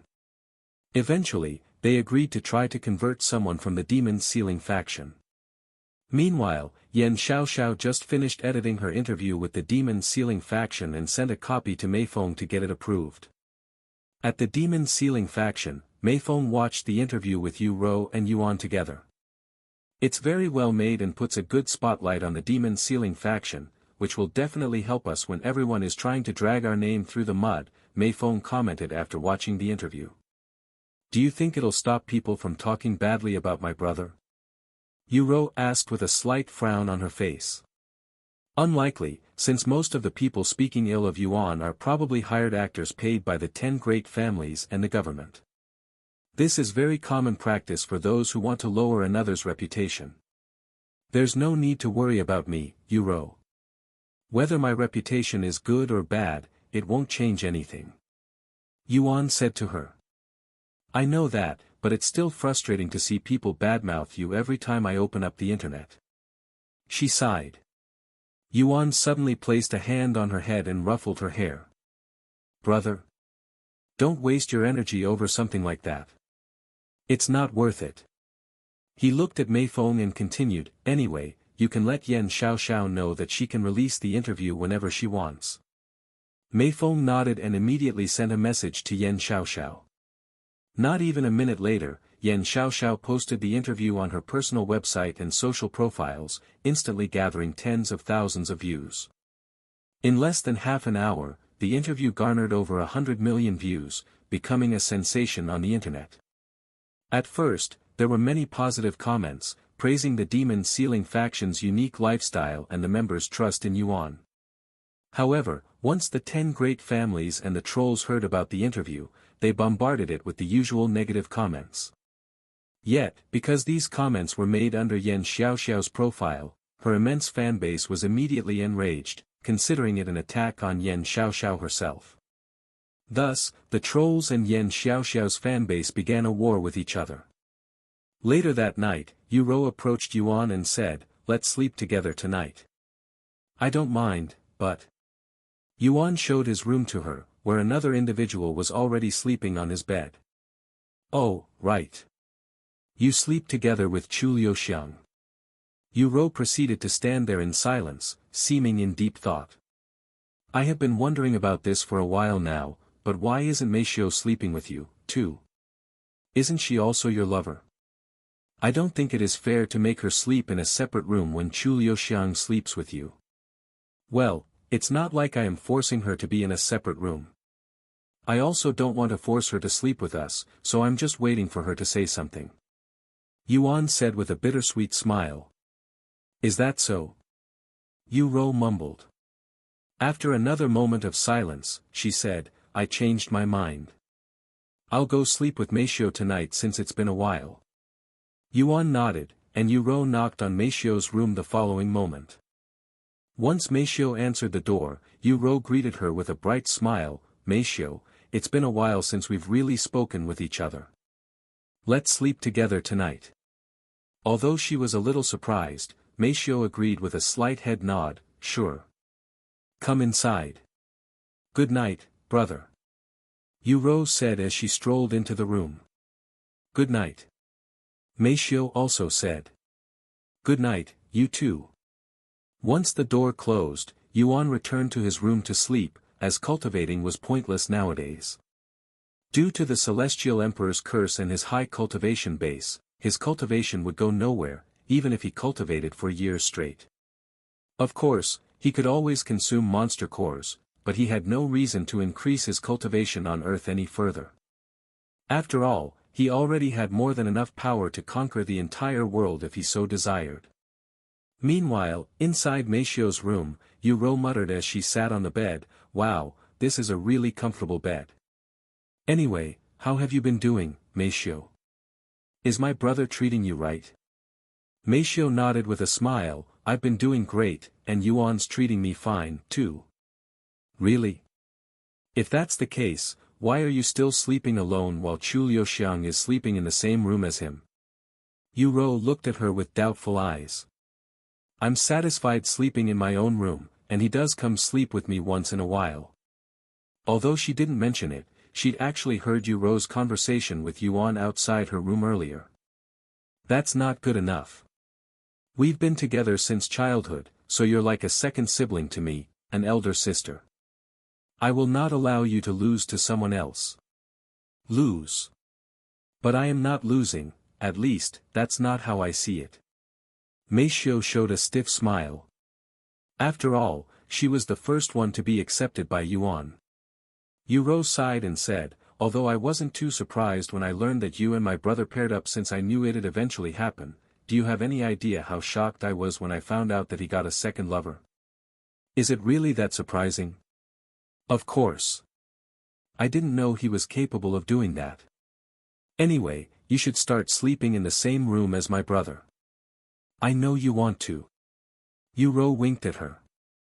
After a moment of silence, Meishou spoke in a low voice, "What about you?" "Huh? What about me?" Yu raised her eyebrows. "Don't you also love him?" Yu was momentarily stunned by such a question, but she quickly snapped out of it and chuckled, "Of course I do. He's my one and only brother, after all." Meishou gently shook her head. "You know that's not what I mean." Yu's body trembled slightly, clearly not expecting Meishou to question her in such a manner. "I know, but you should also know that we're siblings. But you're not blood-related. That changes everything." Yu shook her head and sighed, "While that's true, it's our perspective that truly matters. I love him very much, and I'd do anything for him, but I don't know if I am ready, or will ever be ready, to treat him as anything other than my brother." "Is that so?" Seeing the dejected look on Yu Ro's face, Meishio decided to stop talking about this subject. After a moment of silence, Meishio sat on the bed and said, "Tell me about what it's like at the Eternal Lotuses." "Sure." After closing the light, the two of them lay underneath the blankets, and Yu Ro started recalling her experience at the Eternal Lotuses. Once Yu Ro was finished, Meishio spoke about her adventures with Yuan and her progress in Cultivation Online. They ended up talking all night, only falling asleep once the sun began rising. Over the next few days, in order to know those around Yuan better, Yu Ro would spend most of her time chatting with the members of the Demon Sealing faction. On the third day of Yu Ro's stay at the Dragon Spiral Mountain, Bai Lianhua and the rest of the Eternal Lotuses were finally ready to move their headquarters. Early in the morning the following day, Bai Lianhua and the entire Eternal Lotuses showed up at the bottom of the Dragon Spiral Mountain with several trucks full of items, from furniture to decorations. Yuan went to greet them alone. "So, how does this work?" Bai Lianhua asked. "The manager is making her way here now. You can ask her in a bit." Leah showed up several minutes later and said, "There are several unoccupied properties. Since your circumstances are unique and we haven't prepared a place for you, you can go ahead and pick the one you like best. Once you have picked your property, you can start moving your stuff." Leo looked at Yuan before handing him a notebook and said, "Since you recommended them, they're your responsibility. Everything you need to know is inside that notebook." Without further explanation, Leah turned around and disappeared. "Are we really welcome here?" Bai Lianhua swallowed nervously after seeing Leah's cold behavior. Yuan chuckled and said, "Don't worry about her. She's naturally grumpy like that. You'll get used to it very quickly." "I can hear you." Leah's angry voice resounded in an echo. Sometime later, Yuan brought Bai Lianhua and several high-ranking members inside the Dragon Spiral Mountain to look at the available spaces listed in the notebook Leah gave him. Most of the property in the lower and middle areas of the mountain was already occupied, but there were still plenty of options available. In the lower area, 2 large mansions remained, while the middle area had 3. As for the upper area, 5 homes were still unoccupied. The disparity in spiritual energy between the lower and middle areas is immense. "I cannot fathom what it'd be like in the upper areas," Bai Lianhua remarked as they entered the middle area. "I never even thought such quality of spiritual energy was possible on Earth." Another commented, "This place is a cultivator's heaven." A few hours have passed since Yuan started showing Bai Lianhua and the others the available properties within Dragon Spiral Mountain. All of the buildings were luxurious manors that were even bigger than Bai Lianhua's family home. While the upper area was more spacious, it was the higher spiritual energy quality that truly mattered. In the end, Bai Lianhua chose to live in the upper area while also staying as close as possible to the Demon Sealing faction's residence. "Here is a list of our rules. I doubt you will cause any trouble for the Dragon Spiral Mountain, but it's better to be safe than sorry." Yuan handed him a list of rules that was placed inside the notebook. Bai Lianhua accepted the list and spoke with a serious expression, "Don't worry, I will make sure we don't embarrass ourselves." Yuan smiled and said, "If you want, I can create a formation around your home that will prevent all commotion from leaving, so you won't have to worry about being too noisy to your neighbors." Bai Lianhua nodded, "That would be great. Thank you."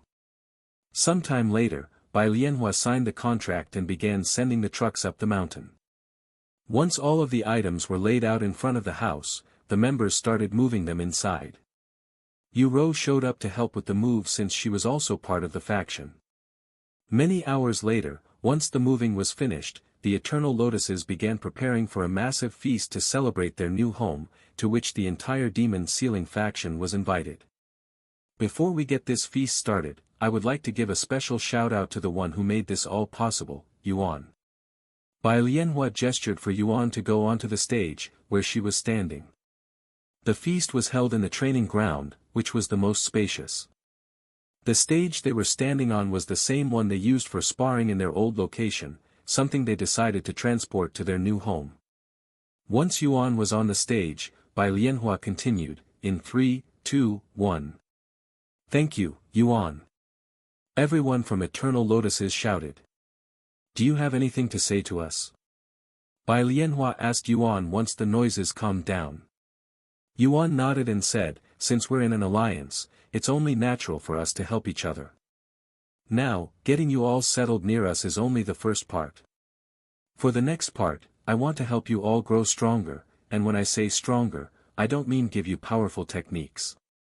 I have already spoken to my faction about this, and we want to train you personally.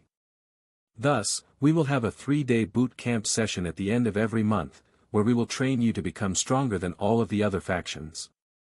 Of course, this boot camp is not mandatory and not for everyone, but for those of you who wish to stand above the rest, it's your best chance of that. The Eternal Lotuses members exchanged glances with each other, their gaze filled with intrigue yet worry.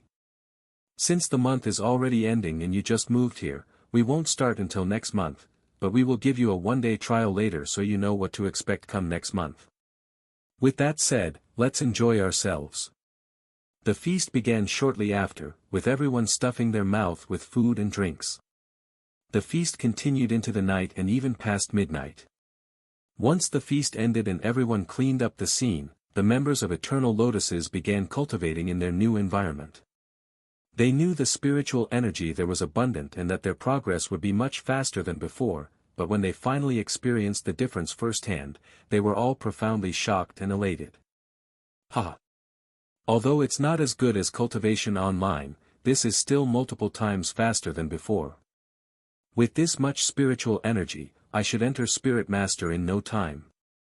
No wonder why people rush to ascend in Cultivation Online even if they're severely underleveled. This is worth the risk. None of the members of Eternal Lotuses were able to sleep that night, as if they were addicted to cultivating. 2 days later, Yuan and the rest of the Demon Sealing faction showed up at the Eternal Lotuses' residence with weapons in their grasp, looking like they wanted to start a war. If you wish to participate in the trial, go to this side. Otherwise, go to this side. Bai Lianhua instructed her members. In just a few moments, every member of Eternal Lotuses went to the participating side. Good. Bai Lianhua nodded in approval at their response. Now, we'll divide everyone into groups based on their cultivation base, Wang Ming instructed as he stepped forward. Spirit warriors will be in one group, and spirit masters will be in another. A few minutes later, 4 different groups were formed from several thousand people. The first group contained about 1,000 spirit apprentices, while the second group had around triple that amount of spirit warriors. The third group had only several hundred spirit masters, and the last group had around 50 spirit grandmasters. Alright. Group 1 and Group 2 will divide into smaller groups and follow me. Wang Bingbing raised her hand, gesturing for them to follow her. Hong Xiuquan, Chu Liuxiang, Mei Xiu, Wang Xiuying, and Shi Murong also followed her. I will take Group 3. Shi Lang said. And Group 4 is with me. Wang Ming said. What about me? Are you going to train me? Bai Lianhua asked Yuan while pointing at herself. No, she'll be doing the honors. Yuan gestured to Li Jinsi. Hello. You're Li Jinsi, correct? Bai Lianhua greeted her with a respectful bow. Yes. I'll be in your care. Li Jinsi silently nodded. By the way, in addition to the sound concealing formation, I also covered this place with a second formation that's just like the one used at the Great Battlefield to prevent accidental death, so you don't need to worry about dying. Yuan suddenly said. Is that so? Bai Lianhua responded with a stiff smile. Please. Spare me. You call this training? This is more like torture. The members of Eternal Lotuses quickly realized just how terrifying and outrageously difficult their boot camp was after only a few minutes. They were constantly being beaten and tossed around like ragdolls by the members of the Demon Sealing faction. What's wrong? Are you giving up already? We've just started. Wang Bingbing shouted at them like a drill instructor in military boot camp. Did you think it was going to be easy? If this is too much for you, give up. However, don't complain if your peers leave you in the dust. While not every member of the demon sealing faction screamed, not a single one of them was going easy on the members of Eternal Lotuses. In less than 10 minutes, over 10% of the participants tapped out, refusing to continue the boot camp trial. It was simply too much for them to handle. If you think this is bad, my training is several times worse than what you're experiencing now. Everything has a price, and this is the price for wanting to get strong fast. Shi Lang said as he wasted everyone in Group 3. Meanwhile, Bai Lianhua was also being tossed around by Li Jinxi. It's like I am fighting a relentless monster. She's not giving me any room to breathe, much less attack. Bai Lianhua cried inwardly as she was tossed left and right by Li Jinxi's heavy strikes despite blocking them. Half an hour later, 70% of the participants gave up. What do you think? Want to give it a go? Yuan looked at Yu Rou, who was watching the training with him. After a moment of silence, Yu Rou nodded and said, "Yes, but I want you to train me, brother. If you think I'll go easy on you because you're my beloved sister." Yuan showed her a cold smile that sent shivers throughout her entire body. "That's not it, nor do I want you to go easy on me. I want you to train me because I want to be trained by the very best, even if it'll be many times more painful." Yu Rou spoke with clenched fists. "As expected of my sister." Yuan's smile became warmer, and he continued, "All right. I'll train you, but don't you dare complain to me later about it being too difficult. Don't look down on me, brother. I am no longer the pampered little princess I was before." Yu Rou spoke with a serious expression. "Follow me." Yuan brought Yu Rou back to his residence since the training ground there was already fully occupied. "Are you ready?" Yuan asked her once they were at the training ground. "I am." Yu Rou nodded. "Then let's get this party started."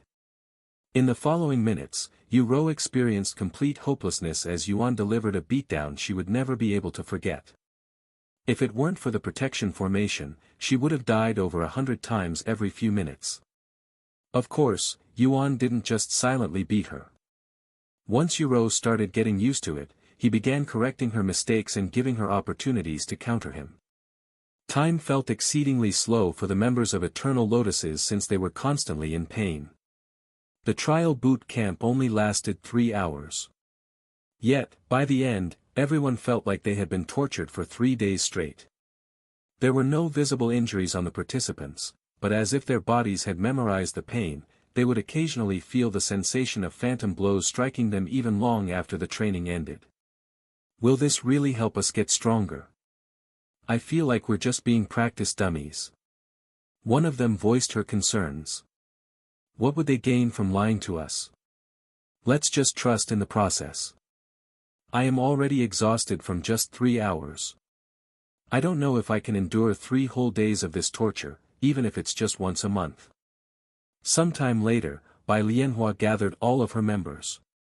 Yuan had to carry Yu Rou back because she was so utterly drained that even the mere act of lifting a finger seemed insurmountable.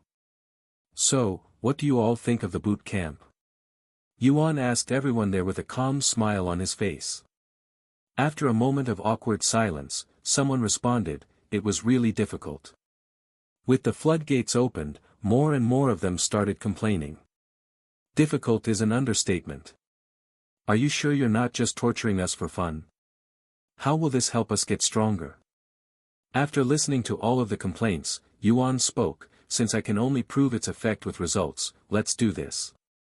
If you have endured 3 sessions of boot camp straight without very clear and satisfying results, I will give you an ancient grade technique or treasure as an apology." After hearing this, the audience's faces immediately lit up with excitement. However, once they recalled their experience during the trial, their expressions quickly turned dreadful once more. Seeing this, Bai Lianhua stepped forward and said, "Once again, participation is not mandatory. However, if you wish to rapidly advance and rise above the crowd, this will be the most effective method. Personally, I will be participating in the boot camp. In the last 3 hours, I have gained more experience than in the past year. You may not see any improvements right now, but that doesn't mean you haven't improved at all. Take your time to think this through. You have plenty of time until the next session, Yuan told them. After the gathering, the demon sealing faction returned to their residence while Yuan went to the peak of the mountain to pick up Ji Ran, who had been restoring the Lord's cultivation for the last few days. As always, thank you for the assistance. The Lord thanked Ji Ran. I am only doing my duty. Ji Ran responded. Once he returned to Yuan's dantian, Ji Ran went into a deep slumber to recover. How are you doing in the 9 heavens? The Lord suddenly asked Yuan. Things are getting complicated, but I'm doing fine otherwise. Complicated? How? The Lord inquired, his interest piqued. After hearing the Lord's inquiry, Yuan said, well, some people think I am a demon because of my regenerative abilities, and I can't really blame them either. A demon, huh? That's quite troublesome. The Lord mumbled with a frown. It's fine for now since they don't know my identity, but it won't stay like that forever. Is that so? How about your progress finding the Dragon Spiral Mountain? The Lord then asked. Yuan's eyes widened after being reminded of the Dragon Spiral Mountain, the one that existed within the 9 heavens. I actually forgot about that. Yuan said. In order to travel to the 9 heavens with his real body, he must find and activate the teleporter, which exists in a second Dragon Spiral Mountain somewhere between the 4th heaven and the 7th heaven. I might need to make a second trip to the Pavilion of Knowledge. He muttered. Even if you find it, I would be surprised if the gate is still functional. The Lord suddenly said. What makes you think that? I would be hard-pressed to believe the Celestial Emperor hadn't tampered with it since it might affect his plans. After all, we would be able to travel there with our real bodies, and I am not sure if that's part of the Celestial Emperor's plans. That makes sense. Yuan mumbled. I guess we'll find out once I go there. By the way, why are there 2 Dragon Spiral Mountains, and what are their purposes? They were created before the divine heaven became the 9 heavens, correct? There are actually 3 Dragon Spiral Mountains in existence, and they were created to honor the dragons of origins, each representing a dragon of origin. The one we're on right now was heavily damaged during the divide and used to be much bigger and grander. The second one was completely destroyed after a certain incident long before the divide. The third one should be safe, but as I said, I wouldn't be surprised if the Celestial Emperor did something with it. Oh, in case you're interested, our Dragon Spiral Mountain is meant to honor the dragon ancestor. The Great One's mountain was the one that got demolished. The last one is for Dragon Goddess Yeo. Anyway, other than being used to honor the dragons of origins, they were also used as a means of travel by the beast clans, mostly dragon clans. The divine heaven was an unfathomably vast world before the divide, so these teleporters were important for travel back then. Yuan nodded and said, makes sense. The 9 heavens is still massive even though it's split into 9 different realms. There are teleport formations in almost every city nowadays, too. Sometime later.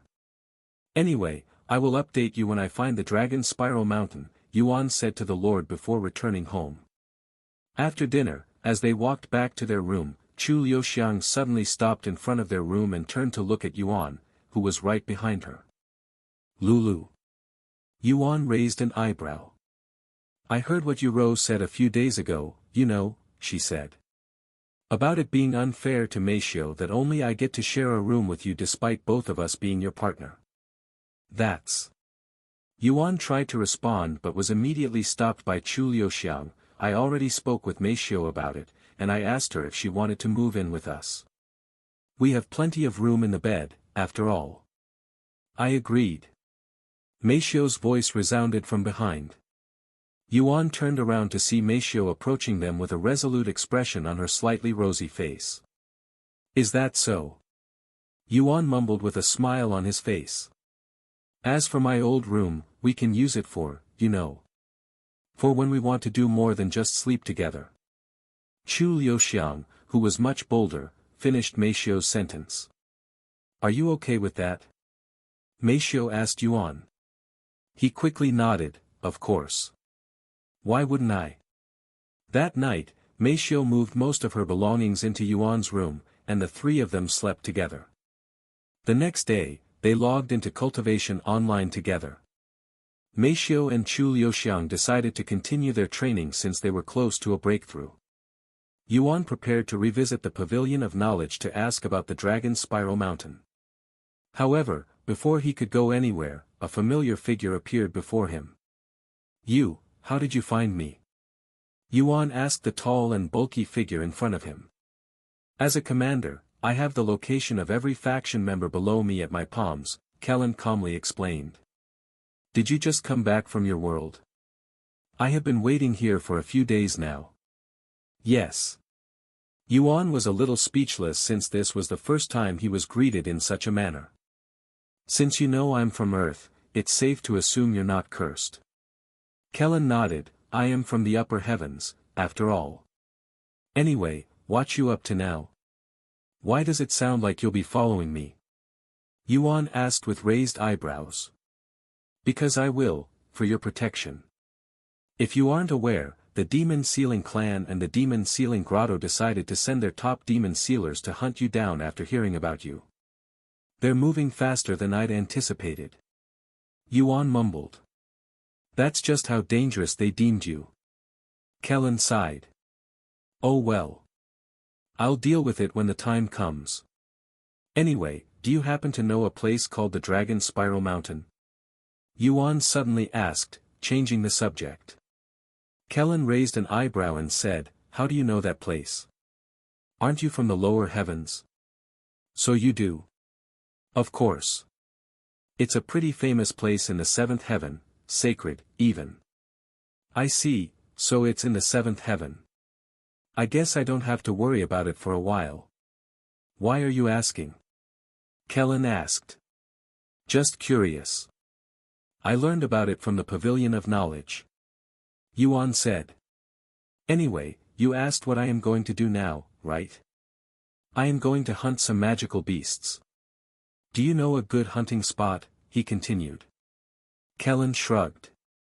"You're asking the wrong guy. This is my first time in the fourth heaven." "I thought so. Then I'll go ask around." Meanwhile, somewhere in the nine heavens, two silhouettes were chatting away while surrounded by a chaotic energy that would kill even immortals. "Did you hear? The Demon Sealing Clan and the Demon Sealing Grotto have sent the majority of their top demon sealers to the lower heavens. This is our chance to make a move. Finally. We have been waiting for this moment for countless years. Once we summon the Ancient, the Demon Clan will rule over this world again. Where's Demon Emperor Carnage? I haven't seen him for a while now." "I have no clue, but he was uttering some nonsense about the Divine Paragon before disappearing. He'll show up once we start the summoning ritual. Then let's begin. I cannot wait to take my revenge on the Demon Sealing Clan. Without the Divine Paragon, they're just a bunch of nobodies. Even if the Divine Paragon were still here, he'd be no match against the Ancient. Ha ha ha. He he he." These two silhouettes soon vanished, their laughter echoing eerily until they were completely gone. "A place with a lot of magical beasts, huh?" An information broker pondered Yuan's inquiry. After a brief pause, he said, "I know of the perfect place. It's called the Endless Beast Den, and as the name suggests, an inexhaustible horde of magical beasts constantly emerges from its depths." He continued, "Nobody knows why this is happening, but it's a very famous location for cultivators to train. The only downside is that the magical beasts there never drop cores. That said, there are always people there training all year round. Due to its popularity, unless you belong to a powerful sect or have an influential background, you will have trouble hunting there without being confronted by others." "Where is this place located?" Yuan asked. After receiving the location, Yuan paid the information broker several spirit stones for his services. "Thank you for your business." The information broker bowed to Yuan. To think the fourth heaven would also have a place like this. Kellen muttered a moment later. Yuan looked at him and asked, "Is there a place like this in the upper heavens?" "Yes, there are many. Some say the heavens birthed them, while others claim they come from another world, one that is ruled by magical beasts. Unfortunately, all we know for certain is that no matter how many of them you kill, there will always be more. Sounds like the perfect place for me. Yuan smiled. Before they made their way to the endless beast den, Yuan went to pick up Shimeli, who had been visiting every restaurant in the city. "Oh, you're back already." Shimeli was in the middle of stuffing her mouth with food when Yuan appeared before her. Yuan smiled and said, "Take your time." While they waited for Shimeli to finish her meal, Yuan explained the situation to her. "I see, the endless beast den, huh? This is my first time hearing about such a place, so this is going to be a new experience," she said. "By the way, who's your new friend?" Shimeli asked with her gaze on Kellen. "I'm Kellen, and under the orders of my superiors, I am here to protect him. He's from the same faction as me, the Celestial Overlords," Yuan said. "You need protection?" Shimeli looked at Yuan with raised eyebrows. He was powerful enough to kill someone 9 realms above his own cultivation. What could possibly threaten him in the 4th heaven? Because of your friend's rash and reckless action, he's now being hunted by the Demon Sealing Clan and the Demon Sealing Grotto, who thinks they're hunting a powerful demon. "How powerful are they?" Shimeli asked. "They're experts that specialize in demons, but they're also some of the most powerful cultivators in the 9 heavens, since the ones coming after Yuan are top demon sealers. However, as long as I am here, they won't be able to do a thing to Yuan." Kellen patted his chest with a confident aura around his large body. Yuan stared at Kellen with a pondering expression. After a moment of silence, he asked, "I have been wondering about this for a while now, but you're unusually large. Are you related to giants or something?" Kellen's eyes widened with surprise after hearing Yuan's question, and he immediately responded, You know about giants. Why do you look so surprised? Are they supposed to be a secret or something?" Yuan asked. "No, but their race went extinct countless years ago, and barely anyone remembers them anymore, even in the upper heavens. You're also the first one to ask me such a question. Everyone else just assumes my size is due to a unique physique. So you're a giant." Kellen didn't immediately respond and appeared to be pondering whether he should tell the truth or not. Eventually, he sighed, "I'm not a giant, but I do have giant blood flowing through my veins." "Huh? How does that work?" "Just like how some humans inject themselves with the blood of a beast to gain unique powers, I was injected with giant blood," Kellen said. "One of the main reasons humans hunted dragons in the past was to harvest their powerful bloodlines to use for themselves. Giants went extinct countless years ago, right? How did you acquire their blood?" Shimeli asked, her eyes filled with interest, as this was her first time learning about the existence of giants. Though they may have gone extinct, remnants of their blood still exist, albeit in extreme rarity. "In fact, you're more likely to encounter dragon blood than giant blood in these times," Kellen remarked. "My family happened to have some in their possession, and it was used on me due to my high compatibility. Anyway, enough about me. Tell me more about yourself and your world, Yuan." Kellen looked at him. "Sure, but I have one more question.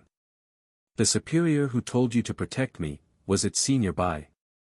Kellen nodded, "Yes, but it was also a request from Celestial Overlord Su." "I see." Yuan proceeded to introduce himself from scratch. Sometime later, the 3 of them left the restaurant and made their way to the Endless Beast Den. After traveling for several days straight and using multiple teleporters, they finally arrived at the Howling Mountain Valley. In this region, a dozen mountains pierced the clouds, and loud howling echoed from every direction. "There's a lot of magical beasts here, alright," Kellen said after sweeping the place with his divine sense. Yuan quickly located the Endless Beast Den with his divine sense and flew straight there. The Endless Beast Den was a vast cave nestled within one of these mountains, from which magical beasts constantly emerged. Right outside the Endless Beast Den lay a spacious, suspiciously empty expanse of land. It seemed as if someone had purposefully cleared the area to create a training ground. Moreover, there were already several hundred people there, all of them engaged in fights with magical beasts. After arriving at the endless beast den, Yuan silently observed the scenery from the sky. Despite the presence of hundreds of people, most wore similar robes, indicating they belonged to the same sect. The rest exuded a confident and arrogant aura, suggesting they hailed from influential backgrounds. Most of these people were between the Spirit Lord and Spirit King, with only a few in the Spirit Emperor realm. There was a single Spirit Sovereign at the scene, but he was not training and appeared to be overseeing the disciples to ensure their safety. The Spirit Sovereign Cultivator turned to look at Yuan once he noticed their presence. First-level Spirit Emperor at such a young age. Not to mention that tall man beside him. He must come from an influential background.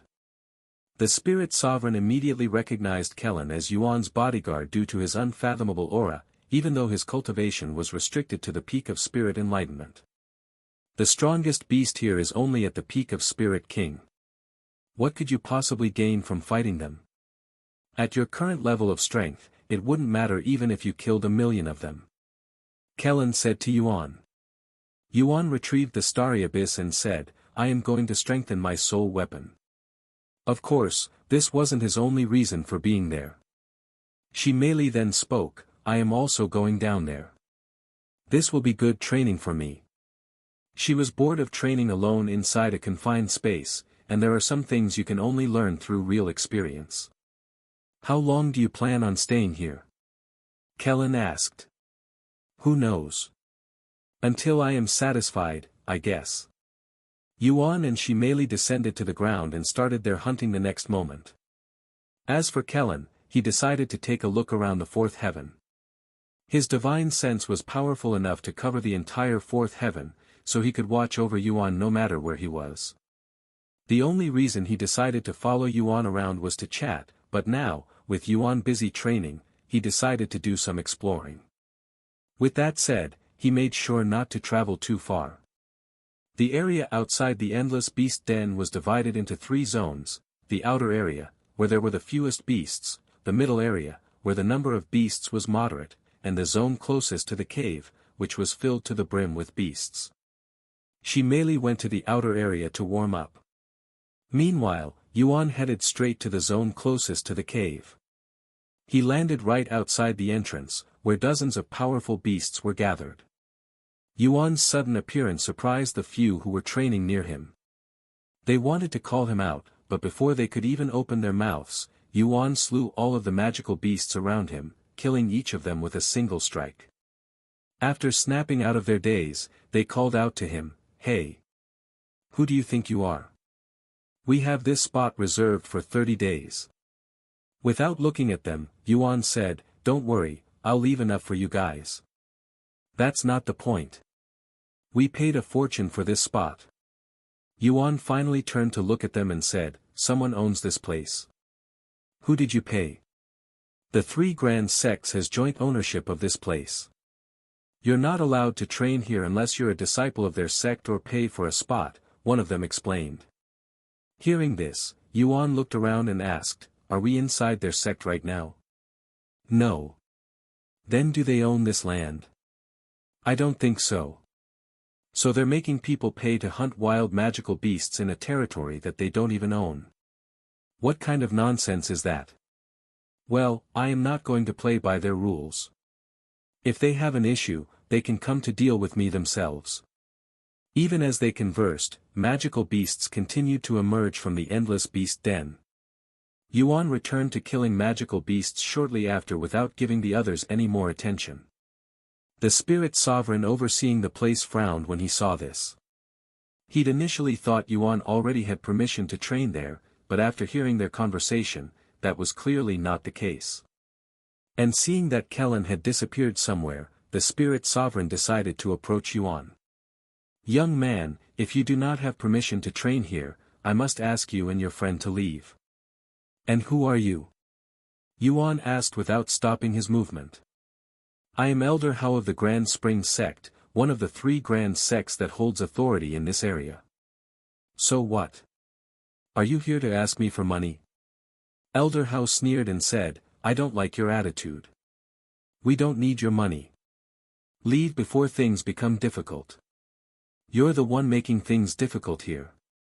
I am merely hunting magical beasts in the wild. Who are you, the Grand Spring sect, to monopolize this? If anything, I should be getting paid for this. If you don't want unauthorized people coming here, why don't you build a sect around here or something? Yuan continued killing magical beasts without stopping as he spoke to Elder Hao, who was already fuming in anger by now. You must think you're invincible because you have an influential background. Unfortunately for you, no matter how influential you are, the 3 grand sects are still above you. I will give you 3 seconds to get out of here before I force you. Bang! Yuan suddenly unleashed some of his aura, filling the entire endless beast den with tyrannical pressure. You will force me? I'd like to see you try. Yuan stopped hunting to glare at Elder Hao, who subconsciously started backing away from him. Despite Yuan's clearly lower cultivation base, Elder Hao did not dare to underestimate him, as the pressure being exuded by him was stronger than even their sect master. Are you trying to pick a fight with the 3 grand sects? Do you have any idea what kind of trouble you're getting yourself into? Elder Hao growled in anger, realizing he had backed away from a junior. Yuan casually shrugged, no, not really, since I am not from around here. Elder Hao frowned at such words and asked, are you, from the upper heavens? By now, most of the sects in the lower heavens are aware of people from the upper heavens descending. Since it was almost impossible for someone of Yuan's caliber to be unrecognizable, there was a good chance he came from the upper heavens. The opposite, actually. I came from the lower heaven. Elder Hao's face immediately darkened. Since you managed to climb all the way to the 4th heaven, your abilities and talent are unquestionably up there. However, you're simply too arrogant if you think you can offend the 3 grand sects. Since you're new here, let me educate you. The 3 grand sects are the strongest and most influential sects in the 4th heaven. We have been in this position for millions of years. We are unshakable. Thank you for the information, but that doesn't change anything, unfortunately.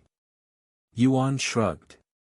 Elder Hao trembled with anger, enraged that a junior would look down on the 3 grand sects to such an extent. The 3 grand sects were highly respected and revered by everyone, and he had never encountered anyone who refused to show them any respect. Yet, Elder Hao didn't dare to attack Yuan. I won't be able to defeat him alone. I need backup.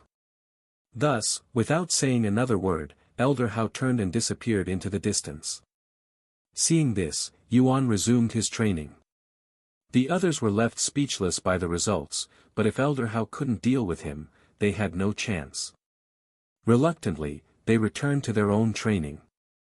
Over the next several days, Yuan killed thousands of magical beasts. However, that was far from enough to complete his task.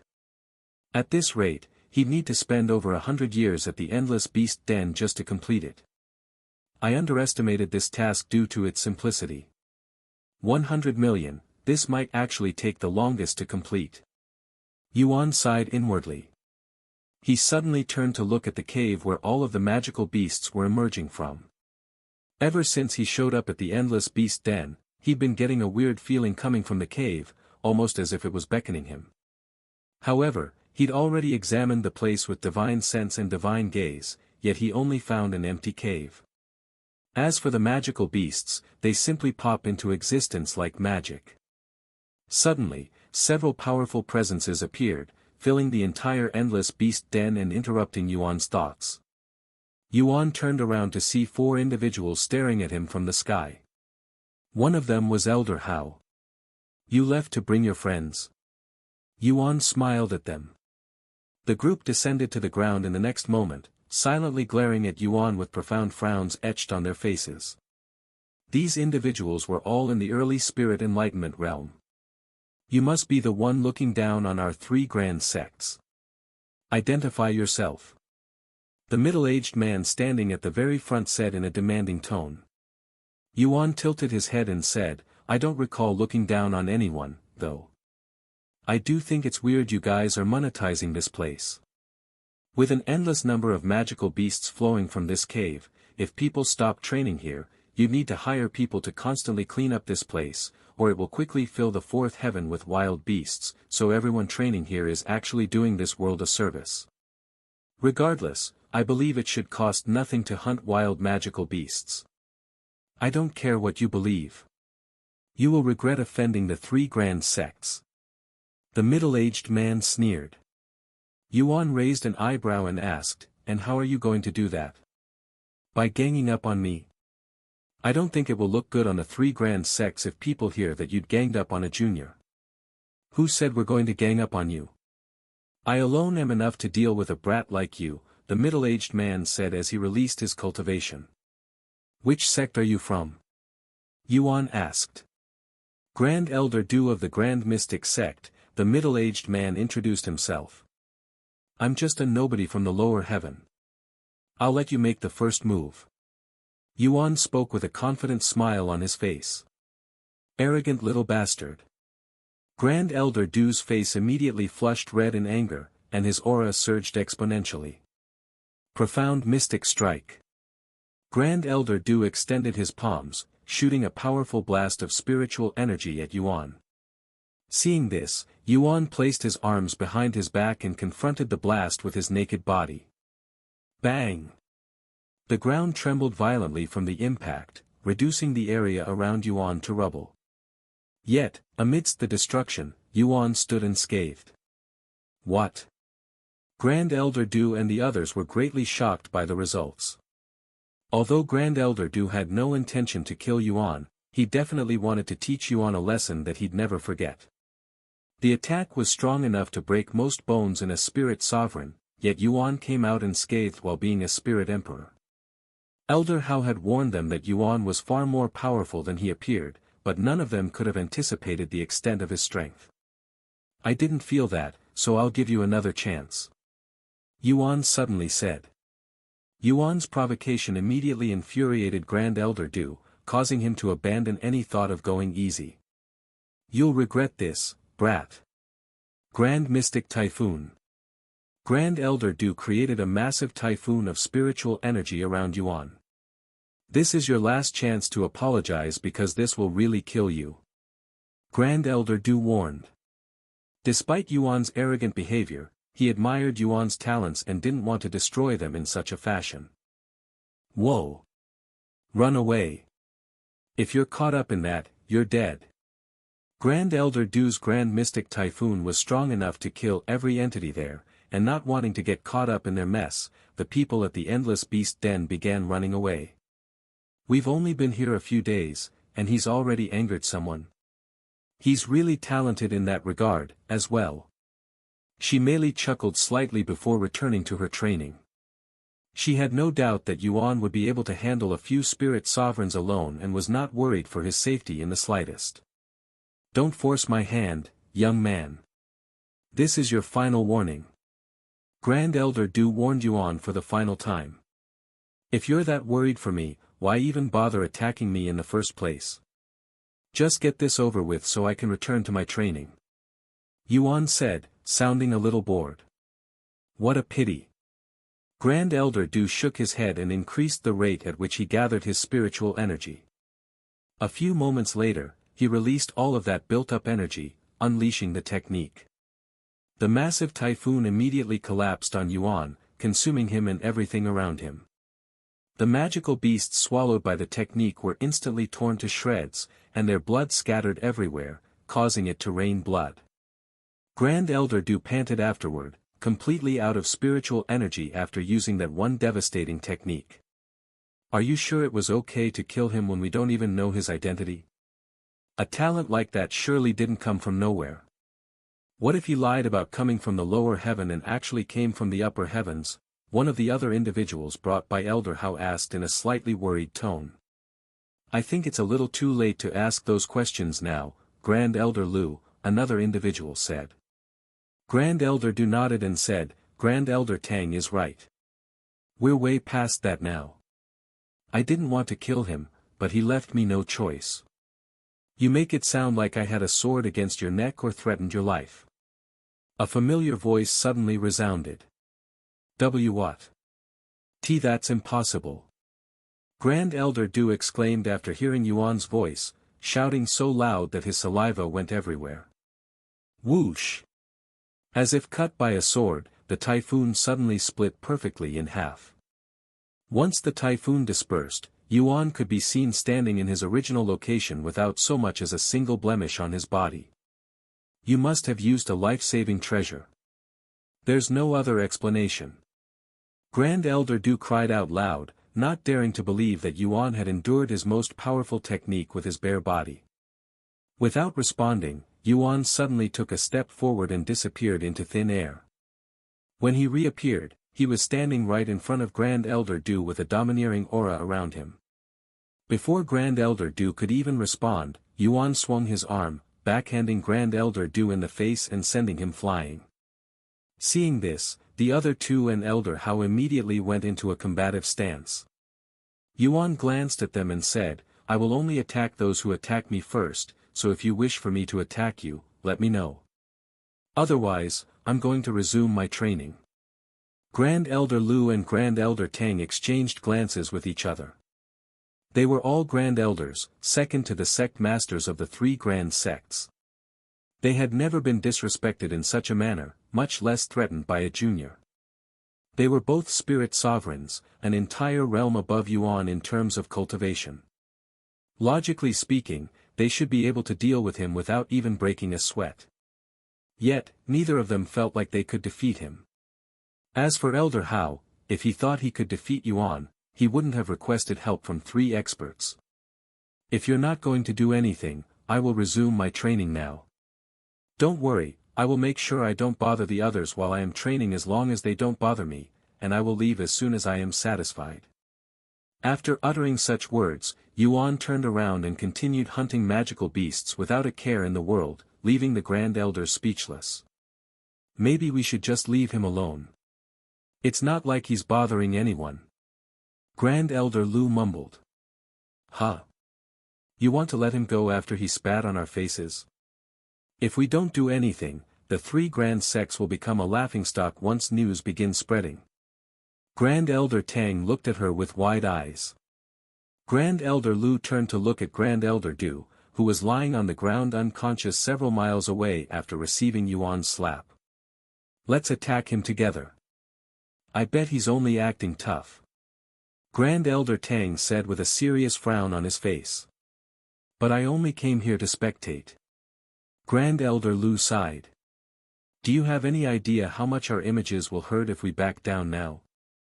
Not only will we be forfeiting to a junior, but we even allowed him to disrespect the three grand sects.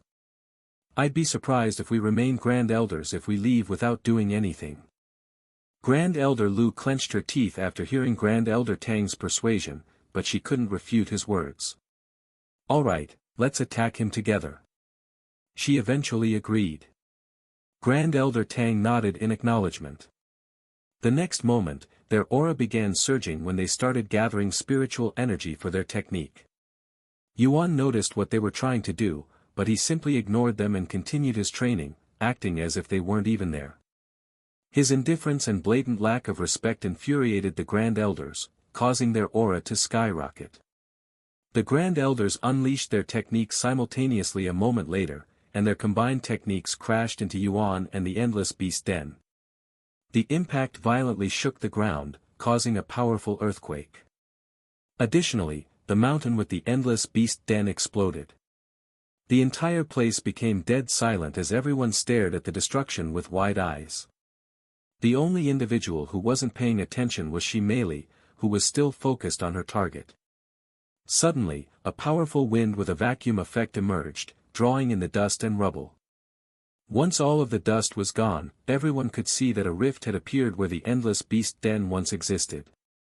What is that? Grand Elder Lu asked. No idea, but that wasn't there a moment ago. Grand Elder Tang said. Anyway, where did that brat go? Did we vaporize him? Wait, there's no more magical beasts appearing. Elder Hao suddenly noticed this. What? Is it because we destroyed the mountain? Grand Elder Lu immediately began panicking. That's not possible. This isn't the first time the endless beast den has been blown up, and the beasts continue to appear despite that. Grand Elder Tang quickly said. Yuan. She merely suddenly halted her training when she noticed that Yuan's presence had suddenly disappeared. When she saw the rift, she immediately thought Yuan had entered it and quickly approached it. However, before she could get close, the rift closed, vanishing into thin air.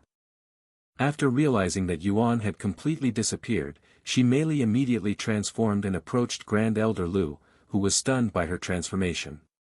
You bastards! What did you do to him? Where did you take him? She merely grabbed the stunned Grand Elder Lu by the collar of her robes and roared, disregarding the difference in their cultivation. It's a dragon. The people there were incredibly excited to see someone from the dragon clan there, as dragons were incredibly rare within the fourth heaven. W8. We aren't responsible for the rift. Grand Elder Lu exclaimed, clearly nervous about Shimeli's identity. Bullshit. You were the ones who attacked him. Shimeli refused to believe that they were not responsible for Yuan's disappearance. Please let her go.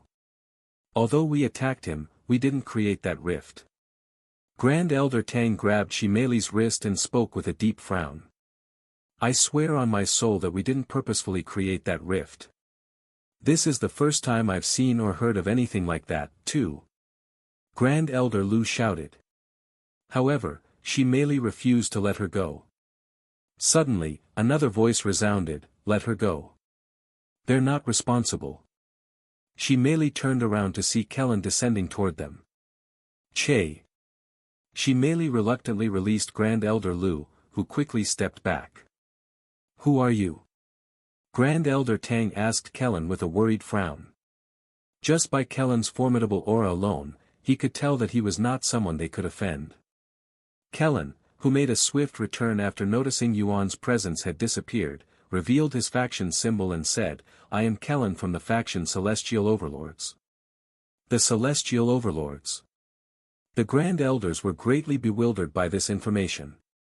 Although the Celestial Overlords primarily operated within the upper heavens, their reputation and influence were immense enough to reach the fourth heavens. What the hell is such a big shot doing in the fourth heaven? And he's even a commander. Grand Elder Tang cried inwardly. As mighty and influential as the three grand sects were, they were no different than ants before the Celestial Overlords. With just a single command, even someone at the rank of commander like Kellen could wipe out the three grand sects, and nobody would even question them. That was how powerful the Celestial Overlords were. This humble junior greets the commander. Please forgive my earlier disrespect. Grand Elder Tang quickly bowed, his tone laden with reverence. Grand Elder Lu immediately followed suit, mirroring his deference. Seeing that Kellen hadn't responded, Grand Elder Tang quickly continued, please let me explain. Kellen immediately interrupted, you don't need to explain anything. I have been watching from the beginning, so I understand the situation fully. Do you know why Yuan disappeared? If he was taken by the rift, where did it take him? Shimeli urgently asked Kellen, her voice filled with desperation. That young man has connections with the Celestial Overlords. We're doomed. Elder Hao cried inwardly after connecting the dots. Kellen looked at Shimeli and responded, I don't know where he was taken, but I have some speculations. Although nobody really knows where the magical beasts come from, people have speculated that they come from another world, one that is filled with endless magical beasts. As for why they're being sent to the 9 heavens, we don't have the slightest clue. The rift that took Yuan. I have heard about it before. They rarely appear when an endless beast den is destroyed. Many people have entered such a rift to explore the unknown and find out where the magical beasts are coming from, but nobody has returned so far, and people eventually stopped entering them. What? Nobody has managed to return. Are you certain about that? But Yuan. Shimeli didn't dare to finish her sentence. Kellen understood what Shimeli was trying to say and gritted his teeth in anger. He was tasked to protect Yuan and failed miserably so quickly. I'll need to contact my superiors. Maybe they will know what to do. Kellen eventually said. Your superiors. The Grand Elders swallowed nervously after hearing such words. The only ones ranking above a commander are overlords and celestial overlords. Should an individual of such stature descend to the fourth heaven, it would undoubtedly provoke an immense commotion. What should I do? She merely asked. Just stay here and wait for my return. Who knows? Maybe Yuan will return while I am away. Kellen said before disappearing into the horizon. I must contact my sect leader. Grand Elder Tang exclaimed, his entire being soaked in sweat. Me, too. Grand Elder Lu said. Shortly after the two Grand Elders left the scene, Grand Elder Du woke up from his slumber. Seeing this, Elder Hao immediately rushed to his side. What happened to me? Where am I? Grand Elder Du looked at his surroundings with a dazed face. Grand Elder Du quickly came to his senses and jumped up. Where's that little bastard? Grand Elder. We have an emergency. Elder Hao cried out loud once he reached Grand Elder Du's side. Huh? Elder Hao. What's the matter? We need to return to the sect and speak with the sect leader. Why? What happened? I don't have the time to explain. We need to leave immediately. Elder Hao didn't say anything else and flew away. Grand Elder Du looked around but couldn't see either Yuan or the other two Grand Elders. They must have dealt with that little bastard and left already. With that in mind, he also left the scene shortly after. The people training at the Endless Beast Den had to stop their training because no more magical beasts spawned, not to mention their situation. In the blink of an eye, the Endless Beast Den was devoid of people, falling completely silent for the first time in thousands of years. Meanwhile, after being sucked in by the rift, Yuan found himself in an unfamiliar territory. Where am I? He muttered in a dazed voice as he surveyed his surroundings. After quickly surveying his surroundings, Yuan found himself in the middle of a wilderness filled with oddly shaped, tall trees unlike any he had ever seen before. The sky was an ominous orange with a hint of red, and not a single cloud marred its expanse. A unique and unmistakable stench of blood filled the air, reminiscent of the battlefield during his time as the evil god. However, it was not the scent of human blood but that of beasts. Beastly howls echoed from every direction. In fact, Yuan could sense tens of thousands of magical beasts in the area. Their strength varied greatly, ranging from the level of spirit apprentice to the divine realm. Brother Yuan, where are we? Xiao Hua came out of his dantian and asked, her face filled with curiosity and worry. I have no clue. Yuan shook his head. Yuning's voice resounded a moment later, young master. I don't know where we are, but this place is so massive that my divine sense cannot see all of it. Moreover, I could not find a single human being.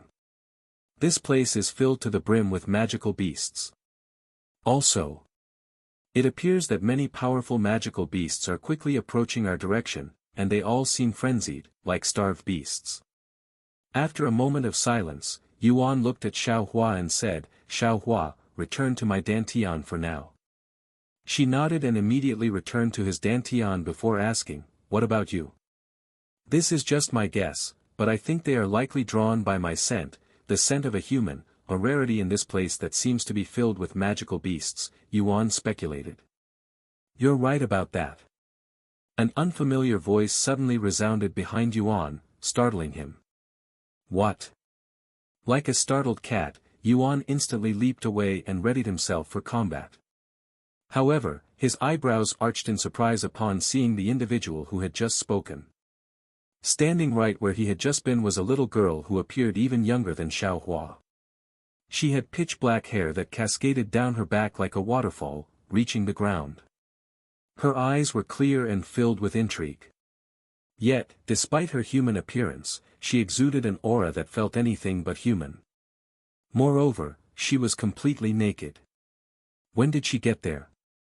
No, How long has she been there? Even now, despite looking at her with my very eyes, I cannot sense her presence, almost as if I am staring at a ghost, Yuan exclaimed in a shocked voice. Yuan narrowed his eyes on the little girl. He also failed to sense her presence, even at this very moment. Fortunately, she didn't appear to be a threat to them for the time being. Who are you? Yuan decided to ask her. Are you sure you want to worry about me right now? You'll be dead in a few moments once the others arrive, she said. Yuan gritted his teeth. The magical beasts approaching them were all in the divine realm. Yuan also warned him of magical beasts at the level of immortals that were too far for his divine sense to pick up. Since they're here because of my scent. Yuan's aura suddenly surged, and his body began to transform.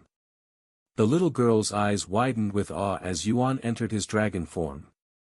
You smell like a dragon now, but you had a vastly different scent just moments ago, one that I have never encountered before. Is this what humans are? I have only heard about your species but never met one, she inquired, her eyes brimming with interest, almost like that of a child visiting the amusement park for the first time. Hearing her question, Yuan became certain that she was not human. Sorry, but I need to leave this place for now. Not wanting to wait for the magical beasts to arrive, Yuan used his movement technique and swiftly left the scene. The little girl silently stood there. A few moments later, a red beast resembling a jaguar emerged. Initially, it didn't notice the little girl, but when it finally laid eyes on her, a terrified expression crossed its face, and its body trembled with immense fear. Without any hesitation, the jaguar turned around and ran away with its tail tucked between its legs. This scene repeated several more times for the beasts that showed up at her location until the little girl disappeared into thin air like a ghost. Sometime later, after running for days without stopping, Yuan finally came to a halt. This should be far enough, he mumbled, feeling relieved that none of the magical beasts chased after him. He lifted his head to look at the sky, which had remained unchanged despite the passage of many days. Just where in the world are we? He sighed out loud. We're currently at the enchanted forest. A calm and familiar voice responded to Yuan's sigh. What the? Yuan jumped after being startled again. His eyes widened with surprise after seeing the little girl had managed to follow him. Yuan, can you sense her cultivation base? He asked. No. I cannot sense anything about her. It's like she doesn't even exist, she quickly replied. After a moment of silence, Yuan asked the little girl, Enchanted Forest, where is that in the 9 heavens? The little girl slightly tilted her head and said, 9 heavens? I don't know of that place. We're not even in the 9 heavens. Yuan swallowed nervously after learning this information, though he was not entirely certain of its credibility. After all, it was possible that they were still in the 9 heavens, but the little girl might not be aware of it. He looked at the little girl and continued asking, Then do you know what this world is called? What a weird question, the little girl said. But I'll entertain you. This world is called the Primal Expanse. Primal Expanse. Yuan repeated in a dazed voice. Have you heard of this place? Yuan. Xiao Hua, he asked them. No. They both replied simultaneously. Well, I'll be damned. After taking a moment to digest the possibility that they had been transported to another world outside the 9 heavens, Yuan turned to look at the mysterious naked little girl and asked, Do you mind telling us a little about the Primal Expanse? Since the little girl had been answering his questions without any issues, Yuan figured it wouldn't be an issue to continue asking her questions. This time, however, she said, I do mind. It feels like I am being used, and I don't like it. Sorry, that wasn't my intention. What do you propose, then? Yuan quickly apologized to her. I want you to answer some of my questions now, she proposed. He nodded, that seems fair. What do you want to know? Where did you come from? Your presence appeared out of thin air. I came from a place called the 9 heavens. I don't know how I got here, but I was sucked inside a rift and arrived here before I realized it. The little girl took a moment to digest this information before asking the next question. You're a human, right? Does this 9 heavens have a lot of humans? Yes to both questions. Where is the 9 heavens? Sorry, but I don't think I can answer that question, not because I don't want to. Since I don't know where we currently are, there's simply no way for me to pinpoint the 9 heavens. The little girl tilted her head in a puzzled manner and said, but I already told you. We're at the enchanted forest within the primal expanse. Well, you see. Yuan took a moment to think about how he'd go about explaining the situation to her. This is actually my first time hearing about a place called the primal expanse, and I am not sure if it's a place somewhere within the 9 heavens or outside, like another world. That's why I wanted to know more about the primal expanse, so I can figure that out. I see. The little girl mumbled. After a moment of silence, she spoke. I have never heard of the 9 heavens, but the primal expanse is a world of its own. If you traverse beyond the sky and leave this world, you will only enter an empty, endless dark world we call the infinite expanse. Yuan then spoke. If the primal expanse is its own world, it's safe to assume that it's separate from the 9 heavens. He wondered if it was a situation similar to Earth and the 9 heavens, where the primal expanse used to be part of divine heaven before the split happened. So, humans are a rarity in this place, huh? The little girl then said, a rarity is an understatement. Humans essentially don't exist in this world. According to legends, humans would occasionally appear in our world in the past, but it's been millions of years since we've had a human visitor. So only magical beasts exist within the primal expanse? Yuan asked. Magical beasts? What is that? The little girl asked. Yuan raised an eyebrow and explained, in the 9 heavens, beasts with spiritual energy that lack intellect and only act upon instincts are called magical beasts. Then there are divine beasts. They are as intelligent as humans and can even transform into one, like you. The little girl fell silent again. After a moment of silence, she spoke. In the primal expanse, those who cannot speak and only act upon instincts are called primals. I am what you call a predator. Yuan found their wording quite weird, but who was he to judge their world? Primal and predators, right? I will remember that. Yuan fell silent afterward and wore a pondering expression on his face. After connecting the dots, he was certain that the primal expanse and the 9 heavens were connected in some way. After all, the very rift that transported him to the primal expanse appeared after the endless beast den was destroyed. It's very likely the magical beasts that appear out of thin air came from the primal expanse. In that case, there must be a way to return to the 9 heavens. He also wondered if she merely had chased after him. Either way, there's no method to contact her while I am here. In that case. Yuan turned to look at the little girl and said, I will be right back. He logged off Cultivation Online the next moment. When he returned to Earth, both Chu Liuxiang and Meishio were lying beside him. He went to see if Meifeng was also in Cultivation Online. When he couldn't find Meifeng, he used divine sense and immediately located her inside her room with the helmet on. The others were also inside Cultivation Online. With no other options, Yuan took out a piece of paper and began writing on it. Once he was finished, he placed the paper beside the bed and returned to Cultivation Online. Where did you go just now? Your presence completely disappeared. How did you do it? Yuan was bombarded with questions the moment he returned to Cultivation Online. If she's questioning it, it's safe to assume the Celestial Emperor's curse has no influence here, or her cultivation is simply that strong. I'll answer your questions, but can you put on some clothes first? Even if you aren't human, it doesn't feel right when I look at you. After all, the little girl looked even younger than Xiaohua.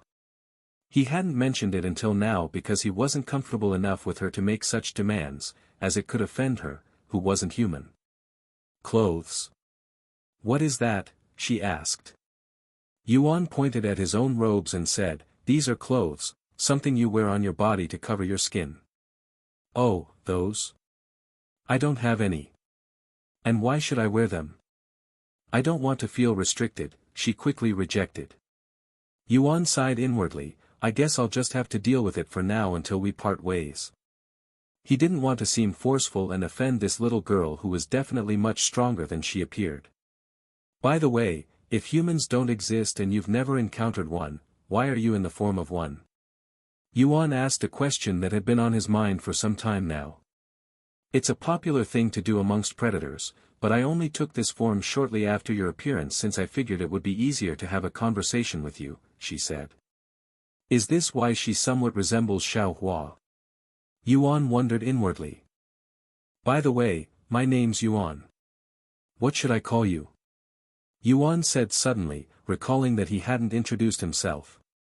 You can call me Yingzi, she said. So they also have names here, huh? Yuan mused to himself. Given that names are primarily a human custom, he assumed that entities in this world might not follow such practices. However, after thinking about it for a moment, he realized it wasn't that weird for them to have names since some of them also wear clothes. They must have learned a thing or two from the humans who have traversed this world in the past. Do you know what happened to the humans that came to this world before? Yuan decided to ask. Most of them were killed and consumed, Yingzi responded without an ounce of pity in her tone. She continued, as for those that survived, they were enslaved by predators and studied. Yuan shuddered at this information. So there's a possibility that some humans may still exist in this world, he inquired. Yingzi pondered for a moment before nodding, it's possible, but very unlikely. The last human to appear was several million years ago, and humans cannot live that long. If they're an immortal, they should be able to survive that long, though, Yuan said. However, before Yingzi even responded, Xiao Hua's voice resounded inside his head, Be brother Yuan. The spiritual energy in this place is very weird. What? Yuan raised an eyebrow. Yuning's voice followed, I can't believe we haven't noticed this until now. While the spiritual energy in this world may seem normal at a glance, it is actually incredibly difficult to absorb. Yuan also hadn't noticed this change since their bizarre situation had completely occupied his mind. If Xiao Hua hadn't mentioned it, he probably wouldn't have noticed until much later. However, when Yuan tried to absorb the spiritual energy around him to experiment, he didn't notice any difference. Huh? Are you sure? I am absorbing it just fine, nor do I feel any difference when compared to the 9 heavens. Seriously. But when I try to absorb it, I would only get about 1% of what I should. It's like trying to breathe while being choked. Yuning tried to describe her own experience. It's the same for me. Xiao Hua said.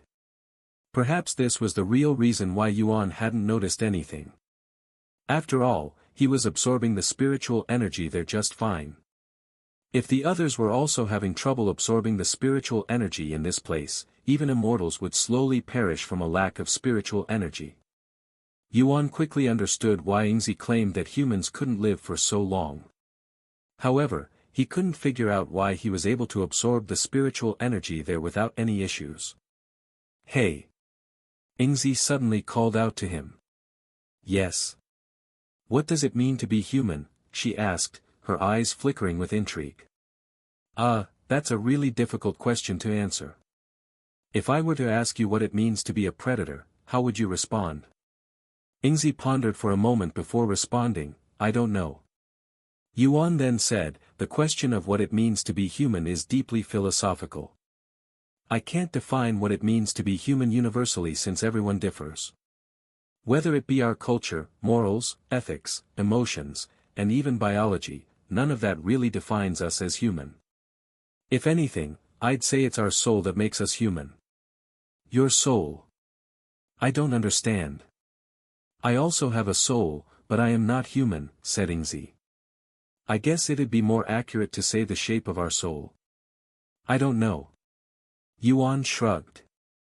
Yingzi fell silent again. What's she thinking now? Yuan wondered. A few moments later, Yingzi suddenly wore a look of enlightenment on her face, and she spoke, then I'll observe you until I understand what it means to be human. You want to observe me? Yuan had a bad feeling about this. Does this mean she'll be following me as I explore this world? He wanted to politely refuse, but he had a feeling that she wouldn't care about what he had to say and would still follow him regardless. Moreover, he risked offending her by refusing her company, which might get him killed. Maybe this won't be as bad as I am imagining. She's been a great help thus far, he thought, trying to be positive about the situation. If it weren't for Ingzi, he probably would still be trying to figure out his location. He spoke a moment later, if you want to understand what it's like to be human, you can start by wearing clothes. All of the humans in my world wear clothes throughout the day. Ingzi frowned slightly at his suggestion, but it made sense. I don't have any clothes, she reminded him. Xiao Hua, do you have extra clothes? He asked her since they had a similar build.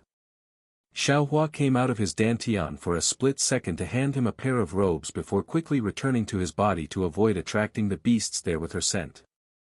However, even though it was only for a split second, the primals nearby had already noticed Xiao Hua's scent and were rushing in their direction. Seeing this, Yuan quickly handed the clothes to Ingzi and said, "Here, you can wear this. Come find me when you're done." Without explaining further, Yuan turned around and left the scene.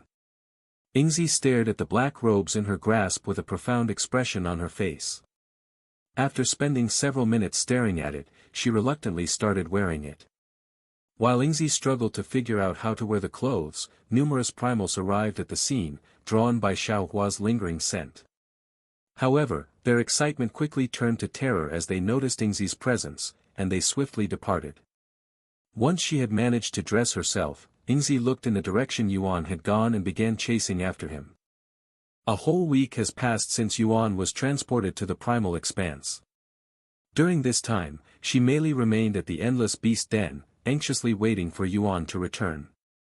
Kellen went to speak with Senior Bai and explained the situation to him. Unsurprisingly, Senior Bai was extremely upset to hear this news. "Forgive me, Senior Bai. I have failed my mission." Kellen lowered his head and apologized. Senior Bai didn't respond for a long time before sighing, "You're not at fault. I doubt I would be able to prevent it even if I were right beside him. Also, nobody could have expected a rift to appear. Follow me." "Are we going to?" Kellen swallowed nervously and asked. Senior Bai nodded, confirming his suspicions. "Yes, we're going to speak with the Celestial Overlord." Sometime later, Senior Bai and Kellen stood before Su Jiechi, who was sitting behind her desk that was stacked with mountains of papers. "Didn't you just leave?" Su Jiechi spoke without even looking at them. Senior Bai responded, "Sorry, but this is urgent. I've been hearing that word a lot lately." "What is it this time?" Senior Bai turned to look at Kellen, his gaze gesturing to Kellen to do the speaking for obvious reasons. Kellen took a deep breath before falling to his knees and kowtowing. "Due to my incompetence, Yuan, who I had been tasked to watch over, was swallowed by a rift," he spoke in a shouting voice. However, Su Jiechi merely raised an eyebrow and muttered, "A rift? What rift?" "The ones that rarely appear when an infinite beast spawn is destroyed." Kellen clarified. "What? How did that happen?" Su Jiechi exclaimed. "This is what happened." Kellen proceeded to recall everything that led to Yuan being swallowed by the rift. Su Jiechi wore a deep frown on her face throughout the entire thing. "And that's how Yuan entered the rift." Once Kellen was done, a profound silence filled the room. After a long moment of silence, Su Jiechi stood up and began walking to the exit. "Where are you going?" Senior Bai inquired. "I'm going to speak with an expert." "Then, I am going to head down to the fourth heaven," she said. "Don't take this the wrong way, but even if we go down there, what can we do? Nobody has ever returned from the other side." Senior Bai shook his head. Su Jiechi halted her movement after hearing his words. A moment later, she walked out of the room without responding. Senior Bai looked at Kellen, who appeared to be on the verge of tears from fear, and said, "Let's go." "Where?" he asked. "The fourth heaven." While Su Jiechi disappeared somewhere, Senior Bai and Kellen made their way to the fourth heaven. However, due to Senior Bai's identity and position within the celestial overlords, more work and effort were required before he could be permitted to enter the fourth heaven. Upon arriving at the Endless Beast Den, Senior Bai was surprised to see many experts there. The three grand sects, huh? How are they involved? Senior Bai asked Kellen. Kellen didn't go into detail and only recalled the important parts when he explained the situation, so Senior Bai wasn't aware the three grand sects were involved. Actually, they were the ones who were fighting with Yuan, he explained. Huh? The three grand sects? Why? Kellen explained how Yuan thought it was silly to monetize hunting wild magical beasts, which started the whole fight. Senior Bai rubbed his eyes in a stressed manner and sighed, what a headache. They descended shortly after. A few days before Senior Bai and Kellen arrived at the Endless Beast Den, the sect leaders of the three grand sects gathered there after being informed of the situation. Excuse me. The sect leader of the Grand Mystic sect approached Shi Meili, who hadn't moved from her spot since Kellen left. Shi Meili didn't respond. Despite being ignored, the sect leader wasn't offended, or more precisely, didn't dare to be offended. He continued, I am Du Daomi, the sect leader of the Grand Mystic sect. I would like to apologize for what happened to your friend. Save your breath. Shi Meili suddenly interrupted. We both know you don't care. The sect leader immediately became speechless. After a moment of silence, he returned to the other two sect leaders. It's pointless. We might actually make things worse if we try to appease her, said Du Daomi. So what do we do? Wait for the people from Celestial Overlord to show up and kill us? The sect leader of the Grand Harmony sect said. Don't say that, the Celestial Overlord is a righteous faction. They wouldn't kill us over something like this, right? The sect leader of the Grand Defiance sect said. In addition to the sect leaders of the three grand sects, those directly involved with the incident, such as the Grand Elders and Elder Hao, were also present. Fuck, this is all your fault, Elder Hao. Why did you have to bother that young man? Grand Elder Du cursed, blaming him for everything. Don't push your blame on me, Grand Elder. I was only doing my job. You were the one who initiated the fight. Elder Hao exclaimed. So what? I wasn't the one who destroyed the Endless Beast Den. Grand Elder Du turned to look at Grand Elder Tang and Grand Elder Lu, whose complexions were as pale as sheets. I only wanted to spectate. Grand Elder Tang was the one who pressured me into attacking him. Grand Elder Lu pointed her fingers at him. Shut up. I was only avenging Grand Elder Du and trying to save face for the three grand sects. If you weren't so weak, Grand Elder Du, we wouldn't be here right now. Grand Elder Tang redirected the blame to Grand Elder Du again, going in circles. They continued to blame each other for the next several days until Senior Bai and Kellen appeared before them. When Grand Elder Lu and Grand Elder Tang noticed Kellen approaching them, they immediately alerted their sect leaders. Sect leader. It's the Celestial Overlord. They're here. What? The sect leaders immediately froze after hearing this. They were too busy pondering how they could fix their situation to notice Senior Bai and Kellen's presence. Fuck. We messed up. They cried inwardly. However, they had no time to think and immediately greeted Senior Bai and Kellen. They clasped their hands and lowered their body in a respectful manner. We greet the seniors from Celestial Overlord. Kellen responded, if you're here to apologize or make excuses, you can save your breath. We're not here for you. Really? You're not going to punish us? Even if it might cost me my life, I have to admit that we're partially responsible for what happened. Du Daomi lifted his head and said. While you've admitted to being responsible, are you going to take responsibility? How are you going to do that? Senior Bai stepped forward and asked. We will no longer monetize the Endless Beast Den. Du Daomi said. Of course, this decision was made on the spot without the other two sect leaders' approval. However, neither of them objected to it. Although no magical beasts are currently spawning, it was due to the appearance of a rift. Once a rift appears, no more magical beasts would spawn for at least 10 years. Senior Bai sneered at their approach to accountability. Despite what happened to Yuan, he could not bring himself to place the blame squarely on the three grand sects. If the rift hadn't appeared, what they did would only qualify as a skirmish since they wouldn't have been able to hurt Yuan, much less kill him. The celestial overlords were a righteous faction, and causing trouble for the three grand sects over this unfortunate incident would only tarnish their reputation. The next moment, Senior Bai walked past them and approached Shimeli. "How are you doing?" "I am Bai Linyu, a friend of Yuan." "Bai Linyu? The sect master of the gates of heaven?" Those from the three great sects were greatly shocked and bewildered after learning Senior Bai's identity. Senior Bai was a prominent figure not only in the upper heavens but also revered in the lower heavens for his virtue. To ascend the ranks of the celestial overlords, one must accumulate good karma through acts of righteousness, so one could imagine how much Senior Bai had done to reach his rank of overlord. Furthermore, Senior Bai was the sect leader of the Gates of Heaven, a top-tier sect that spanned across the fifth heaven, seventh heaven, and supreme heaven.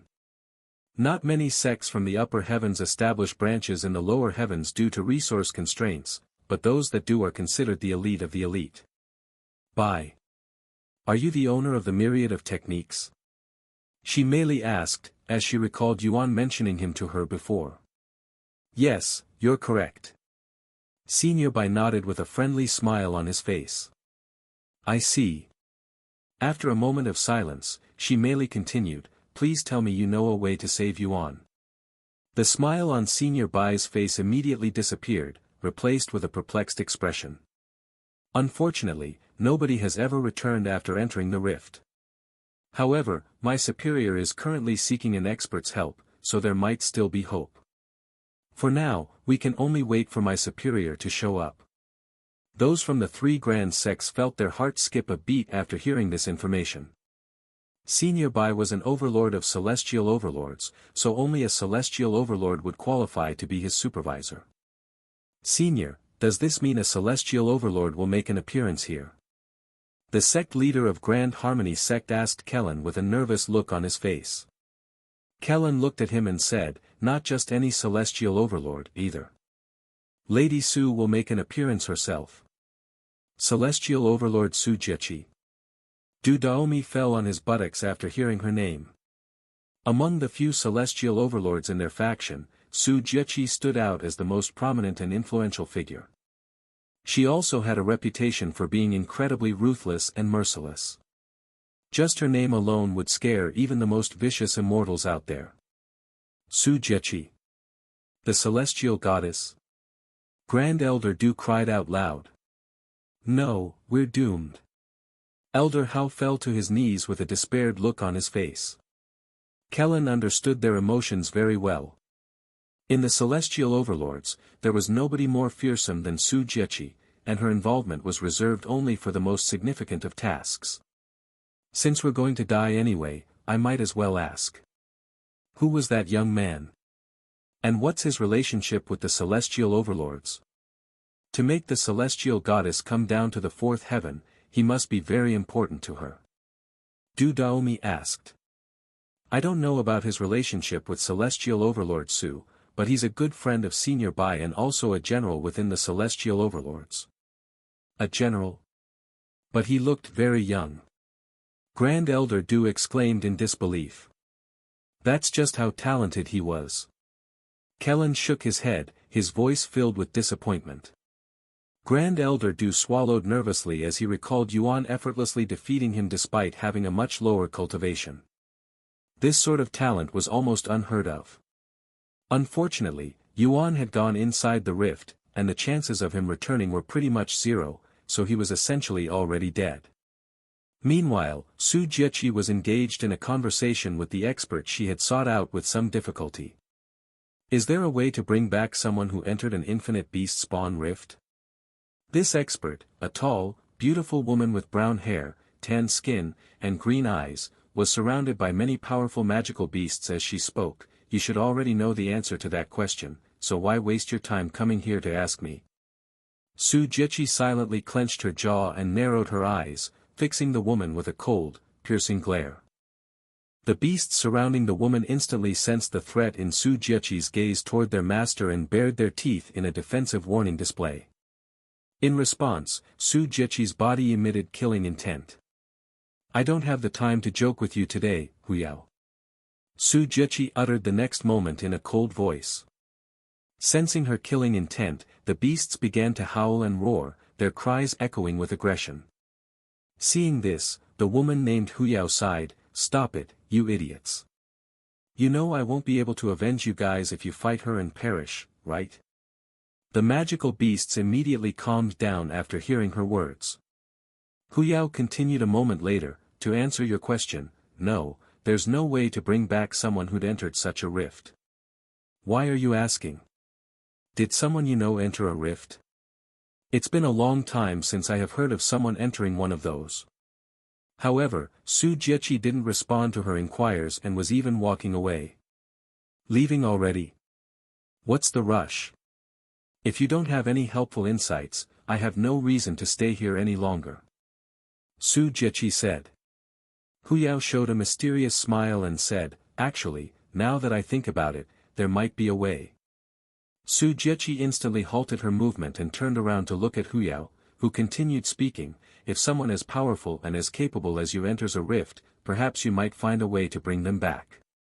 The atmosphere in the room suddenly changed drastically as an overwhelming pressure was exuded by Su Jiechi. "I thought I said I didn't come here to joke around." Su Jiechi stared daggers at Huyao. "Who said I was joking? Most of the people that went to explore the rift were run-of-the-mill immortals. If someone like you were to explore the rift, there's a good chance you might make it back," Huyao explained with a brave smile. Su Jiechi remained silent, her expression contemplative, almost as if she were seriously considering the possibility presented to her. Huyao's eyes widened at this, and she said, "Don't tell me you're actually thinking about it. Now I am really interested in this individual you're trying to save." "That's none of your business. You made it my business by coming to me for advice. You think you're giving me advice? You've only given me nonsense." Huyao shrugged and said, "Then let me tell you this. Even if you were to enter the rift to rescue this individual, you'd need to find a rift to enter. A rift only remains open for a few moments before disappearing, so you'd need to find a new one, which is only possible by destroying infinite beast spawns, which has a very low chance of spawning. Once an infinite beast spawn is destroyed, you will need to wait at least a decade before you get another chance, and the last time a rift opened up was several thousand years ago. I have no intention of entering the rift, but thanks for nothing." Su Jiechi left shortly after.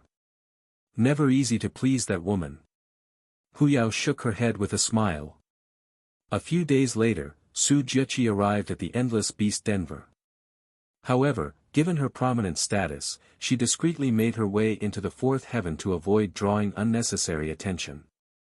This time, the sect leaders of the three grand sects made sure to pay attention to their surroundings and noticed Su Jiechi's arrival almost instantly. "Who are they?" Su Jiechi pointed to those from the three grand sects with her gaze. Senior Bai gave her a quick explanation of their involvement. After learning of the full situation, Su Jiechi's gaze remained on them for a few moments, her thoughts unknown. The sect leaders were so nervous that none of them dared to utter a word without Su Jiechi's permission, and even their greeting was done in silence. In the end, Su Jiechi decided to ignore them and asked Senior Bai, "Any news on Yuan or the rift?" He shook his head and said, "Unfortunately not." "What about your end?" "Nothing useful," she sighed. "So there's nothing we can do besides wait for Yuan to return by himself?" she merely asked. Su Jiechi silently nodded.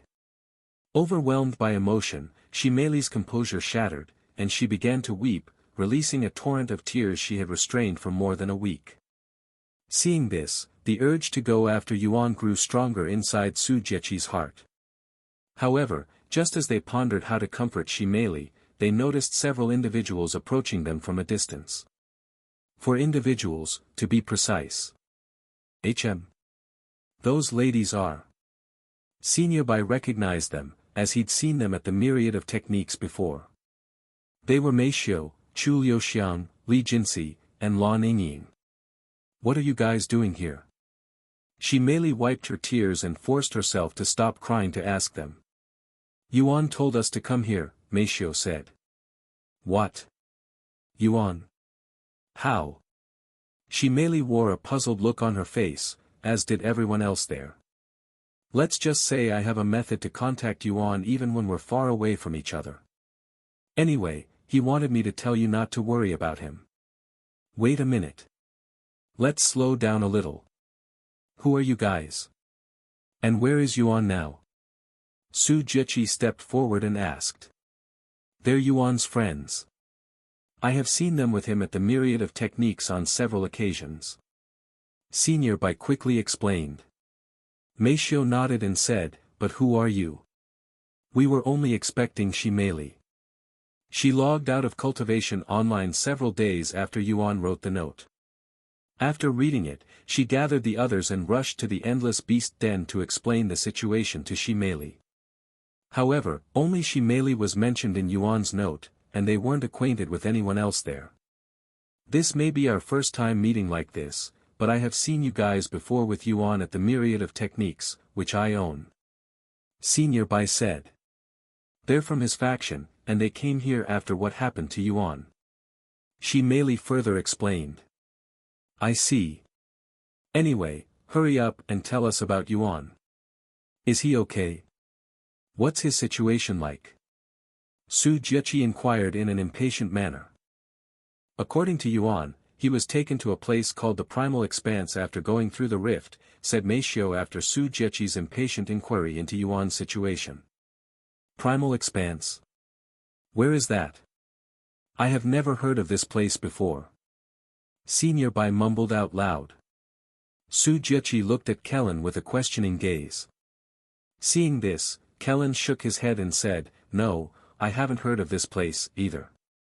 Primal Expanse. However, Shimeli's face was ponderous, almost as if she was trying to recall something. Su Jiqi noticed this and quickly asked, You have heard of it? I think I have heard of it, but I don't remember where or when. She sighed. Mei Xiu then spoke. This is what Yuan said. The Primal Expanse appears to be its own world that exists outside the 9 heavens, and there are no humans here, only magical beasts they call primals and predators. Upon hearing this, a spark of recognition flickered in Shimeli's mind, prompting her to exclaim, I remember now. I recall reading about it in an ancient scroll owned by my father when I was very young. It claimed that magical beasts and divine beasts didn't simply come into existence but actually traveled to the 9 heavens from another world called Primal Expanse. When I asked my father about it, he said it was a rumor that was once popular during the primordial era but has since faded into obscurity and forgotten by most people. Su Jiqi wore a serious look on her face as she digested this information. She turned to look at Mei Xiu and asked, Did Yuan say anything else about this place? No, but he said that he'd give me an update once he explores the world a little longer. Ah, he also said he's safe and to not worry about him and that he will definitely return to the 9 heavens as soon as possible. I'm relieved to hear that he's safe for now, but he still needs to find a way back to the 9 heavens. Moreover, the existence of this Primal Expanse has serious implications now that we've confirmed its existence, Senior Bai said. Even if we know about its existence, what can we do about it? Kellen shrugged. It exists outside the 9 heavens, and those who have gone there never returned. It might as well not exist. Su Jiqi suddenly glared at him with a dangerous gaze. Kellen trembled when he realized that he'd screwed up by essentially saying that Yuan would never return from the Primal Expanse. I believe in Yuan. He'll definitely return to us. Lan Yingying suddenly said. Sometime later, Senior Bai asked Su Jiqi, What are you going to do now? I'm going to see if I can learn more about the Primal Expanse, so I'll leave now. Make sure to update me whenever Yuan gives an update. You heard it yourself, Kellen. If I am not available, you can directly notify the Celestial Overlord.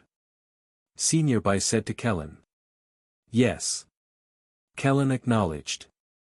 He never thought he would work as a mere messenger, given his position in the faction, but he did not dare to complain and considered this as punishment for his failure to protect Yuan. Senior Bai and Su Jiechi left the scene and returned to the upper heavens shortly later. What now? Chu Liuxiang asked. Well, there's nothing we can really do until Yuan updates us, so I guess we can return to training, Meishio said. Upon hearing this, Kellen said, if you need training, how about I train you guys? I don't mean to brag, but nobody trains as hard as me in the faction. I have nothing else to do, and I need to stay by your side to contact Yuan. They looked at him with doubtful gazes. What's with those looks? Do you not believe me? How about this? If even one of you doesn't see any significant improvements after training with me for a month, I'll give each of you an Empyrean-grade treasure. Kellen suddenly realized something and quickly said, let me introduce myself first. My name's Kellen, and I was assigned to be Yuan's bodyguard. We're from the same faction, and I am his senior by 1 rank. Meishio and the others began introducing themselves afterward. This bastard is surrounded by so many beautiful women. Are they his lovers? Kellen wondered inwardly. Once the introductions were over, Kellen turned to look at those from the 3 grand sects and said to them, Hey, I need a favor. Oh, of course. Whatever you need. Du Daomi immediately responded. We're going to borrow the training facilities in your sect for a little. Don't worry, I will compensate you for the troubles. Please, you don't need to worry about any compensation. You can use our sects as much as you want for free. We'll even give you your own living quarters. Sometime later, Kellen and a group of ladies followed Du Daomi to the Grand Mystic sect. Meanwhile, in the primal expanse, after spending several days running because Xiaohua had to reveal her scent, Yuan finally came to a halt. Without even looking back, Yuan had a feeling that Ingzi was behind him. He slowly turned around to look behind him, and sure enough, Ingzi was standing there, wearing Xiaohua's clothes. However, it was evident that Ingzi had never worn clothes before, given the disheveled way she had managed to put them on. You're wearing them incorrectly. Let me help you. Yuan said to her. Ingzi silently nodded. Yuan approached her and had to completely strip her naked before he could even begin fixing her clothes. After helping her with the clothes, Yuan said, Since I don't know anything about this world, do you mind giving me a tour? Where would you like to go? She asked. Do you have cities in this world? I don't know what cities are, she said. A city is an area in which a large number of people, or primals and predators, in your case, live close together. It's a community of sorts. Yuan explained. A place where primals and predators live together. We call those territories here. For example, we're currently in the Sword-Head Serpent's territory. Ingzi said. Yuan surveyed their surroundings with a raised eyebrow and further clarified, there's been a slight misunderstanding. Cities also have buildings for dwelling and marketplaces where you can buy or sell things. There's no place like that in the primal expanse. While the idea of buying and selling exists, it's rarely practiced. Most predators engage in trade, but for everyone else, acquisition typically involves taking directly from others. Ingzi said. In the primal expanse, the saying "the strong prey on the weak" was not just a principle but a stark reality. Here, if someone desired something, they simply took it by force. And since trading was the norm, there was no need for currencies in this world. Yuan pondered for a moment before asking, then, do you know a way to leave this place? I don't understand. I am trying to return to my own world, he clarified. I am not sure that's even possible. Ingzi shook her head. There has to be a way. In my world, we have these specific areas where magical beasts, primals spawn endlessly, and I believe they came from this world. The fact that I managed to travel to this world proves that our worlds are connected in some way. Even if you say that, I have no clue. However, I may know someone who does. Can you take me to them? In exchange for something. What do you want? Something from your world. Do you have anything specific in mind? Yuan asked. No, not really. Yuan pondered for a moment before retrieving several things from his spatial ring. The first item was a spirit stone. He didn't know if they existed in the primal expanse and wanted to find out. He also took out several divine-grade treasures and some random pills. Lastly, he took out some food, mostly meat skewers that he had saved up for occasions. Is there anything you want? Ingzi inspected all of the items with great interest. Her eyes were essentially sparkling with excitement. What is this? Ingzi pointed to the spirit stone and asked. It's a spirit stone. We, humans, use it to cultivate by absorbing the spiritual energy contained inside. We also use it as a currency to buy things. What about these things? They smell very nice. Ingzi pointed to the meat skewers next. They're meat skewers. This one is made from beef. This one is from chicken. This one is made from lamb. Ingzi's gaze danced back and forth between the spirit stone and meat skewers without giving the treasures even a single glance. After a moment of pondering, she pointed to the meat skewers and said, I want these. Yuan nodded and handed her 12 sticks, 4 of each flavor. Ingzi accepted the skewers with a smile on her face. This was Yuan's first time seeing any real emotion on her face. However, the unique and rich aroma of the skewers quickly permeated the area, alerting the primals nearby. Since skewers were unknown in the primal expanse, their enticing aroma was as novel and irresistible as the scent of humans, sending the primals into a frenzy. When Yuan noticed this, he immediately said to Ingzi, can you quickly finish eating before the others arrive? However, Ingzi shook her head and said, no, I will slowly savor this food at my own pace. If anyone dares to steal from me, I will kill them. Ingzi's presence was still non-existent, so the nearby primals could only smell Yuan and the skewers. Dragons were at the top of the food chain in the primal expanse, so primals instinctively avoided them. Thus, no one dared to approach Yuan despite his relatively low cultivation level. However, this caution was abandoned once they caught the enticing scent of the meat skewers. Yuan wanted to run away, but he also wanted to see Ingzi's prowess.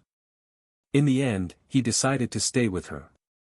A few moments later, the first primal to appear before them resembled a colossal elephant as large as a mountain, its brown skin adorned with red spots across its body. Just its size alone was menacing enough, but its strength was also at the divine sovereign level.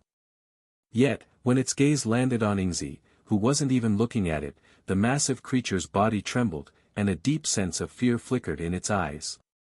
After a loud trumpet-like roar, the elephant turned around and stomped away faster than it approached them.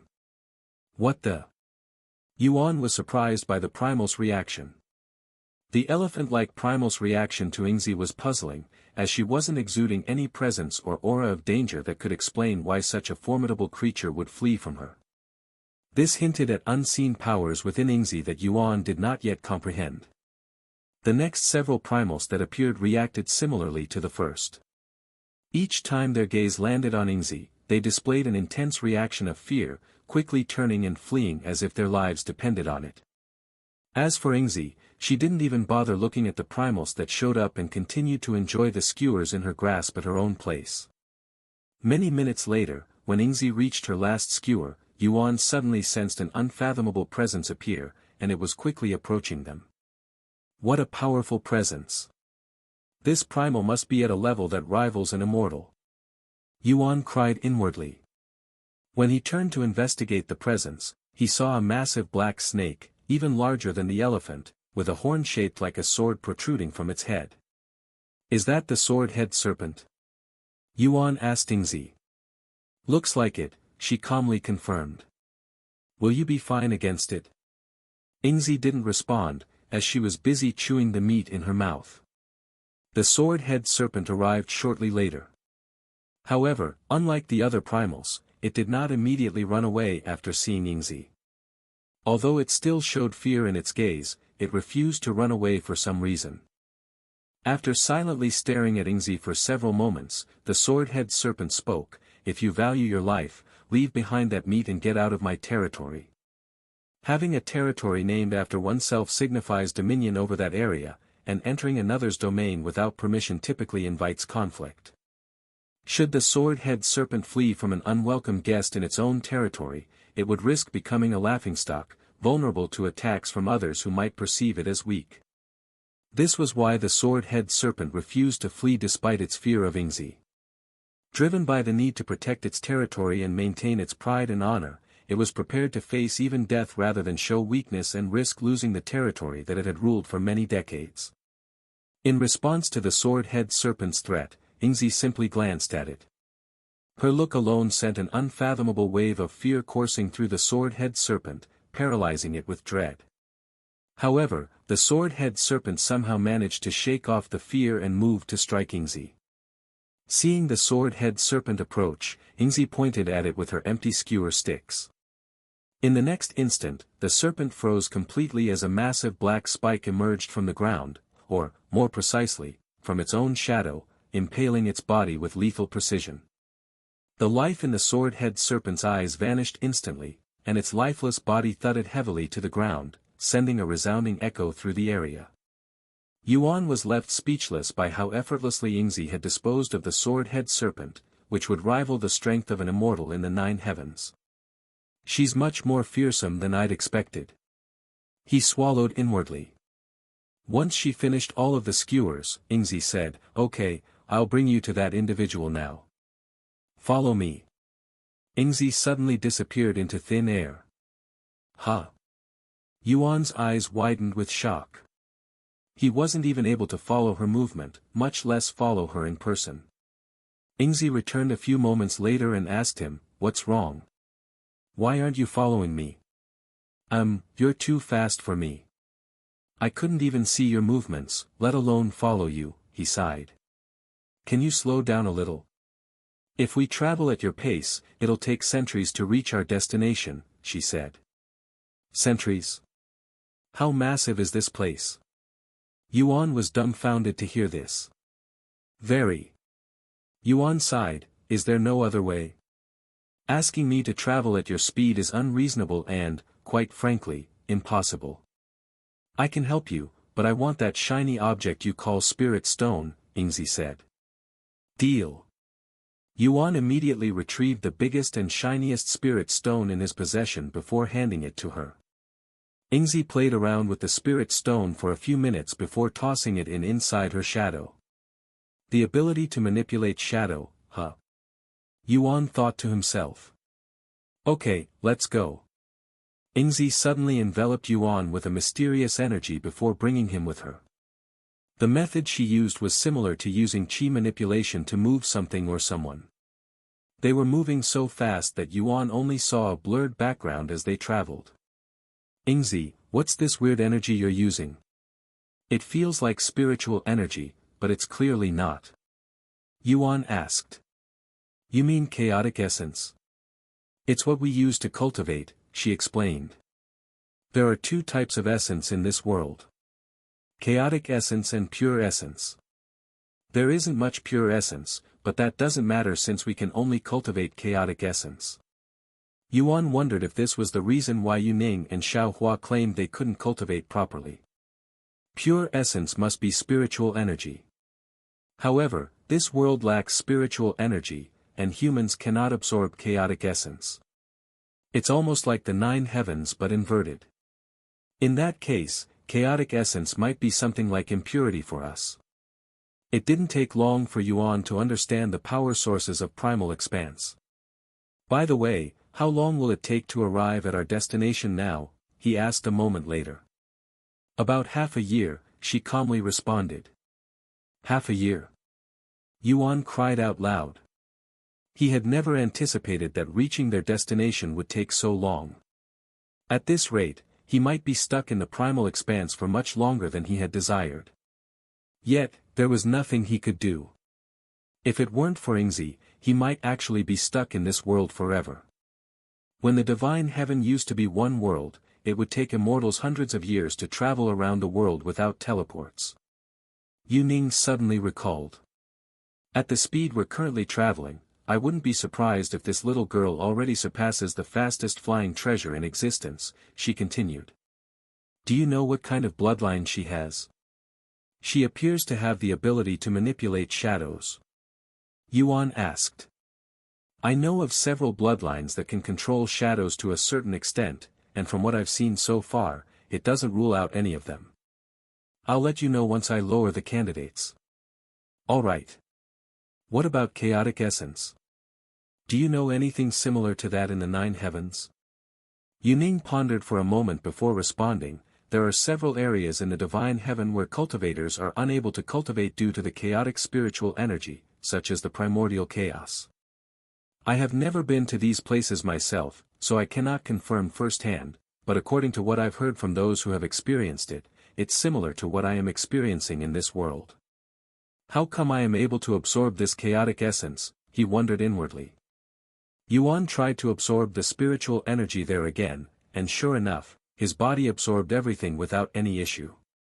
As for the quality of the energy, it was incomparably better than the 4th heaven.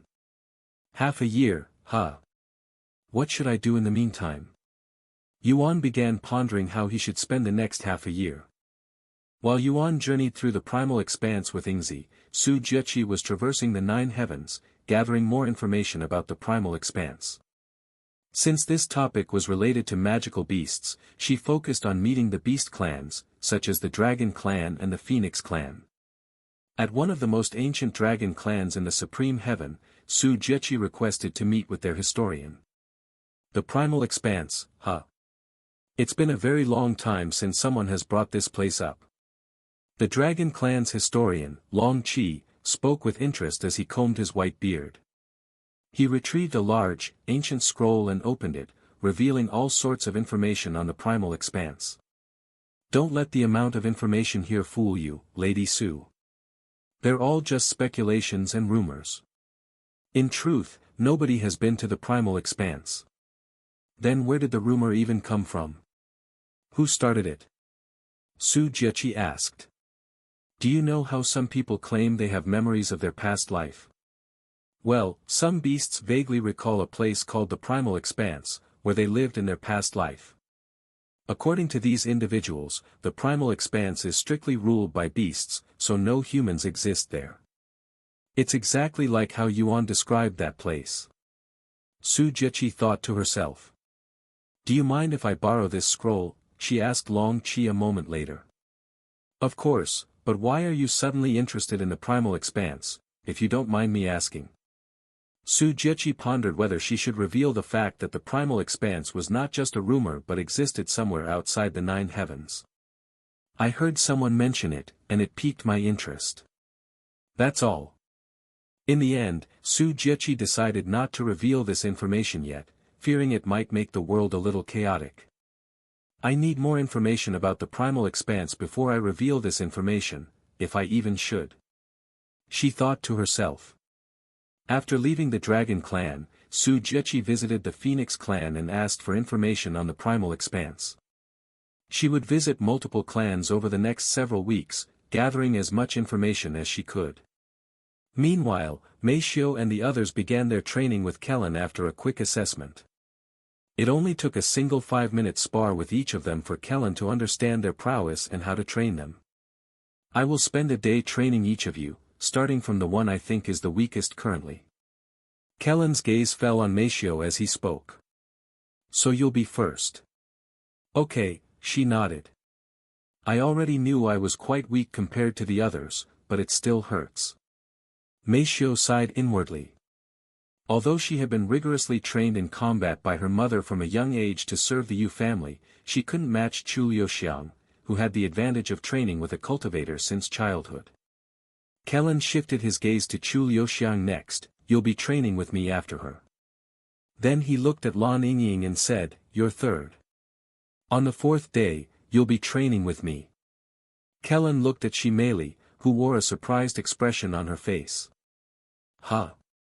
Me? She pointed at herself, seemingly in disbelief. Yes, you, Kellen confirmed. Shi Meili turned to look at Li Jinsi for a moment before looking at Kellen again. You think she's stronger than me? Surely, you are mistaken. Shi Meili couldn't believe that she would be weaker than Li Jinsi, who had a much lower cultivation. Kellen shook his head and explained, while your cultivation is indeed superior, when it comes to experience and execution in combat, she is superior. How is that possible? There's no way she has more experience than me. I have lived for over 10,000 years. Shi Meili refused to believe that someone as young as Li Jinsi would have more combat experience than her. You don't have to believe me. The two of you can spar with each other, without any cultivation. Kellen shrugged. Shi Meili looked at Li Jinsi, who calmly nodded and said, I can do it. Shi Meili then said, please don't take this the wrong way. I just have a hard time believing that you have more experience than me. Don't worry, I won't. Li Jinsi said. They entered one of the arenas available at the Grand Mystic Sect's training ground sometime later. For this spar, you are not allowed to use your cultivation or techniques, so you'll be limited to just your weapon and the basics. Movement techniques are allowed. Good luck. Shi Meili said to her. You too. While Shi Meili and Li Jinsi fought each other, Yuan asked Ingzi to stop for a little so he could write a note for Meishio. Where did you go just now? You never gave me an answer. Ingzi questioned him. It's a little complicated. Yuan wasn't sure how to explain Cultivation Online in a way that she would understand. He pointed at his body and said, you see this body? It's actually not my real body but a part of my soul.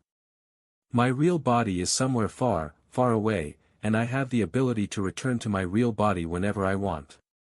Whenever I return to my real body, this one will disappear until I return. Do you understand? Ingzi took a moment to understand his words. Eventually, she nodded and said, I understand. Where is your real body? Is it in the 9 heavens? No, it's actually outside the 9 heavens, sort of like the primal expanse. However, that world is much smaller. If this isn't your real body, why do you need to find a way to leave the primal expanse? Can't you just create another body? Ingzi then asked. Even if this isn't my real body, it's still part of my soul, which is arguably even more valuable than my physical body, so I can't just abandon it, Yuan said. Is that so? They resumed their journey shortly after. This is ridiculous. Shi Meili cried inwardly as she desperately defended herself against Li Jinsi's endless assault. It had only been several minutes since they started their spar, yet she was already pushed into a corner. Shi Meili had never anticipated that someone other than Yuan could possess such outrageous talents. Wow! Li Jinsi's growth has been tremendous lately. What kind of training did she undergo in seclusion? Chu Liuxiang muttered, her voice filled with awe. Despite having trained for the same amount of time, Li Jinsi's progress had far outstripped her own. Her experience doesn't match her age, but I can say the same thing about Yuan and many other geniuses out there, Kellen said. In this world, there are 3 types of talent. Those who are gifted just enough to be above the average, those who stand above the majority as true geniuses, and then we have monsters that defy logic. Li Jinsi's talent would enter the monster category. As for Yuan, I believe he is a separate kind of monster, the type that dominates over other monsters. Many minutes later, Li Jinsi barely secured her victory against Shi Meili. You're very strong. Other than 2 other people, you're the 3rd person ever to push me this far. Li Jinsi said afterward, her body soaked in sweat. Besides Yuan, who is the other individual? Shi Meili asked as she lay on the arena with a dazed look on her face. She's our mentor. Li Jinsi said as she turned to look at Meishio and Chu Liuxiang. After a moment of silence, Shi Meili released a deep sigh and said, I admit defeat. You're definitely better than me when it comes to fighting experience. I apologize for looking down on you. Li Jinsi extended her hand and smiled, it's okay. Shi Meili accepted the hand and was pulled back to her feet. We will begin our training tomorrow, Kellen said to them before dismissing them a moment later. Everyone returned to their own living quarter, which was provided by the Grand Mystic sect. Meishio logged off Cultivation Online after returning to her room. The first thing she did was look for Yuan's note, and sure enough, there was one by the bed. Her eyes widened with surprise after reading it. Half a year just to visit someone who may or may not know how to leave the primal expanse. Meishio knew it would take a while, but she hadn't anticipated it would be to this extent. Once she finished reading, Meishio began writing her own note. She mentioned their meeting with Senior Bai and Su Jiachi and their training sessions with Kellen and suggested scheduling a meeting to discuss their experiences in more detail in a few weeks during the Eternal Lotuses boot camp. The following day, Meishio began her training with Kellen. I see, so he won't be back for at least half a year. That will be more than enough time to transform you guys. Now, in order to wield a bow properly, you must first build a foundation and strengthen your body, so we'll begin with tempering your body. Kellen retrieved a spatial pouch and handed it to her. You will use these when you're not training with me to temper your body. It will be very painful, but it's the fastest and most effective way to temper your body. I also grabbed a few body tempering techniques for you. You can choose the one you like the most. Since you're not trying to become a body refiner like myself, you don't need any crazy body tempering technique. Meishio spent the next hour reading the techniques before choosing one. Good. Then, we'll focus on your technique today. We will begin your training next week. Kellen spent the entire day helping Meishio comprehend the technique. At the end of the day, Meishio returned to her living quarters and began her body tempering process. Inside the spatial pouch provided by Kellen contained all sorts of medicine that could only be found in the upper heavens. While they were not priceless treasures, it wasn't something that could be obtained easily. This wasn't Meishio's first time tempering her body since she would occasionally temper her real body. In fact, every member of the Demon Sealing faction tempered their body to a certain extent. Not only did it strengthen their bodies, but it also helped them with Leah's Spartan-like training. After following Kellen's instructions inside a jade slip, Meishio tossed a specific medicine into the bathtub. After waiting for half an hour, she entered the hot water. The moment the tip of her toes touched the water, intense pain coursed through her entire body. Ah! Meishio exclaimed, immediately jumping back and staring at the bathtub with wide eyes. She had endured many painful moments in the past, from her first body tempering experience to training with Leah, but none compared to the excruciating pain she had just experienced. However, she could already feel her body strengthening just from that slight touch. Meishio silently stood there, staring at the bathtub with a nervous gaze. Eventually, she clenched her teeth and entered the bathtub again, sticking an entire foot inside the water. Meishio nearly lost consciousness from the pain but managed to endure it. Many minutes later, once she felt like she could endure more, she submerged her other foot into the water. An hour later, she submerged the rest of her body in the water, which increased the pain substantially. Meishio couldn't handle the pain for long and jumped out of the bath a minute later to catch a breath. Over the next several hours, Meishio repeated this process, slowly increasing the time she could remain submerged in the water. The medicine was so potent that even after an entire day, the water retained its full strength, as effective as when it was first prepared. As for Meishio's condition, she felt better than ever before, her body brimming with energy. Although the experience was incredibly painful, the rewards were significant enough to motivate her to continue. The day after Meishio's training, Chu Liuxiang met Kellen at the training grounds. As someone who specializes in spiritual attacks, you need to focus on increasing your spiritual energy, spiritual strength, and your control. While increasing your spiritual energy will come naturally through cultivation, in order to increase your spiritual strength and control, you need specific techniques and rigorous training. Kellen retrieved a black, round metal ball from his spatial ring. At first glance, this metal ball appeared quite ordinary, but it gave out a peculiar aura that made Chu Liuxiang feel anxious. This is a qi resistance ball. As its name suggests, it has very high resistance against spiritual energy, even outright repelling it if it's weak enough. Your training will consist of levitating this chi resistance ball until you can hover it above your head and keep it there for an hour. Give it a try. Chu Liuxiang nodded and proceeded to wrap her spiritual energy around the ball. However, the moment her spiritual energy touched the ball, she immediately lost control, causing it to disperse into the air. What? Chu Liuxiang's eyes widened with surprise, and she quickly tried again, only to find that the results were the same. Not only is your spiritual energy too weak, but your control is also atrocious. The spiritual energy was too flimsy. Watch how I do it. Kellen said before wrapping his spiritual energy around the ball, lifting it into the air with seemingly no effort. Can you see the difference? He asked her. Yes. While my spiritual energy is spread apart like a cloud of mist, yours are tightly compressed and wrap around the ball like sheets, Chu Liuxiang explained, highlighting the difference between the way they manipulated their spiritual energy. Kellen nodded in approval and took out a technique before handing it to her. This will teach you how to properly control your spiritual energy. For the next 2 hours, Chu Liuxiang studied the technique. Once she had memorized it, she tried to pick up the chi resistance ball again. However, while her control over her spiritual energy had improved, it was still nowhere near being able to touch the ball, much less pick it up.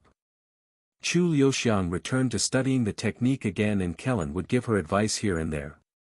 By the end of the day, while Chu Liuxiang still failed to pick up the ball, she was able to cover it with her spiritual energy without it dispersing. You can keep the chi resistance ball to practice on your own time. I want significant improvements by our next session, said Kellen. It was Lan Yingying's turn the next day. Before we begin, I must admit that out of the entire group, it's going to be the trickiest to train you, who specializes in sacred fire, Kellen said to her.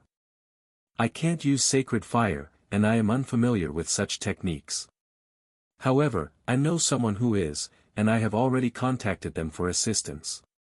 Until they respond, I will have you focus on strengthening your spiritual energy like Chu Liuxiang.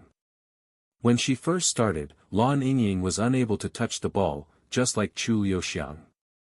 However, after a day of training with the chi resistance ball, Lan Yingying managed to levitate the ball an inch off the ground for 3 seconds.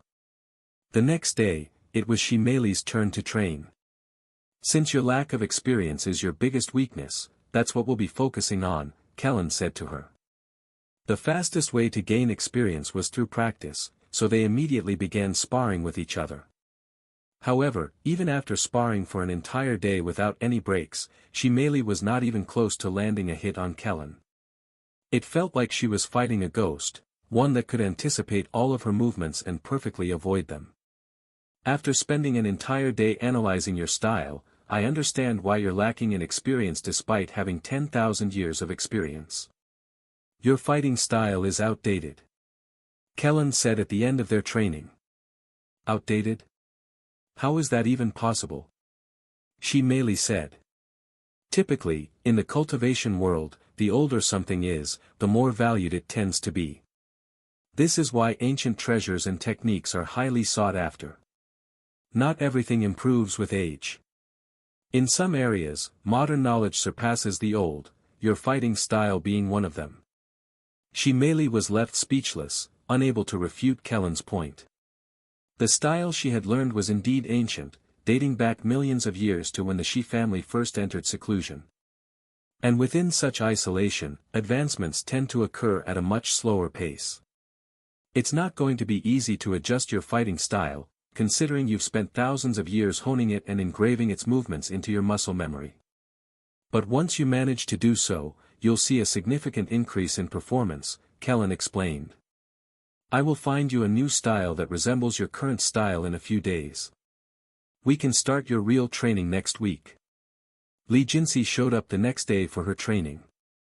Frankly, your techniques are impeccable, and I have no criticisms there.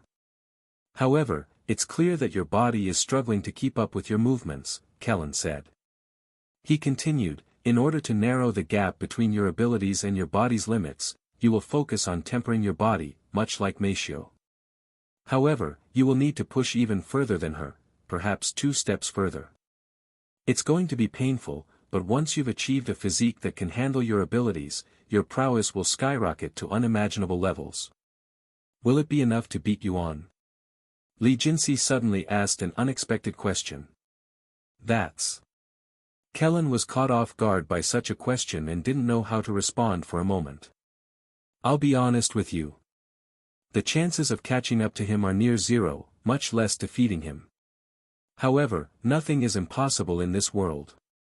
With enough luck and dedication, even a cripple can even surpass a god. That's good enough for me.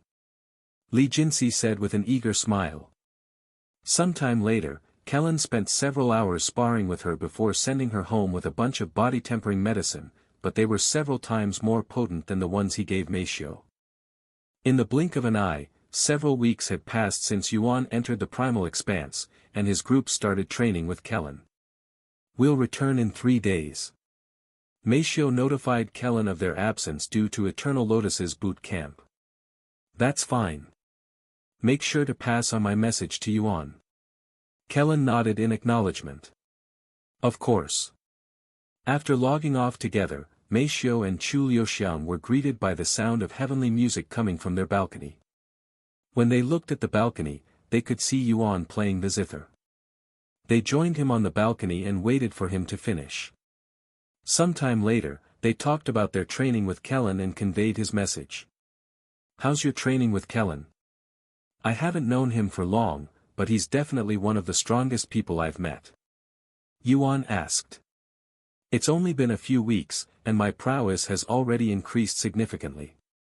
While Manager Leah trains us through brute force and teaches us how to fight, Kellen trains us individually and focuses on our weaknesses and foundation. Chu Liuxiang said. Meishio nodded, agreeing with her, and said, I never thought having a proper teacher would have such drastic differences. I wouldn't be surprised if he has many disciples under him. I guess I'll have to thank him once I return. Yuan smiled. Speaking of your situation, how is it? Meishio asked. The same as usual. We've been traveling at a speed that even I cannot comprehend without any rest, but we're still many months away from our destination. The primal expanse is unfathomably massive. Kellen has a message for you. He said that Lady Su is currently researching the primal expanse and would you like to learn as much about it as you can. He nodded. I was already planning on doing that. Although the primal expanse exists outside the 9 heavens, it is still connected to them in some way. Sometime later, the demon sealing faction made their way to the Eternal Lotus's residence. When they arrived, around 90% of their members were standing in a formation, waiting for their arrival. There's more people here than I expected. Wang Ming commented after he saw this. He'd only expected half of them after what they experienced last time. The Eternal Lotus's members trembled after seeing Wang Ming and the others smile. Even if the majority of you quit after today, I applaud you for showing up and giving it a chance despite what you experienced during the trial. Shi Lang said to them. What you will experience in the next 3 days will be much harsher than the trial, but you will definitely become much stronger. Wang Bingbing said. The group swallowed nervously at such words, and many of them had regretful expressions on their faces. After the introductions, they were split into smaller groups again to make training more effective. However, Yuan did not participate and only watched as a spectator. Though, he would occasionally give advice to the instructor, as well as the participants. The boot camp was gruesome and Spartan-like, with the participants training until they threw up or fainted. 10% of the participants gave up within an hour, and 50% gave up in just the first half of the day. By the end of the day, only 30% remained. Good job enduring today. Now, you just need to endure the next 2. Wang Ming said, reminding them that the boot camp was a 3-day event. One of the participants then asked out loud, that's physically impossible. We're all completely drained. We won't have enough energy tomorrow, much less for the remaining 2 days. Yuan stepped forward and said, don't worry. We have something that will not only help you with your recovery but also strengthen your body simultaneously. Really? What is it? A medicine bath, he said. There's a public hot spring available on the Dragon Spiral Mountain. I have already reserved the whole place, too. A hot spring. The participants were excited upon hearing this. After giving them some time to recover enough energy to walk, they descended the mountain until they reached the lower area, where the hot spring was located. An old lady was waiting for them outside when they arrived. "Welcome to the Dragon Hot Spring, young Master Yuan." The old lady bowed to him respectfully. The hot spring was divided into two sections, one for males and another for females, each spacious enough to comfortably accommodate 1,000 people. As the exhausted participants submerged themselves in the medicinally enhanced waters, they felt the exhaustion swiftly drain from their bodies. Wow! What kind of magical water is this? I have never felt anything like this before. All of my exhaustion went away like smoke. How is that possible? The participants couldn't believe the hot spring's potent effect. If I had known there was a place like this here, I would have come here every day. However, Wang Bingbing said, "Actually, this is just a normal hot spring, so you wouldn't get to experience this if you come here at another time. This medicine bath was specifically prepared for you by Yuan." Meanwhile, at the male's side, Wang Ming asked, "What kind of medicine did you put in here, Yuan? I would like to bathe in this once in a while." "Medicine? I didn't put any medicine in here," he calmly said. "Huh? Then what did you put in here?" "I fused my spiritual energy with the water, so you're bathing in my spiritual energy," he revealed. "What?" Everyone there looked at him with wide eyes. "You can do such a thing with spiritual energy? I didn't know that." Shi Lang muttered. "The concept is similar to transferring your spiritual energy to another individual to replenish their energy. However, in this case, since there isn't any method to contain the spiritual energy, you will need to constantly fuse your spiritual energy with the water, or it'll quickly lose effect. In other words, only you can do something like this," Wu Zhao said. "Once you increase your cultivation, you can also do it. However, unless someone does it for you, it wouldn't benefit you," Yuan explained.